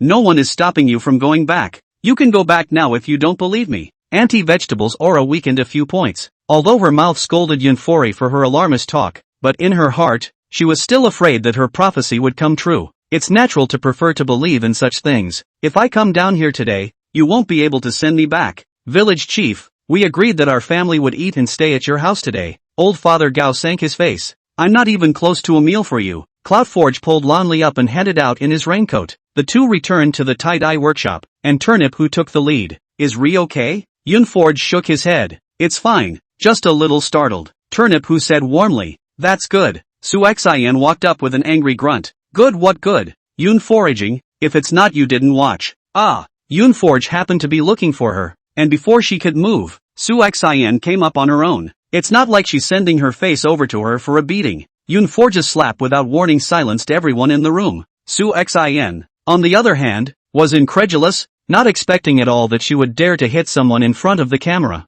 How dare you hit me? Yunforge, how dare you hit me? Cloudforge exerted a not-so-gentle force that shook his palms. She rubbed her palms and said coldly, if you fight, do you need to pick a day? I'm a civilized person, and I usually use my mouth but not my hands. But you are really making someone with such a good temper like me unable to resist. Such a rare experience. Turn around and carve a monument on it for you. When Lee walked out to round up the situation, Yunforaging, no matter what there is, you can say it properly, not to the point of making a move. Yunforge is also too crazy. How can she hit someone? Does she remember that she's recording a program now? In front of so many people she dared to make a move. And this is if there is no camera. She still wants to kill people. The netizens in the live room were cursing like crazy. Yunforge wasn't afraid of being scolded. She wasn't a member of the circle, and she didn't need to mix in the entertainment industry in the future. What was the use of a good reputation to make her put up with it? That couldn't be. since you want to know why I hit you, then I'll be kind and clear with you.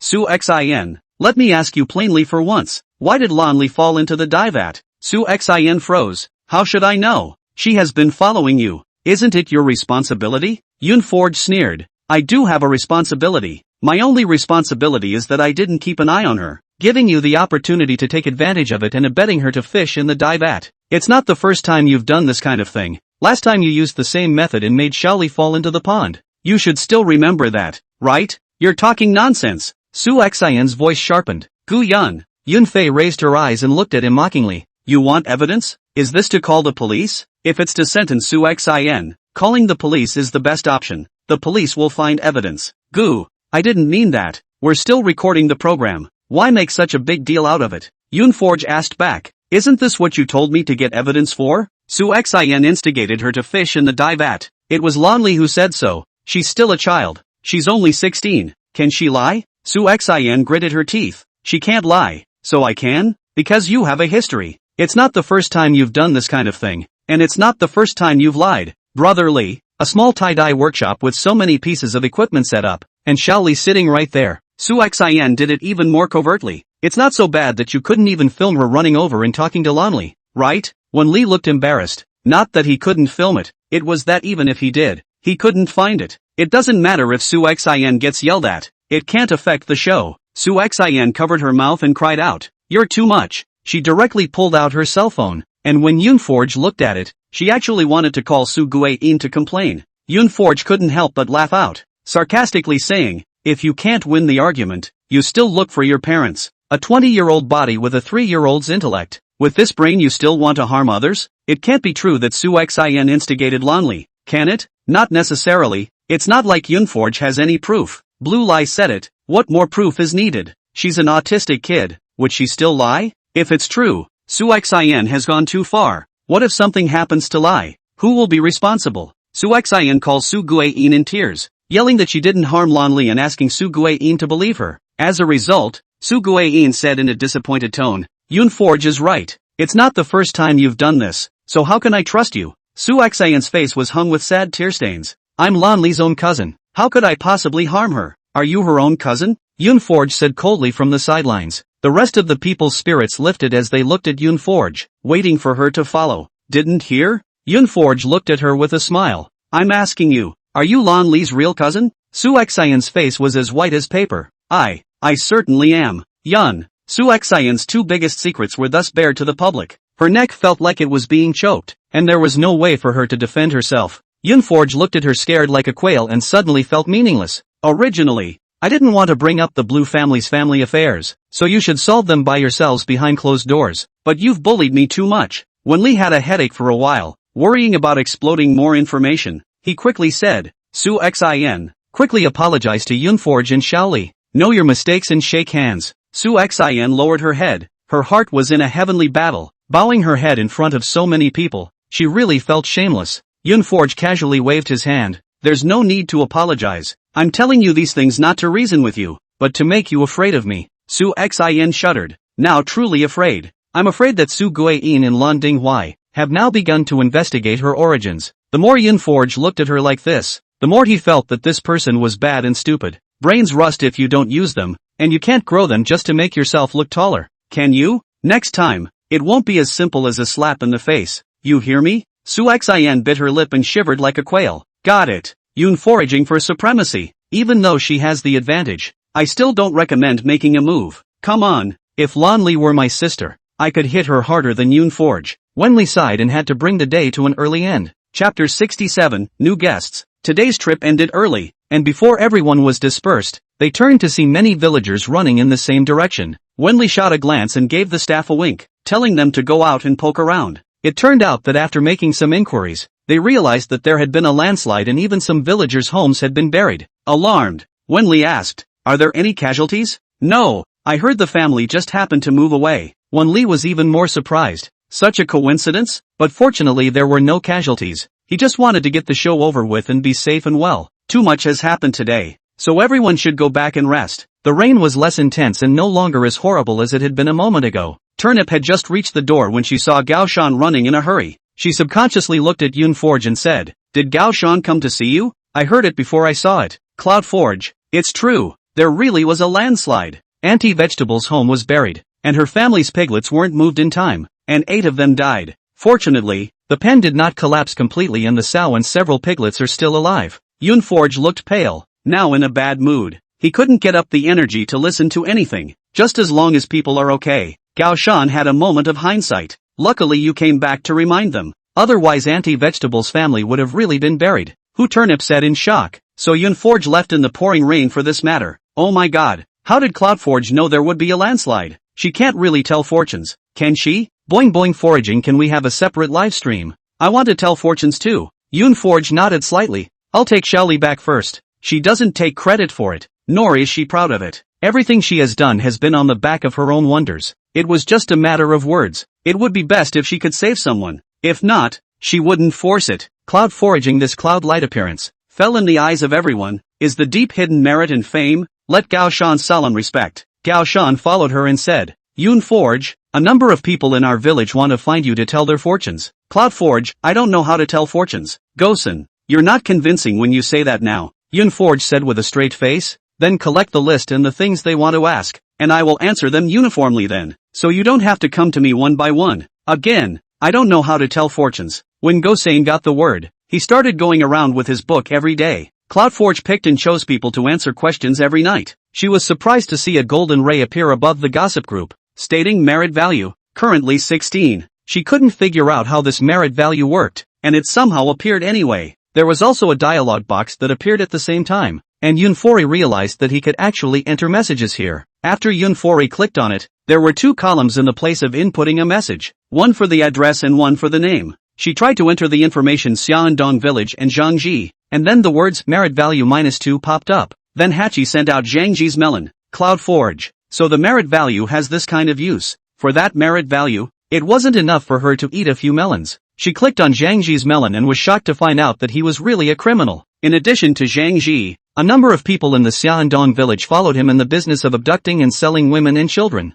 Gao Gaosheng helped Zhangji to take the blame. The top is the crime of rape, because Zhangji spent a lot of money to settle this matter, only to sit in jail for half a year. Such a dangerous organization is located in the next village. For the next few days, Yun Forge was thinking about how he was going to get rid of those people from the Xiaandong village in one fell swoop without affecting himself. This melon is like a time bomb. It will explode at any time. You can't eat it. Thinking about it, she couldn't think of a way. After all, there was also someone at the police station who colluded with Zhang Ji, so that Gao Gaosheng could successfully take the blame for Zhang Ji. She was despondent when the Dong side of the village winded up selling kiwi fruit. Even though she didn't continue to live stream the band, the afterglow was still there and orders continue to grow. Father Gao was beaming every day. If it could be like this every year, the standard of living of the villagers in the Dong village could surely skyrocket. All of this was thanks to Cloud Forager's line. It's been waiting until the 7th day, and Super Mo North Nose has been filming for a week, welcoming new guests. In order to enrich the program, we have invited several guests to arrive and partner with existing guests to complete the task.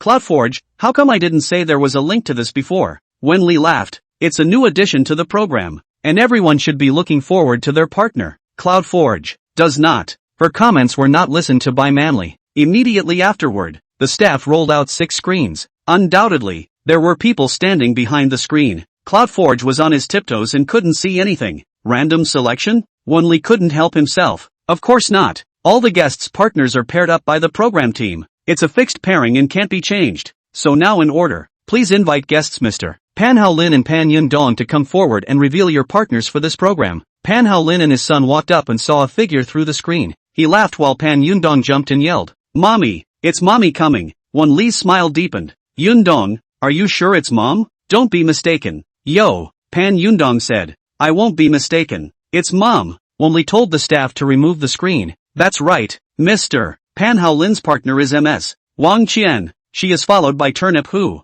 and with the example of Pan Haolin, her partner is undoubtedly her husband, Lin Chen. Turnip's husband is so handsome. Just by looking at Lin Luken, I can tell that the looks can't be bad. I heard that the family is rich and a bully. It's just that these two don't seem to be on good terms. They're a little distant." Guo's partner was his wife, Yang Xiang, who was very pretty and dressed rather formally, and could be seen to be a rather accomplished career woman. Gu Chichi was very close to her, and the couple looked like they were on the same page, especially when Gu Calamity Seeker saw her. It wasn't even a hint of a happy demeanor. Inha's partner is Chie, one of the popular girl group members who debuted in the talent show. When she came out, Turnip's face had clearly changed. Cloudforge was keenly aware that there were melons to be had. And then there was Su Xin, whose partner was an esports god, Ron Minxing, a member of the CG team. He has yellow hair, some killer hair, and it's all in his face. Su Xin was a little disappointed. Originally also pointed out a popular flow of small students, and she fired a CP.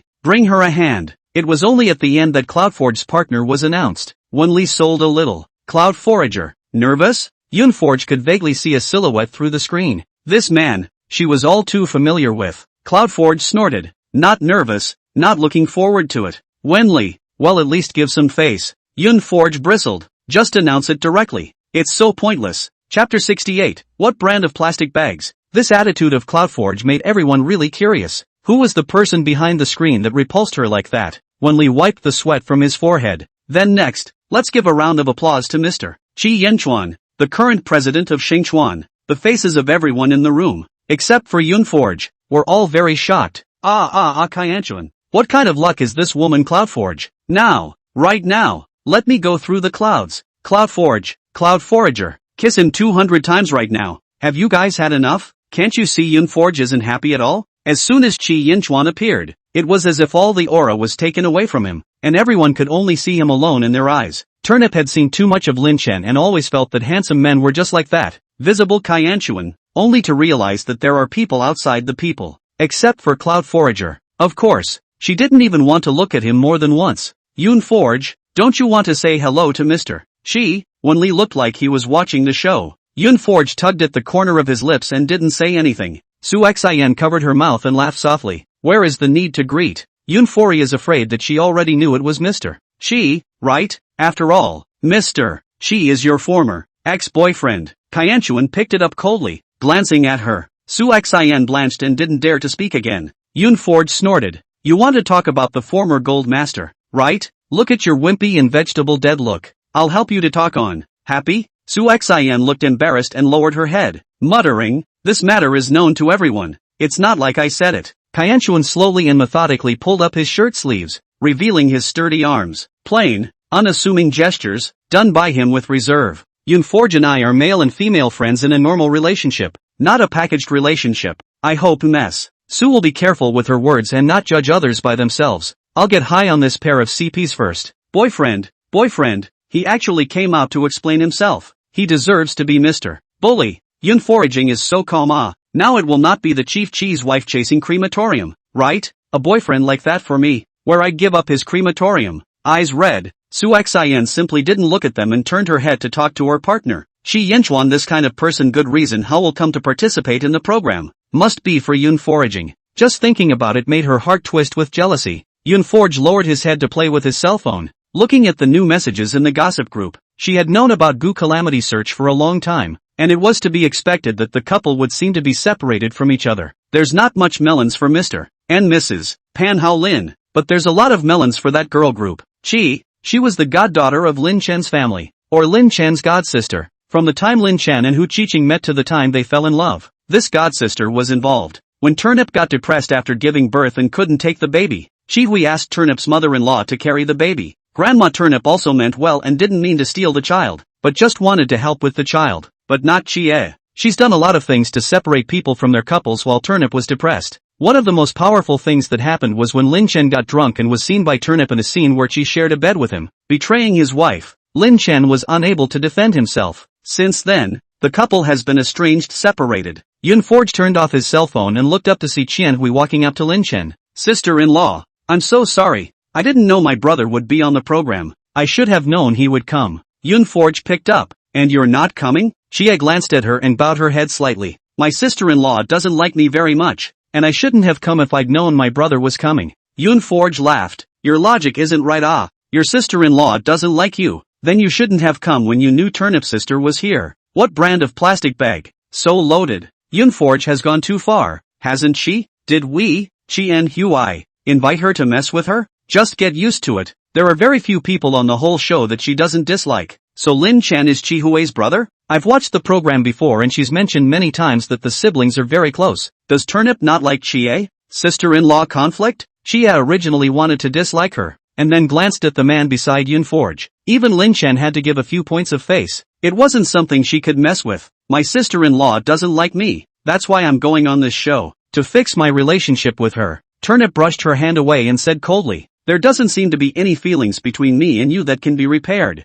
Shihui bit her lip and looked at Lin Chen accusingly. Brother. Yunforge snorted. A mouthful of a brother called, not knowing that he thought he was your own brother. Xia retorted. Not a real brother, but we've always been close. Yeah? Good enough to exclude your sister-in-law to what extent? Qianhui's face changed slightly and snapped. Miss Yunforaging, I have tolerated you repeatedly, so don't give me an inch. My brother and I are pure brother and sister, without any other behavior that breaks the moral line. Lin Chen's face followed and sank. Miss Yunforge, be careful with your words. Hu Turnip smiled coldly. You guys sleep in one bed and I sleep in another. It's also considered to exclude me. What did Yunforge say wrong? She used to love face. These things are as tightly covered as possible, not willing to let others know the slightest. It took a few days with Cloudforge for her to learn not to implode herself and drive others crazy. Xia herself doesn't even have the decency to run on the show to disgust herself. Why did she even have to put up with it? Xia cried in aggravation. Sister-in-law, that incident was really a misunderstanding. Cloudforge scowled at her, tears still really coming. That's awesome. Xia, become an actress instead. You'll be the next movie queen, and you're quite capable of acting. What kind of melon is this? A sister-in-law interfering with her brother and sister-in-law? We, Xia, have said it's a misunderstanding. Can some people shut up? If you guys saw your husband lying in the same bed with another woman, would you believe it was a misunderstanding too? Turnip who laughed. Yunforge is right. This title of movie queen of mine should be yours. Sister-in-law, why are you doing this to me? Turnip took a step back and pulled away from her. Because you're you know I don't like you and you have to come up to me and let me yell at you. Xia originally thought of asking Lin Chen to say a few words for herself, but who knew that when she winked at the blind man, Lin Chen didn't even look at her. He's looking at Turnip. He was willing to agree to be on the show for the same reason he repaired his relationship with Turnip. Xia is so pathetic. Turnip's gone too far. Hugging our Megumi. Megumi Dokumi. Xia is so simple. How could she possibly interfere with her brother and sister-in-law? She's just purely affectionate with her brother. Wen Li rubbed his nose, not expecting to eat a melon at the beginning of the day. It looks like the heat is definitely not going to be low this season. Since the guests have arrived, I will officially announce our mission today. In July, it's the time when early rices ripen our Chaolidong village, and everyone has been busy harvesting early rice in the past 2 days, and the task of our several guests is, Su Xian said in a shocked voice, it's not like we're going to be asked to help collect the rice, is it? Wen Li smiled and nodded his head, giving a positive reply. Su Xian is very smart nah. The terrain of our Chaolidong village is high, all terraced, there is no open road, the harvester can't get on, it's all purely manual harvesting. Chapter 69, I'm not qualified, and the guests of the program were tasked with cutting rice all day today. There will be someone on hand to monitor the situation and record work points. Work credits earned through labor are used to purchase ingredients for dinner. Then what are we going to eat for lunch? Su Xian asked. Eating breakfast so early in the morning makes you hungry before noon. If we don't have anything to eat for lunch, won't we starve all day? Wen Li laughed. When the time comes, there will be someone to bring food to everyone. So please don't worry. But don't think about being lazy. Oh, there are no shortcuts to take today other than cutting the rice. You can't ask the old folks to help you, and you can't dine at the old folks' homes. It's blocking the way for everyone to be lazy. The crowd couldn't help but look at Yunforge. When it came to laziness, she was the one to count. Yunfu felt puzzled. What are you guys looking at me for? Su Xian snorted. The eyes of the masses are bright. You're the best at finding another way. There's no other way to go this time. Let's see what you do. Yunforge spread both hands. I'm not alone. Don't I have a partner here? The crowd's eyes couldn't help but fall on Shi Yanchuan. Letting Mr. Shi cut the rice? What kind of joke is this? Yunforge blinked. What kind of expression is this on your faces? There's no way you're going to let me cut the rice while he rests on the side. Shi Yanchuan immediately stated. I'll work. You rest. Yunfu gave him a blank look and even moved to the side with a look of disgust. Aha, so spoiled. I'll get high first. That's enough from you guys. This is a parenting show, not a relationship show, but it's a really good eye candy. And this pair, it just pokes me in the heart bar. More than half of the people in the live room were knocking on CP. The CP fans of Kaianchuan and Yun Foraging are the most numerous. Such a man with a face and money cloud foraging are so disdainful. She is trying to go to heaven? Don't let the staff take them out into the field after Vinlay announces the mission. Each group has their own task field, and throughout the day, they earn full work points just for cutting the rice. Looking at the rice paddies that had no boundaries, Yunforge was filled with numbness and sat on the grass aside. We'll have dinner at noon anyway, or we'll starve at night. Kyanchuan followed and sat down, getting a headache about something for the first time. He's never cut rice before. Knowledge of the origin of rice is limited to books. It was the first time he had come across a rice paddy like this one. Nothing to do. Yunforge glanced at his hands. Hands that could hold pens that could sign millions of contracts, grip golf clubs, grab the steering wheel of a luxury car, or wear a famous watch.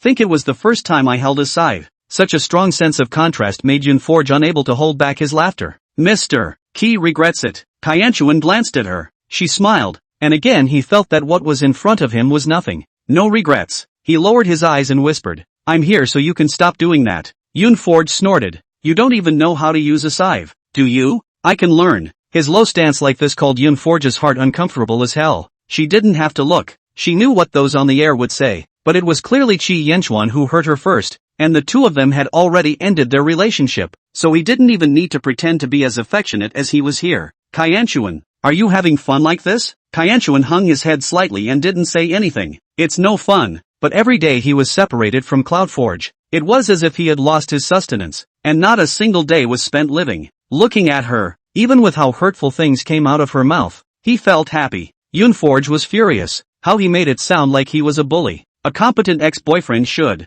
As good as dead. Kyanchuan took over. So I know. I'm not qualified. Unqualified when I was a boyfriend. Still the same when I was an ex-boyfriend. Yunforge tugged at the corner of his lips, not bothering to speak to him again. Stop playing with the scythe and come sit. Bluely dutifully ran over and sat next to her. A dry summer breeze rushes through the golden rice, rippling the waves. Cloudforge, the lazy bones in this body, were screaming for a nap. Squinting his eyes, he heard Chia's delicate voice from the side in a daze. Brother I've never cut rice before, so I probably won't be able to do this job. Inha was honest, it's okay, if you don't know how to learn, you can always learn. Dancers, hands-on skills are not too bad. Do not believe you look at Mr. Gu, Chia, but my hands hurt. Why don't you work a little harder? This isn't much rice anyway. One day is enough for you to finish cutting it. And he was not one to refuse people, and when he heard her talk like that, he was embarrassed. Yunforge yawned. Kiki, do you remember what Mr. Wenli said the last time we picked kiwis? Gu Chichi raised her hand like a trumpet. I know that those who didn't put in the work are not entitled to enjoy the fruits of their labor. Auntie Qianhui, if you don't want to work, you'll go hungry at night. Gu Calamari slapped her head. Don't talk nonsense. Gu Chichi bulged her little face. Dad, you said last time that you'd live stream eating upside down. Have you forgotten? You don't keep your word. Yang Xiang was very surprised. Gu, you still have this kind of hobby? No wonder every time you go to the restroom, it takes more than half an hour. Gu Calamity Search's face was stifled. Nonsense. I'm talking about live streaming upside down hair washing. Who said eating? Oh, so when are you going to wash your hair upside down? A triumphant grin appeared on Gu Chichi's face. It was only then that Gu Calamity Hunter reacted to the fact that he was being punked by her. Pit bulls. This daughter is definitely not biological. Evening. It can't be now, can it? Gu Calamari said impatiently. Ha ha ha ha ha, I love watching this father-daughter pair fall in love with each other. Going to the bathroom for more than half an hour at a time. Exactly like my husband. Kiki truth. So they're just stuffing themselves in there every time? Chia was so bashful by Gu Kiki that she didn't dare to open her mouth to let Inha work again, but she couldn't do it on her own. Growing up, she had never even been this mountainous, let alone cut rice. Chia looked resentfully at Yunforge and bit her lip. Cloudforge, you seem to dislike me a lot? Yunforge eeped. Did I act so inconspicuously? I can't believe you only just realized it. Chia reddened. Did I do something to upset you? No, I just have an intensive phobia. I don't like to play with people with a lot of hard eyes. Sorry. Yunforge spread both hands and looked very innocent. Chia was suffocating in her heart, so she had come to diabolize Turnip. Who knew that before he even started to play? He himself had been targeted by Yunforge first. She glanced at Turnip seemingly. Probably someone said something in front of you, and you're the one who misunderstood me. Chapter 70 Prohibition of Unlawful Sexual Intercourse. Look at you like a zebra's head. You know everything. So tell me, who said what in front of me? What kind of person you are? It's clear at a glance. Do you need others to say? Yunforge didn't like to beat around the bush. Aside from the fact that she knows about the things Chia has done, she really doesn't get along with Chia either. Saying a sentence with 10 turns and 8 hard eyes. Who cares to make friends with this kind of people? Don't be aggravated. Just think of it as me being bitten by a dog and having a mental image. It's not just Chia that's holding back her fans. What's Yun foraging for? Can't you see that Chia is about to cry? she's just targeting Chie. Bullying a newcomer because she's a senior? You guys want to laugh me to death. Yunfori isn't even considered a member of the entertainment industry, and she's still considered a senior? Be reasonable. Isn't this Chie talking to Yunforge on her own initiative? She doesn't even want to talk to her, and Chie just wants to come up to her. Go to work. Go to work. I just want to watch them cut the rice. Turnip watched with cold eyes and let out a long breath, suddenly feeling free in his heart. No wonder she's depressed and always consuming herself internally. Like Cloud Forager, if you see something unpleasant and dislike it, you are not living a more comfortable life. She didn't move, and Lin Chen followed and sat down. The two men watched from the shore as Lin Lucan was doing it alone. This pair of are simply pitiful parents. Lin Chen sat there for a while before thinking that this was a bit wrong. Asked, "Don't we work?" Turnip glanced at him. "If you want to go over there and help Chie, you don't need to ask me. Go yourself." Lincoln? Injustice. What am I doing to help her? He's here to try to repair his relationship with Turnip. What does that have to do with Chie? He hadn't originally wanted to come over, but he had seen that in just a few days, Lin Lucan and Hu Qingyi seemed to have gotten a lot closer. He thought that if his son could do it, surely he could do it too. That's why I came over. Who knew that Chie's arrival would directly bring their relationship as a couple to the freezing point? It doesn't matter if my son and I go hungry. You can't go hungry. Lin Lucan? What a dog. There was a moment of silence before he opened his mouth to explain. Dad. Auntie Yunfu didn't even move. Lin Chen glanced back, and neither Yunforge nor Qi Yinchuan moved. What's it to you if she didn't move? Lin Lucan, you don't understand. We'll see Auntie Yunfu acting. It's never wrong to hold on to your thighs. As for him working, it was because he had never cut rice and wanted to experience it. Even Pan Hao Lin explained his wife in this way. Yun foraging is very spiritual. We follow her to do. She does not move. We do not move. This left only two groups of people working. Su Xin and Gu Calamity Search. Oh no. There's also Inha and Chie, which are cutting the rice at turtle speed. The people who came over to monitor the program. What kind of new tactic is this? Su Xin struggled hard to do battle with the rice and glanced at Ren Minhang, who was even worse than her, and was speechless. Every time he tried to open his mouth to express his dissatisfaction,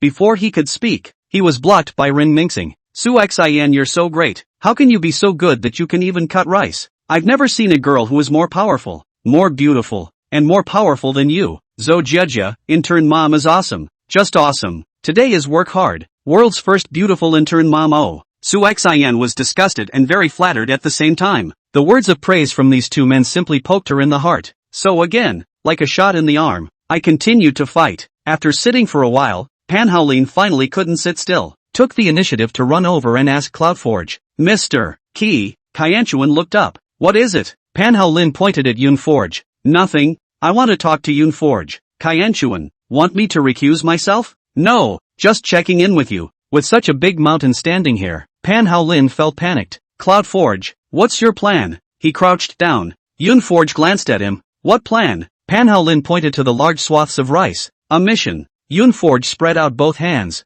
No plan. Pan Haolin froze. No plan. Then why don't you move? Isn't it a full day? Cloudforge asked rhetorically, thinking it was still early. Pan Haolin was incredulous. Really no plan? Waiting for lunch. Let's see what's for lunch. Pan Haolin, you're thinking about lunch when you haven't even done any work? Yunforge justified. If you eat well at lunch, it's okay to be hungry at night. Pan Haolin. Pit bulls. Turnip had just come over when he heard these words from Yunforge. Seems to make quite a bit of sense. She was already considering the feasibility of skipping dinner. Lin Lucan tugged on her hand. Mom, I'm still a child. Still developing. Turnip shot him a look. You're developing quite well. You can't starve without eating a meal. Lin Lucan sneered. Pro-mother. Chia took the opportunity to run out and brush up her presence. Don't worry, Chen. Auntie Chia will work hard, and you and your father will come eat at my place for dinner. Yunforaging lazily returned. Why not call your sister-in-law? You on the program is not to repair feelings with her? 1,000-year-old goblin. One photo and you're in shape.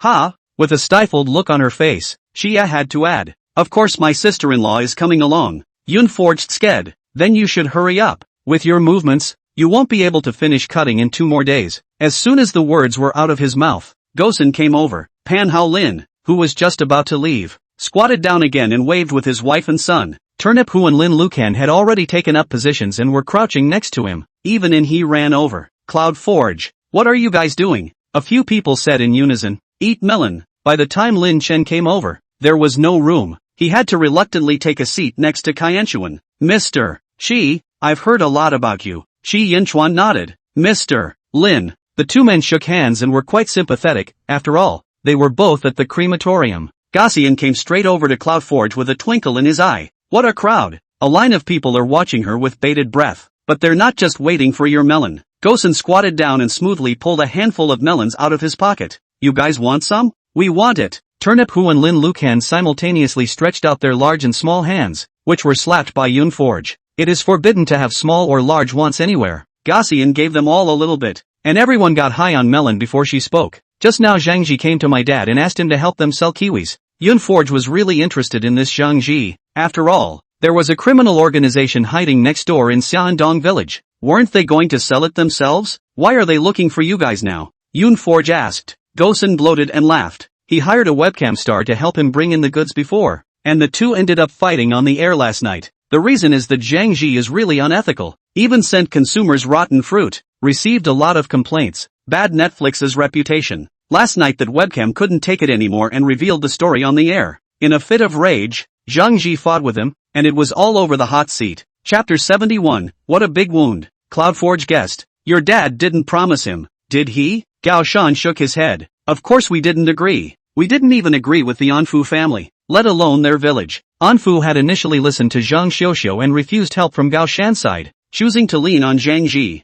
And then things exploded between Zhang Xiuxiu and Zhang Ji, and he kicked Zhang Xiuxiu out of the house in a rage. Large tracts of kiwi fruit could not be sold and help had to be sought from Papa Gao. Father Gao has a good heart, but he is not a wrongdoer, and he will not help people like this who do not distinguish between inside and outside. Yun foraging thoughtfully, this is really a bit tricky. People like Zhang Ji, if you help him, he may not necessarily remember you, but if you don't help him, he will definitely hold a grudge. Gao Shan snorted. We're not afraid of offending him. The Xiandong village has always been richer than us, and they don't take us with them when they're in the limelight. Yun Forge gave her a complicated look. You have to be glad they didn't take your village with them. She shook her head slowly. Zhang Ji, it's not as simple as you think. Gao Shan didn't understand. Where did that come from? He's the one my dad watched grow up. He's a bit of a bad guy, but he's not as scary as you make him out to be. Hu Turnip keenly sensed that Yun Forge must know something, and hurriedly said, Yun Forge, if you know something, just say it. Yun Forge said.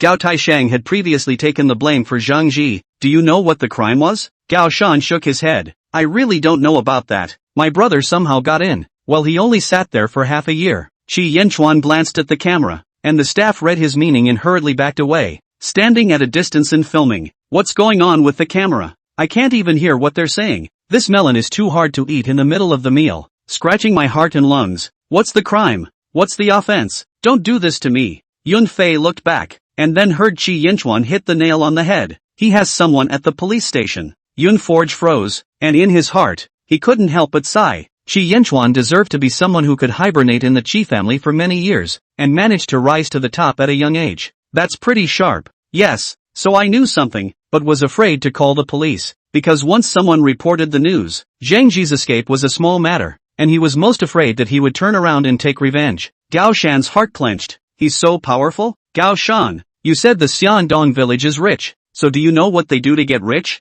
Gao Shan still shook her head. Yun Forge brought it up today and she realized that she actually knew nothing about the Xiandong village. Also in this big mountain, what do they do that's so profitable? Turnip Hu asked suspiciously. Lin Chen said in a deep voice. It's probably some unlawful hooks. Having people at the police station and being in the middle of nowhere creates an umbrella. Gao Shan's breath stuttered, and there was some fear in her heart. Well, my dad won't get back at him for turning him down, will he? Yun Forge looked grave. Not for the time being. Pan Hao Lin stared at Yun Forge. If you know something, just tell me. Yun Forge looked around the week and confirmed that there were no cameras coming over before saying, I don't know much. I only know that the Xiandong village relies on the abduction and sale of women and children to make money, and the crime that Gao Taishang gave Zhang Ji to take the blame for was the rape of a woman. But he spent the money to set the matter right. Gosen exclaimed. They're human traffickers. Lin Chen glanced at Chi Yanchuan, his eyes showing deep thought. In this matter, I'm afraid that it's necessary for Mr. Chi to step in.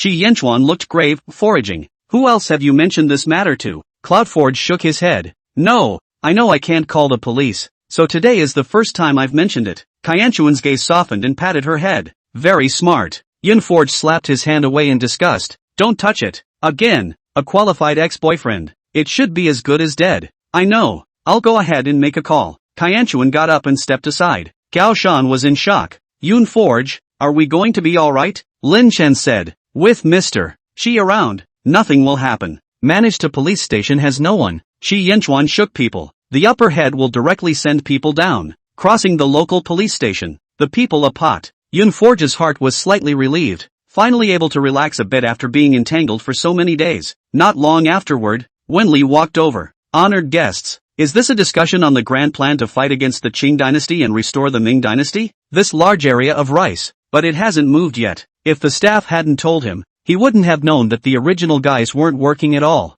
Yoon Forge shook his cell phone towards Gao Shan. I have something to ask for your help. Wait and see the message later. As soon as Manly arrived, everyone dispersed. But even when they broke up, they just sat down in different places to rest and didn't get up to work. Wenli, it's all been brought down by the cloud foraging. Ren Minhang looked in the direction of Turnip several times, and when he saw Su Xin working with fascination, he finally couldn't help but run over. Sister Turnip, my name is Rin Minhang. Turnip was full of surprise. I know, I was introduced during the appearance. You're good at playing games. Ren Mingxing was oily and smooth in front of Su Xin, but when it came to Hui, he was like an innocent boy. Turnip's sister, I'm a fan of yours. I've been fanning you for many years. I just followed you here because I knew you were on this program. Yes? Thank you. Lin Chen looked at Rin Minhang for a few moments, originally thinking that since he was a fan, he should leave after he finished speaking. As a result, Ren Minhang squeezed him out of the way and sat down next to Turnip very freely. Don't mind me, Mr. Lin. I'm just too excited to talk to Turnip's sister up close. Lin Chen stunk. There's no need to get so close to talk, right? Ren Minhang, close? If it weren't for the fact that men and women aren't close, I could be even closer. Mr. Lin, you're old and surely don't understand the excitement of us little fans meeting our idols. Turnip who glanced at Lin Chen. What are you bothering with a child for, Lincoln? He was just about to say something back when he heard Chi Hui's voice from the side. Brother Lin Chen. I cut my hand. It hurts. Ren Minhang glanced at it and bristled. That's quite a cut. And if you'd been 2 minutes later, it would have healed. What are you doing here? Don't you have to work? Ren Minhang looked proud and deliberately raised his voice. I can't help it. My partner, Su Xin, is just so pretty, kind, and capable. Qian Hui. I'm not saying that you need to learn more from Su Xin. She doesn't care about small wounds like this because she's that good. She doesn't need my help for such a small job, because she's that good. Su Xin, who was already exhausted. Help me up. I can still do it. Chi Hui was furious. The first time she had seen someone so thick-skinned as to make laziness sound so innocuous. Chapter 72, one white bun for each person. Xia originally wanted to dislike her back, especially since she didn't feel that she was inferior to Su Xin. But then he turned his eyes and heard Lin Chen say nonchalantly, Miss Su Xin is indeed quite capable. Xia could not stand it when he complimented others, so she was like a chicken blood. Brother Lin Chen, I'll keep working. Who can do it better than her? Who? Inha was still in the field when she was violently pushed away by Xia. Let me. Inha, didn't you hurt your hand? Xia snorted. What's this injury? I sprained my foot when I was dancing before, and I continued to go on stage. And he was surprised. So powerful? Then wouldn't this large area of rice be nothing to you? Xia gave him a blank look. Nonsense. Let's not talk about these. A few more rice patties of this size would be a piece of cake. And he gave a thumbs up and exclaimed, Awesome, awesome. The higher you put Xia up, the more motivated she is. Cloud Forge. And he has learned the hard way. After waiting a little longer, someone from the program came by to deliver lunch. The paralyzed Su Xin, Xian Hui and Gu Calamity Seekers took a look and were surprised that it was a white steamed bun for each of them. Not to mention the three of them, even Yoon Forge had no way of accepting it. That's it? Cloud Forge uttered in surprise. The staff nodded solemnly. This is everyone's lunch. One white bun each. Yoon Forge's face was full of life and no appetite. Can you at least pair it with a sriracha? The staff glanced at her as if to say, you're the one who doesn't work, and you still want Lao Gan Ma? Ha ha ha ha ha ha ha. Cloud foraging this expression. Even more do not want to work. One white bun, not a single dish. The program is too pitiful. If you eat well at lunch, people won't have the motivation to fight for dinner. Let's just say that it's the show's crew that has to be the one to talk about the pit. Su Xin nibbled on 2 mouthfuls of white steamed buns and almost didn't choke to death. Luckily Ren Mingxing filled her with half a bottle of water. Su Xin, you have to be careful. If you're going to lie down, who's going to do the rest of the work? Ren Mingxing said in a serious tone, a pang of fear in his heart. Su Shin, how can you make that sound so righteous? Ren Minhang, those who can do more work. Who told you to be more capable than me? Su Xian was actually speechless for a moment, having a feeling of being in the wind. Su Shin, who am I? Where am I? What am I doing? The staff looked at everyone and took the opportunity to release a wave of chicken soup. Hard work now is for happiness at night. Vegetables now. Meat at night. Everyone must work hard to have a good dinner. Don't ever learn from someone who doesn't work himself and pulls to keep others from doing so. Cloud foraging. You can just report my ID number. If knives could kill, this staff member would have already been shredded by Yoonforge. The staff isn't wrong. What's Yoonforge doing? She's always slacking off. Come on. When has she been lazy? Was there ever a time when she didn't complete a task? Please list it. CloudForge just likes to speculate. But the tasks are completed successfully. Like the last task of selling kiwi fruit. She not only completed, but also directly led to the economic development of several neighboring Dong villages. Yoonforge had a moment to tear the white steamed buns. There was no sweetness at all, and it was choking. I'm not pulling anyone else out of work. Don't you dare accuse me. At this point, Chia couldn't help but raise her hand. Can I ask how many work credits I've got? Out of 20 points. Your group already has 11 work points. Victory is just around the corner. Please keep up the good work. In addition, Su Xian's group has 13 work points, and Gu Calamity Search's group has 8 work points. So far, these 3 groups have performed the best. As for the other 3 groups, they haven't started moving yet. Chia glanced sympathetically at Yoonforge. Looks like you guys are planning to go hungry for the night. Yoonforge was very calm. Isn't this still one afternoon away? The outcome is not yet known. Turnip followed and calmed down, believing that Yoonforge must still have a backhand. Lin Chen ate the white steamed bread with a complex face. Just this, nothing else? The programmers actually came for real. Turnip looked at him lightly. If you can't stand it, you can quit the program early. If it wasn't for him, Chia wouldn't have come. She couldn't mention how diabolical she was right now. Seeing Lin Chen got in her way, Lin Chen quickly said, "It's not that I can't stand it. I'm just worried about you and your son." Lin Lucan was even more calm than he was. "Dad, don't worry. Auntie Yunfu definitely has a way," Lin Chen said breathlessly. "Will you guys be too blindly confident?" Yoonforge didn't even move. Where exactly did he give this mother and son confidence? Turnip didn't bother to talk to him. It wasn't long before she saw Gao Shan's flying figure. Her calm expression finally wavered. "Here we go." From a long distance away, Gao Shan shouted, "Yoonforge, everything is ready. It's coming up." Turnip was the first to ask, "What's coming up soon?" Yoonforge was calm. "Nothing. It's just that I got someone to open up a road and drive the harvester up." The crowd was in a state of shock. Some were happy and some were sad. Gu Calamity Search even dropped the scythe in his hand and shouted angrily, "You're cheating." Yoonforge gave him a blank look. "Take a good look at the mission card. What it asks for is to finish harvesting the rice within today. It doesn't ask for ways and means. You can use a scythe. Naturally you can also use a harvester. It's just that there's no road on the Dong side, so the harvester can't get up there. So how is it cheating if she paid to make a path?" Turnip, whose face was full of complexity. "Yoonforge, 20 million isn't enough for you to lose, right? It's no secret that CloudForge took 20 million. Everyone knows that. This sounds like a lot of money, but when you buy a house in Yencheng, you don't really have much left." With a big wave of his hand, Cloud Forager was letting people open the road. In all her years as an actress, she's not as trenchant as she is. Yoonforge waved his hand. "Don't worry, I have money. When I run out of money, the big deal is to sell the house." Su Xin snorted. "Selling what house? The house in Longguan Yuan is only a few $1,000,000, right? The money from selling it is enough for you to build it for how long?" "Longguan Yuan house of course cannot be sold. I still have to study it. To sell is also sell other, like Mercury Court, one house, East Sky Water Salon. Want to sell which set to sell which set?" Cloudforge feigned despondency. It was so tangled. Su Xian's face changed. She hadn't even had this much real estate under her name after so many years in the Lan family. "Don't you only have $20 million?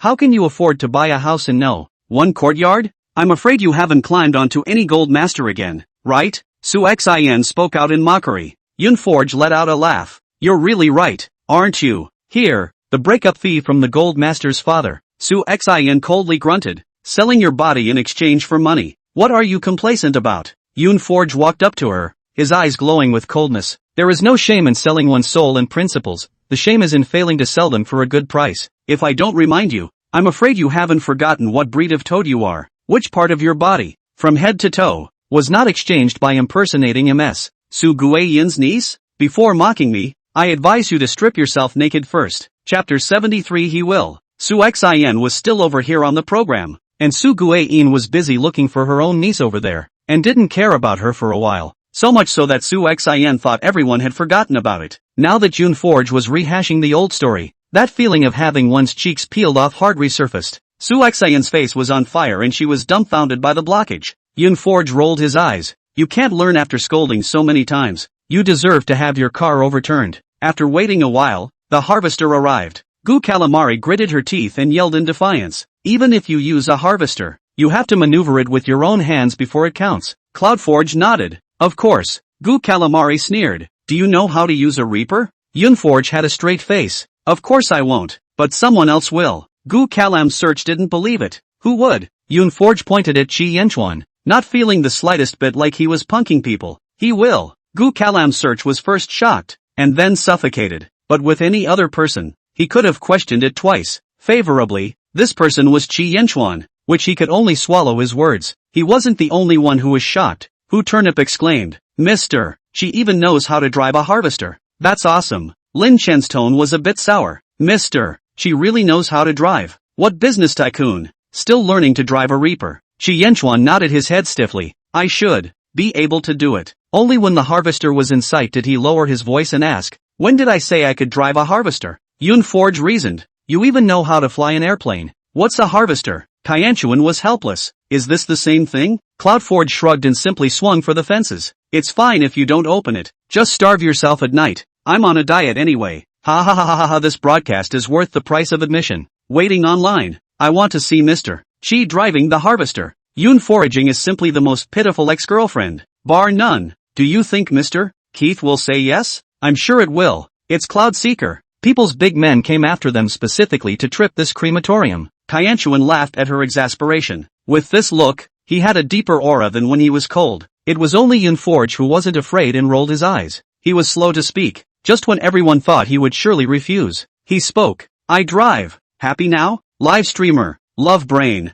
Love brain. So Qi Yenchuan really followed the person to learn to drive the harvester. He's always been very capable, with hand-eye coordination and a brain that can keep up. Cloudforge wasn't lying when he said he could fly an airplane. He really will. This harvester was not difficult to operate, and Qi Yenchuan quickly got the hang of it and drove it to their mission field. After going back and forth a few times, the rice was cut. Yunforge leisurely took out his cell phone and stood next to it to shoot a small video and sent it to Secretary Lin. Yunfori, meet your Mr. Chi's heroic appearance. Secretary Lin. I'm not going to be silenced, am I? Cloudforge saved the video to record this black history. Actually, she doesn't have to save it. The internet has a memory. Qi Yenchuan drove the harvester. This scene has been recorded screen by netizens. Put on the internet. The title is, On How Far a Hegemon Can Go in Pursuit of Love. Blue Ginger, who was watching the live stream in front of the screen, laughed until her stomach cramped. Qi Yenchuan's cell phone rang many times before stopping. I put the group of 3 detrimental friends are letting loose ridicule. Suddenly, a large shadow hit Cloudforge. She raised her eyes. It was Qi Yenchuan driving the harvester to the front.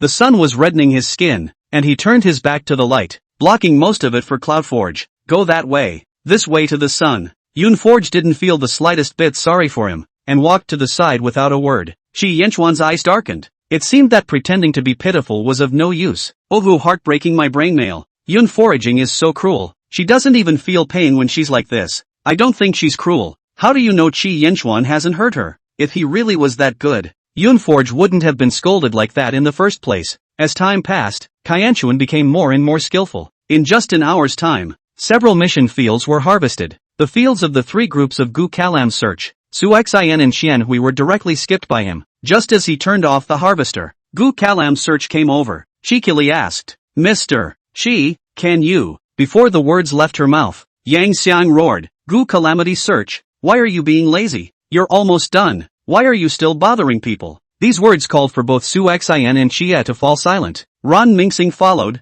we don't need any help either. Su Xian is very capable and doesn't need to trouble Mr. Chi at all. Su Xian, right? Su Xian's eyes flashed and she almost fainted from his anger. Convinced you're an old 6. Who says you don't have to? Qi Yenchuan nodded and let the people's harvesters drive back. The man then asked, whose house is the harvester in? Yun Forge thought for a moment. Let's put it in the village chief's house first. Seeing that the harvester was about to be driven away, Xia hurriedly said, can you cut it for us? I just can't do it anymore. Su Xian followed closely behind. Me too. Give us a hand. It was so hard earlier because there was no harvester. Now with the advent of the harvester, where else could she do it? Even Gu Calamity Search was dilly-dallying, hoping that Qi Yenchuan would have a moment of conscience and help them out. Yun Fu snorted, if you know how to drive the harvester, Of course you can. If you let someone else help you, you won't be counted. That's what Mr. Gu Calamity Search said. Su Xin and Xian Hui blushed in an ugly way. After working for so long, they hadn't earned as many labor points as Yun Forge, who hadn't done any work at all. Xia raised her eyes to the sky. It just wasn't working. If it doesn't count for labor, it doesn't count, and I quit anyway. Opening the pendulum, Sushin followed suit and deflated. She still hadn't figured out how she had been so energized in the morning. When they gave up, Gu naturally followed suit. Big deal is starving. The mission was over, so of course it was time to go back to base camp. After a day of tossing and turning, the mental state of the crowd was in stark contrast. There was no one more exhausted than the three Gu Calamity Seekers. It was still Chia's first day and she already regretted it in her heart. I should have known better than to come. Back at base camp, work points can be used to redeem dishes. Today, everyone has worked hard, Wen Li said with a smile. Chia sneered. We're the only ones who worked hard. But you can't say that. Although the cloud foraging used the harvester, but this road is opened with money. The harvester is bought with money. The money is the cloud foraging hard-earned. Wen Li's words paused. It doesn't seem quite right.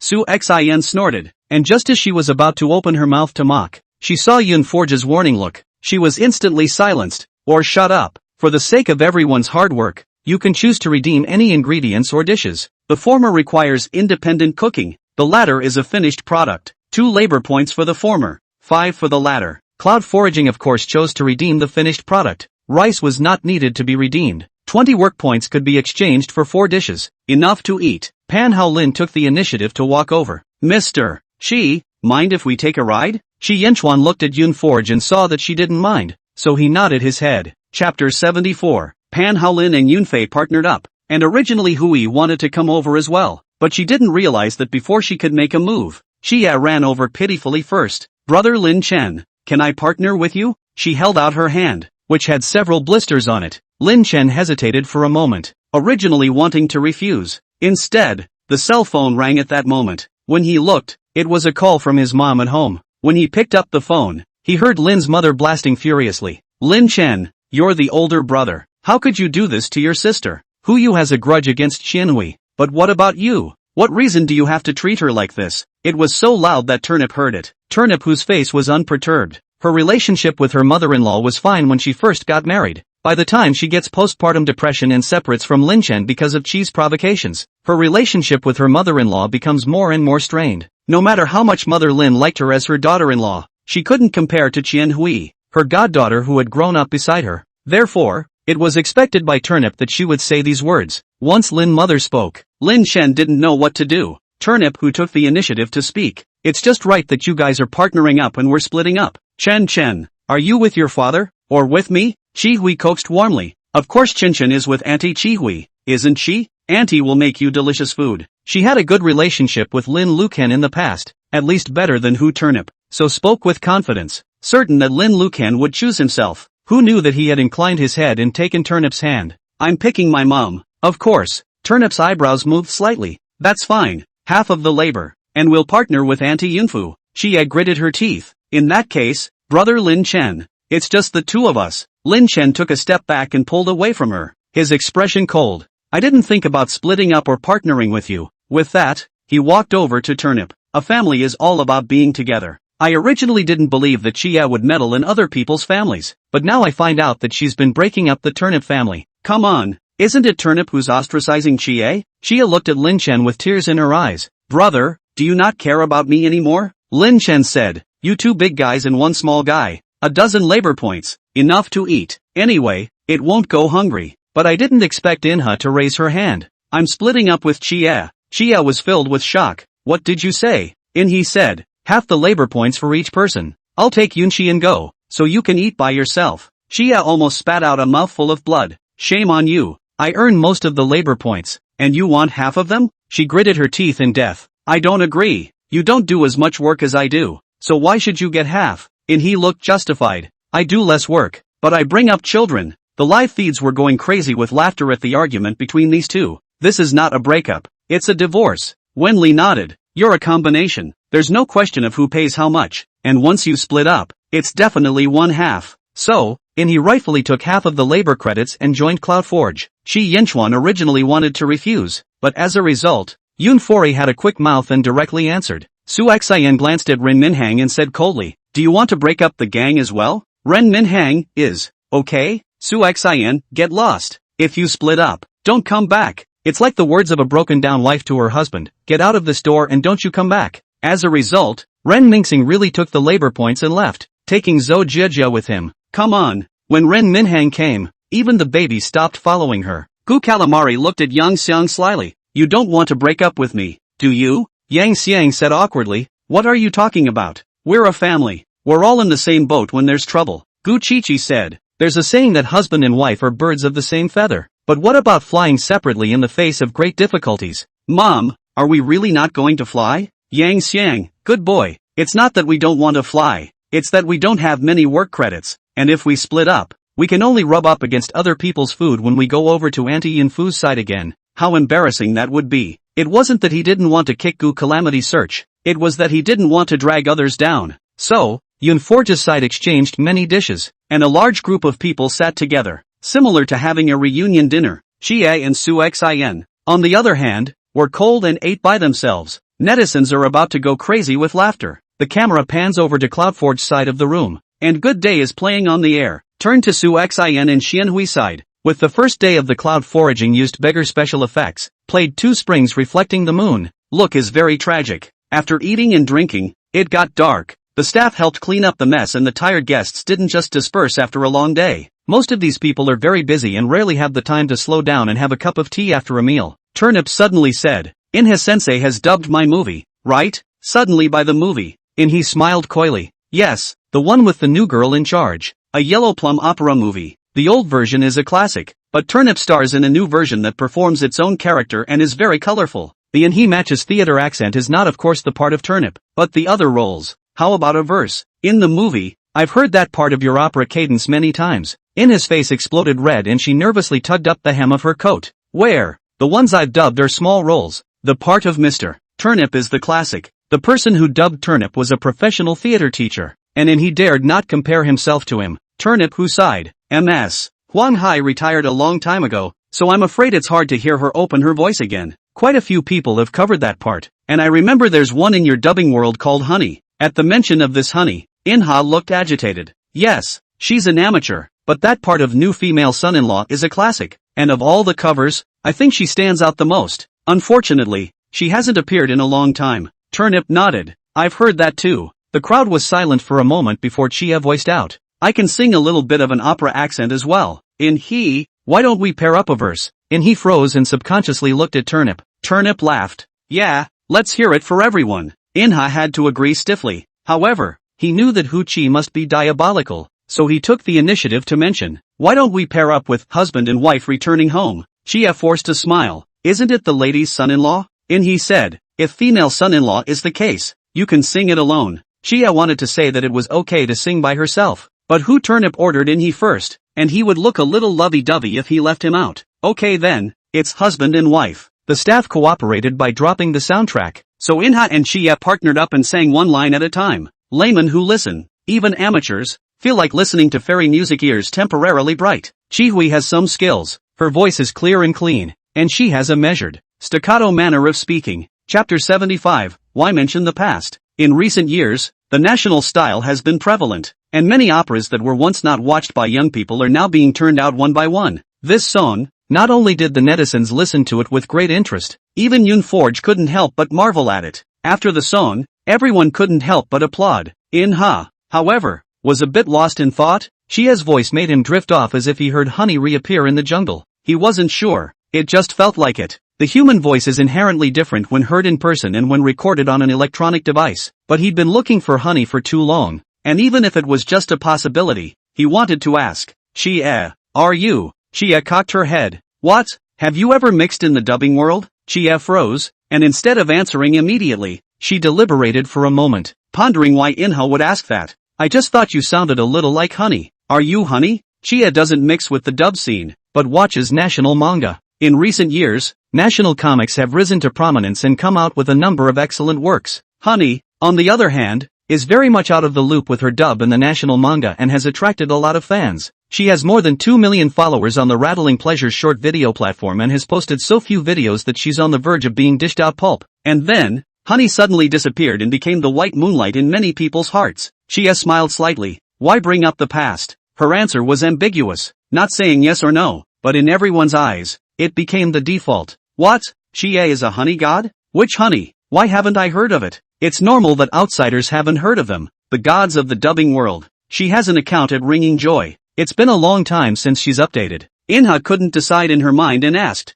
do you know how to sing Lady's Son-in-Law? This was to confirm if she was honey or not with this song. Chia smiled slightly. Of course I will. Do you want to hear it? Before she participated in the talent show, she posted some opera videos on short video platforms, specializing in opera singing. Honey's singing of Lady Son-in-Law was a classic clip that even hit the Hot 100 at the time and was familiar to everyone. Chia laughed. I've sung classic moments from female son-in-law before, so let's pick up the part where Feng Suzhen confesses to the princess today. I love that lyric the most. He nodded. I have a hairpin dress in my boudoir. Princess, please look at the earring marks. She sang one line after another as Inha was out of her mind and full of thoughts. Like and not quite like. However, it is normal for the selected clips to be different and not identical. After Chihui finished singing, he asked, before, Chen also wanted to find you to dub, but you suddenly disappeared, and people don't have your contact information. She smiled. Busy with school and busy with her career. She can't do both. Inha drifted off. It would be nice if you could continue.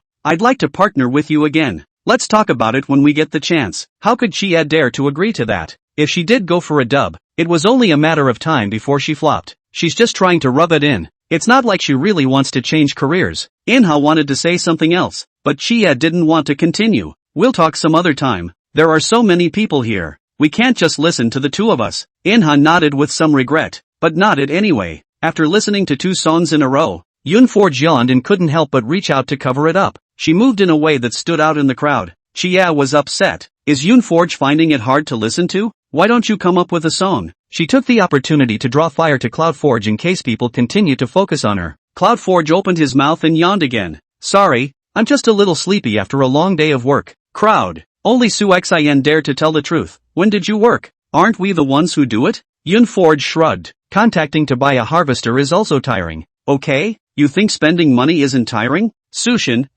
but that's exhausting. Yunforaging lightly sip a mouthful of tea. Not bad. Spend money on this kind of tired work is also I can do dry. You cannot. And so back to Yen City. You estimate that even the Blue family's door cannot enter. Think about it is happy. Su Xin was furious. But in this case, she didn't really have a rebuttal. Su Guayin couldn't tolerate sand in her eyes. Su Xin would rather she called over and scolded herself to death than have her ignore her now. Yunforaging flicked his nails. In the future you can't feed yourself. You can come to me. I kinda like you. I like to scold people. You like to find scolding. Turn around and scold once. I'll give you $100. This time salary can be higher than tutors. Su Xin was so angry that her internal organs were on fire and her face turned blue. But she was so dumb that she couldn't find a single word to retort. Chia forced the topic back. Yunforge, why don't you do a song? We haven't seen you perform any talent. Inha said. She's an art student, so we can't have her perform drawing on the spot, can we? Chia said. There's always some kind of specialty hobby or something, right? Yunforge sighed. You rich people, how can you understand the hard work of people at the bottom of society like us? Why don't you ask Sister Turnip, who grew up without a father or a mother, and had to drag her younger siblings to grow up? Where does she have the spare money to learn any specialties? At the same age, some are bouncing from one specialty class to the next, while others are learning to navigate their way through society. Where is the comparison? Turnip felt deeply. I learned everything I know only after I entered the entertainment industry and made money. When I was young, I only thought about how to make money, and I didn't even have enough to eat, so I didn't have any extra effort to learn specialties. This world is very big. Go out to see more. Don't be a frog at the bottom of the well. The last sentence, naturally, was spoken to Chia. Chia bit her lip. But didn't Yunforge go to college and didn't learn anything in college? Turnip snorted, his face cold for a few moments. Since you know she goes to college, you should know that college isn't free. Other people go to school and have parents who get tuition and living expenses. She has to earn it herself. Chia faces disdain. Isn't there Mr. Chi here? She still needs to earn her own tuition? No one would believe that, would they? Chi Yenchuan, who had been silent for a long time, finally spoke. Need. Voice lagging. Yunfu can easily say the words fatherless and motherless, without realizing how heavy it sounded to him. Doesn't he know that Cloudforge is an orphan? Of course he knows. Kaianchuan lowered his eyes. There is no boyfriend that is like him. He doesn't deserve the word boyfriend. Before the breakup, Yoonforge hadn't spent a dime of my money. He gave the card, but Cloudforge never touched it. I can't say it's because of puritanism, it's just that she's looking for equality and respect in the relationship. Nothing is more deafening than when the person in question comes out and clarifies. Chapter 76, Cheating on a Man. I've finally been vindicated. Those who said she's a fishwife should take a good look at whether she's a fishwife or not. This is too stupid. Climbing such a big tree. Even paying the tuition by yourself. But the breakup fee is so much. It's worth it. Yoonforging lazily raised his eyelids. Why are you guys looking at me like this? I'm not noble. I'm confused. Girls don't learn from me. Don't want to. She swept a glance at Chie and Su Xin. I envy you for having favorable living conditions, but I don't envy you. It's because such good living conditions haven't even allowed you guys to have basic morals. Gu Kalam Search snorted, full of disdain. As a result, Yoonforge's artillery fire was turned on him. Snort what snort? This is also for you. Don't think that cheating on a man is not cheating. As the words fell, the crowd's jaws dropped, revealing expressions of shock. Yoonforge pretended to cover his mouth. Oops, sorry, accidentally said the true words out. Christina Young narrowed her eyes. What does cheating on a man mean? Yoonforge locked eyes with her, his eyes showing deep meaning, and did not speak. Yang Xiang didn't know what came to her mind and suddenly covered her mouth and got up to run away. Dry heaving. Disgusting. Gu Calamity Search burst into a rage and almost lifted the table. What are you babbling about? Yoonforge. Yoonforge spread his two hands. Then consider me to be talking nonsense. I was wondering before what kind of person Jin Ning Yuan had found as an object, so willing to spend money on him.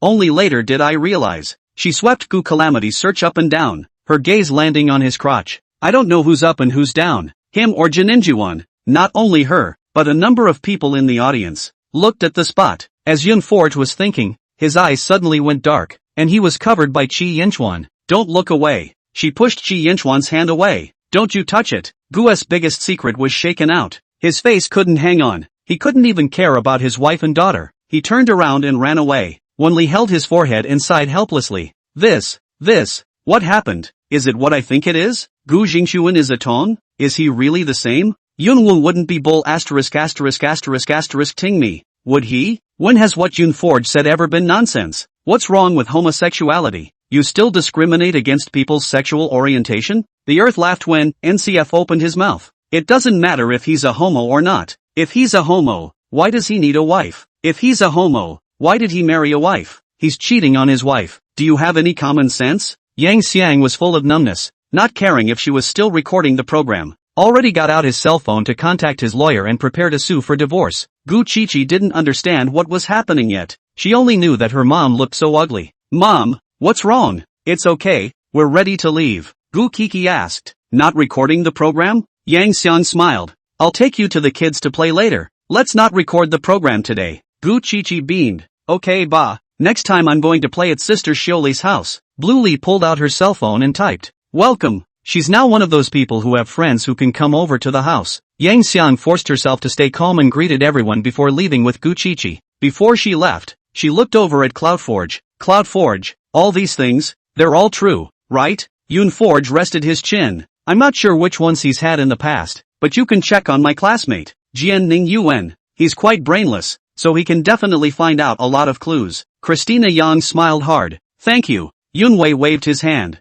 You're welcome, scum. Everyone should be punished. Kaianchuan's eyes and nose have nothing to do with me. Lin Chen rubbed his nose. It shouldn't be about me either. Yoonforge didn't feel at all that he had put in more melons and continued to calmly drink his tea. Turnip was still in shock and didn't know what to say for a while. Shocked, disgusted with Gu Calamity Search, and sympathetic to Yang Xiang. If it wasn't for Yoonforge, I'm afraid Yang Xiang would still be in the dark. Wang Xian couldn't help but sigh. It's quite hard for me to understand sometimes how obsessed certain men are with passing on the family name. Just like Gu Calamity Search, obviously do not like women. In order to cope with the family, in order to pass on the family, or to force themselves to marry a woman to have children. After having a child, it's like finishing the job, leaving the child with the parents and continuing to stay in the flowers yourself. It's not just him, but how many people enjoy a state of red flags at home and colorful flags outside? It's clear that they don't love each other, but they'd rather drag it out than let each other go. Several of the men in the audience were afraid to speak and began to examine themselves.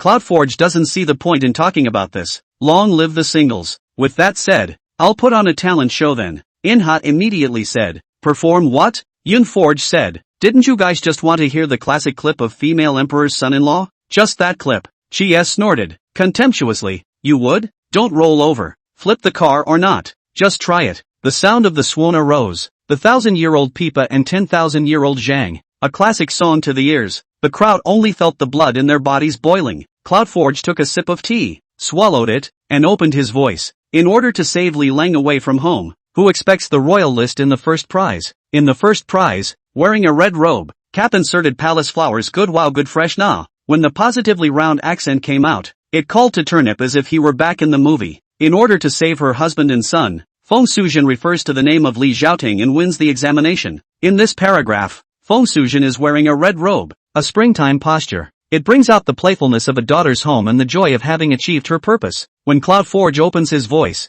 it's hard to hide his amazement. In particular, he stroked at the heart, and it felt like it was being burned by fire inside. Everyone praises me for my pan and appearance, but it turns out that my hat covers cover Cindy. I didn't take the scholarship examination to make my name known. I didn't take the scholarship examination to become a high-ranking official. Almost at the same moment that Forge was tuning in, he blurted out, "You're the honey." He had listened to those voiceover videos that Honey had posted on her account over and over again countless times. As soon as Forge opened his mouth, he realized why Fong felt that Qianhui didn't look like him. When the real Honey comes out, where does the fake stand? Xia blushed profusely and clutched the hem of her coat nervously. No way. Didn't you just say that Xia is the honey? Xia even admitted it. It's a crematorium. Whoever faked it is embarrassed. I'm going with Qi on this one. Yunhui is an art student. What's wrong with art students? Can't they sing? Yunhui sings better than Xie. There was a heated argument on the air about who sang better. In the face of Inhe's excitement, Yunforge only smiled faintly and did not respond. This ambiguous look was not exactly the same as Chie's party. Chie gritted her teeth. She was sure it was fake too. What's the mystery here? Chapter 77. Don't you dare dig a hole for me. Inhe, however, grew more and more certain and said excitedly, "You really are honey. I won't be mistaken. I've dissed your video I don't know how many times. We used to dub that national manga Mountain and Seed together. Do you remember?" Yunforge rested his chin. Somewhat impressive. Is Yunhui really a honey? But isn't she an art student? That's too big of a leap. Impersonator, right? I still think Xie is more like it. You guys don't even know that honey is a white moonlight existence in the dubbing world. If Yunforge was honey, I'd cry my eyes out. She was like a flash in the pan, appearing only for a moment and then disappearing again. Cloud foraging for 10,000 light, where everyone still remembers the party's Qianhui. Qianhui is not necessarily to be compared with Yunforge. The two are taking different routes. Yunforge will not enter the entertainment industry. In itself there is nothing to compare. The problem was that this ambiguity of Yunforge made her certain that Yunforge must be a fake. Yunfori, once some personas are set up, they can backfire when the time comes to collapse. Hui laughed. Yunforge asked back, "What persona did I set up?" Xie said, "Don't you dare admit in front of everyone that you're honey?" Cloudforge hesitated, not knowing what to think. The look fell on the eyes of others as if they had a weak heart. Xie sneered, "Fake can't be real. You have to keep your eyes peeled." No way. He subconsciously then denied it. He believed in himself, and he believed in Cloudforge. Cloudforge coolly said, "The honey isn't me. Is it you?" Turnip pursed her lips and tried to hold back her laughter. Yunforge started digging a hole for Qi, and poor Qi didn't know anything and obediently jumped into it. "It's really stupid." Qi gritted her teeth. "It's all fake anyway. The main man isn't here. This name is only disowned if you don't recognize it. The word is out, so you might as well just admit it." "Of course it's me," Xia admitted with a full and decisive voice. With this affirmative answer from her, Yunforge was satisfied. "Are you sure? Some personas, once set up, can backfire when they collapse." The same words Cloudforge sent back to her. Xia was confident. "That's me. It's not like I'm not even sure what I've done before." Cloudforge snorted and did not argue with her. "If you say so, who's the one who's in charge of these two?" I just went back to archaeology of Honey's account, and I think that in terms of voice, Cloudforge is more like it. It's definitely not Yunhui. Xia has admitted it. If it's really Yunhui, how come she doesn't dare to refute Qi? Cloudforge opened ringing joy, his brow furrowing more and more as he struggled to try and log into his account. "I ended up trying the password 3 times and it wasn't right." Kaianchuan reached out. "I'll do it." He then looked confident and laughed at Yunforge's exasperation. "If I don't know, can you?" Shi Yanchuan didn't say anything and directly took the cell phone over. It turned out that when I tried it, he really did land on it. After handing her cell phone back, he looked at her stunned face. "All your account passwords? I know them." Cloudforge snorted. What was there to be proud of? "That's awesome. The only thing I still have to do is have my secretary keep track of my birthday for you. Kyanchuan was at a disadvantage and slightly lowered his head. I've memorized it now. CloudForge looked down and tapped a few times on his phone. There's no need to remember, because I won't be spending every future birthday with you. She picks a photo taken in the rice paddies on her cell phone, sets it to music, and sends it. The account, Honey, is 2 years old since she posted her last video. Fans are growing instead of decreasing, and there are more private messages and likes than you can read. CloudForge probably skimmed through it, mostly urging her to come back. Shi Hui, still unaware of this, provoked Yunfu. Why don't you make a sound? Are you weak-minded? CloudForge lifted his eyes and snapped his phone back to the desktop, locking eyes with her. What was the first national manga that Honey matched? The Mountain and the Sea. Xie answered with certainty. She had just made a point of looking it up. Inha looked at Xie with a complicated look of wrongness. Not the Mountain and the Sea. Inhe whispered. Xie stalled. What did you say? Inhe, Mountain and Sea was one of the first of the national anime she dubbed to air. But it wasn't the first one she dubbed. The first one would have been Love Ties from the 12 Flower Gods. A very niche anime that's not well known and very few people have seen it. The fact that he could say it with such precision showed that he really was a loyal fan of Yunforge. Even Yunforge couldn't help but sigh. Surprisingly, someone knows. She thought it was her secret to come. Inhe laughed. Some people know, but not many. He was now completely certain that Yunforge was Inhe. Shi Yenchuan silently clenched his fists, the backs of his hands rippling with veins. He had a vague feeling of being excluded by both Yunforge and Inhe. He hadn't spent a short time with Yunforge, yet he didn't understand her as well as this Inhe in front of him. The two spoke so quietly that no one else could interject. Shi Yenchuan's air pressure sank. Cloud foraging. Honey, it's real. Everyone. Master Chung back. Honey finally remembered her account password. But this password was thought up by Kyanchuan. Just now, everyone watched as Yunforge tried the password over and over again, still not knowing what she was logging into. It was only when the update was sent out that everyone realized she was logged into Honey's account. Returning after 2 years, and with the added heat of CloudForge itself, a photo went straight to the top of the Hot 100. Hashtag Cloud Foraging. Honey hashtag. Hashtag Kyanchuan helped CloudForge retrieve Honey's account. Hashtag. Hashtag Chihui. Roll over. Hashtag. With 3 hits in a row. People who didn't watch the show really didn't know what was going on. When Lee had originally thought about whether or not to pinch off the live broadcast in advance, but he didn't expect the sudden influx of a large wave of netizens, and the heat soared.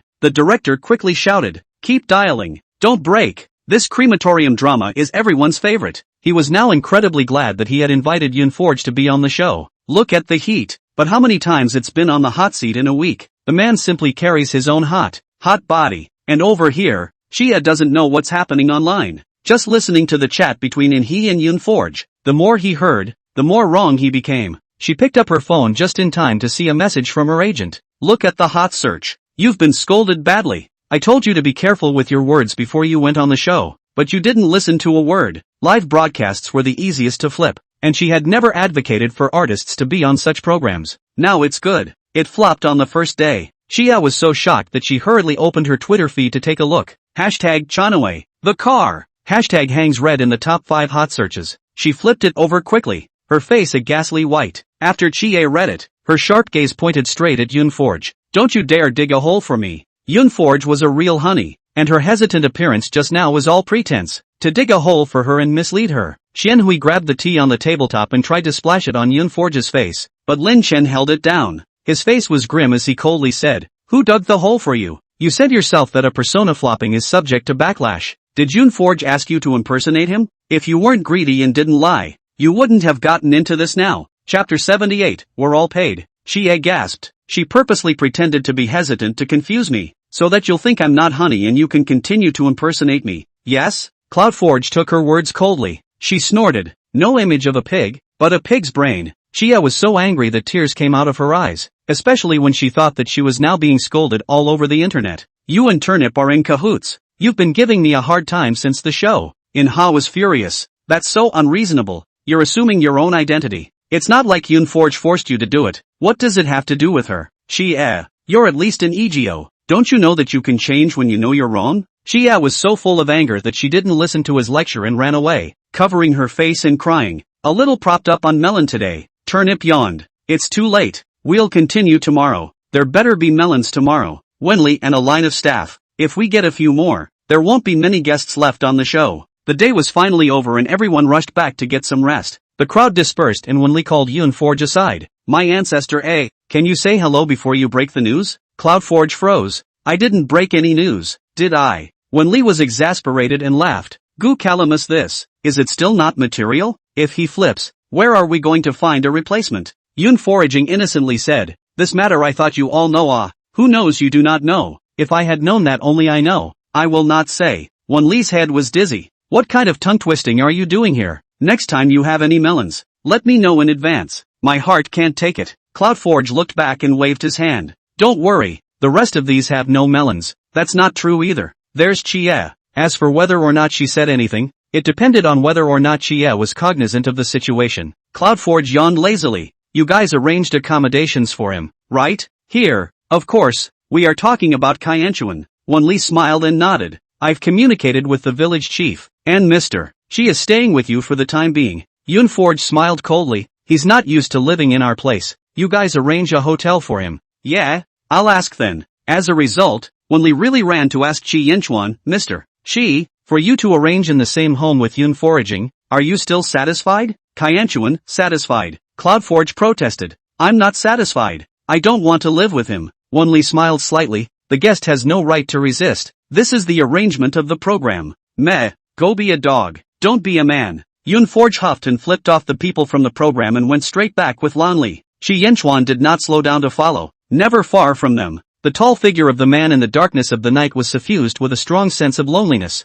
He knew that Yunforge loathed him, and he also knew that his current behavior was called pestering, but he couldn't just give up, whether he was shameless or stalker. He only wanted to tell Yunforge that he didn't know how to be nice to someone, but now he was learning. Back at Gao Shan's house, Gao Shan had apparently seen the melons that had exploded on the air. Seeing Cloud Forager, he still looked like he couldn't get enough. Cloudforge, are you guys still shooting tomorrow? Why don't you shoot? Cloudforge looked at her askance. Gosen snuck in. Isn't that 0 and 1 gone? Cloud foraging. People have names, called Go? What 0 and 1? Have no manners. Gosen? You don't think you're any more polite than I am, do you? Cloudforge snorted. I'm a civilized person. Gao Shan didn't bother with her. And then she heard Yunforge say, close the door. No one is there. Who says there's no one? My dad said that Mr. She is going to stay at my house too. Gao Shan explained. Yunforge's breath came out in 2 sharp bursts. He's not coming. Close the door. Gosen sked. That's no good.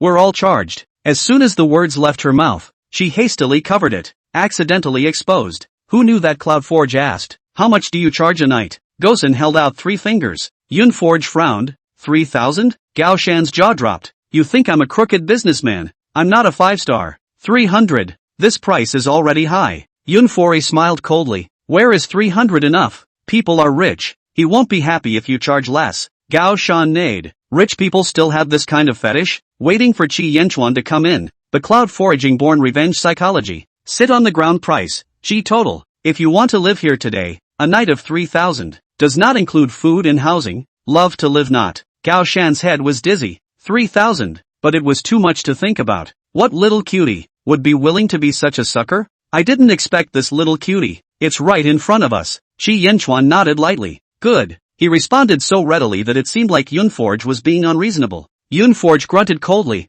not feeling the slightest bit of pleasure from getting back at him. Gosen looked back at her. Really 3,000 na? It's a little heartbreaking to take this money. Yunforge bristled. Other people, Mr. Chi is rich and powerful. Where does he care about this money? When she finished speaking, she called on Lonli and packed her clothes to go in and wash up. Without a word, Kyanchuan sat in the hall. Be alert tonight, and whatever you hear, don't open the door. Gao Shan was shocked in his heart. It's 2. Chi Yinchuan didn't speak again, and Gao Shan hurriedly closed the door and ran back to his room. When he had put Blue Leaf to bed and Cloud Forager had come out of the house to blow dry his hair, he was still sitting where he was. Cloudforge rolled his eyes and turned the wind up to maximum gear, the sound booming. After blow drying her hair, she turned and prepared to go inside without giving him a single glance out of the corner of her eye. The hand had just been placed on the handle when the man came up behind him at some point. Foraging. Yunforge moved. Mr. Chi, you can call me Yunforge, or you can call me Miss Yun. Chi Yinchuan hung his head and looked at her cold and pretty face, his voice low.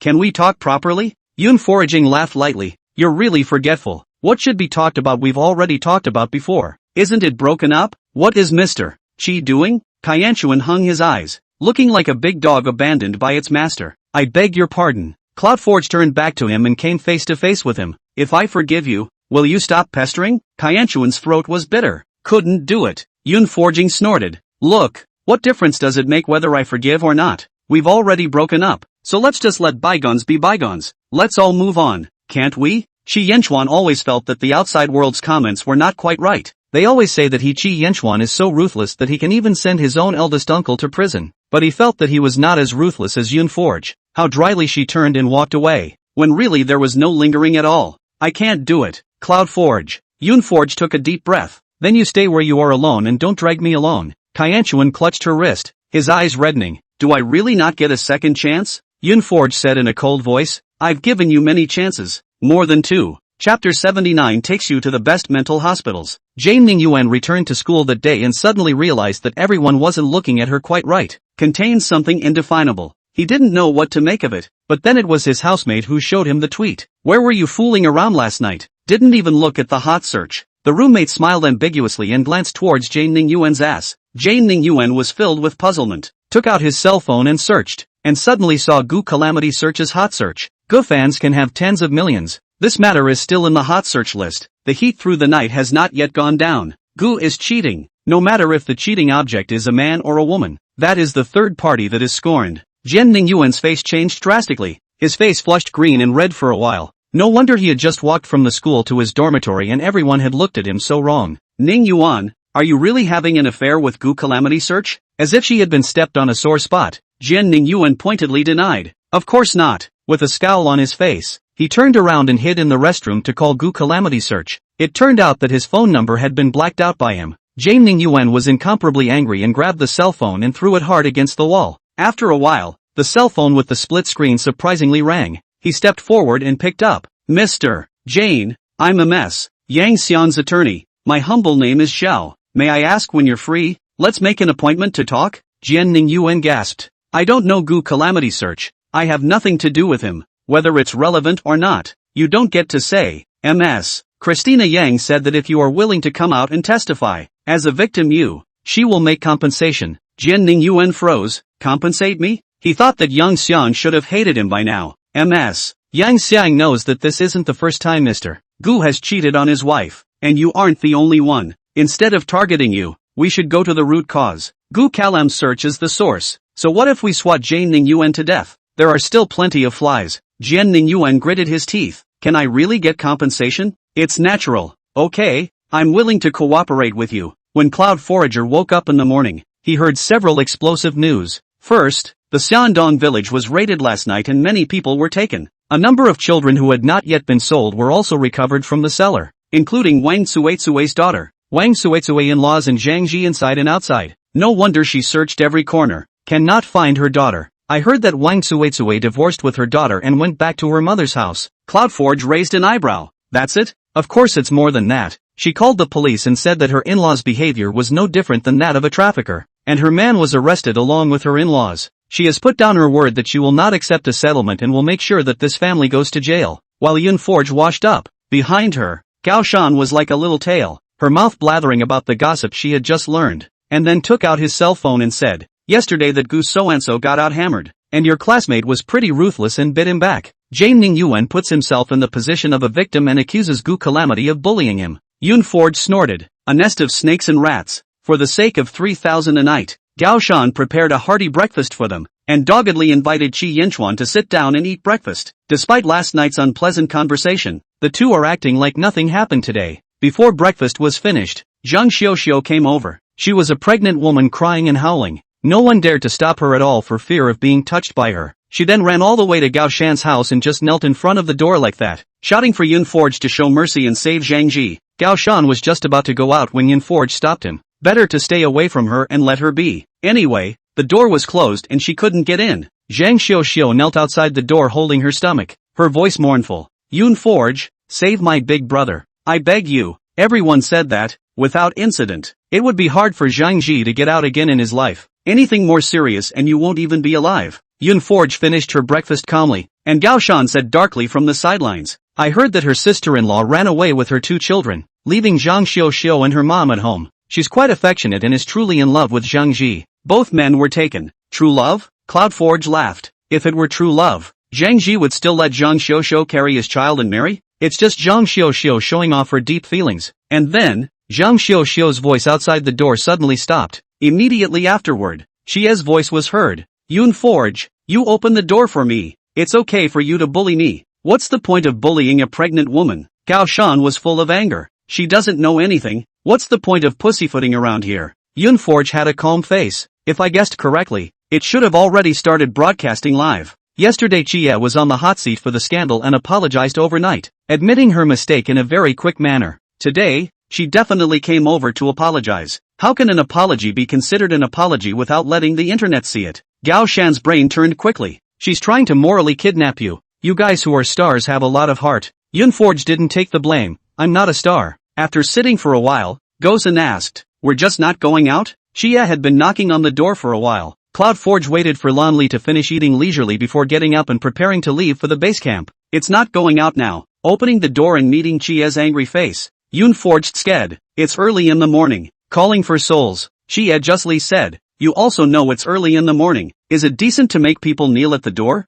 Yun Forge said in a faint voice. Unlike words. Are you satisfied? Be good. When I have money, I'll take you to the best mental hospital. Stop fooling around and go back to play. Xian Hui was furious. I'm not going to argue with you. I'm talking to you. Don't change the subject. She's pregnant. You made her kneel at the door. Is that appropriate? Zhang Xiao knelt down again and cried so miserably. Yun Forge, save my big brother. I beg you. Yun Forged sked. How can I save it? There must be something you can do. I beg you. For the sake of the baby in my belly. Zhang Xiao cried so pitifully that if she didn't know about all the unpleasant things she had done, Yun Forge would have softened her heart. Shen Hui pretended to be kind and advised from the side. Yun Fu, if you have any solution, help her. Yun Forge glanced at her. Help her? Do you know what she has done? And what her elder brother has done? Convinced, can she stop being a sanctimonious whore? I'm really off the hook. If it wasn't for the show I wouldn't have known what she was like. People have been officially informed that Zhang Xiao's elder brother is a human trafficker. A human trafficker? What's the point of helping such a person?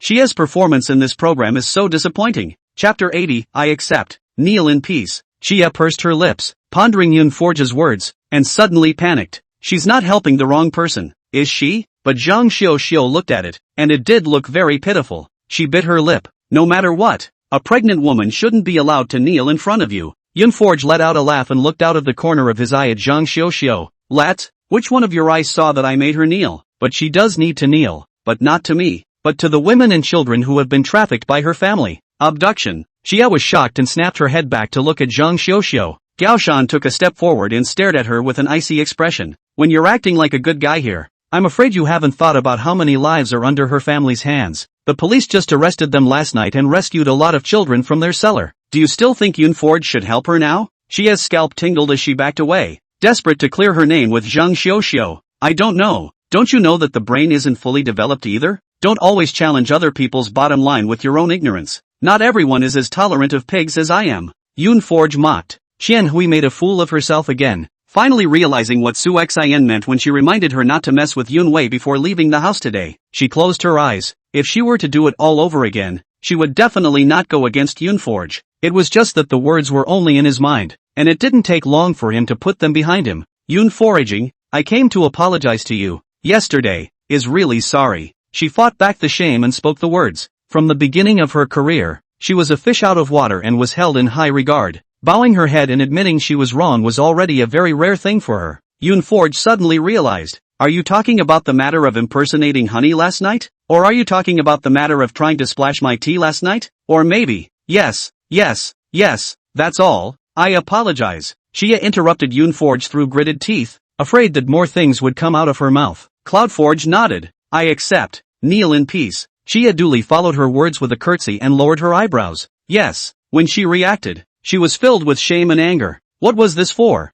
Yun Forge was rarely amused by her. You and Su Xin still have a few similarities. Xia froze and said sullenly, where does it look like? Yun Forge had originally just exclaimed a sentence and had no intention of continuing on. I didn't think she'd be so unashamed. Cloud Forge, just as stupid. Since you asked in good faith. I'll tell you, not in a good way anyway. Xia glared at her indignantly. As for Zhang Xiao, Yun Forge glanced at her stomach. I urge you to go to the hospital and get checked out. Zhang Xiao's face turned white. What do you mean by that? With this pregnancy, She had not been to the hospital for a checkup since she was conceived because she was afraid to see the true month. Yoon Forge said, "Why don't you go back and ask your father if you're really just an adopted daughter?" Zhang Xiao exclaimed, "Of course I was adopted by my father. Legally you were adopted by your father. So how do you know there must be no blood relationship?" Cloudforge picked a fight with her. The gossip related to Zhang Xiao has been updated and it shows that he and Zhang Ji are half-siblings. There is a high probability that a child born to such a close relative will have problems. Zhang Xiao's face was as white as paper. How could it be possible? You're talking nonsense. I'm an adopted daughter. How can I be related to my father? Gaussian blinked, confused by the sudden melon. Asterisk asterisk asterisk asterisk asterisk asterisk asterisk asterisk. What a shocking melon this is. So Jiang Su and her brother are close relatives? No wonder Cloudforge told her to go to the hospital for a checkup, so that the child in her belly is likely. Cloudforging this woman. Cannot always talk shocking, can almost publish a book. Zhang Xiao walked away in a state of disorientation, with a pang of fear in her heart. If she and Zhang Ji are really, she broke down and cried. What's going to happen to this? Gao Shan gulped. Yoon Forge, is Zhang Xiao really her father's daughter? Yoon Forge was speechless. It would be strange if she wasn't her father's daughter, wouldn't it? I mean, is she really related to her dad? Cloudforge said, you'll have to ask her father. Gao Shan scared, to be able to give birth to such a big daughter. So old Zhang Tu cheated on his wife when he was young? We don't have a big place over here, and there are quite a lot of melons. If Zhang Xiao's mom found out about this, she would probably make a big fuss again. Yoon Forge didn't care about that. She only released the melons. As for what happened after that, it had nothing to do with her. She took Blue Leaf with her and traveled slowly to the base camp. Shi Yenchuan was quite new to this hand of Yunwei. How do you know all this? Cloudforge seems to know a lot of things. He couldn't help but think back. Was the past Cloudforge like this? Yoon Foraging looked at him askance. Poor nuns count with their fingers. Do you believe it? Shi Yenchuan looked at her with downcast eyes. Shin, how about you count us? Cloudforge snorted. We don't have to count. Don't love me. It's fruitless. Kaienken. Xianhui stole a glance at Shi Yenchuan and suddenly developed a feeling of sympathy. She is also in love. After walking 2 steps, she suddenly heard Shi Yenchuan answer a phone call. 200 million? Directly shoot. Xianhui sighed in her heart. How could she sympathize with Shi Yenchuan? She didn't deserve it. He's a big shot in the group. He still needs her sympathy? Once at base camp, Wenli announced this morning's mission. The local Cultural and Tourism Bureau contacted me early this morning to select the most suitable one from our several guests as the local tourism ambassador, which is a rare opportunity.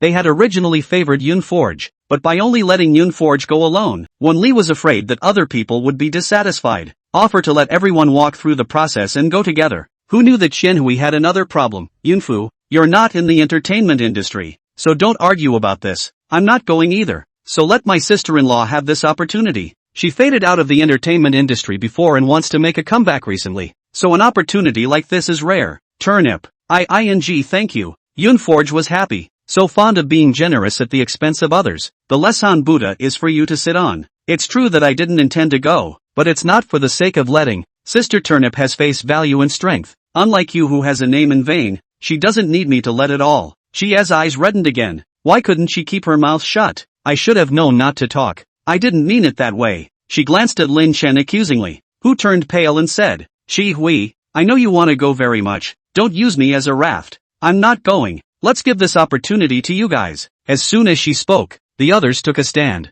In the end, surprisingly, Chia and Su Xin were the only 2 people left who wanted to go. Wenli, surprisingly, he left the 2 he wanted least. Alright, then I won't force myself. So let the 2 of them, Su Xin and Chia, go. Cloudforge waved his little hand. Go go go. Big and little cutie. 2 little cuties. Make a litter. Chapter 81. Come over here and give me a hand. Even though Yoon Forge didn't want to stop the 2 of them from getting killed, he still reminded. With that big case just yesterday, it's not recommended to be too high profile right now. After all, who knows if they had the gang in one fell swoop yesterday? If there are still leaks, who knows if they will retaliate? Before Fumari had time to think, he heard Chia snort. Yoon Foray, just say it if you want to go. Why do you have to sympathize? Yoon Forge impatiently swept her a glance. What a stupid groundhog. Can't understand human language and still have no brain to think? Go go go. I've never liked stopping people from getting killed. Su Xian was jolted and quickly said, I'm not going. Let Chia go. Chia sneered. Coward.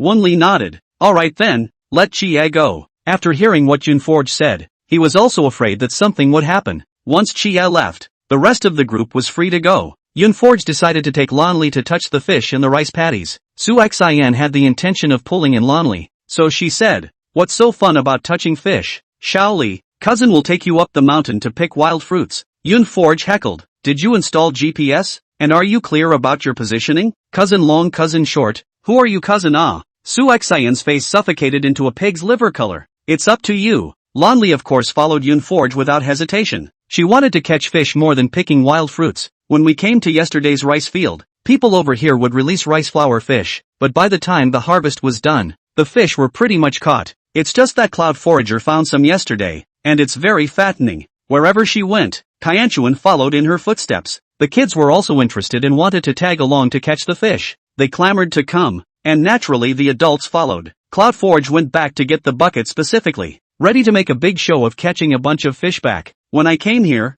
I heard an old woman yelling, "Why don't you cut it at my house?" "Why?" Gaoshan patiently explained from the side, "Auntie Chu, how many times have I said? It's not that I won't help you cut, it's that Liang has something going on at home, so I'll cut it for your family tomorrow." Chu Daniang was non-willing, not listening to what Gaoshan said at all, only yelling one after another. "No, the harvester has come here, why don't you cut for my family? If you don't finish cutting for us today, you won't be allowed to leave." Gosen was so exasperated that he had no choice but to have the harvester left behind. "Come on, then you guys can drive the harvester yourselves. If you can drive it without Liang anyway." Gao Shan left his hand alone, and when he turned his head, he saw Yunforge and his party, and his heart thumped. Sure enough, Dame Chu was soon heard shouting, Didn't one of you drive the harvester yesterday? Quick, come over and give me a hand. I say I'm begging, but this attitude is like an order." Anyone who heard that would be uncomfortable. Lin Chen sneaked a glance at Qianchuan, and neither made a sound. As she spoke,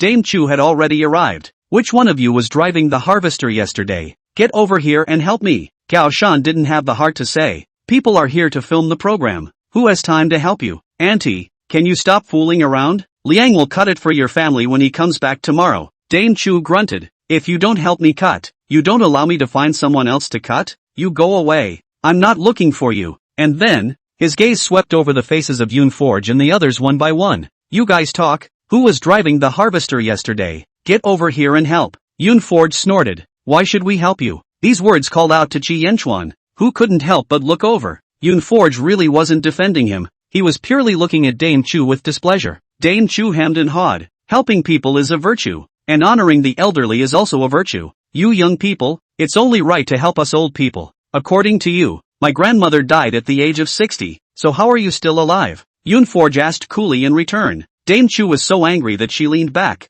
Do you have no education? How can you curse me? I'm a person of my age. How can you talk to me like this? Yunforge frowned instead. I usually only curse. I accidentally hurt you by mistake. Next time pay attention and don't bark. Who knew that Chu Damiang could not scold others? So she began to want to cry, make trouble and hang herself. Cloudforge thought about it. It's still the Reaper that's causing the trouble. Gao Shan, you people here are unkind. I drove this road. I donated the harvester. What do you want now? Forget it. If I can't afford it, I can't hide from it. I'll contact someone right now. Take the harvester away, and you'll be the same as you were before, with no repercussions. Gao Shan stifled her laughter. I'm really sorry. I couldn't stop Dame Chu. Since Yunforge has said so, then this harvester. Why don't we all just stop using it? You guys don't blame Yunforge either. Who can stand it when Dame Chu makes such a mess? You want a big boss to drive a harvester for you. You have a big face. Danyang Chu's crying came to an abrupt end. I won't make a scene. Isn't it alright if I don't make a scene anymore? I'll leave now. It's too late. I've made up my mind. I'll have the harvesters taken away today. This person, Chu Danyang, she doesn't learn from more lessons. Cloud foraging but blocked. And at that moment, he called and asked someone to come and get the harvester. The others heard, not just for today, but for the rest of their lives. What's the difference between that and falling from heaven to hell? Everyone grumbled up at Dame Chu. Auntie Chu, you've done us a great disservice. How can you scold someone like that when they donated us a harvester? My rice hasn't been cut yet. It's all your fault. Yunforge coldly swept a glance at them and turned his head to the other side of the paddy field. Catch a fish and go. Gao Shan followed up. Yunfu, are you really going to take the harvester away? Yunforge's expression was light. Since I've already donated it, I won't take it away again. Gosen was relieved. That was to teach Dame Chu a lesson. There's really no need to bother with her. Chu Daniang is just like that. She's used to running rushot over the village. Yunforge grunted. I used to always think that it's better to do more than less,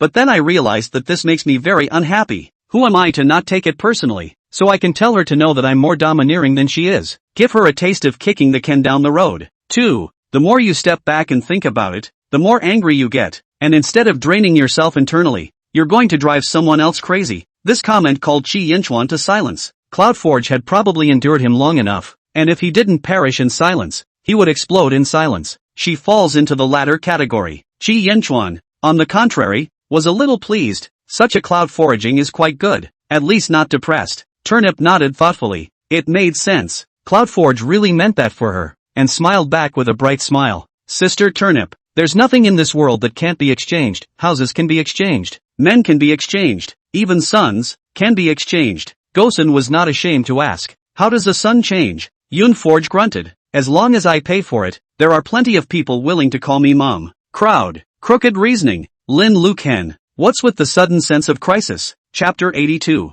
Come down. You. The crowd coincidentally looked at Chi Yinchuan. It really makes people curious. Chi Yinchuan exactly what did to the human girl. Let the cloud foraging crazy like this. When they arrived at the rice paddy where they were catching fish, Yunforge decisively took off his shoes and socks and prepared to do it himself. Gaoshan looked at her white and well-proportioned feet and couldn't help but sigh. City people even have such exquisite feet. Not at all good for getting off the ground. Be careful. It's rocky in here. It hurts your feet. Yunforge laughed. I know. Haven't I ever seen a pig run before if I've never eaten pork? She slowly reached into the mud until both feet were completely underwater. It feels okay. You city people are delicate. Be careful of cutting your feet, and you'll have to get a tetanus shot later. Gao Shan followed down the field. Yunforge snorted. There are poor people in the city too. Although I've never been down to the fields, I've suffered no less than you. Gaussian, who knew quite a bit about her life, nodded thoughtfully. That's true. At least my dad didn't let me worry about the family when I was in school. Unlike Yunforge, who is fatherless and motherless and has to earn his own tuition. That's very impressive of you. Cloudforge looked back. Awesome? A guy who makes money, puts himself through school, and gets into college. I just wasn't cut out for that, and I got a headache when I read. Gosen grimaced. Just thinking about it made reading scary. A few people around him laughed. Turnip who exclaimed, the pain of studying is not the same as the pain of living, and if I had the choice, I would rather go through the pain of studying. Too bad she doesn't have that. Gao Shan gave a thumbs up towards her. Turnip's sister, you're good too. Lin Luchen's lips twitched as he looked up at Turnip. Before he was on this show, he was prejudiced against his mom, because the mom he had in mind was pieced together through the words of others, not the real Turnip. Lin Lucan pursed his lips and suddenly reached out to hold Turnip's hand. Wanted to say I'm sorry, but couldn't. Turnip held his small hand back. No need to browbeat me. I have no intention of replacing my son. Lin Lucan. I'm not planning to change my mom either. Lin Chen came over. I'm not planning to change my wife either. Gaussian sniffed and laughed.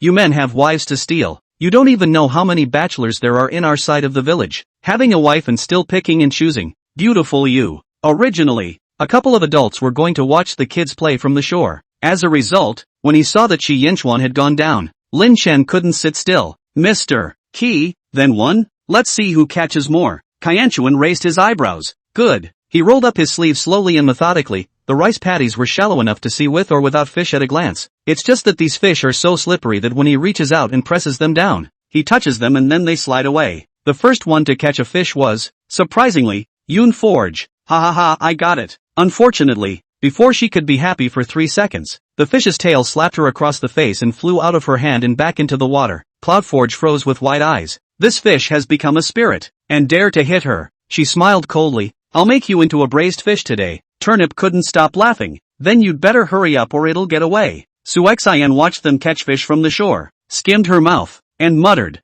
mud-legged people are just mud-legged people, even if they are rich. The words drifted right into Cloud Forager's ears. Yunforge moved, turned back, smiled evilly, and grabbed her and ripped her off. Come down you. Suexian screamed. My shoes are lambskin. I can't soak them. But not only were her shoes soaked, but even her blouse and pants were soaked. Sushin struggled woefully through the field. Mister, she is really blind. How could he like a vulgar woman like you? Yunforge grunted. You're not vulgar. Let him like you. Chi Yinchuan threw the fish he caught into the bucket and said in a faint voice, I have a high vision. Suexian glared at Yunforge in exasperation, and turned her eyes to see Lan Li having a good time, and her mind moved. What was the point of fighting with Yunforge? Her priority right now was to please Lan Li. Maybe for Lan Li's sake, Su Guiyin wouldn't kick her out of the house. She wordlessly approached Lonely, only to hear Zhou Jiejia cry out just as she lifted her leg, "Wow, intern mommy, there are bugs on your feet." Blackish bugs. Su Xin moved and looked down. A blackened locust attached itself to her calf and let loose to draw blood. Fear gripped Su Xin, causing her to stifle her screams. Locusts! It's locusts! Help! Gao Shan rushed over. "I'll help you get it off." Hearing that there were locusts, Yun Forge's goosebumps rose, and he hurriedly pulled Lonely to the shore. She stared at her two legs over and over again, afraid that she might have missed something and accidentally brought the locusts home. Shi Yanchuan carried her shoes over. "I've looked at it for you. There are no locusts." Cloudforge let out a small sigh of relief. It was horrible, especially since Gaussian helped get the locusts off, but brought out a large amount of blood. Su Xian's face was full of tears. "Yun Forge, it's all your fault. My shoes are ruined." Yun Forge was full of dislike. "When you become popular later on, you'll still be short of the money for this pair of shoes?" Su Xian whimpered and cried. "The water in the entertainment industry is so deep. Where is it so easy?" Cloudforge, black and red is also red. "You are stupid out of the circle. Still worried about red?" Su Xian cried out with a wow, this time from anger. Gao Shan disposed of the locusts and glanced at the birthmark on Su Xian's calf. "What a coincidence. I have a birthmark on my leg that looks a lot like this one you have." Su Xian froze and hurriedly lowered her pants leg. Cloudforge, on the other hand, narrowed his eyes and thought, after the locust incident, the adults and children didn't want to continue catching fish, so they were ready to hit the road. Not to mention, the harvest was good. The group, big and small combined, caught an amazing dozen fish. On the way back, they met Zhang Xiao again. She wiped her tears and cried so hard. "I want to talk to Cloudforge." Gao Shan asked. "You still came to look for Yun Forge to do?" Before the words fell, a cold light refracted and Zhang Xiao's face grimaced. "Go to hell." She pulled out a small knife from her sleeve and quickly stabbed it towards Yun Forge. Yun Forge was startled, and was suddenly tugged behind by the swiftly reacting Qi Yanchuan. He raised his hand to block it, and Zhang Xiao's knife fell short and tried to come back, but he kicked it out without mercy. Zhang Xiao, a woman who was 5 or 6 months pregnant, unexpectedly flew out like a rag doll, lying on the ground and never getting up again.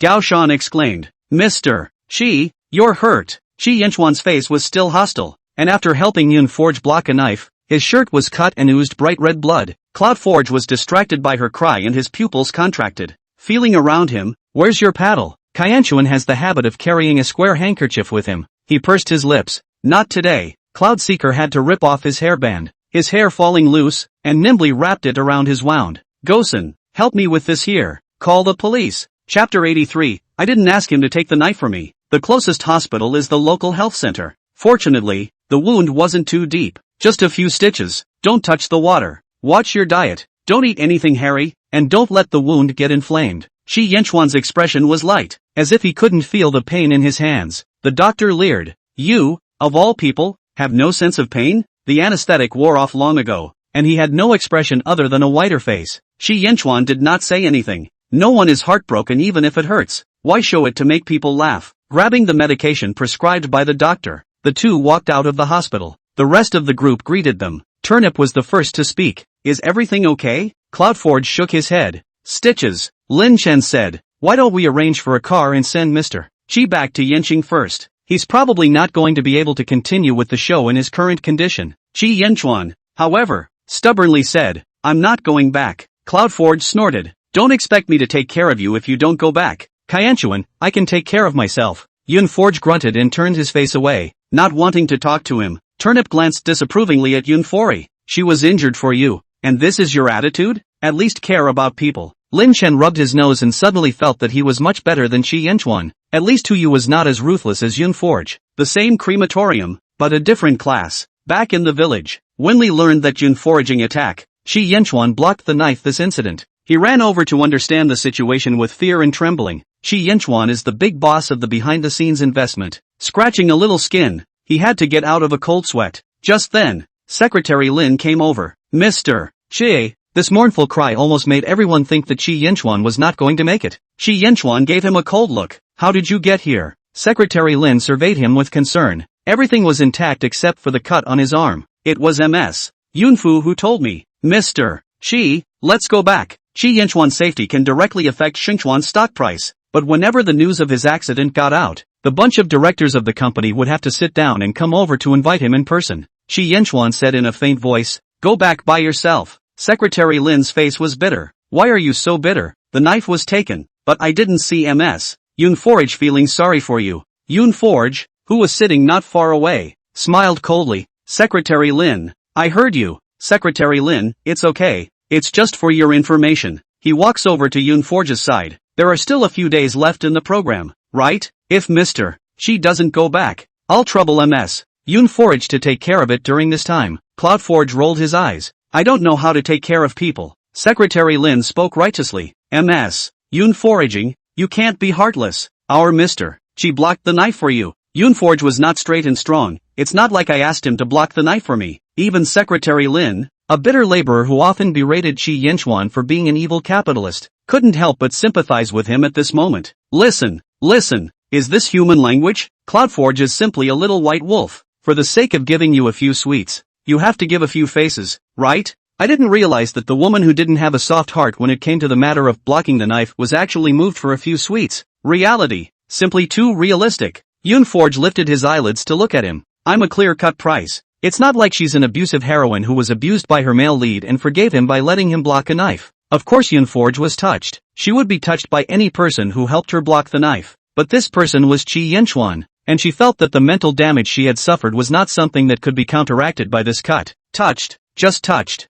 Chi Yenchuan pulled the corner of his lips and smiled bitterly. He's not nearly as tempting as the money, but it was good. He had nothing but money. After negotiating the price, Kaianchuan stayed on to do the program. After the incident with Zhang Xiao, the program team is on edge. Lest another person this crazy comes out. Wenli communicated with the local public security and turned his head back, glancing at the guests in the base camp. Why isn't Chie here yet? Inha froze. Isn't she off shooting for an ambassador's endorsement? Wenli nodded. Yes, but she came back with me. Later, they were dealing with the police station, so they couldn't care less about the other guests. Come to think of it, since when did he not see Chie? Cloud Forager was alerted and said quickly, where was the most recent time you saw her? Wenli said, when I first arrived at the Dong village, I was busy going to see Mr. Chi, and I separated from her then. Lin Shen looked serious. We didn't even see her. Turnip who made a snap decision. Call the police. Wenli hurriedly took out his cell phone. While arranging for the staff to go out and look for it, he couldn't help but feel scared in his heart. If something happens to a guest, the program needs to take primary responsibility. He is even more to blame. What do you mean? Xia has disappeared? Just didn't watch the live broadcast all morning. What happened? How did Mr. Chi's arm get hurt? A big living person. Just missing. No need to immediately call the police. And not a child. Xia was shooting for an ambassador's endorsement this morning. What could have happened? Don't you watch the news? There's a human trafficking organization in the Dong village next door. The police took them all out. Who knows if there are any more left? It's only dangerous if Chia is taken by traffickers out of revenge. Yoon Forge tapped on his cell phone to see if Chia's information had been updated. Sure enough there is. Chi Yenchuan sensed the change in her mood and whispered, what's wrong? Yoon Forge said, if I say I know where Chia is hidden, what do I have to say to clear my name? Chi Yenchuan was surprised. You know? No. Calculated? Cloud Forge. No one would probably believe her if she said she couldn't tell fortunes now. Kaianchuan took out his phone and dialed. Team Yuan. Someone on my side has been kidnapped by the remnants of the traffickers and needs support. I'll send the address to you on WeChat. How do I know? Calculated it. When he hung up, he sent the address. Reassured? Yoon Forge was silent. You believe me? Aren't you afraid that I'll screw people over? Chi Yenchuan's voice was low. Pit on the pit. Eye pocket. Yoon Forge lowered his eyes and averted his face, not wanting to meet his eyes. Kaianchuan, even if you block the knife for me, I won't be with you again. He laughed lowly. I am redeeming you, but everything I do is not aimed at this matter. Yoon Fu, you don't have any psychological burden. I feel happy instead. Now he knew that Yoon Forge wouldn't be touched by this incident, but if he were to do it again, he would still choose this way. Cloud Forge lowered his head and didn't say anything. Xia managed to get rescued in the end, and everything went incredibly well. The original team couldn't help but run up to Kaianchuan after sending Chia back. How did you know where Chia was tied up? Chi Yenchuan said in a faint voice. It's not like I told you and calculated it. The original team snorted.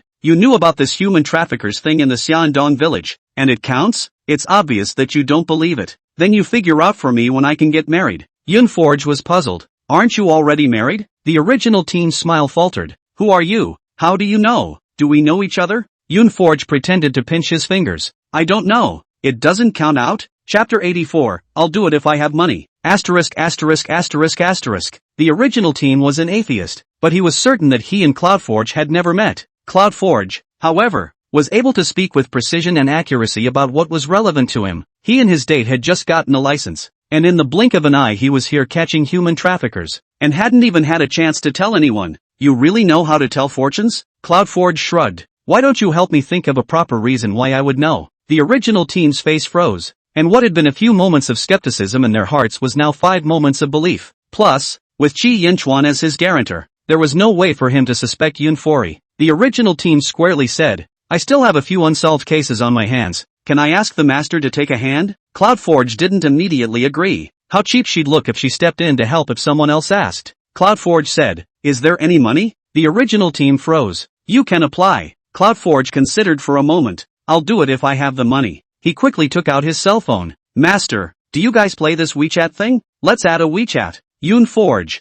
I'm a student of Yenqing Academy of Fine Arts, not just out of the mountains. The original team added WeChat with her and explained to Wenli before leading the team away. After the original team and their group left, Qian Hui, who was originally complaining to Lin Chen, finally remembered something. She was furious and ran to Yunforge despite Lin Chen stopping her. Cloudforge, it's all because of you that I'm in trouble. Cloudforge added a note to the original team's WeChat before raising his eyes to look at her. It's the traffickers who are hurting you. What's it to me? Xia huffed. If you hadn't been nosy enough to report those traffickers, how could I have been retaliated against by them? Xia is crazy. Is it hard to watch Yunforge to see death and let all those children in the cellar be sold into the deep mountains, never to run out again for the rest of their lives? Yunforge did the right thing, but the way was inappropriate and too impulsive. Xia will be retaliated against, and it is true that Yunforge is to blame. Cloudforge didn't know what came to mind and snorted. With so many guests, how come you're the only one who got retaliated against? Turnip frowned coldly, not seeing any sympathy for Xie in the slightest. Hearing Yunforge's words, he kindly explained to Qian Hui, before going to shoot for the ambassador, Yunforge reminded you to keep a low profile in everything in case of retaliation from someone with a heart of gold. Even Su Xian listened to the words, but Xie was bent on having her way. What you did and said when you went to shoot the ambassadors, only you know. Turnip who said coldly. Xie blanched and averted her eyes sheepishly. The people from the Cultural and Tourism Bureau originally wanted to find Yunforge as an ambassador, and when they saw Qian Hui, they assumed that she was the one who brought the goods for the local live broadcasts and also helped solve the case at the police station. In the face of such a misunderstanding, she didn't explain and answered with a thick skin. Since she enjoys vanity, it's only natural that these retaliations are directed at her. Xia bit her lip. Brother, Lin Chen's expression was cold. You brought this on yourself. It's useless to call me. If he hadn't made this trip, he wouldn't really know what kind of person Xie was. He couldn't help but think of the past. Was Xie really innocent? With all that has happened, the show has continued to be taped, but it's more or less overwhelming. A hasty wrap-up ended the season. Everyone hit the road individually. Yunforge said goodbye to a few of them and stepped onto the plane back to Yen City. Coincidentally, again on the same flight as Qianchuan. Before leaving, Gao Shan was reluctant to leave, and I don't know when we'll see each other again. Yunforge's eyes were deep in thought. It should be soon. Gosen froze for a moment, as if she didn't quite understand, but without explaining too much. Yunforge waved with her and turned into the airport. Although they were both in first class, her and Chi Yinchuan's seats were not together. After she put on her mask and signed the flight attendant's name, she began to sleep with her eyes closed. Once he woke up from a nap, he arrived at Yen City. The person who picked up the plane was Praying Yen, and when he saw Cloud Forager, he quickly waved his hand. Yunforge put his luggage away and was just about to get into the car when he heard Prairie Yen say, "Wait a little longer." Cloudforge asked, "Waiting for what?" "I just saw that Secretary Lin came to pick up my second brother as well, so I thought about it, and since it was on the way anyway, I'll let Secretary Lin go back, and I'll drop my second brother off on the way." Yunforge, we still have to send Lonli home. Where is the bypass? With your car skills, driving an extra kilometer is disrespectful to our lives. Praying for Yen sheepishly touched her nose. I practiced for a long time this time, and I'm already more stable than before. It was hard to see Chi Yinchuan's figure, and Praying Yen jumped up and waved her hand. Ergo, here. Seeing Chi Yinchuan approaching, Yunforge snorted and pinched up his mask to cover his eyes. Qianchuan got into the car, and Praying Yen I made a gas gesture to my fist. Depart. Successful start and everything is going pretty well. Only after leaving the airport did Praying Yen ask, "Second brother, why are you injured?" Yun Fei bristled. "Can you pretend to be more decent? You can see even when people are wearing shirts. Do you have perspective eyes?" Praying Yen smiled awkwardly. "This is not a polite greeting. That said, my second brother is still blocking the knife for you. Why are you so cruel?" Yoon Forge smiled coldly, because my heart is like a rock. Praying Yan's eyes rolled twice. The rock doesn't shift? Rock hard, Yoon Forge said lazily. Praying for Yan is indeed quite hard. They sent Lonli home first, and when they arrived at the blue house, Yoon Forge and Lonli got out of the car and told Praying Yan to wait in the car, but he saw Chi Yenchuan follow him out of the car. What are you following? Chi Yenchuan was expressionless. Look at my sister. Yoon Forge gave him a blank look. This wasn't his own home. There was no reason to kick people out. With a group of 3 people, they walked into the blue house. Coincidentally, Su Xin was already over here. It seems she bought an earlier flight just to get to the blue house first. Su Xin begged on her knees for Su Guiyin not to get rid of her for the sake of past love. But what Su Xin did has broken the bottom line. She wasn't true to Blue Leaf, and continuing to stay by her side would only hurt her. Thinking about this, Su Guiyin had a cold and unfeeling face. You don't have to say it again. I'm not going to change my mind. Starting today, you're moving out, and don't ever call me aunt again. And then when she saw Lonli, she didn't care about Su Xin and rushed to welcome her. Although Lonli still does not talk to people much, but the essence of the spirit are better than before. People are also much more cheerful. The Lon family felt immensely relieved and were naturally grateful to Yoon Forge. Lonli's illness was not curable by medicine, but Yoon Forge's appearance was more useful than good medicine. Blue Ginger was very sensible and knew that it was useless to verbally thank him anymore. It would be better to use money to hit cloud foraging. Who would mind the money? She'd had the contract prepared long ago, and she'd just transferred the 2 stores to him. As soon as the cloud foraging arrives, the rent can be collected. MS. Lon is so polite. It's not like I'm being nice to Xiao Li for that. Yoon Forge smiled so much that he couldn't see his teeth. Blue Ginger. Naturally you are not for this. This is our way of thanking you. Chapter 85. Yoon Foraging for you to serve this fresh meat. After speaking with Yoon Forge for a few moments, Lan Jiang looked at Chi Yenchuan. How's the wound? Yanchuan said. Fortunately, nothing. Lan Jiang snapped. You people, you're used to showing off. Always reporting the good news but not the bad. Chi Yenchuan fell silent. If Yoon Forge could be like Lan Jiang, he would report his worries 3 times a day. Yoon Forge, it's just about mealtime. Stay for dinner. Yoon Forge had wanted to refuse, but unfortunately the hospitality was too much. Su Guiyin couldn't say anything about it, but she didn't want her to leave just like that. Thinking that she still had something to say to Su Guiyin, she stayed behind. Su Guiyin then remembered that there was Su Xin next to her and casually said, there are guests at home. It's not convenient to entertain you. You'd better go back first. Su Xin bit her lip. Aunt, just because I'm not your own niece, am I not even as good as a guest in your eyes? You are too cruel. Heartless? Su Guiyin's eyes widened. What face do you have to accuse me of being ruthless? Even though you are not my own niece, at least I have raised you for so many years. How did you treat my daughter? I can't believe that I didn't know that all these years of raising you had produced hatred. She and her brother weren't too close, so she only saw Su Xin once when she was a child. The children are all one day at a time. And it is only when Su Xion's father dies and she is abandoned by her mother and sent to the orphanage that Su Guiyin learns of the news and goes to the orphanage to pick her up. A mistake. A misidentification of a niece. I don't know where her own niece, where she is at the moment. I said that I won't ask for back what I gave you before. And these things are enough for you to finish your studies and be able to let you live a good life. Su Xin. Don't be too greedy. Su Guiyin's words were all but lost on her. A mind steeped in grumbling, only to feel a darkness in his future life. Su Guiyin doesn't even want her anymore, telling her what to do in the future. You can't even find your own niece anyway, so why can't you treat me as your own? Are our years of affection no match for a mere bloodline? Su Guiyin's eyes widened in anger. You have the nerve to mention feelings to me. Since there were so many years of affection, what did you do to my daughter? Yoon Forge suddenly spoke. How do you know that your aunt can't find her own niece? Auntie Su, your niece has a birthmark on her calf, right? Su Guiyin's eyes reddened slightly. Yes. I trusted Su Xin in the beginning and was convinced of her because of this birthmark. It led to her not even bothering to verify it. Yoon Forge said, I know someone who has the same birthmark on his calf. Su Xin smiled coldly. How many similar people are there in the world? How are you sure she is my aunt's real niece? Cloudforge glanced at her and said sarcastically, I'm not sure she is, but I'm sure you're not. After Su Xion's indignant departure, Su Guiyin asks Yoon Forge to contact someone. Yes or no? A face-to-face test will tell. Yoon Forge nodded and said in a warm voice, her name is Gao Shan. I've inquired about it. She grew up with her father, and is a child adopted by old father Gao. That was why. She was certain that she and Gaussian would see each other again soon. Yoon Forge ate and drank his fill at the blue house, always feeling as if he had forgotten something. It was only when he got up to say goodbye that he received a call from Praying Yen. Sister Forge, what are you doing with my second brother? Why don't you come out yet? I'm starving to death. Cloud Forge. Kaienken. I can't believe I put this two little cuties. Forgot. Lan Jiang rolled her eyes. Praying Yen is still out there. Why don't you two say something? Yun Forge hastily brushed off the relationship. Her own brother doesn't even remember. The two of them came out of the blue house one after the other. Yunfei suddenly stopped and turned back to warn in a low voice. Qi Yanchuan. Don't tell Qi Yan that we've had dinner. Kaianchuan was stunned and lost his smile. Good. After the breakup, most of the time, Yunfei is rusty and polite to call him Mr. Qi. This Qi Yanchuan actually made him feel strange and familiar. The two of them got into the car, and Prayer Face's face darkened. You guys wouldn't have eaten, would you? Yun Forge immediately denied.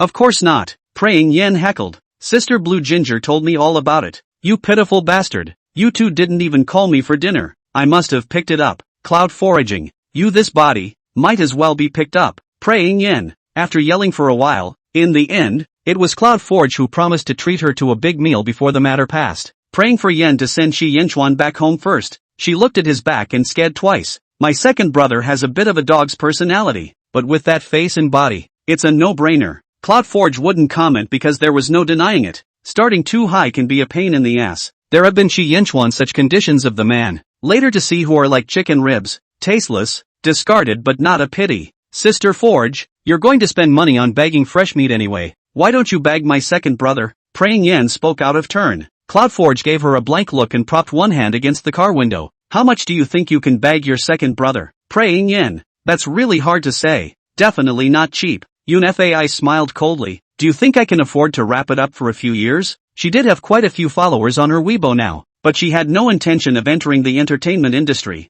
let alone becoming a netizen. She intends to continue painting, collect the occasional rent, and make ends meet. After returning to the Dragon Light Garden, Yun Forge finally relaxed. After a 2-day break, the paycheck for the variety show arrived, and she immediately took Praying Yen for a big rubdown. Praying Yen urged, let's go hang out on the dance rooftop. Didn't you bag the 100th for a year? What a shame not to use it. After thinking about it, Yun Forge felt that what she said was quite reasonable, so he called the manager of the dance rooftop. She was at least someone who had spent millions on the dancing rooftop and had a dedicated manager to interface with her. But unbeknownst to him, the manager was so nervous that he rushed to call Blue Ginger to inquire. MS. Cloud Forge points 100. What can we do about this? Lan Jiang laughed out loud. I thought Yun Forge had forgotten about this 100th number. Just order it. I'll contact it. Don't you care? Hanging up the phone, she turned her head and contacted Qi Yanchuan. My good brother, Cloud Foraging ordered you a little fresh meat to serve it, so get ready and come over.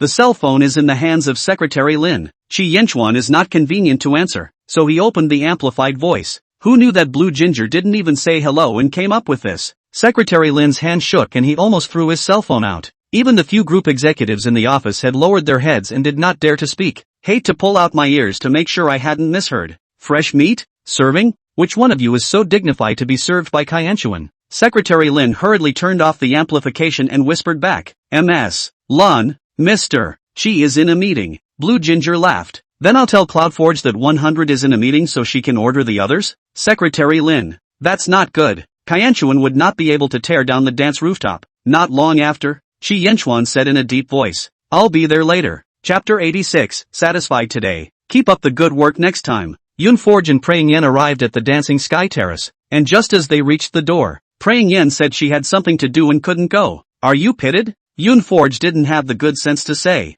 Qi Yen looked at Qi Yanchuan's message on her phone and didn't have the guts to say this to her. It is better to pit it than to be slapped to death by Kaianchuan. Anyway, I can't go today. I have to go back to school, so you go ahead and play by yourself, and leave you in 100 a world of two. Have fun. Praying Yen sent a flying kiss to Yun Forge and turned around to get into the car. Yun Forge gave her a blank look and turned to walk in. With the principle of having come here, of course, you have to enjoy yourself before you leave. When Yun Forge arrived at the box, the 100th fresh meat hadn't arrived yet, and then someone came in and asked her what service she wanted to do first. Cloudforge thought about it and said, get a back treatment. The last treatment I wanted to do but didn't get around to it. Immediately afterward, a woman walked in. Yun Forge raised an eyebrow. I ordered number 100. Aren't you all fresh meat here? The woman smiled. I'll start you off with some simple treatments. Fresh meat will be here soon. Without questioning, Cloudforge followed her instructions, stripped off his top and flopped down on the bed. Your skin is so nice. I'll give you a push on your back and wait for your muscles to relax before number 100 takes care of you.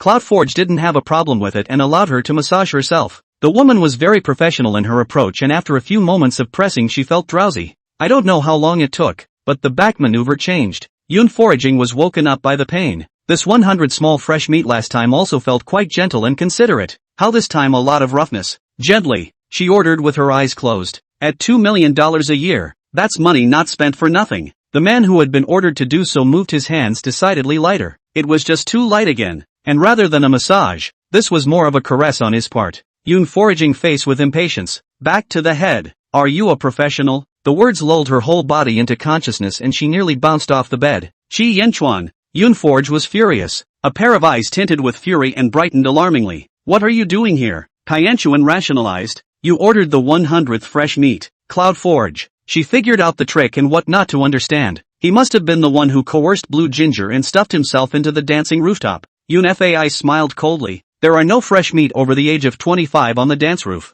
Just like you. Can you be called fresh meat? It also cost her $2 million. And Yoon Forge's heart ached just thinking about it. Kyanchuan slowly wiped his hands. I'm better looking than them. Yoon Forge rolled his eyes. Didn't think so. I don't want you. Give me someone else. Shi Yenchuan, foraging. You've already wrapped me up for a year. $2 million has already been spent. There's no refund. Yoon Forge's face turned red. I bagged number 100. Not you. There is no second 100 on the dance rooftop but me. Yoon Forge glanced at him coldly. If it wasn't for his tampering, the person who was here today wouldn't have been him. Shi Yenchuan's eyes deepened. His large hand probed into her thin waist, leaning down next to her ear. His voice low. Forage, you're looking for someone to serve you anyway, so why can't that someone be me? Yoon Forge bit his lip and trembled lightly. Even though he had been separated for some time, this body was still familiar and sensitive for him. Have some face. The people on the board of your company, do they know you do this on the side? Kyanchuan's palms caressed her back,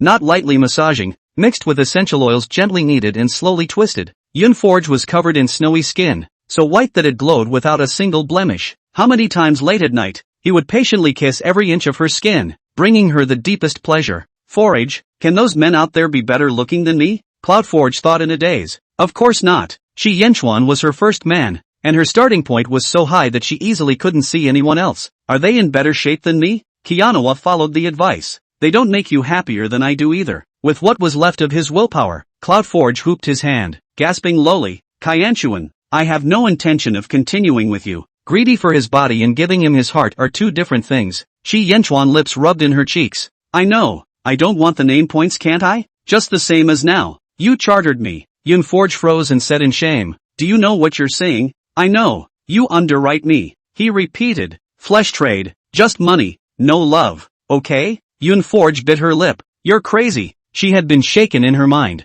You're paying to bag fresh meat anyway, so why not bag the best looking one? Shi Yenchuan lightly kissed the corner of her lips. Not crazy. It's all about spending money anyway. Why don't you adopt a man who is more to your liking? He unbuttoned his shirt, his long, bony fingers undoing the buttons one by one, revealing a lean chest. Shi Yenchuan is a figure that belongs to the category of wearing clothes to be thin and taking off clothes to have meat. He works out all the time and has an athletic, strong body, without being as muscular as those bodybuilding instructors. Yoon Forge averted his face. What kind of place do you think the dancing heavenly platform is? Kyanchuan held her chin and kissed her lightly. I'm your adopted man. You can do whatever you want. He knew all too well how to titillate Cloudseeker's lust, and she quickly gave in. Before this, Yoon Forge never thought that she would still have a spring fling with Chi Yenchuan, or in a place like this. It had been so long since she'd done it that she was a little out of shape, and she rested on the dance rooftop well into the afternoon. Kyanchuan hadn't yet, still wearing the shirt he'd taken off with his own hands, a few buttons open in the front.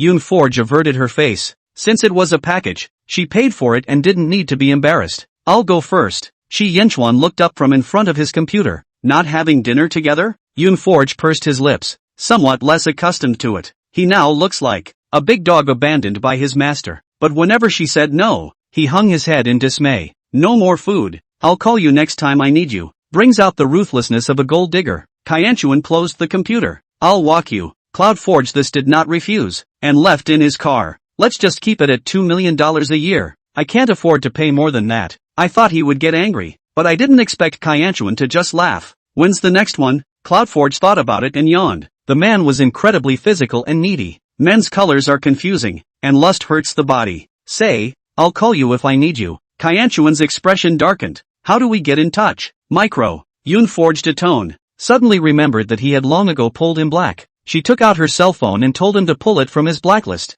WeChat it, I'll call you if I need you. Getting out of the car, Yoon Foraging also gave him a 8,888. CloudForge, satisfied today. Keep up the good work next time. Kyanchuan, with one hand on the steering wheel and the other holding his cell phone, was exasperated and laughed. Chapter 87, double this month's bonus. When Yoon Forge returned home, Praying Yen immediately greeted him. She surveyed Yoon Forge's face, and nothing seemed out of place. You didn't run into anything special today? She asked up tentatively, Yoon Foraging a cold smile, only to realize that praying for Yan's temporary departure. Certainly, and Shi Yenchuan cannot get out of it. You really are your second brother's lapdog. Praying Yen rubbed her nose and didn't deny it. What can I do then? He's my second brother, my bread and butter. Yoon Forge grunted. He's your breadwinner. You live in his house. Sister, my dear sister, please forgive me this time. You're not having a good time. You've been out for so long before coming back. How is it? Did my brother serve you well? Yoon Forge tugged at the corner of his lips. It's not bad. Shi Yenchuan, this face and body cannot be said. The technology has greatly improved. Much better than before. In the past, he was monstrous and rough. No more so than now when he only thought about making Yoon Forge happy and put in a lot of effort. CloudForge couldn't deny that the fitting erotic relationship did pleasure her. You and my second brother. You actually did it? Sis, you forgave him? Yoon Forge lazily said, we are now in a packaged relationship. Praying face, he's harboring you? CloudForge glanced at her, giving you a chance to reorganize your language. Praying face screamed, you bagged him. She was surprisingly prophetic. CloudForge raised an eyebrow. You have a question? Praying Yan's head shook into a wave drum. She was just amazed. For the next few days, Yoon Forge didn't contact Chi Yenchuan. It's just that this man learned from somewhere to send her pictures every day. I went swimming today and wore only a pair of black shorts on my lower half, revealing my lean 8-pack abs. Going to the gym tomorrow with a light, flattering black top that shows off the muscular silhouette. CloudForge didn't even bother much, just sent a punctuation mark.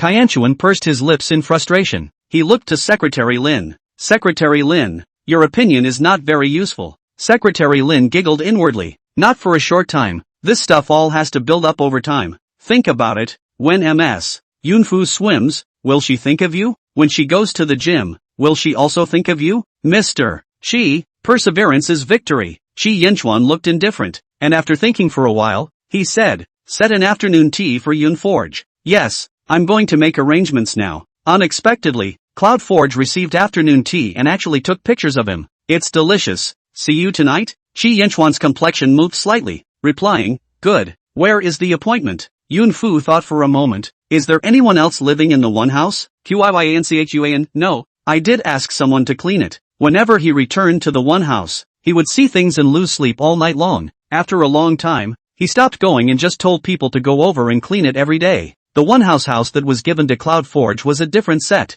CloudForge, then let's go with one house. Qiyyanchuan, you don't mind? CloudForge, the one who is being adopted is you. I am the gold master. Why do you mind? Kyankan. But on second thought, Yoon Forge's willingness to see him was already a good start. Mr. Shi, what are you so happy about? Secretary Lin looked at the corners of his lips that he couldn't suppress and was a little curious. Shi Yenchuan said, put off the afternoon meeting. Secretary Lin doubled her bonus this month. Secretary Lin, this splash of riches is finally my turn. Mr. Shi, is Ms. Yoon Forage looking for you? He asked tentatively. Kyanchuan hooked his lips. No disturbing us tonight. Secretary Lin was overjoyed. Understood. He has discovered the trick to getting rich and famous. Shi Yenchuan got off work early, asked someone to prepare a sumptuous dinner, and waited for Yoon Forage to go over at the one house. I waited until 8 p.m.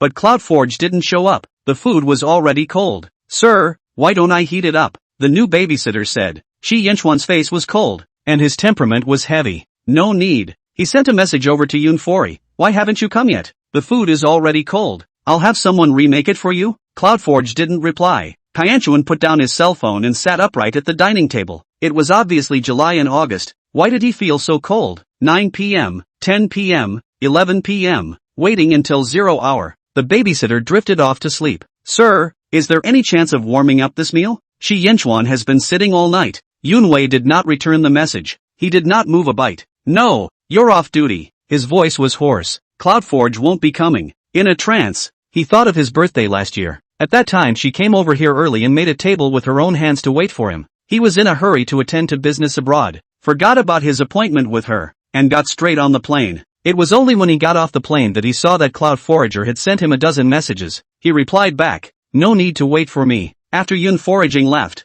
Chi Yenchuan self-mutilatedly read those chat records over and over again, deeply engraved in his mind. What she was feeling then, he knew now. Kaienchuan closed his eyes and sat stiffly. This night felt extraordinarily lonely, and it was already the next day when Yun Forge saw the message he sent. There was a car accident in Yanjiao yesterday with a hit-and-run driver. The crime scene was checked, the surveillance was checked, and the police came up with nothing. Original Reed had to run to seek help from CloudForge. Cloud Foraging in the gossip group entered the name of the deceased. It only shows the time of death, and some things in life, the rest nothing. It is noteworthy that the deceased was a secondary school student who had long been bullied at school because of his poor family background, single-parent family and introverted personality. Cloud Foraging the car accident surveillance to watch over and over again. This side of the equipment is old, the surveillance is fuzzy, the car does not have a license plate, cannot extract useful information. The man who was showing her the surveillance snorted, "MS. Yun Foraging, have you seen enough? Even we police can't see anything. What do you see?" Yuan Li frowned.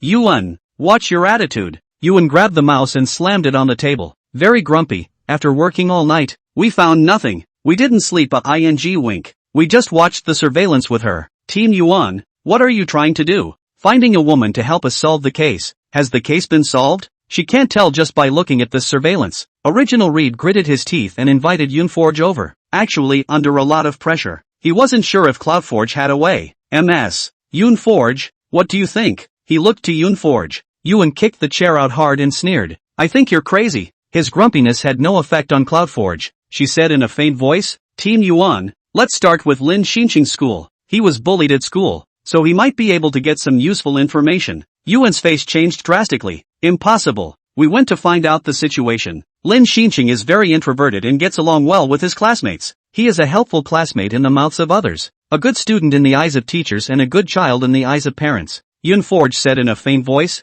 "If others don't even know that he has been bullied, how can you possibly ask? Start with his classmates from the same school, and don't rule out kids from the upper grades." Chapter 88. I'll wait for you from now on. She had already reminded them of the things she should have reminded them of, and whether they listened or not was not in Yunfori's realm of consideration. After working so late, Yunfori wanted to go home and take a good shower and have a good sleep. When he got home, Praying Face was shocked. "Why are you back? I messaged you. Why didn't you get back to me?" Yunforge took out his cell phone to take a look at it, only to realize that it was dead and turned off. "It's dead. Praying Yin. You're not going to forget about my second brother, are you?" Yunforge froze before remembering that she had originally made an appointment with Chi Yenchuan. She at the clock on the wall. "It's this time of day. He can't still be waiting for me." Praying Yen looked complicated. "You weren't even there. How do you know he wasn't waiting for you?" Yunforge yawned. "Whatever. I'd better sleep first." Chi Yenchuan, that kind of character, did not see her at dinner, and will not take care of. How could it wait until now? Chi Yen couldn't help but mourn for Chi Yenchuan in her heart. Early the next morning, Yunforge woke up and glanced at his cell phone, only to realize that it was still turned off. It was only after he turned on the computer that he saw the message Chi Yenchuan had sent. Yunforaging a rare few moments of weakness, replied to him, "Something happened last night, I forgot about it. I didn't expect Chi Yenchuan to return quickly. Do you have time now?" Yunforge looked at the sentence repeatedly and suddenly realized that Chi Yenchuan didn't seem to be angry. CloudForge, available. When Chi Yenchuan came over and met 3 times, Yunfori felt even more embarrassed. "I'm sorry, I was too busy last night." Chi Yenchuan looked to be not very happy. His face darkened. The first thing that came out of his mouth was, "I'm the one who should say I'm sorry." "CloudForge?" Chi Yenchuan said in a deep voice. "When you used to wait for me like this, was your heart so bitter?" CloudForaging choked. She deliberately made herself forget those past hurts. But where is it so easy to forget something that is etched in your mind? But it is just being deliberately ignored. Bitter? I waited all night for him to say,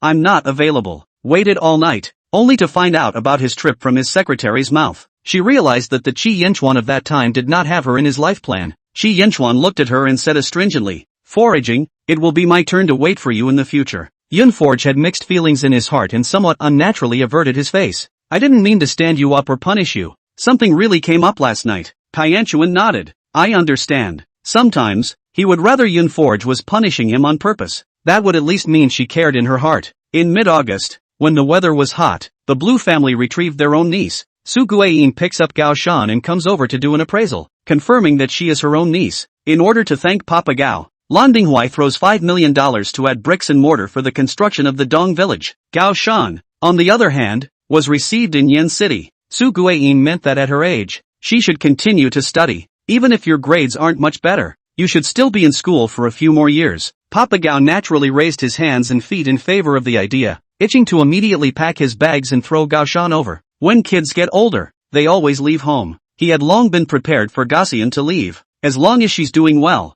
nothing is a problem. With Yun Forge around, Gao Shan adapted quite well over here, except for the fact that she was studying every day, which made her feel miserable. In order for Gao Shan to better integrate into Yen City life, Su Guiyin booked a hotel, set up a banquet, and invited friends and relatives. Even Yun Forge was on the invite list. Yun Foraging originally did not want to go, but was stalked by Gao Shan and dragged over. Seeing that she was a bit reluctant, Lan Jiang said, "There are a few wives who are interested in your fortune-telling skills, so you can use that to make money."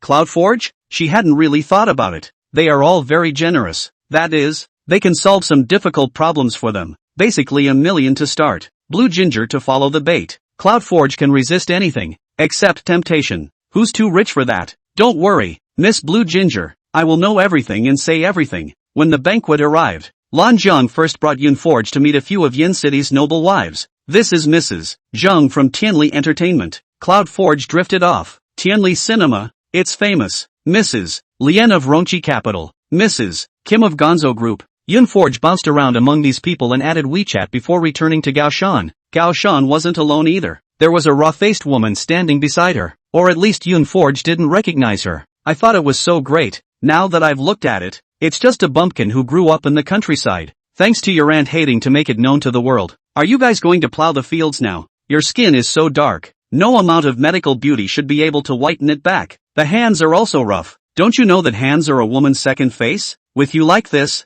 how can your aunt have the nerve to let you out to meet people? Yun Forge glanced down at his cell phone and realized that the woman in front of him was called Liang Yan, the daughter of the Liang family. As for which Liang family it was, she wasn't sure. There were so many rich people in Yen City, and it was impossible for her to memorize each and every one of them. The only thing worth her attention was that this Liang Yan in front of her was not the Liang family's biological daughter. It means that Liang Yan is that fake Qin gene of the real fake Qin gene. Yun for a while to eat a melon. Liang Yan has already said a lot of words. The throat is almost smoke, and did not see Gao Shan back to her a sentence. Liang Yan glared in dissatisfaction. Dirtbag, why don't you say something? Gosen clapped his hands as the melons were finally finished. You're not white either. You don't have nice hands. You're not good looking. So how can you be so nice to be here at 50 paces? Liang Yan's jaw dropped and her voice sharpened. What did you say? She was exasperated and laughed. I don't look good? You said I don't look good. Gao Shan nodded her head in a serious manner. I admit that I am not good looking. I also admit that I am rustic. But this is all because I grew up in the countryside and my living environment is limited.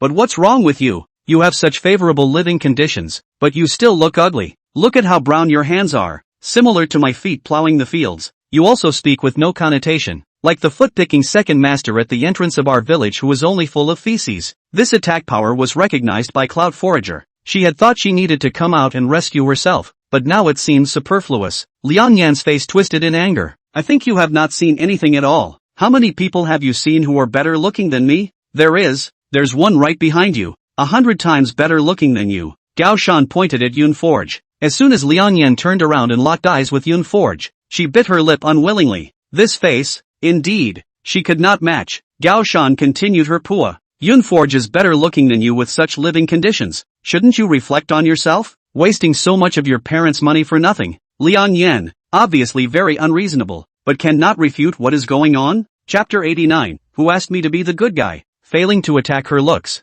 Liang Yan switches to picking on Gao Shan's birth. You're just a niece, not someone's real daughter. If I were you, I'd be too embarrassed to dawdle here. Gao Shan was just about to open his mouth when Yun Forge held it down. You're not the Liang family's own daughter either. So what qualifications do you have to pick on other people's origins here? As soon as Yun Forge said this, he heard quite a few gasps of surprise coming from around him. Liang Yan is not the Liang family's biological daughter? It can't be. After all these years, I've never heard anyone say it. But now that I think about it, she really doesn't look much like her parents. Once someone starts this, it causes deep thinking. Mrs. Liang, Zhou Qingya, was famous in the circle for her good looks and softness, which could most likely stir up a man's protective desire. She didn't come from a good background. but she relied on this face to attract many people in Yen City to come to her door and ask for her hand in marriage. Only in the end there were some accidents in the middle, and eventually the high is not low, and the appearance and ability are not very impressive. Liang Hong married, but it's worth it to be married for years and be in harmony and love. As for Liang Yan's appearance, compared to Zhou Qingya, it was a bit bland. It makes everyone suspicious. Yun Forge's words were unexplained and ridiculous, causing Liang Yan to stomp her feet in anger and unable to hold back the tears that were falling down her face. You're talking nonsense. You know better than I do whether I'm my parents' biological child or not. Yun Foray, even if you are a guest invited by the Lan family today, this can't be let go like this. Yun Forge smiled and asked rhetorically, how would you know if you were born to your parents? It's not like you were the one who gave birth. Do you never look in the mirror? Do you look like your parents? Liang Yan's face changed drastically. When she was a child, she did hear a lot of people lamenting that she did not inherit Zhou Qingya's beauty. The one thing she can't stand is, you're not like your mom. With her sanity gone, she grabbed the red wine on the table and tried to splash it towards Yun Forge. Just before he could make a move, his wrists were restrained. Zhou Qingya's gentle voice came from beside his ears. Yen, what is this? How rude. Liang Yan calmed down and flung herself into Zhou Qingya's arms, crying in aggravation. Mom, they're bullying me. Just then, the Blue family came over. Blue Ginger laughed. Our many years of friends, what words to say clearly? Why make a fuss? Ms. Liang has any grievances? You can tell them all. There are elders for you to make decisions. Liang Yan sobbed and didn't say anything. She didn't say anything. Yun Forge had to take over for her. I really don't understand why Ms. Liang said that we bullied her. Just now a mouthful of country bumpkins was clearly her. As soon as she saw someone backing her up, she changed her face. I think Miss Liang has learned to change her face, right? Su Guiyin's face sank. Shan, did she really say that about you? Gao Shan nodded her head like garlic. She said it, and it's not Yun Forge. I'm going to be bullied to death by her. Liang Yan, who exactly is bullying who in this? Zhou Qingya's face remained unchanged. Still gentle. Yun, did you really say that? Liang Yan sheepishly lowered her head and bit her lip to keep quiet. Zhou Qingya sighed softly. Your mom has taught you since you were a child that it's only a good child if you know your mistakes and can change them. It's not scary to make mistakes. What's scary is that you made a mistake but can't even learn to apologize. Liang Yan pursed her lips and was internally torn for a long time before she spoke. I'm sorry, Gao Shan. Zhou Qingya looked at Su Guiyin with apologetic eyes. Mrs. Lan, I'm really sorry. It's because I didn't teach my child well. They apologized dryly. And Su Guiyin couldn't afford to keep grasping at straws. But she couldn't say anything to forgive either. Lan Jiang coldly glanced at Liang Yan. It's true that Miss Liang wasn't taught much. What's worth mocking isn't her birth, but her character. Liang Yan's face went white and she held back her humiliation to keep quiet. Someone watching the show came out and reminded. Shouldn't Yun Forge apologize as well? She somehow said that people Liang Yan is not the Liang family's biological daughter. Who wouldn't be angry after hearing this? The moment these words came out, Zhou Qingya's face changed, surfacing with a huff. Ms. Yun Foraging, as an adult, basic upbringing has to be there. Are such words something that can be said freely? Liang Yan is the child I carried for 10 months and worked hard to give birth to. I know better than anyone else. Liang Yan snorted coldly. It's probably because Yun Forge herself is fatherless and motherless. She's jealous of me and purposely cursed me.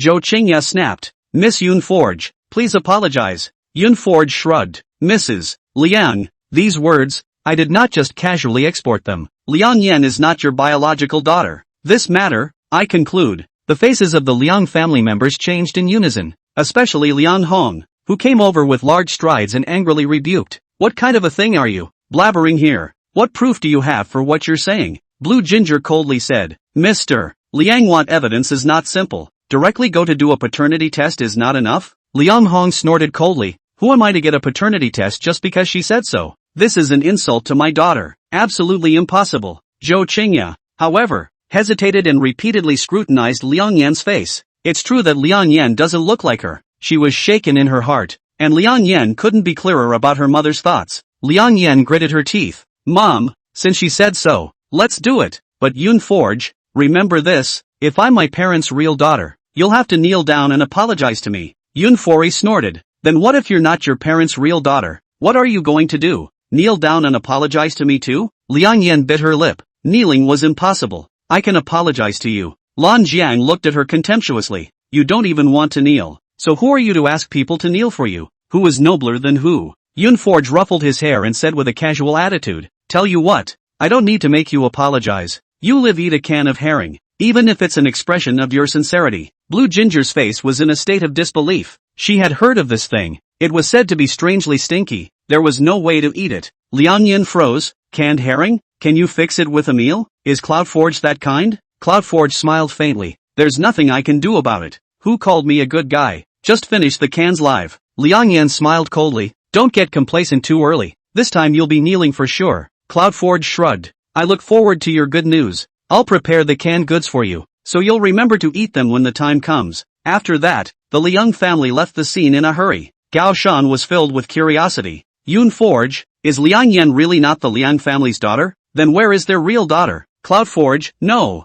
I don't know. There were no news updates from the gossip group, and she didn't bother to find out where the Liang family's daughter was. The things that cost merit value and are not pleasing to the eye are resolutely not to be done. Lan Jian walked over to Mrs. Lian and smiled. You believe it now? Mrs. Lian's face was expressionless, whether I believe it or not. I still have to wait for the results from the Liang family to know. I'm looking forward to it. Chapter 90 Eating melon on your own body. Cloud foraging had simply eaten a melon. Who knows? Accidentally ate on himself. Liang Yan really isn't the daughter of the Liang family. Yun Forge even bought her a can of herring for her. But who is the real daughter of the Liang family? In a few days, the Liang family found Yun Forge again. Cloudforge had originally thought that they might have come over to ask for their help in trying to find their real daughter. Who knew that Zhou Qingya was actually looking at her with an incomparably loving gaze? Cloudforge, can we talk inside? Cloudforge nodded. Come in. How can you woolgather if you don't come in? Zhou Qingya and Liang Hong sat down, and the eyes of these two people made Yun Forge's heart flutter. Mrs. Liang, if you have something to say, say it. Zhou Qingya wiped her tears before she could speak. Liang Hong consoled her a few times and said, Yun Forge, my wife has a somewhat fragile personality. I'm really sorry. Yun Forge waved his hand. If you are looking for your daughter, I can help you, but my consultation price here starts at $1 million. So think about it. It was the first business, and if she did it right, she might even make a name for herself. Liang Hong looked complicated. We are not for this matter. Yun Forge's face drooped. Not here to give away money. How meaningless that would be. Zhou Qingya's voice was a little hoarse after she finished crying. Is your mother's name Yunfang? Cloudforge gave her a puzzled look and nodded. She didn't remember much about Yunfang because she passed away within a few years after taking her to marry her stepfather. She was a gentle and resilient woman. Liang Hong's eyes were a little moist. Yunfang used to work as a nanny in our Liang family. You and Liang Yan were born on the same day and happened to be in the same hospital. I think that was the time that gave Yunfang the opportunity to switch you and Liang Yan. Yunfang, you are our real daughter. Cloud foraging that ate melon on itself. She longed for the warmth of a family, but never imagined that Yunfang could be anything other than her own mother. You guys are mistaken, aren't you? Cloudforge didn't quite believe it. Zhou Qingya held her hand and said excitedly, whether it's true or not, as long as you go with us for an appraisal you'll know. Yunforge withdrew his hand somewhat unnaturally. There's no need for an appraisal, is there? You guys must have made a mistake. It was hard for her to believe that she wasn't Yunfang's child. Since she was a child, there was not the slightest sign that her birth was different. Zhou Qingya leaned into Liang Hong's arms and cried, it's normal that you don't want to recognize us. After all, we haven't raised you for so many years. This reaction of hers left Yunforge at a loss as to what to do. Eventually they got so worn down that they had to go along with the appraisal. The results came out, surprising Yunforge. She's really the daughter of the Liang family? Yunforge was filled with surprise and muttered, it can't be. Before she could react, Yunforge had already been hugged by Zhou Qingya.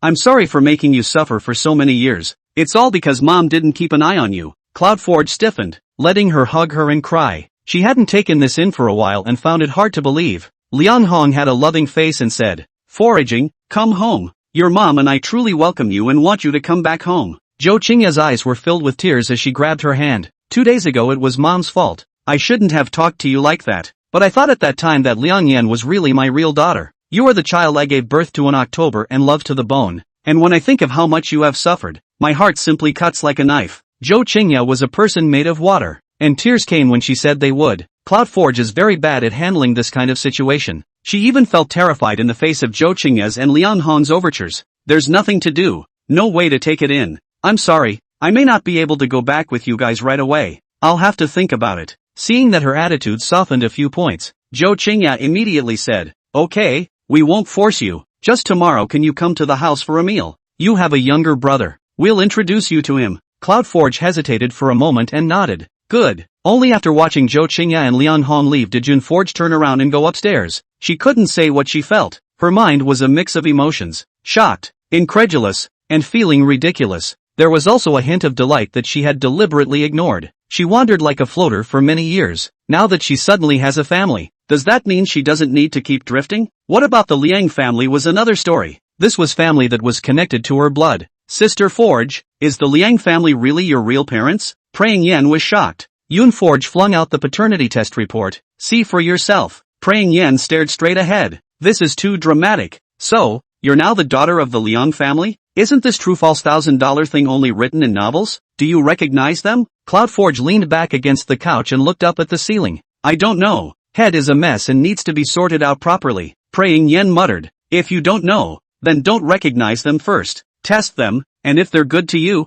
then admit it. If they're not, you're comfortable living alone. Cloudforge nodded. It's rare that you're smart for once. The next day, Yun Forge appeared at the Liang family on time. The Liang family lives in Yen City's famous rich people's villa area. The villa up and down 5 floors. After walking in there is a large garden, everywhere permeated with the breath of luxury. Zhou Qingya and Liang Hong, as well as the other 2 sons and daughters, Liang Yen and Liang Shang, were fully loaded. But as soon as Yun Forge came in, he felt the hostility of Liang Yen and Liang Shang. She raised an eyebrow, not caring too much. She wasn't the aggrieved one. Not yet. Zhou Qingya led her upstairs and very intimately took her hand. Your father and I worked all day yesterday and set up a room. I don't know if you like it. I'll show you. Liang Yen stared at Yun Forge's back jealously as Liang Shang held her hand. Sis, don't be sad. I'll never let her in the door so easily. Liang Yen reddened her eyes and said, don't mess around. She's your real sister. Liang Shang was full of indignation. I don't care if she's my own sister. I only recognize you anyway. And over here, Yun Forge followed Zhou Qingya upstairs. The room they had arranged for themselves was on the 3rd floor, taking up almost most of the 3rd floor. Master bedroom, study, check room, bathroom, everything. The check room has added a large number of clothes, all brands spring, summer, fall and winter. It was obvious that Zhou Qingya was very attentive. Cloudforge had to admit that he was moved by her thoughtfulness and consideration. The mother's love that was missing in the previous 20 years seemed to be able to be obtained from Zhou Qingya's side. She was in a trance and always felt like she was dreaming. Nothing is real. Chapter 91, Many actions lead to death. However, Cloudforge had a wall of heart and would not easily unload on others. Spare Zhou Qingya and Liang Hong to do this. She will not let go back to the Liang family, especially with the 2 of them, Liang Yen and Liang Shang. Wouldn't it be more of a problem for them? Walking downstairs, Liang Shang still had the same stinky expression. Liang Shang, quickly call your sister. Zhou Qingya reminded from the side. Liang Shang hummed, my sister is only Liang Yen. There is no second sister. Even if she comes back, there's no way I'll recognize her. Seeing that Zhou Qingya and Liang Hong were about to get angry, Yun Forge waved his hand. It's okay, I don't like him anyway. Liang Hong sank his eyes and glared at Liang Shang. No big deal. He scolded lightly. Liang Shang brashly tossed his hair and ignored it. And then the family sat down at the dining room table in one piece. Liang Hong was in the main seat, with Zhou Qingya on his left and Yun Forge on his right. Liang Hong grunted coldly again. You took my sister's place. Cloudforge didn't spoil him and snorted. I'll take it. What can you do with me? Dogs are not allowed on the table. Your place is at the bottom of the table. What kind of GPS is that? Not sure of your position? Liang Shang still wanted to talk back, but Liang Hong slapped his big hand and angrily rebuked. If you don't want to eat, get the hell out of here. Liang Yen hurriedly came out to round up the situation. Dad, you don't know Xiao Shang's temperament. He's just hard-mouthed and soft-hearted. It's not like you haven't beaten him before. When have you ever seen him soften with you? Zhou Qingya's face eased a few points. Yen is right. Last time he ran to the race car. You have beaten him into what kind of? And he did not admit fault. To reason with a child, you have to say it properly. Liang Yen took over again, and he skipped class before, and suffered a cold outside in the wind. All endured not to tell us. If it wasn't for me finding out, this brain is fried. Liang Shang seemed to be a bit embarrassed. Sister, what are you talking about? There is no such thing. Why not? And that last time, Liang Yen continued. There was no way for Cloudforge to interject anything she said, because it was all about what their family had gone through. How could Yun Forge know without having been involved? Yun Forge buried his head and ate his meal, a little uncomfortable in his heart, but he didn't care very much. She didn't have any family before, and she came through. The family finished talking happily before they thought about the presence of Yun Forge. Zhou Qingya frowned and took the initiative to give Yun Forge some food. Eat more. You're too skinny. Yun Forge smiled slightly, her mind clearing up a lot after the experience of being excluded from them just now. Underneath the brief warmth could lie sharp knives, and it wasn't worth keeping her. After eating, She got up to go to the restroom. Taking out his cell phone, there was an update in the gossip group. She clicked on Liang Sheng's profile and realized that he was actually one of the people who hit Lin Xingqing but hit and ran. He wasn't the one driving, but the car was his.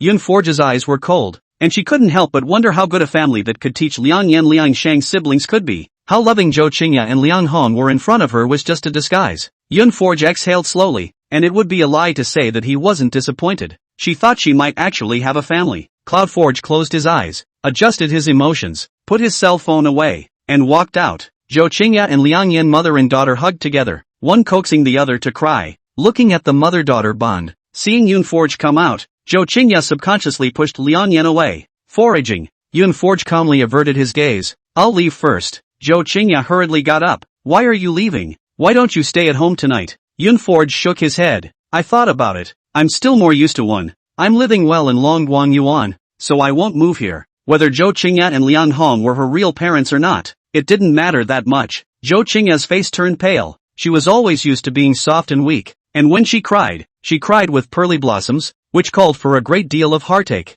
Is there something Mom and Dad did wrong that made you sad? You're my daughter and you're out in the world. Mom's heart aches for you. Cloud Forge couldn't adjust to her care and stiffened, pulling his hand out. If I don't come back, it doesn't mean I have to draw a line with you guys. It's not impossible for me to deal with you as an ordinary relative in the future. This is also for your consideration. If I come back, what are you going to do with Liang Yan? Liang Yan's face changed drastically and she bit her lip in death. She was scared that she would be thrown out. Zhou Qingya and Liang Hong seemed to attach great importance to Yun Forey. As long as she opened her mouth, it was impossible to say that there was really no way for her to stay in the Liang family. Zhou Qingya's face showed a difficult color. You are concerned about Yan Yan. No, I just don't want to make things more complicated, Cloud Forge said. Liang Hong said, so you don't want to hurt Liang Yan? I've already discussed this with your mother, claiming to the public that you and Liang Yan are twin sisters, and now that you've been picked up, it's logical. Yun Forge laughed lightly. She wasn't that kind that she would feel sorry for Liang Yan.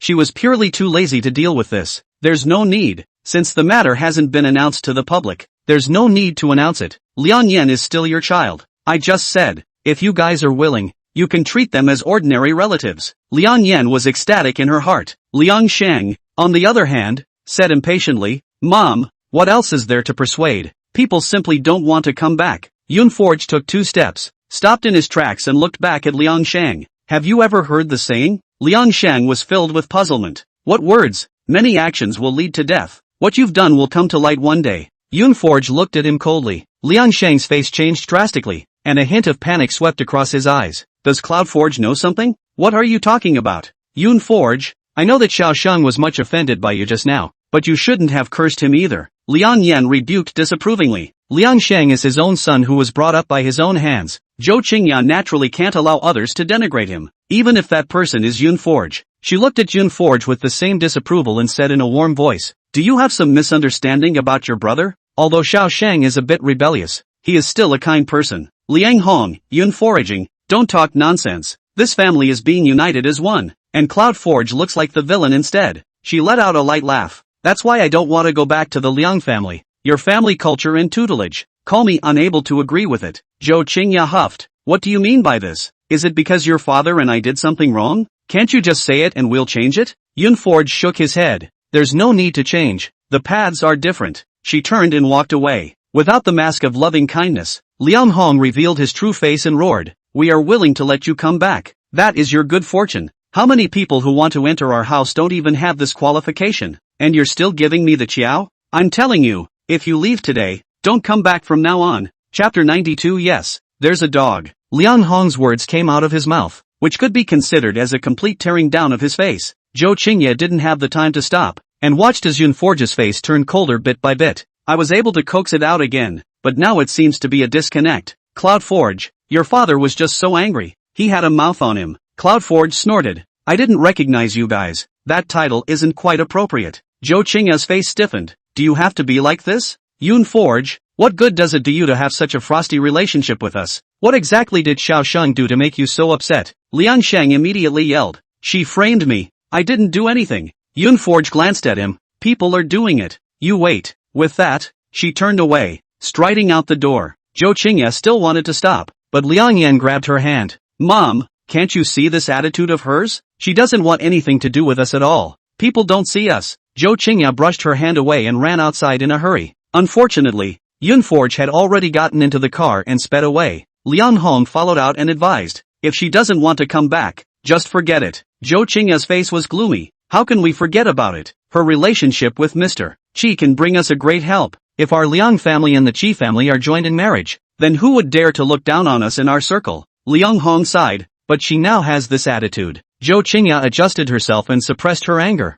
I'll try to persuade you again, and you keep your temper, and don't get angry in front of her all the time. Liang Hong stiffened. I'm not too angry. Yunforge had just left Liang's house on the front foot and went to look for Yuan Li on the back foot. When Yuan saw her, he made another sneer. Miss Yun, we no longer need your help here. You don't need to be redundant. Yunforge glanced at him, not taking his taunts in stride. Where's the original team? Yunforge's ignorance provoked Yuan's anger to come up. Are you unable to understand what I'm saying? We've checked. Lin Xinqing hasn't been bullied by anyone at all, whether it's teachers or classmates. We've checked each and every one of them. You're giving us the wrong direction. Cloudforge let out an oh-so-quiet sigh and continued. Where's the original team? And then the original team walked out of the inner office. Cloudforge? What are you doing over here? He glanced at Yuan and said nonchalantly, go and pour Miss Yun a cup of tea. Yuan was indignant. What tea? She's not a guest. She's not a guest, are you? Go and pour the tea. And then, he told Yunforge to sit down. Something wrong? Yuan served the tea before Yunforge said, no more tea. I'll just say a few words. Yuan, you guys check out this person Liang Shang. He should be in the same school as Lin Xinqing. Yuan was furious. Do you not understand human language? I told you. School. Yuan. Yuan Li bellowed. Just listen and don't talk so much. As soon as the words left his mouth, a man suddenly came out from inside and held up his glasses. I told you how the public security authorities came to investigate our school 3 times, causing us to be on edge, but it turns out to be this young lady who's being an alarmist. What evidence do you have to prove that our students have done something illegal? Do you know how much damage you will do to our students' psyche? The male teacher spat and harshly condemned Cloud Forager. Yunforge was too lazy to bother with him. Team Yuan, that's all there is to say. You can do the rest on your own. Anyway, she had already given the direction, so as long as she checked Liang Shang, things would be revealed. When Yunforge returned home, Praying Yen showed her cell phone. Today's hot topic. News that Yunforge was a rich family's daughter had already begun to appear on the internet. Yunforge said in a faint voice, no need to pay attention. Praying Yen sensed that her attitude was off and asked, aren't you happy about eating today? Cloudforge closed his eyes. I don't like them. Praying Yen froze. Wasn't it fine yesterday? Although Cloudforge was emotionally introverted, she could sense that Cloudforge was actually happy. I didn't understand it yesterday, but I see it today. It's better to be at home alone, without all the hassle. Praying Yen nuzzled. As long as you're happy. Soon, a girl who claimed to be Liang Yan's best friend came out to accuse Yunforge. It is stated that Yunforging openly slandered Liang Yan is not the biological daughter of the Liang family, which caused great physical and mental harm to Liang Yan. One Foot had just said that she would not go back to Liang's family, and now she had bought the pass, trying to portray the role of a rich family's daughter to herself, and pawning and standing up again. These words of hers were tantamount to openly recognizing Yunforge's identity. What do you mean? Yunforge is the Liang family's real daughter. What about Liang Yan? Isn't Yunfu an orphan? How did she turn into a rich family's daughter? 666. So it was all about setting up a persona before? Liang Yan's best friend replied. The Liang family has 2 daughters. Liang Yan is, and so is Yunfori. But Yunfori is deliberately targeting Liang Yan, trying to get rid of her.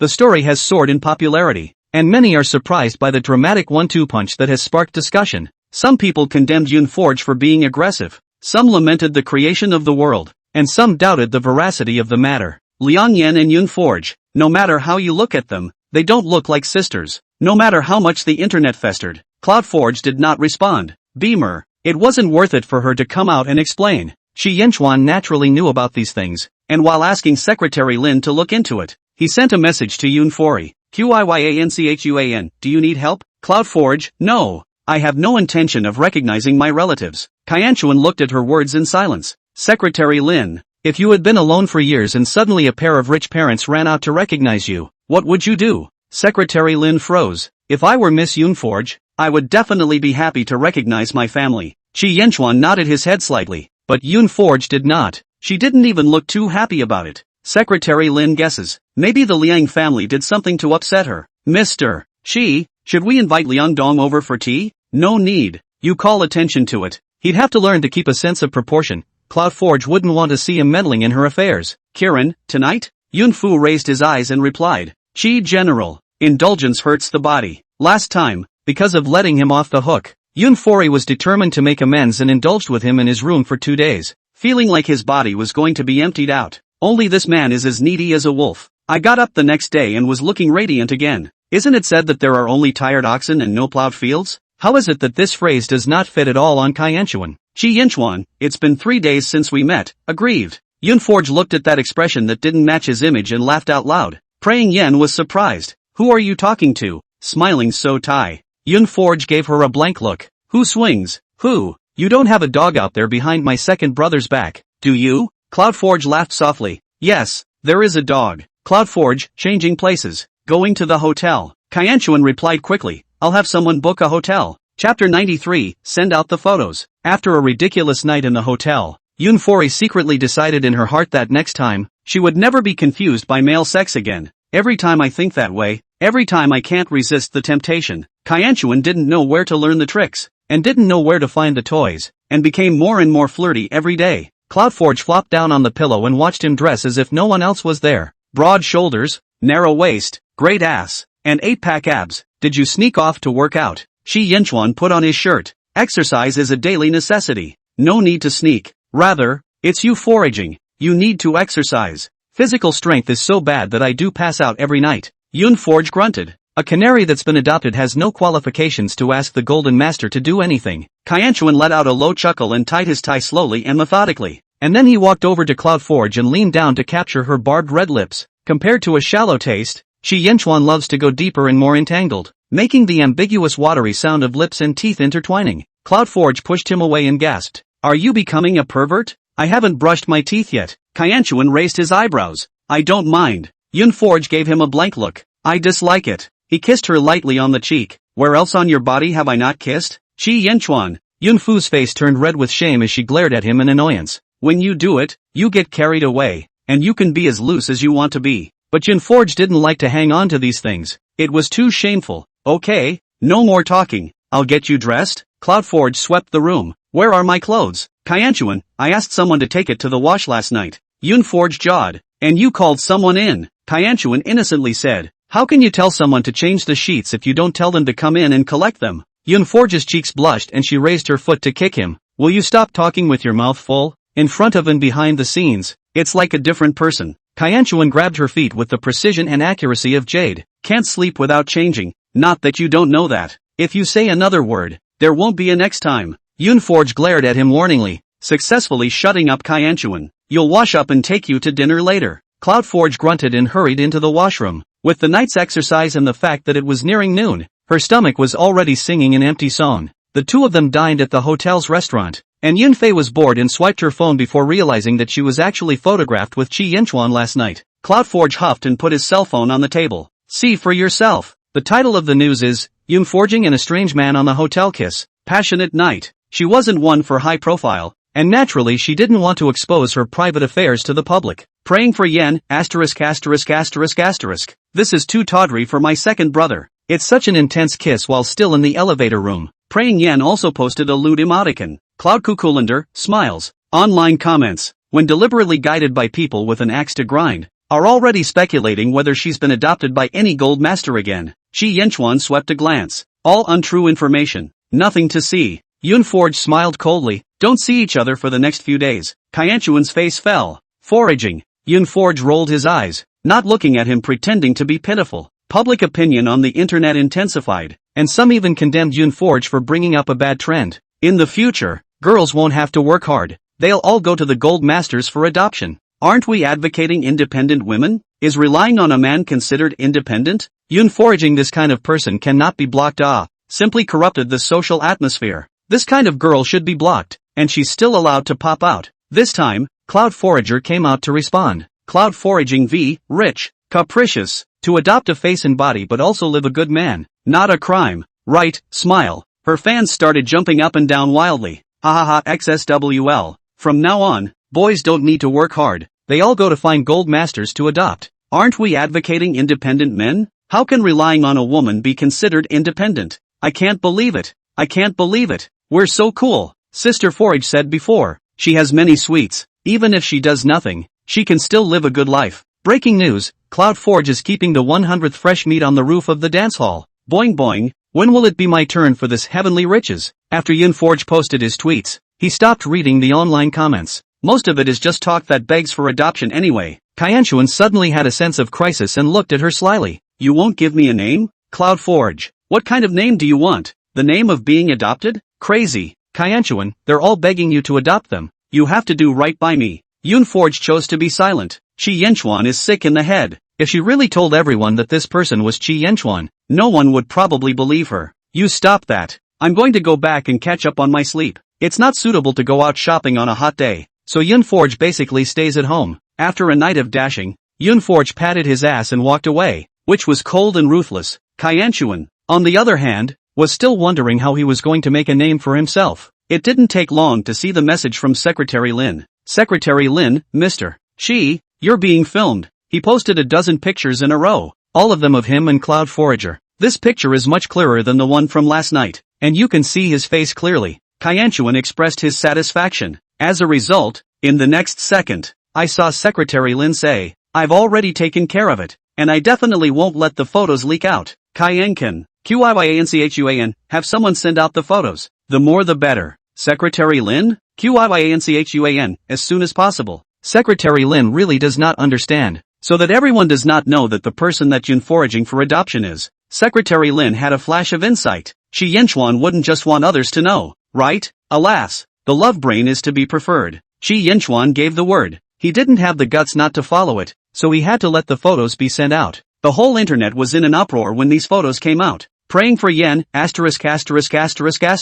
Sister Forge, you and my brother are being filmed. Cloud Forge rolled over impatiently, covering his head with the covers. Didn't I already say that? Praying Yen hurriedly said. It's different this time. I can recognize it's my second brother at a glance. With a jolt, Cloud Forge got up from the bed and picked up his cell phone to take a look. Hashtag the man that Yunfu is keeping is Kaianchuan hashtag. Hashtag Qi Yanchuan. You've got the face, the body, and you're good at what you do hashtag. Aha, this pair locked me up. The CP I'm high on has come true. So handsome, so beautiful, so beautiful, so beautiful, so beautiful, so beautiful, so beautiful, so beautiful, so beautiful, so beautiful, so beautiful, so beautiful, so beautiful. Amount of, isn't it about underwriting? So our Mr. She, is that canary? Laughing, rich people can be so funny. Yun Forge's face was as black as the bottom of a pot. Qi Yanchuan, praying Yen was startled. I don't think my second brother did it. Yun Forge smiled coldly.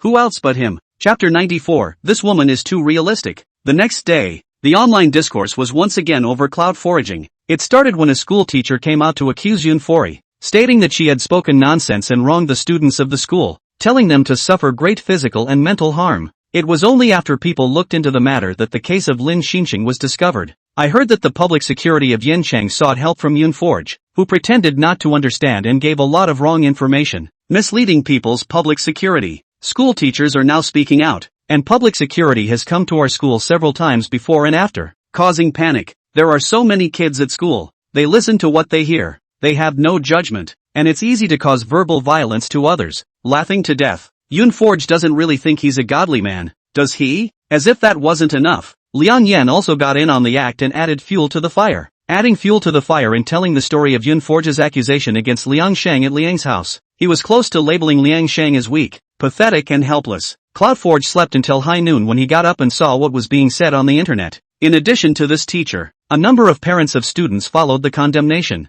Cloud foraging has become the main culprit in hurting the young minds of students. Yun Fori turned off her cell phone and didn't bother. If she had to come out and clarify every time there was this kind of news, how tired she should be. Praying Yen came in from outside with hurried steps. There are a lot of reporters downstairs blocking you. Cloud Forge raised an eyebrow. Reporter? Praying Yen said. That fake sister of yours is there too. Yang Yan? What's she doing? Praying Yen had just eaten a melon downstairs for a while, and was still really clear about what Praying Yen wanted to do. Anyway, just crying. Saying something about her mom being sick and wanting you to go back and see her. Yun Foraging snorted. If you don't feel pain, you can find the eunuch doctor. Ah bah doctor, I don't know how to cure the disease. Praying Yen couldn't agree more. Her tears are also too fake. It's obvious at a glance that she's putting on a show, but you'd better not go down there. With so many reporters, you won't be able to get out. Cloudforge went into the bathroom to wash up and wiped his face and came out. Where's that lunch I asked you to get me? Praying for yen. Crap.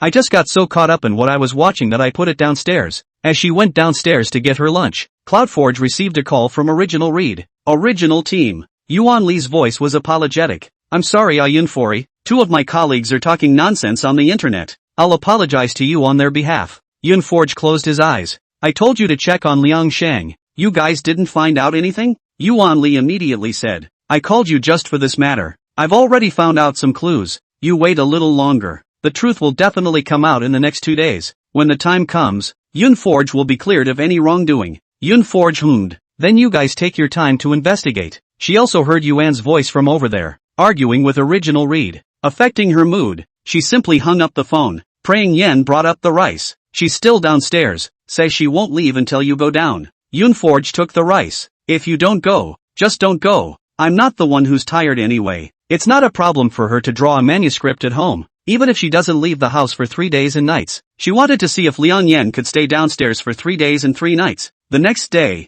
Yunforge still didn't go out, while Liang Yen was still downstairs. By the afternoon, Original Read called Cloud Forager again. Asterisk. Cloud Seeker. Grandmaster, you're truly divine. It's all been calculated by you. Yuan Li hurriedly said 2 words and hung up. Summarized, that is to say that he first found the vehicle involved in the accident. From the vehicle information to find out Liang Shang and another boy. Both of these men have turned 18 and are ready for arrest. It was obvious that he was excited and busy, so Yunforge didn't say much. Thinking about it, he should be on his way to catch Liang Shang now. Such good news. What a pity not to tell Liang Yen, who was sympathetic downstairs. So, Cloud Forager walked out in front of so many cameras. Just as he went out, he was surrounded by reporters with microphones disliking his nostrils. Yunforge pushed it away and walked straight towards Liang Yen. If you're in the mood for drama here, why don't you go back and see your brother? Liang Yen froze. My brother? What happened to my brother? Yunforge raised an eyebrow. As I said before, many actions will lead to death, and one day the truth will come out. Although Liang Yen didn't understand what was happening, when she heard her words, she knew that something was going to happen. She hurriedly turned around and got into her car, impatient to get home. The reporters over here looked at each other in disbelief. Yunforge, can you make it clearer? What happened to Liang Yan's brother? Cloudforge stood in the sun for a while, his cheeks reddening from the sun. You guys rush over there now. Maybe you'll still get the first news. So hold on tight. These reporters sniffed and ran. Liang Yan is so anxious. It can be seen that the cloud foraging is not a lie. Everyone buried his head and rushed forward, just hoping to get the first-hand news. Praying Yen watched the reporters all run away, full of doubt. What's going on? Yunforge sold a secret. Pay good attention to the internet, and you'll be able to eat the melon. With human lives at stake, she was not very excited. I only hope that the truth will come out and the victims' souls will be consoled. It wasn't even nighttime yet, and the internet was swept by Liang Shang's affairs. The good news is that Liang Shang is old enough to be sentenced. The bad news is that the victim is dead and will never see the truth surface again. Teachers and parents who had previously complained about Yunforge coincidentally fell silent and began deleting their tweets. It was only then that many netizens remembered that everyone had wronged Yunforge about this and shouted for them to apologize. As for whether Dao had apologized or not, Yunforge was too lazy to pursue it. Because of that shot, Original Read hit on her. Before the outcome of Liang Shang's matter was known, Yuan Li tried to drag her to handle other cases, causing Qianchuan to warn darkly, "You stop when you're right." Last time, because of Liang Shang's matter, how badly Yunforge was scolded on the internet. Yunforge said, "It's not impossible. It's just that what about the bonus you said you applied for?" Original Read, almost there, already going through the process. You know, the application process is rather cumbersome for a unit like ours. Cloud foraging a sound, then wait for the money to the account. I'm not a public security. Do not receive your wages. No reason to help you work for nothing. After that, he hung up the phone. Yuan, who had heard the whole thing from the beginning, was furious. This woman is also too realistic. She simply sees money. Yuan Li looked at him coldly. What kind of unrealistic? You are so capable. Why do you still need to receive a salary? People don't eat or drink your food, and you still have a big problem with it. Last time she came over to help for free, but how did you fool around? Of all the people, Yuan was the most opinionated. Yuing lowered her head in vain. How did I know that she was actually really good at fortune-telling? Yuan Li snorted. She doesn't know that you're so stupid to go to school and ask a question. You scolded Yunforge so many times. Not a single apology. Are you a man? Yuan couldn't pull his face, always feeling ashamed to apologize to a woman. and even more reluctant to admit he was wrong. Original Reed stopped talking to him. See what you can do. Chapter 95, Sister Fook. When the dust settled on Liang Shang's matter, the local public security department sent out a circular, especially thanking Yun for his assistance. It was only then that everyone realized that this case really did involve Yun Forge. Society, my foraging sister. People are ruthless. 666. Kneeling down and begging Sister Forage to open the live broadcast. I also want to read the fortune. When Yun Forge opens her mouth, there are melons falling after all, and I just want to hear her shake the melons of the entertainment industry. Forage, go on 2 more variety shows. I want to watch them. People have been urging her to appear in variety shows, and entertainment companies have approached her, wanting to sign with her to promote her. With so much money in his pocket and collecting rent every month, Yun Forge was naturally reluctant to enter the entertainment industry. As for being on variety, I haven't spent the last paycheck I got, and now I just want to sleep with men. Everyone took a screenshot and ran to shout under Chi Yenchuan's long grass microblogging. Come on, we want to sleep with you. Cloud Forge was just having a moment of high spirits and not thinking straight. As a result, Chi Yenchuan saw it and even sent a photo directly. Yun Forge didn't have the eyes to see that the man was letting himself go more and more. A boss in front of people, but a tart in the back. Cloud Forge, not these days. She's on her period and every time she gets a stomach ache, she slouches in bed and can't get out of it. Chi Yenchuan didn't reply again, but shortly afterward, he brought brown sugar water to Yunwei. Cloud Forge opened the door and was surprised to see him. Come all this way to deliver a brown sugar water? I can cook it myself. Chi Yenchuan's lips moved, walked in, and poured out the thermos of brown sugar water. I know you can cook, but I want to cook it for you. There were a lot of things boyfriends were supposed to do that he never did for Cloud Forge. It wasn't boyfriend status now, but he subconsciously tried to make up for it. Yun Forge accepted it with peace of mind, picking up the brown sugar water and taking 2 sips. She's hot all over when she has menstrual cramps, even if it's summer. Drinking a whole cup of brown sugar water made me feel much better. Chi Yenchuan put the lid on her. The thermos is well insulated, and she can still drink it at night. You rest, I'm going back. Cloud Forge realized that he really didn't have anything else on his mind. Come all the way over here, just for a cup of brown sugar water really? Yun Forge would definitely be lying if he said he wasn't touched. The man had changed, and she had seen it all. Being willing to stay in the current relationship with him is not the beginning of something else, but now she has learned to love herself more. Taking his goodness to heart, it was satisfying to have it, but she wasn't too uncommon if she didn't. Thanks for the brown sugar water. Reward me with one. Yun Foraging beeped, but Chi Yenchuan just changed the usual lingering deep kiss, just a peck on her red lips. He gently stroked Yun Forge's hair, his voice low. Reward received. Go rest. He sent Yun Forge back to his room before he turned to leave. Liang Shang broke the law. Jail time is a must. In the past few days, the comments on the internet have been festering and hitting the Liang family. The plunge in the stock price of Liang's company made Liang Hong so anxious that he couldn't even spare a hand to deal with Liang Shang's affairs. After all, if the company goes down, the family's security is gone. Zhou Qingya, on the other hand, fell ill. She lay sickly in bed all day, unable to do anything but cry. Liang Yan was like an ant on a hot pan, anxious, but did not know what to do. She turned to Cloud Forge and tried to beg for her help. They are at least your real parents. How can you bear it? Without Liang Shang, Mom's body is collapsing. Show some kindness and save her. Yun Fei smiled coldly, saying the words biological parents. She felt funny. She still hadn't understood until now why Zhou Qingya had to recognize a daughter who was not related to her by blood. Liang Yan was certainly not Zhou Qingya's child, but neither was Yun Forge. On the day of the paternity test, Zhou Qingya asked someone to move. Her means are really not clever, and she told Chi Yenchuan to find out easily. Yun Forge only felt fortunate that he hadn't indulged in this false family warmth, otherwise it would have been a disgrace. They are your parents, not mine. Yun Forge coldly brushed off the relationship. Looking at Liang Yan's appearance, she shouldn't know the truth. If it were before, Liang Yan would have been happy to hear such words. She didn't want Yun Forge to appear in the Liang family at all, threatening her like a time bomb. But today's Liang family doesn't even have a backbone and can collapse at any time. All she wanted was for Yun Forge to come back and for Zhou Qingya to feel at ease. Do you want me to kneel down for you? Liang Yan cried like a pear. Yun Forge was not the least bit soft-hearted, not even compassionate. Even if you get on your knees, I won't help you. When Liang Yan failed and returned, Zhou Qingya got up from the bed and propped up her sick body to come in front of Yun Forge, questioning, Yun Forge, what exactly do you want to do? What good does it do you to harm us and your brother? Yun Forge rolled his eyes. I'm just doing what a lawful citizen should do, reporting illegal and criminal acts. Does Ms. Zhou Qingya think I'm doing something wrong? But he's your brother, she hissed. Yun Forge was happy.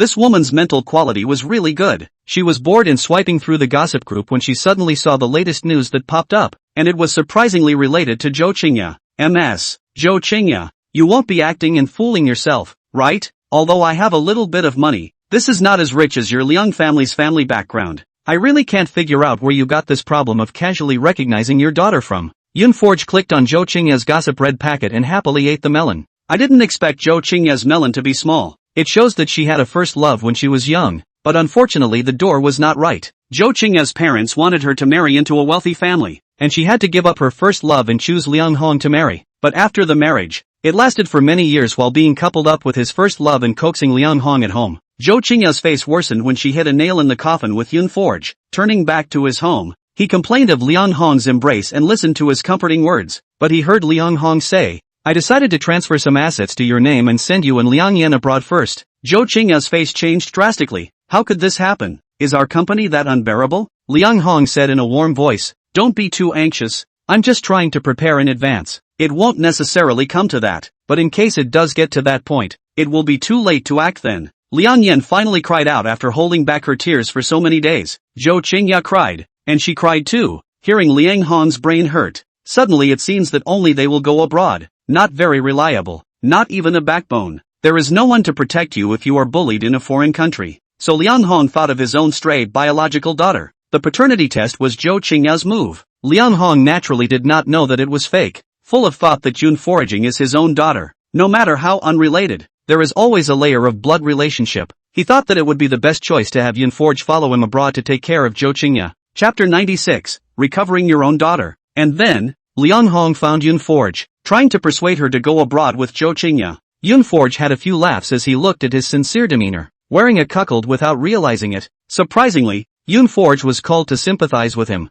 Mr. Liang, you still think I'm your daughter until now? Liang Hong was stunned. The appraisal report is sitting right there. Don't you believe it? Yunforge shook his head. It's not that I don't believe you, but I'm not your daughter at all. Her categorical attitude called Liang Hong surprised. From the moment the report came out, he never doubted Yunforge's identity. What makes you so sure? We went to the appraisal together, didn't we? Could someone have tampered with it? But when the appraisal was done, there were only 3 people who knew about it, either Yunforge, or him and Zhou Qingya. How is this possible? Yunforaging, I know you have some misunderstandings about us, but you don't have to make up this kind of lie. Yunforge laughed. Which of the 3 children that Mr. Liang thinks are your own children? Liang Hong's face changed drastically, his anger showing on his face. What are you talking about? Cloudforge said, human words. It's true that I'm not your biological child, nor is Liang Yan. Do you think Liang Sheng would be? Liang Hong was infuriated. Anyone who hears about the cuckold he wears, think it is not happy. He got up in a huff. If you don't want to, just forget it. Why are you babbling here? Yunfori didn't argue with him. If you don't believe me,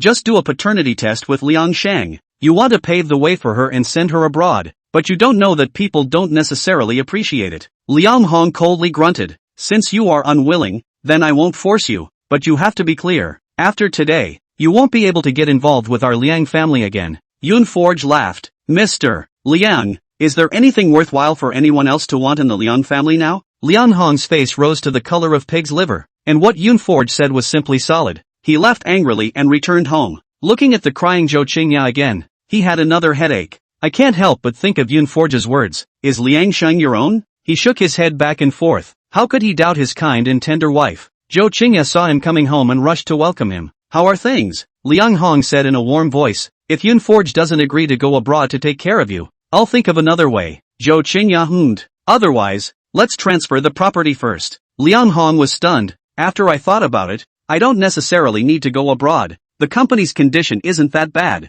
Zhou Qingya looked at him twice more, always feeling that there was something not quite the same about Liang Hong. On the other hand, after Liang Hong left, Yunforge turned his head and flipped through Mrs. Yao's WeChat, asking her to come out for a chat. Mrs. Yao readily agreed and booked a cafe with better privacy. When Yunforge went over, she was already waiting in the box. Mrs. Yao, I'm so sorry, there was some traffic on the road. Mrs. Yao was a standard strong woman with stern features and a very atmospheric whole. The next person is called Mrs. and bears her husband's name. But Mrs. Yao's own name is Yao, and her husband is a house son-in-law. Mrs. Yao smiled slightly, looking down and taking a light sip of her coffee. What do you want with me? Yunforge got right to the point. If my guess is right, Mrs. Yao is trying to retrieve her own daughter. Mrs. Yao's face changed slightly, restraining her smile and looking a bit icy. Where did you hear that? Yunforge was not intimidated. Instead, he smiled slightly. Mrs. Yao, let me tell you a story first. The man's name is Yu Qingrun, and he has a first love named Zhou Qingya. The two are forced to separate because their families do not match. After the separation, Zhou Qingya marries Liang Hong, but breaks ties with Yu Qingrun and has a backstage affair. Yu Qingrun's wife and Zhou Qingya were pregnant at the same time, with the same man's child. Zhou Qingya was unwilling to do so, so she cut the baby out early and switched the two men's children at the hospital with the man's help. Unfortunately, the man's wife only intends to give birth to a child, so that the second child born to Zhou Qingya, Liang Shang, has no way to return to Yu Qingrun, and can only be raised in his own lap. Yunforge calmly tells that she's not anonymous and that Yu Qingrun is none other than Mrs. Yao's current husband. Unlike Liang Hong's reaction, she listened quietly, suppressing the emotions that were churning. Cloudforge finished, looking down and taking a sip of his coffee. It's a little bitter. She doesn't like it. I don't know how long the silence lasted before Mrs. Yao spoke. So, my real daughter is Liang Yan. Cloudforge replied in the affirmative. Mrs. Yao, Liang Hong's company is in crisis and is planning to transfer their properties and send Zhou Qingya and Liang Yan out of the country to avoid the storm. If you want to do something about it, you better do it as soon as possible. Mrs. Yao smiled bitterly. Avoiding the wind? She really couldn't tell who was more miserable, herself or Liang Hong. Does Liang Hong know about these things? Yunforge said, knowing part of it, he doesn't believe it. Mrs. Yao laughed out with a strong sense of mockery. He has always been deeply in love with Zhou Qingya. When Zhou Qingya was young, she liked to bounce around among men like a blooming social flower. She is very tactful and appears to be clinging to the man, but is actually extremely controlling. Whoever it was spent on was considered by everyone to be a receiver. No, Liang Hong became the receiver. Yunforge, I will check the facts of what you said. If it proves to be true, I will thank you. Yunforge smiled in satisfaction. Then I'll wait for Mrs. Yao's thanks. Who wouldn't be happy to have money coming in again? Mrs. Yao got up to leave and stopped after 2 steps. Turning back, he asked, if you are not Zhou Qingya's biological daughter, why did she recognize you back to the Liang family? This unanswered question was also puzzled by Cloud Forager. She tried posting her name in the gossip group, but there was no response. But what she could be sure of was that Yun Fong was her real mother, because her name was posted in the gossip group and there was no response. That being said, she herself, as well as her family members who are directly related to her, will not react. I haven't figured it out yet. Mrs. Yao should still hurry up and deal with her own family matters. With Yu Qingrun and Zhou Qingya's mindset, it's not surprising that they would transfer the Yao family property. Mrs. Yao's face changed slightly. It was still true. Luckily, she had signed a prenuptial property agreement before, and she didn't quit the company after all these years even when she had a baby. Otherwise, the Yao family would be in her pocket by now. Coming out of the cafe, Mrs. Yao went to see her lawyer first to consult on divorce-related matters. A lot of things have to be done covertly, without spooking anyone. After a few days of this treatment, everything was ready before she approached Liang Hong. Mrs. Yao chose a hot pot restaurant with a table full of green. Even the bottom of the pot is green. Liang Hong felt strange at first, not understanding why she suddenly asked herself out for dinner. Glancing toward the tabletop, his face twisted for a split second. Mrs. Yao, what do you mean by that? Chapter 97, points for both of us. Mrs. Yao slowly shabu-shabu the hot pot and ate elegantly. Don't worry, Mr. Liang, this table is not only ordered for you. Liang Hong, give some to whom? Both of us. Mrs. Yao's gaze was tinged with sympathy as she raised her glass towards him. It is said that 100 years of cultivating the same boat, 1,000 years of cultivating a common pillow sleep. I do not know what kind of fate it is for us to be cuckolded by 2 people at the same time. Liang Hong's anger is in the head. For a time, I don't know whether to be angry at her for scolding Zhou Qingya or for wearing a cuckold like this. Mrs. Yao, what exactly do you mean? Can you make it clear? Since he was eager to ask, Mrs. Yao stopped beating around the bush. Yu Qingrun and Zhou Qingya have been meticulously cooperating behind their backs for more than 20 years. My current daughter is not my biological daughter. It was Zhou Qingya who gave birth to Yu Qingrun, and on the day I gave birth to my child, the child was switched by these 2 people. So Liang Yan is my biological daughter. She looked at Liang Hong when to be struck by lightning look. Shock and anger mixed together, as if she had died. She knew the feeling all too well, and when she had first heard about it from Cloudforge, she was pretty much the same, but Liang Hong was worse off than her. So Mrs. Yao added another cut. Oh yeah, Liang Shang is not your son either. Yu Qingruan's seed. Are you happy that you're busy now? You're running around for someone else's son? Liang Hong covered his chest, his eyes reddened, and he almost spat out a mouthful of old blood. Cloudforge's words were prophetic. So many children, none of them were his. After irritating Liang Hong here, Mrs. Yao turns her head to showdown with Yu Qingrun in the courtroom. The evidence has been gathered and she not only wants a divorce, but she wants to take the pair of dogs who swapped her children to court. Mrs. Yao's sudden movement caught Yu Qingrun off guard, but the evidence was right in front of him, telling him he couldn't refute it. Mrs. Yao can't possibly believe it when she says that the person I love is you again at this time, but to flip out like that, wouldn't all the years of hard work be lost? Dad's getting old, and making a big deal out of it won't do our company any good, so why bother? Mrs. Yao smiled coldly. It's my company, the Yao family's company. What does it have to do with you? If I bring you into the Yao family and provide you with good food and drink, do I really consider myself a human being? If you want to take over a magpie's nest, you have to look at yourself to see if you are worthy of it. Yu Qingrun, do you think you can get back at me by keeping my mother and daughter apart for 20 years? You're much more pathetic than me. What's the difference between you and Liang Hong? If she can cuckold Liang Hong for you, she can cuckold you for other men. It's all about being green anyway, and you're proud to be on it. Zhou Qingya is the bright and flawless white moonlight in Yu Qingruan's heart. Everywhere was good, and at first hearing her say this, Yu Qingrun of course felt that she was the one who was denigrating Zhou Qingya. Don't be in a hurry to retort. Go and see if Liang Shang is your child before you talk to me. Mrs. Yao's remark was originally a casual remark, just that she couldn't see them in pain and wanted to give them a hard time. Who knew that the prophecy would come true? After Yu Qingrun did the appraisal, he really found out that Liang Shang is not his seed. It was neither Liang Hong's nor his, which could only mean that Zhou Qingya had a third man. By mistake, the two of them, Yu Qingrun and Zhou Qingya, were allowed to bite the dog. In the past few days, so many melons broke out one after another in the luxury circle, like throwing bombs into the calm water and exploding the water. Everyone is eating their melon and Mrs. Yao is suing for divorce and still going through the process, but has recognized his real daughter back to the Liang family by having Liang Yin change her last name. As for the original Zhou Qingya's daughter, after being in a relationship for so many years, it's impossible not to have feelings. But whenever Mrs. Yao saw her, she would think of Zhou Qingya and Yu Qingrun. Finally a sum of money was given to her to move out. Mrs. Yao may have recovered her own daughter thanks to Yun Forge, who profitably transferred $10 million as payment. Cloud Forge became famous, and many rich ladies were eager to ask her out for counseling, either catching a mistress or scheming for property, neither of which is a big melon. Cloud Forge is too lazy to go. One of the melons that is still sort of edible if you will, is that a freshman in the entertainment industry is being kept by a rich woman while maintaining a relationship with the rich woman's husband. Good man, it's unisex. Amazing stamina nah. After solving Mrs. Yao's matter, Yun Forge thought about his own problems. She still hadn't figured out why Zhou Qingya wanted to impersonate herself as her biological daughter. Before going to check, Shi Yanchuan's real parents came to me first. The two of them had a unified purpose. Naturally for the matter of her and Shi Yanchuan still being together. MS. Yun Foraging, you took our money in the first place. It doesn't make sense that you're still entangled with my son now. I don't care what you're capable of now. I just hope you're clear that with your status, you'll never be able to enter my Qi family's door. Jiang Xinxi said with a cold look. Yun Forge spread her hands. MS. Jiang misunderstood. I have no intention of entering the Qi family's door. My relationship with Qi Yanchuan is limited to adoption. I did not restrict his freedom. He can leave at any time. Jiang Xinxi snorted coldly. To put it bluntly, isn't it just for money? How much he spends to underwrite you? I'll buy it out at once. Cloud Forge.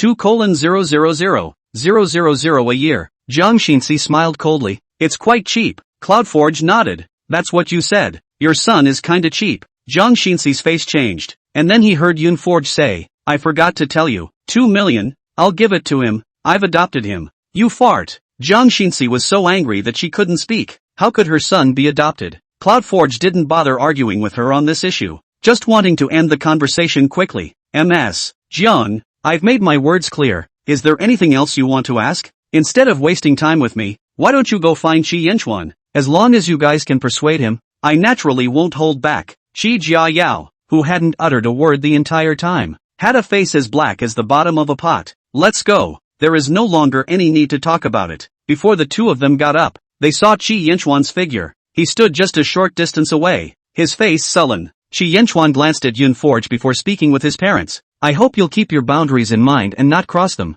Qi Jiayao and Jiang Xinci are not qualified parents. The passion is to get married and have children, and when the passion fades, you get divorced and go your own way. Neither of them ever tried to take responsibility for the child, which is why Kyanchuan was raised by his grandmother. When Kyanchuan was older, they each started a new family. He realized that it wasn't that they didn't know how to parent, they just wouldn't parent him. If he hadn't thought about meddling in his life before, why was he telling him what to do with his feelings? Jiang Xinxi's face turned white. Yen Chuan, Yun Forge is right. She's the one who's harboring me, and I'm the one who's stalking me. You guys want us to separate. You should talk to me. In order to avoid you guys bothering her again in the future, I'll simply make it clear to you guys. It's not your turn to meddle in my love life. Just this once, and never again. Qi Jiayao was naturally furious, and was finally stopped by Jiang Xinci for fear of intensifying the conflict between father and son. Let's go. Miss Yun Forge, please forgive me for the many offenses today. Qi Yanchuan was right. It was not his turn to meddle in his affairs as an irresponsible parent. Chapter 98, still the same as before.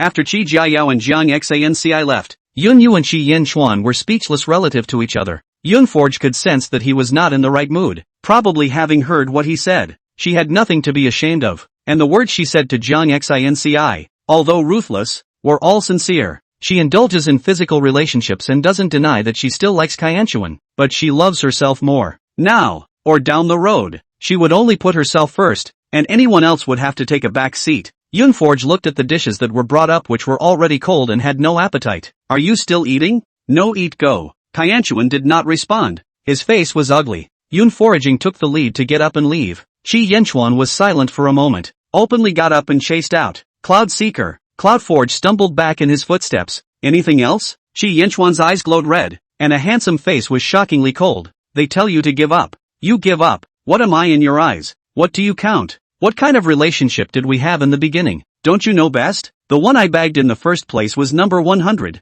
and it wasn't you originally. It was Kyanchuan who said he could accept a way of talking only about money and not love, and only then did she agree. It can't be that after a few times in bed, he thinks he's going to marry him. Kyanchuan's jaw tightened and he said astringently, is there nothing else? Cloud Forge averted his face. What else do you want? He smiled to himself. I was the one who was delusional. Cloud Forge closed his eyes. If you don't want to continue, we can also end our current relationship. She turned to leave, her back cold. Qi Yanchuan looked at her determinedly departing back and was in a trance. It turns out that being in the same place and watching the other person leave is what it feels like. Has she hurt like this before? Cloud Forge returned home, his thoughts a little disorganized, and lay down on the couch to empty himself. I don't know how long it took, but Praying Face came back, turned on the light and was shocked. You're home, Sister Forge. Why don't you turn on the light then? Cloud Forge covered his eyes, took a nap. My brother is downstairs, looking at the stand for quite a long time. You two quarreled? Praying Face full of gossip. Yun Forge laughed. Your brother's temper. What kind of person could he argue with? It's about the fact that he'll only get a back after a bunch of cursing from others. Praying Yen pouted. So what's going on with you two? Cloud Forge didn't say anything, but walked to the balcony and stood. At this angle, you can see the figure of the man downstairs. He was leaning against the car door, a cigarette supposedly in his hand, lonely and silent. TCH, what's the point of pretending to be deep? It doesn't hurt you, it hurts me to look at it. Yun Forge laughed. If you're heartbroken, go down and coax him. People don't need me to coax them either. Praying Yen sighed. People, there are some mistakes you can't make. Like right now, Cloud Foraging when she likes to pour out her heart and lungs. She does not like it anymore. Cut off love faster than anyone else. She didn't end up going down there, not knowing what she could say when she met. But in the evening, Kyanchuan came up. I'm at the door. Cloud Forge put on his shoes and went out to open the door. The door had just opened when he hugged him. Cloud Forge frowned. It all smells like smoke. Qi Yanchuan's voice was a bit hoarse. I didn't smoke. It's just lit. Yun Forge, you're relying on the fact that I like you. Yun Forge didn't say anything and was quietly held by him. She was like a snail hiding in its shell, easily not poking its tentacles out again. I was wrong today. I shouldn't have said something like that. He bowed his head of his own accord. Cloud Forge's heart stabbed slightly, and it didn't hurt, but it just didn't feel very comfortable. Qi Yanchuan continued. We're still the same as before, okay? You call out to me, at your beck and call. He kept his posture extremely low and his tone humble. Cloud Forge wasn't sure if he was backing out of a fight, but managed to elicit more than a hint of guilt in her heart. Good. When she agreed, Kyanchuan began to get an inch at a time. So we'll have dinner together tomorrow? It's been so many days since I've been out. Cloud Forge nodded. Tomorrow at noon. Qi Yanchuan kissed her cheek. Okay, I'll ask Secretary Lin to set the place. Go back to resting and I'll see you tomorrow. Yun Forge hummed and turned back. You also go back early. Don't wait downstairs. Kaianchuan brought the door to her and stood in the doorway for a while before leaving. He'd have to be a little more patient in the face of Cloudforge. The next day, Cloudforge arrived at the location where the two were dating. The original reservation was for a private room, but Yunfei wanted to sit by the window. This side of the floor is high enough to overlook the entire Yin city. Kaianchuan then let her go. Not long after sitting down, Yunforge saw Qi Jiayao and a woman, with 2 children, walk in. Yunforge looked at Qi Yanchuan in surprise, and there was no color on his face. Said, "It's not unusual. My parents have been divorced for a long time and have families of their own. They just don't publicize it." It dawned on Cloudforge that it was no wonder he grew up around his grandmother. It's just a shame that grandma wasn't with him for very long either. Qi Yanchuan added tea for her. "If you don't want to bother with them, then don't bother." It was true that Yunforge did not intend to say hello. Only when she raised her eyes and saw the woman beside Qi Jiayao, she could hardly hide her surprise. "Sister-in-law," Kieran asked. "What? That woman next to your father?" "She's my sister-in-law." Yunfang took her daughter away from Yin City and traveled abroad to make a living. Yunforge had basically never heard her talk about her parents, and knew of Yunrui's existence because Yunforge had kept a picture of Yunfang with her. Kaianchuan was equally surprised. "Should we call them over?" Without him having to open his mouth, Qi Jiayao had already led Yunrui over. This family of 4 looks very harmonious. Unfortunately, in Qi Yanchuan's eyes, it was not so much. Qi Jiayao and Jiang Xanci each have their own families, authors of other people's good fathers and mothers, but never thought that they have another son who never enjoyed parental love. Cloudforge lowered his eyes. "It's fine if you don't call them over." Kaianchuan smiled. "It's fine." Qi Jiayao patted the 2 children's heads. "Call Big Brother." The child obediently shouted. Kaianchuan slightly nodded his head as an answer. Yunforge looked at Yunrui and realized that she resembled Yunfang by at least 5 points. All soft but tough women. Yunrui's gaze visibly paused when she saw Yunforge. Cloudforge is famous on the internet, and she has seen pictures of Cloudforge for a long time and has doubts in her mind. It wasn't until today that Yunforge took the initiative to speak. "I should call you sister-in-law. My mom's name is Yunfang. I've seen your pictures. You haven't changed much." Yunrui's face changed drastically as she subconsciously let go of the child's hand and clutched Yunforge's arm. "Your mom is Yunfang? What about her? Is she in Yin City?" Yunforge shook his head. "She passed away many years ago." Yunrui covered her mouth and cried out in pain. "Sister she has." According to Cloudforge, Cloudfang was still young when she passed away. Yunfu didn't know how to comfort her. She was still young when Yunfang passed away and didn't really have much of a concept of death. The days that followed were spent racing to survive, much less having much time to mourn. It was good that Qi Jiayao had his arm around Yunrui, patting her shoulder in comfort. Chapter 99 Anti-Yunwu. Yunrui cried for a while, then asked, "What about your father?" Cloudforge wondered. "Are you talking about my stepfather? I haven't contacted him in many years and I don't know where he is." Yunrui shook her head. "I mean your real father." Cloudforge laughed. "I don't have a real father. At least as far as she could remember, there was no father in her life."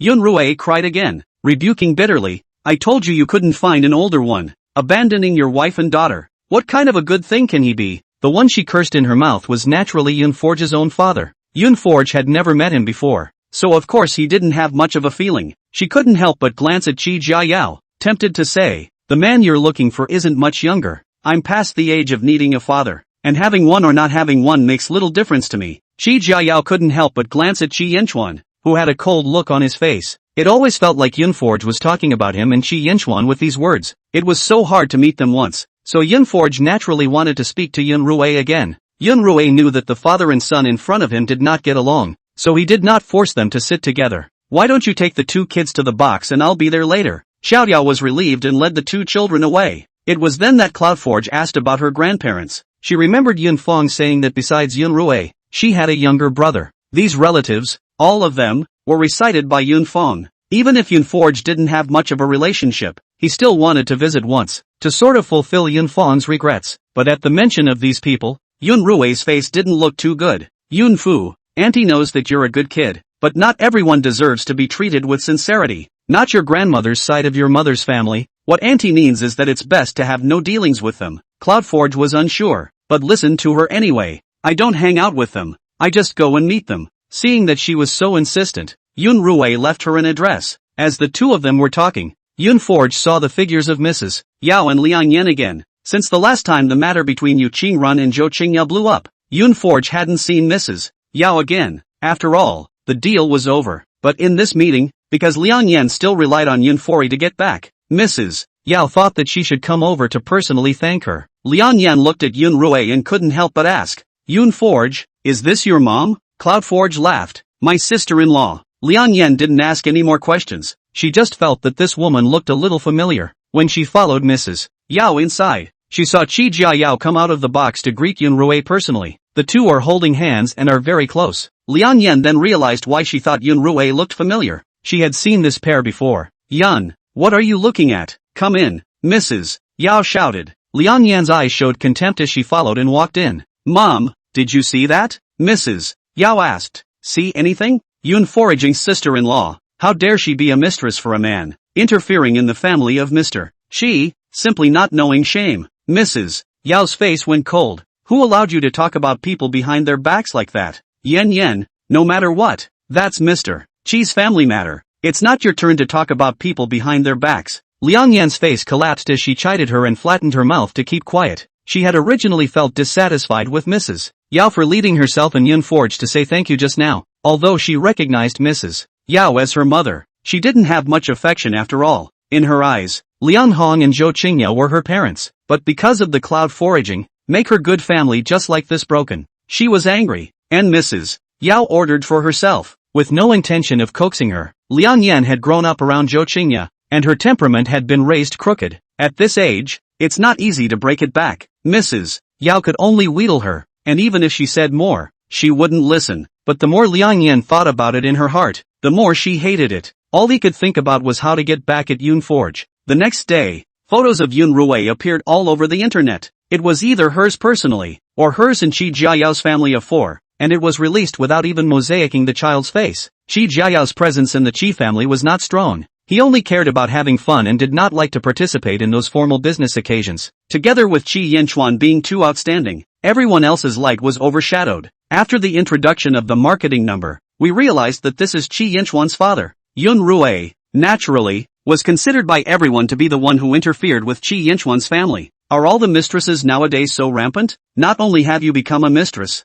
you've even given birth to a child. This woman is actually Yun Forge's sister-in-law. It's not bad that she's from the same family, the same gold digging. Yun Forge's sister-in-law did such a thing. How can Mr. She still be at peace with Yun Forge? Your circle is a mess. Cloud foraging is like a hot search body. Easily a little thing, as long as bring her topic, can rush to the hot search. She was still purring in bed when she found out about it and was woken up by a call from Praying Face. I know, when I wake up from my nap, praying for Yen. What did you guys do yesterday? No one answered my brother's phone. Cloud Forge snorted. Good boy. You don't understand the world of adults. Praying Yen knew with her feet what they were doing. Then tell my brother to get a grip. The internet is cursing your sister-in-law. Yun Forge yawned lazily. My sister-in-law's affairs don't need heart. If Xia Yao really liked her, he would have been on his way to take care of things long ago, where it was her turn to intervene. No more talk. Play alone. Yun Forge hung up the phone, and the hand that was hooped around his waist suddenly tightened a few points. Tianchuan pressed in, his body temperature always high and hot. Who? Your sister. Said your dad's on the hot seat with my sister-in-law. Tianchuan didn't move, with a look of lack of interest. Yun Forge pinched him. You really don't care about my sister-in-law? Why should I care? Cloud Forge, he's your father. Tianchuan laughed. It's the same dad with or without. Without Yun Rue, there will be other women. There's no shortage of women around Qi Jiayao. Seeing that he was full of concern, Yun Fori did not continue the topic. When she clicked back in to check it out, she realized that all topics about Yun Rue had been cleared out, and then Qi Jiao and Zhang Xinxi teamed up to issue a statement to clarify the matter, stating that both parties have long been divorced and each has a family, just not publicly. Netizens quickly changed from cursing Yun Rue to feeling sorry for Qi Yanchuan. Children of divorced families have the most to say, without a dad or a mom. They're like guests in any family. Heartache Qi always. Although he sits in the hundreds of billions. Although he lives in a mansion and drives a luxury car. Although he beauty in the arms. Forget it, the heartache cannot go on. I still heartache myself. Laughing to death. A bunch of 5,000 monthly wage earners. Heartbroken a group boss? Chapter 100, An Uncooked White-Eyed Wolf. Cloudforge felt deeply and skimmed his lips. They're all talking about being heartbroken. Qi Yanchuan lifted his eyelids. Heartbroken about what? Heartbroken that you don't have a father or a mother. Tianchuan laughed. So are you heartbroken? He didn't care much for other people's heartaches. Yun Forge rolled his eyes, as if anyone has a father and a mother. And she didn't. Instead of feeling sorry for herself, she went to feel sorry for someone else? Qianchuan smiled lowly and took her into his arms, giving her a deep kiss. I heart you. Cloudforge rolled over on top of him and looked down on him. The man's bones were really good, or he couldn't have endeared himself to her so much. When you have tasted the best, you love it a little. Foxy, what a male vixen. Shi Yanchuan raised his hand to caress her small face. Then you are still satisfied with this vixen? Cloudforge leaned over and barfed on his face. Satisfied. After this tossing and turning, Yunforge didn't want to sleep anymore and got up to wash up. When she came out of the restroom, she received a call from Mrs. Yao, calling over to apologize. Yunfori realized that all those things on the internet came from Liang Yan's hands. When are you free? I'll bring Liang Yan over to apologize to you in person. Yunforge didn't want to see it, so he said, a verbal apology isn't necessary. Mrs. Yao should just mind her own daughter. Mrs. Yao was very apologetic. It's me who didn't control her. And then, Yunforge added, Mrs. Yao, Liang Yan and I have had verbal disputes before, but in the end, there is no deep hatred. The only thing that could make her hold a grudge is related to the Liang family. Mrs. Yao's face changed. Could it be that Liang Yan was taking out her anger for Zhou Qingya? Liang Yan is already in her 20s and is not a child anymore. You guys are certainly related by blood, but in the end, it's not as good as the 20 years of bonding between her and Zhou Qingya. Mrs. Yao, in this world, not every child can be raised well. Don't end up raising a white-eyed wolf that bites you back. Yunforge's words were blunt, but she really didn't want to see Mrs. Yao get rid of Yu Qingrun, the scum of the earth, and then turn around and let her own daughter get screwed over again. It's not too tragic. Mrs. Yao was silent for a moment. I know, thanks for the reminder. After hanging up the phone, she transferred another $5 million to Yunforge as compensation. Then they gave Liang Yan the procedures for leaving the country and sent the person out in a hurry. Otherwise there's no telling what kind of mess she'll make in the country. All of these things, Yunforge heard from Praying Yan's mouth and had a good time listening to them. There's an auction at night. I've got my eye on a set of sapphire jewelry. Go take a look? Praying Yan is now a little rich. 10 million level jewelry is no big deal to her. Yunfori glanced at the balance. She had quite a lot of spare money in her hand, and it was still not a problem to shoot $1 million level item. Okay, go out and see the world. An auction of this caliber requires a deposit. That's a lot of deposit for screening the customer base and to protect the auction house. If you take a picture of something and end up choosing not to buy it, your deposit will be deducted. Cloudforge glanced through it roughly and selected a diamond ring. The diamond ring is a 4-carat pink diamond with imperfect clarity, so the grade is relatively inexpensive. However, Yunfori could not claim to be a professional in diamonds, but only thought it looked good and the price was right. The two entered the arena and saw a number of familiar faces over here. They weren't considered to be of much status, and their seats were in the center, not in front or behind them. After taking his seat, Yunforge felt bored and flipped through the booklet in his hand. It wasn't long before I heard someone come over next to me to say hello. If it isn't MS, Cloud Cuckulander. Cloudforge lifted his eyes over. Oh, he didn't recognize it. Qian reminded beside her ear. Her name is Lian Yingsheng, and the Lian family has recently wanted to join forces with our family. The object of the union, naturally, is Qi Yinchuan. It's just that it hasn't been picked apart in the trial process, but Lian Yingsheng has been in love with Qi Yinchuan for years, and this matter is not a secret in the circle. Cloudforge drifted off. Hello. The attitude was so cold that he didn't even want to say a word more. Before Lian Yingsheng could say anything, the man beside her couldn't sit still first. What kind of attitude is that? My sister takes the initiative to greet you and this is how you react. Yunforge glanced at him. How is it that your Lian family is a royal relative and you want me to kneel down to greet you? Praying Yan snorted. What a big face. She had been thinking about saying a friendly hello, but who knew this Lian Yunhui would blow up? With this kind of attitude from the other side, there was no reason for her to still want to curry favor. Lian Yunhui's attitude was timely and arrogant. Don't think that you can stomp on your nose just because brother Yinchuan is keeping you. When my sister and brother Yinchuan get married, he'll kick you sooner or later. Don't be complacent too early. Praying for Yin. My second brother is getting married. I don't even know, but you know better than me. Lian Yunhui glanced at her. Seeing as we are about to become relatives, I advise you to stay away from this woman, lest you degrade yourself. Praying Yan still wanted to retort with him, but was pressed down by Yunforge. What are you arguing with him for? Lest you degrade yourself. Praying Yin thought about it. That's right. It's not like the dog bit us and we have to bite back. Next, no matter what Lian Yunhui said again, both of them were silent, their heads lowered as they flipped through the pamphlets. Lian Yingsheng did not participate from start to finish, watching Lian Yunhui's words get dirtier and dirtier. He was completely unaware that he was now like a dog that Lian Yingsheng had let out to bite, and was being used without even realizing it. Yunforge was flipping through the pamphlets in boredom when he suddenly saw a bracelet embedded with sapphires. very gorgeous. And of course the price was beautiful. She measured her purse and nudged it. Still a little too poor. This rich guy. She was feeling bored when a voice came from beside her. Secretary Lin, tell someone to invite Miss Lian and the gentleman out. As soon as Praying Yen saw Chi Yinchuan, her eyes lit up, and she instantly rose majestically, her tail going up to the sky. Second brother, you're here too. Chi Yinchuan called for additional chairs and took a seat beside Yun Fei. The front of my seat. We'll go up and sit. Praying Yen immediately responded. Yes, better view from the front. As a result, Tianchuan glanced at her. Didn't say anything about you, praying for Yen. LOL, deserve you to be single. Yun Forge got up with a flourish. Good, then let's go take a look. This is the first time I've participated in an auction. Chi Yinchuan obediently held her hand and laughed. Later on, if you want to shoot anything, just raise your hand. The siblings, Lian Yingsheng,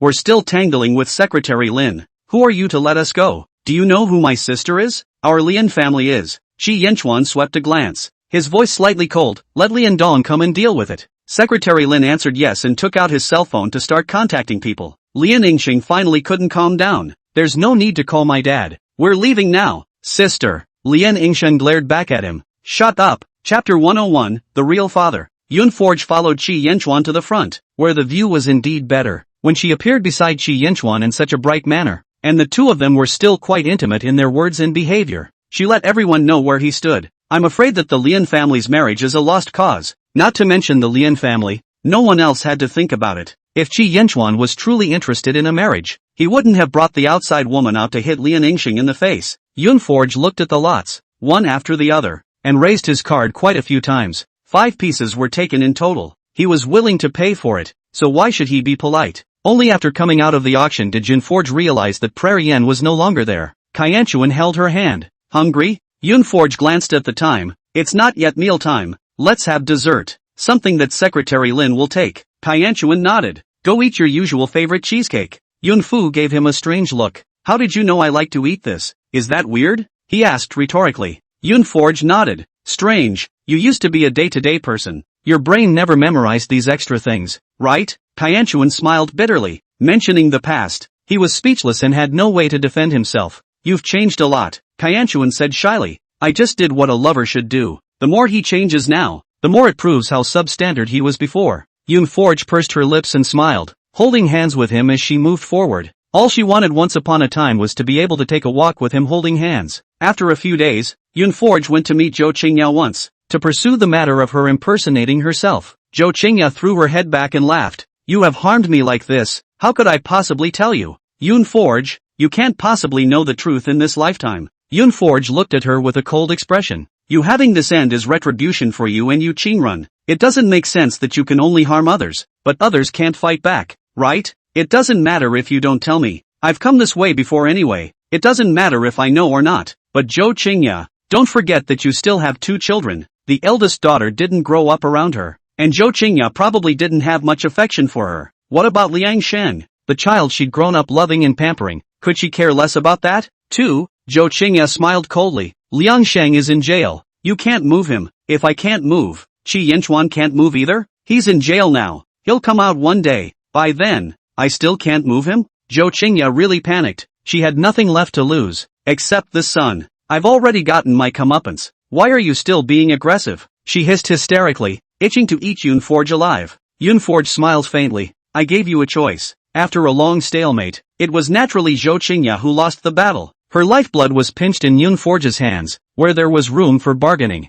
Your mom did work as a nanny at our house. She was pregnant at the time and looked homeless and very miserable. I got the word out of her and learned that she was pregnant with a man's child, who was 30 years older than her, and had even made a grandfather. And your grandparents didn't approve and kicked her out of the house. From Zhou Qingyao's mouth, he learned that Yun Forge's father's name was Mo Tsong, who had passed away a few years ago. Mo Tsong lost his wife at an early age and has been single with a son and a daughter on his knees. His grandson was just 2 years old when he talked to Yun Fong, and was strongly opposed by his children. But Mo Tsong is a strong person. Otherwise he could not have built up such a large family business. He made up his mind to get a license to marry Yun Fong. His children couldn't talk him out of it. So they went to Yun Fong and used all the coercion and temptation. A small car accident today, a dead mouse sent to her tomorrow, causing Yun Fong to nearly collapse. In the end, he had to break off his relationship with Mo Tsong and go into hiding. Having said that, Cloud Forge was convinced. Yunfang was very soft, and the only thing about her that Yunforge found tough was that she surprisingly didn't choose to abort her child, but instead, she brought her with her to beg for a living. After your mother left, Mr. Mo kicked his children out of the house. When he passed away a few years ago, he left most of his estate to your mother. Zhou Qingya's original plan was to switch the identities of Liang Yan and Yunforge, and find a suitable time for Liang Yan to obtain the inheritance as Yunfang's daughter. Two Eyes is stupid and easy to pin down, and with such a large inheritance to hold on to, who else can you rely on but your parents? Who knew Yao Hua would know the truth and ruin her plans? What Zhou Qingya hated even more was Yunforge. Without this change of heart from her, she might have succeeded. Yunforge got a lawyer's number from her, and all he needed to do was contact him to get the inheritance Mo Son left behind. As she left, Zhou Qingya cried out in pain, "You let my son go, please." Yunforge turned back. "You want me to spare your child? How have you ever spared someone else's child?" Zhou Qingya, the other person, Mrs. Yao, never did anything to you, yet you caused the mother and daughter to be separated for 20 years. Even if Zhou Qingya cried again, she couldn't afford to have the slightest sympathy for this kind of person. Cloudforge left with some confusion in his heart. Going straight to this lawyer Zhang looked like she couldn't wait, and she doesn't know anything about the law related to it, and she's being fooled and doesn't know it. Thinking about it, she called Kaianchuan. "Are you busy?" The person reporting for work in the office was immediately silenced. Not daring to speak, Kaianchuan picked the phone up. "No," Yunforge said. "Fong is inconvenient. I'm coming over to find you now. There's something." It was rare for her to take the initiative, and Shi Yinchuan naturally would not refuse. Hanging up the phone, he said, "Take an hour's break before continuing." Secretary Lin had no doubt that if this had been in ancient times, he would have been a dim king who didn't go to court early. Cloud foraging place, not far from Shangchuan, she drove over is also 10 minutes time. Park your car and walk into the Morikawa building. The last time she came over, the company hadn't changed its name. Now that the name has been changed, it presents a new look. Soon a woman came smiling. "Ms. Yun Foraging, I'm Secretary Lin's assistant. My name is Zhao." It was Secretary Lin who arranged for me to come down to pick you up. Cloudforge smiled and nodded. "Hello." She followed Assistant Zhao upstairs and went straight to the president's office. Assistant Zhao was also a CP fan of Yunwei and Qi Yinchuan, and spoke to her with familiarity. Originally, Mr. Qi was in a meeting, but when he heard you were coming over, he immediately stopped. Cloudforge. Then I'm not bothering him. It wasn't as if this was the time she had to talk about it, and it was fine for the evening. Assistant Zhao looked a bit agitated. "It's not an interruption. That's a privilege for you." Only she knows that this is a high point for CP fans. She led Cloud Forager into the office and knocked on the door. "Mr. Qi, Ms. Yunfu is here." Yun Foraging went in and realized that not only the downstairs furnishings had changed, even the style of Qi Yinchuan's office had changed. How can I put it? Well, it's just not business. There was a strong sense of contrast with the man Qi Yinchuan. Chapter 102, If you want to beat the autumn breeze, go away. Qi Yinchuan asked someone to prepare drinks, and brought in surprisingly milk tea. He has searched all the milk tea brands that have entered the major shopping malls in Yancheng. Let her pick a favorite cup. Cloud Foraging. What to do with the rest? How wasteful. The office staff is staring at it early, just waiting for Cloud Forge to pick a cup,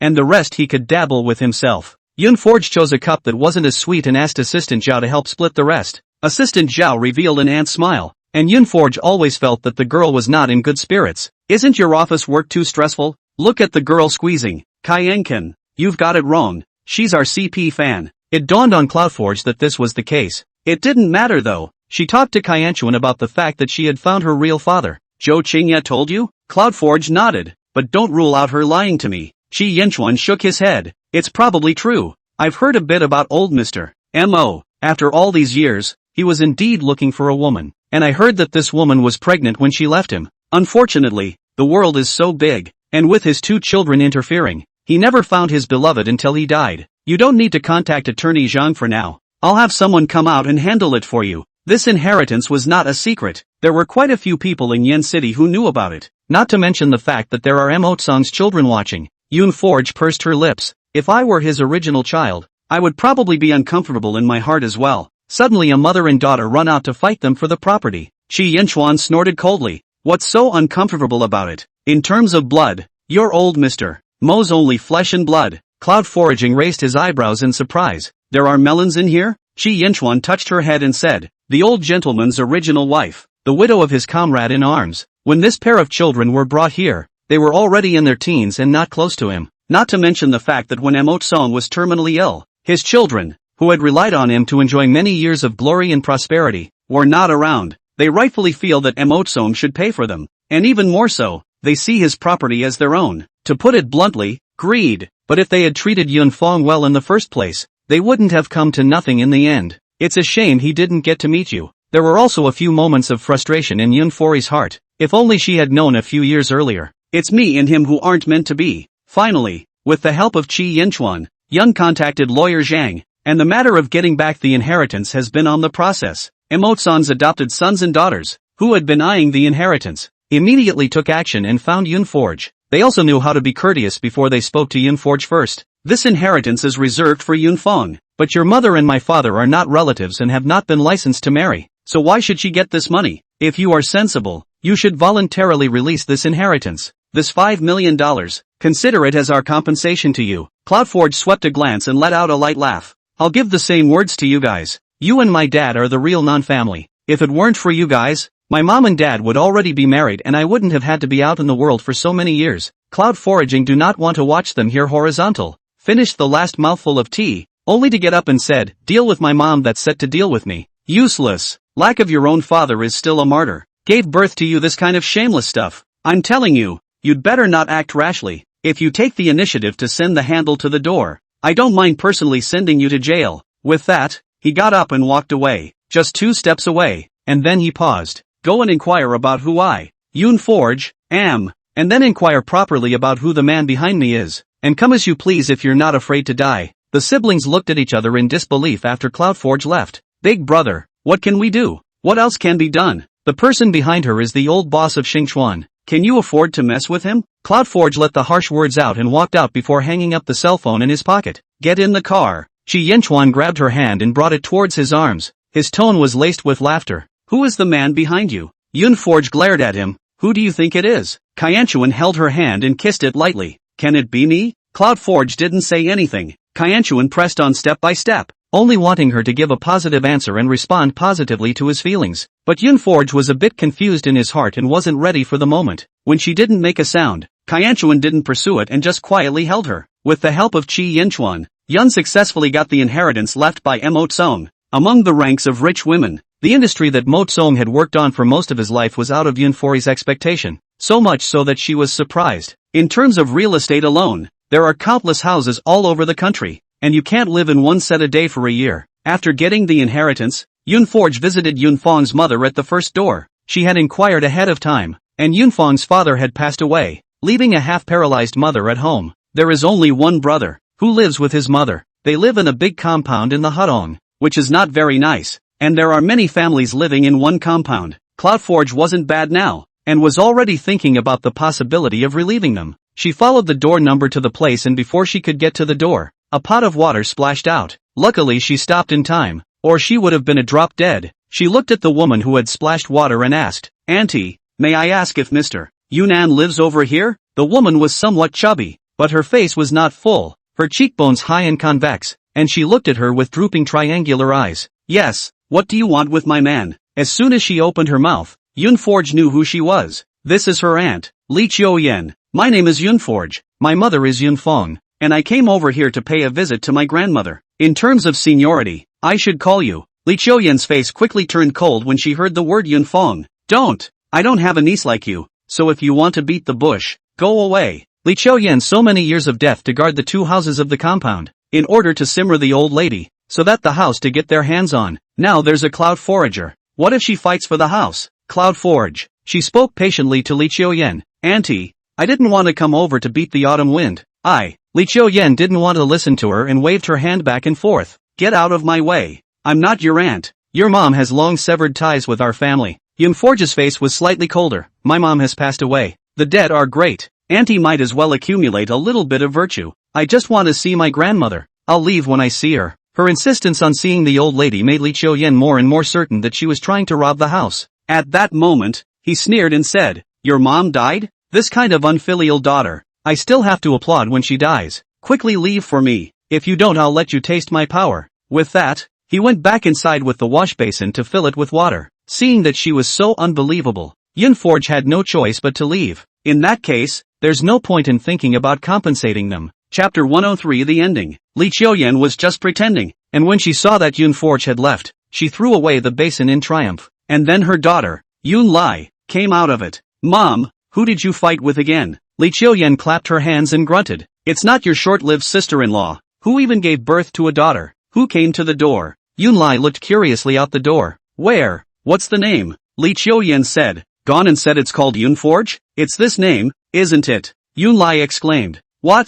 Called what? Cloud Seeker. Yoon Lai hastily opened Weibo and searched for a random photo. Is this the man? Lee Chioyen fixed her eyes on her. It's really true. You know her? How come you have her picture? Yoon Lai was furious and stomped his feet. Mom, did you drive people away? Lee Chioyen looked at her askance. What's wrong with driving away? Who knows if she came back to rob our house? Yoon Lai glares at her with hatred. Do you know how rich she is? She even has a house in the No. 1 courtyard. How can she look at this shabby compound of ours? Besides, Yoon Forge had just inherited a large sum of money from her own father and was now a rich woman. There is absolutely no way that they are looking for a house to rob nowadays. She was alone now, without a single family member, and as long as they showed their attitude, it was impossible for Yoon Forge to sit back and do nothing to them. When Lee Chioyen heard her analyze the situation like this, she only felt remorseful that she had missed out on $100 million. So what can we do about this? Cloud came running out, thinking to see if he could still catch up with Cloud Forge, running outside the alleyway just in time to see Cloud Forager drive off and eat her tail. Mom, did you see this car she's driving? It costs millions of dollars. I heard that the richest man in Yen City, Shangchuan Group. You've heard of it, right? Little brother interviewed several times did not get into that big company. The boss is the cloud foraging boyfriend. Boy, this girl is so powerful. Ha! Lee Chioyen could hardly imagine that if she invited Yoon Forge in today, her son's job would still be a matter of Yoon Forge's word. Mom, I know where Yoon Forge lives. You'd better find her and apologize. Show your compassion as an elder. Lee Chioyen nodded repeatedly. I'll go now. Yoon Lai hurriedly stopped it. There's no rush. Let's think of a good reason to coax the person back first. The fact that Cloudforge could come to the door with her eyes shows that she still values her loved ones. Wouldn't it be a shame not to take advantage of this opportunity to make a buck? When Praying Yen saw Yoon Forge return, she rushed to welcome him. Well, she knew that Cloudforge was going to meet a relative from her mother's family. Yoon Forge spread out both hands, thinking I'm a poor relative who beat the autumn wind. He kicked me out. Praying Yen, you didn't introduce yourself? There, still kicked out. Praying Yen was speechless. However, Lee Chioyen's matter did not affect Yoon Forge much. She wasn't a person who cared much for affection, per se. Just did not expect. After not 2 days, Lee Chioyen even found the door himself. Her flattery was overflowing. Her words and mannerisms were ingratiating. Cloudforge thought that she should have known who she was. I'm really sorry for the last time, mainly because the old lady's health is not good, resulting in a bad temper as well, often scolding people. It's not that Auntie won't let you see her. It's because she's afraid she'll offend you. Yoon Forge looked cold. Not sent to a sanatorium? Lee Chioyen sighed. In this situation at home, where is the spare money to send to a sanatorium? The old lady eats, drinks, and cares for me alone. Immediately after that, she was constantly emphasizing how hard she was working, talking to Yoon Forge about how difficult it was to serve the old lady and how hard she was working. Cloud Foraging then transferred 100,000 to her. The action is very dry. Find a caregiver for grandma, and I'll pay for future expenses to go through me, or just send her to a nursing home. I won't keep you if Auntie is okay. Cloudforge hadn't let her go upstairs in the first place, communicating downstairs the entire time. She did not have much good feelings towards Lee Chioyen, and gave money so painfully, 1 because it was not much money, and 2 because she did not want to get too entangled with Lee Chioyen. Lee Chioyen took the money and left beautifully. Praying Yen knew about this and was quite disapproving. If you give the money so easily, she'll come back to you for it later. Yoon Forge said, it's not much money, it's all for the old lady. As a result, I didn't expect Praying Yen to hit the nail on the head, and within a few days, Lee Chioyen even came back, still looking for money from Yoon Forge. He said that he had chosen a better sanatorium for the old lady, and that he would have to pay $100,000 at a time, with some miscellaneous expenses. There wasn't enough money. Cloudforge asked her for the bill of costs. Lee Chioyen mumbled, I didn't type it out. I'll go home and take it. You wait for me. And I don't know where she got a nursing home expense list that was full of errors and omissions. Cloud Foraging did not pursue the matter and directly transferred the money. Auntie, I'm not afraid to pay out, nor am I afraid that you'll ask me for more money. It's that this money, at least half of it, has to be spent on grandma. I'm not that good at fooling around. I hope you think it through. Lee Chioyen looked at her in panic and was close to swearing. This money is really for your grandmother. Yoon Forge didn't listen to her explain too much. He was still in a hurry to go out himself and didn't continue to ignore her. When they came to the restaurant last time, Yoon Fei and Chi Yenchuan still chose the window seat. Yoon Fei smiled and marveled. I told you, the night view here is definitely nice. Rarely in a good mood, she ordered a bottle of red wine. With mid-autumn approaching, the moon is starting to come full circle. You're busy with Bishop's work last semester, and you're going to have an internship next semester, aren't you? Chi Yenchuan asked. Cloudforge nodded. The college years passed by so quickly. I finished my B.A. a long time ago, and the internship wasn't hard. Chi Yenchuan hooked his lips to look at her. What do you want to do after graduation? Yoon Forge rested his chin, slightly intoxicated. Kaianchuan, after graduation, I want to study abroad for about 2 years. She wanted to walk elsewhere. Chi Yenchuan was stunned. He had never thought that Yoon Wei would leave the city. Or rather, he didn't have the courage to think in that direction. Did her choice to leave mean the end of the two? His face dimmed down and his heart was bitter. You never forgave me. Cloudforge reached out and hooked his tail finger. I forgive you. Kaianchuan's jaw tightened. Then why? Because I'm still young. I have money now, and I want to go around the world, to see the aurora borealis, to see the red leaves in Canada, to walk the streets of France. There were so many more places she wanted to go. I can keep you company. Cloudforge smiled slightly, but I want to be alone. Let's make a pact. When I come back and you still like me, we'll start over. Kaianchuan blinked before realizing that his eyes were so sore. He was even too scared to respond. Will you still like me? Cloudforge sighed softly. As much as it pains me to admit it, I did always like you. Chi Yenchuan closed his eyes, his voice raspy. Okay, I'll wait for you to come back. Cloudforge looked at him with his chin in his hand. I'm very bossy. I won't have anyone else while I'm gone. And you're not allowed either. Chi Yenchuan laughed lowly. You underestimate me too much, and your weight in my heart. During the months that Yoon Forge was preparing for graduation, he transferred nearly $1 million to Li Chioyen one after another. She stopped transferring money when she felt it was about time. Li Chioyen naturally refused to do so. Her appetite had been cultivated. Where could she be easily satisfied? Cloudforge then took out the slip she had used to fool herself for so many hours and threatened to call the police. When it comes to court, it's not just a matter of making you pay back the money. Not for your own sake. Think about your sons and daughters as well. I have ways to make it impossible for them to mix in Yin City. Li Chioyen has lived most of her life for this pair of children. If it weren't for the 2 children, she wouldn't care to serve the old lady after she's been paralyzed for so many years. Cloudforge took her life, slapped her and gave her another candy. She then walked away again beautifully, thinking that she had also made a lot of money during this period of time, and that it would not do her any good if she angered Yoon Forge now.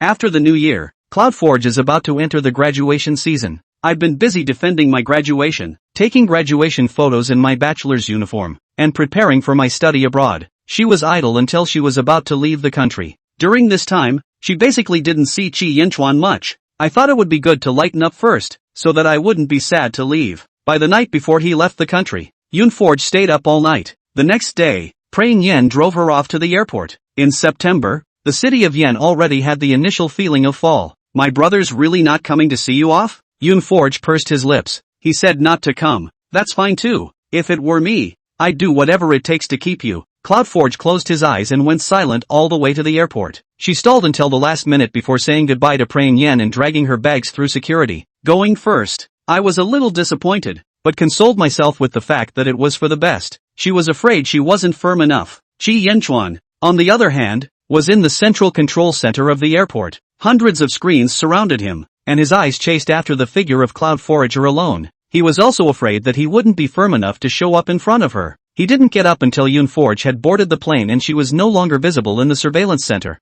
Thanks a lot. Little things. This moment of separation lasted 2 whole years. Studying abroad is far less relaxing than Cloudforge thought. Free enough to travel around. Going out and having fun has to be done in the context of completing schoolwork. As she and Kaianchuan had said, she had seen the aurora borealis in Iceland, walked on black sand beaches, and traveled to fairytale Switzerland. She'd seen Niagara Falls and reveled in the lavender of Provence. She watched the Canadian foliage and sent him her footprints with every step she took. 2 years seemed like years, and like they flew by. After finishing school and saying goodbye to friends everywhere, it was time to return home. Yoon Forge had set a date to return home a month earlier. When it really came down to it, there was actually a hint of nervousness. Waiting for the plane, getting on the plane, I don't know how long it took, when that familiar feeling of weightlessness hit her, and her feet really stepped on the land of her motherland. She felt incredibly solid. Yoon Forge's footsteps were slightly hurried as he hurried outside. As he walked, His eyes roamed the airport, trying to find the person he wanted to see. Until Cloud Forge paused,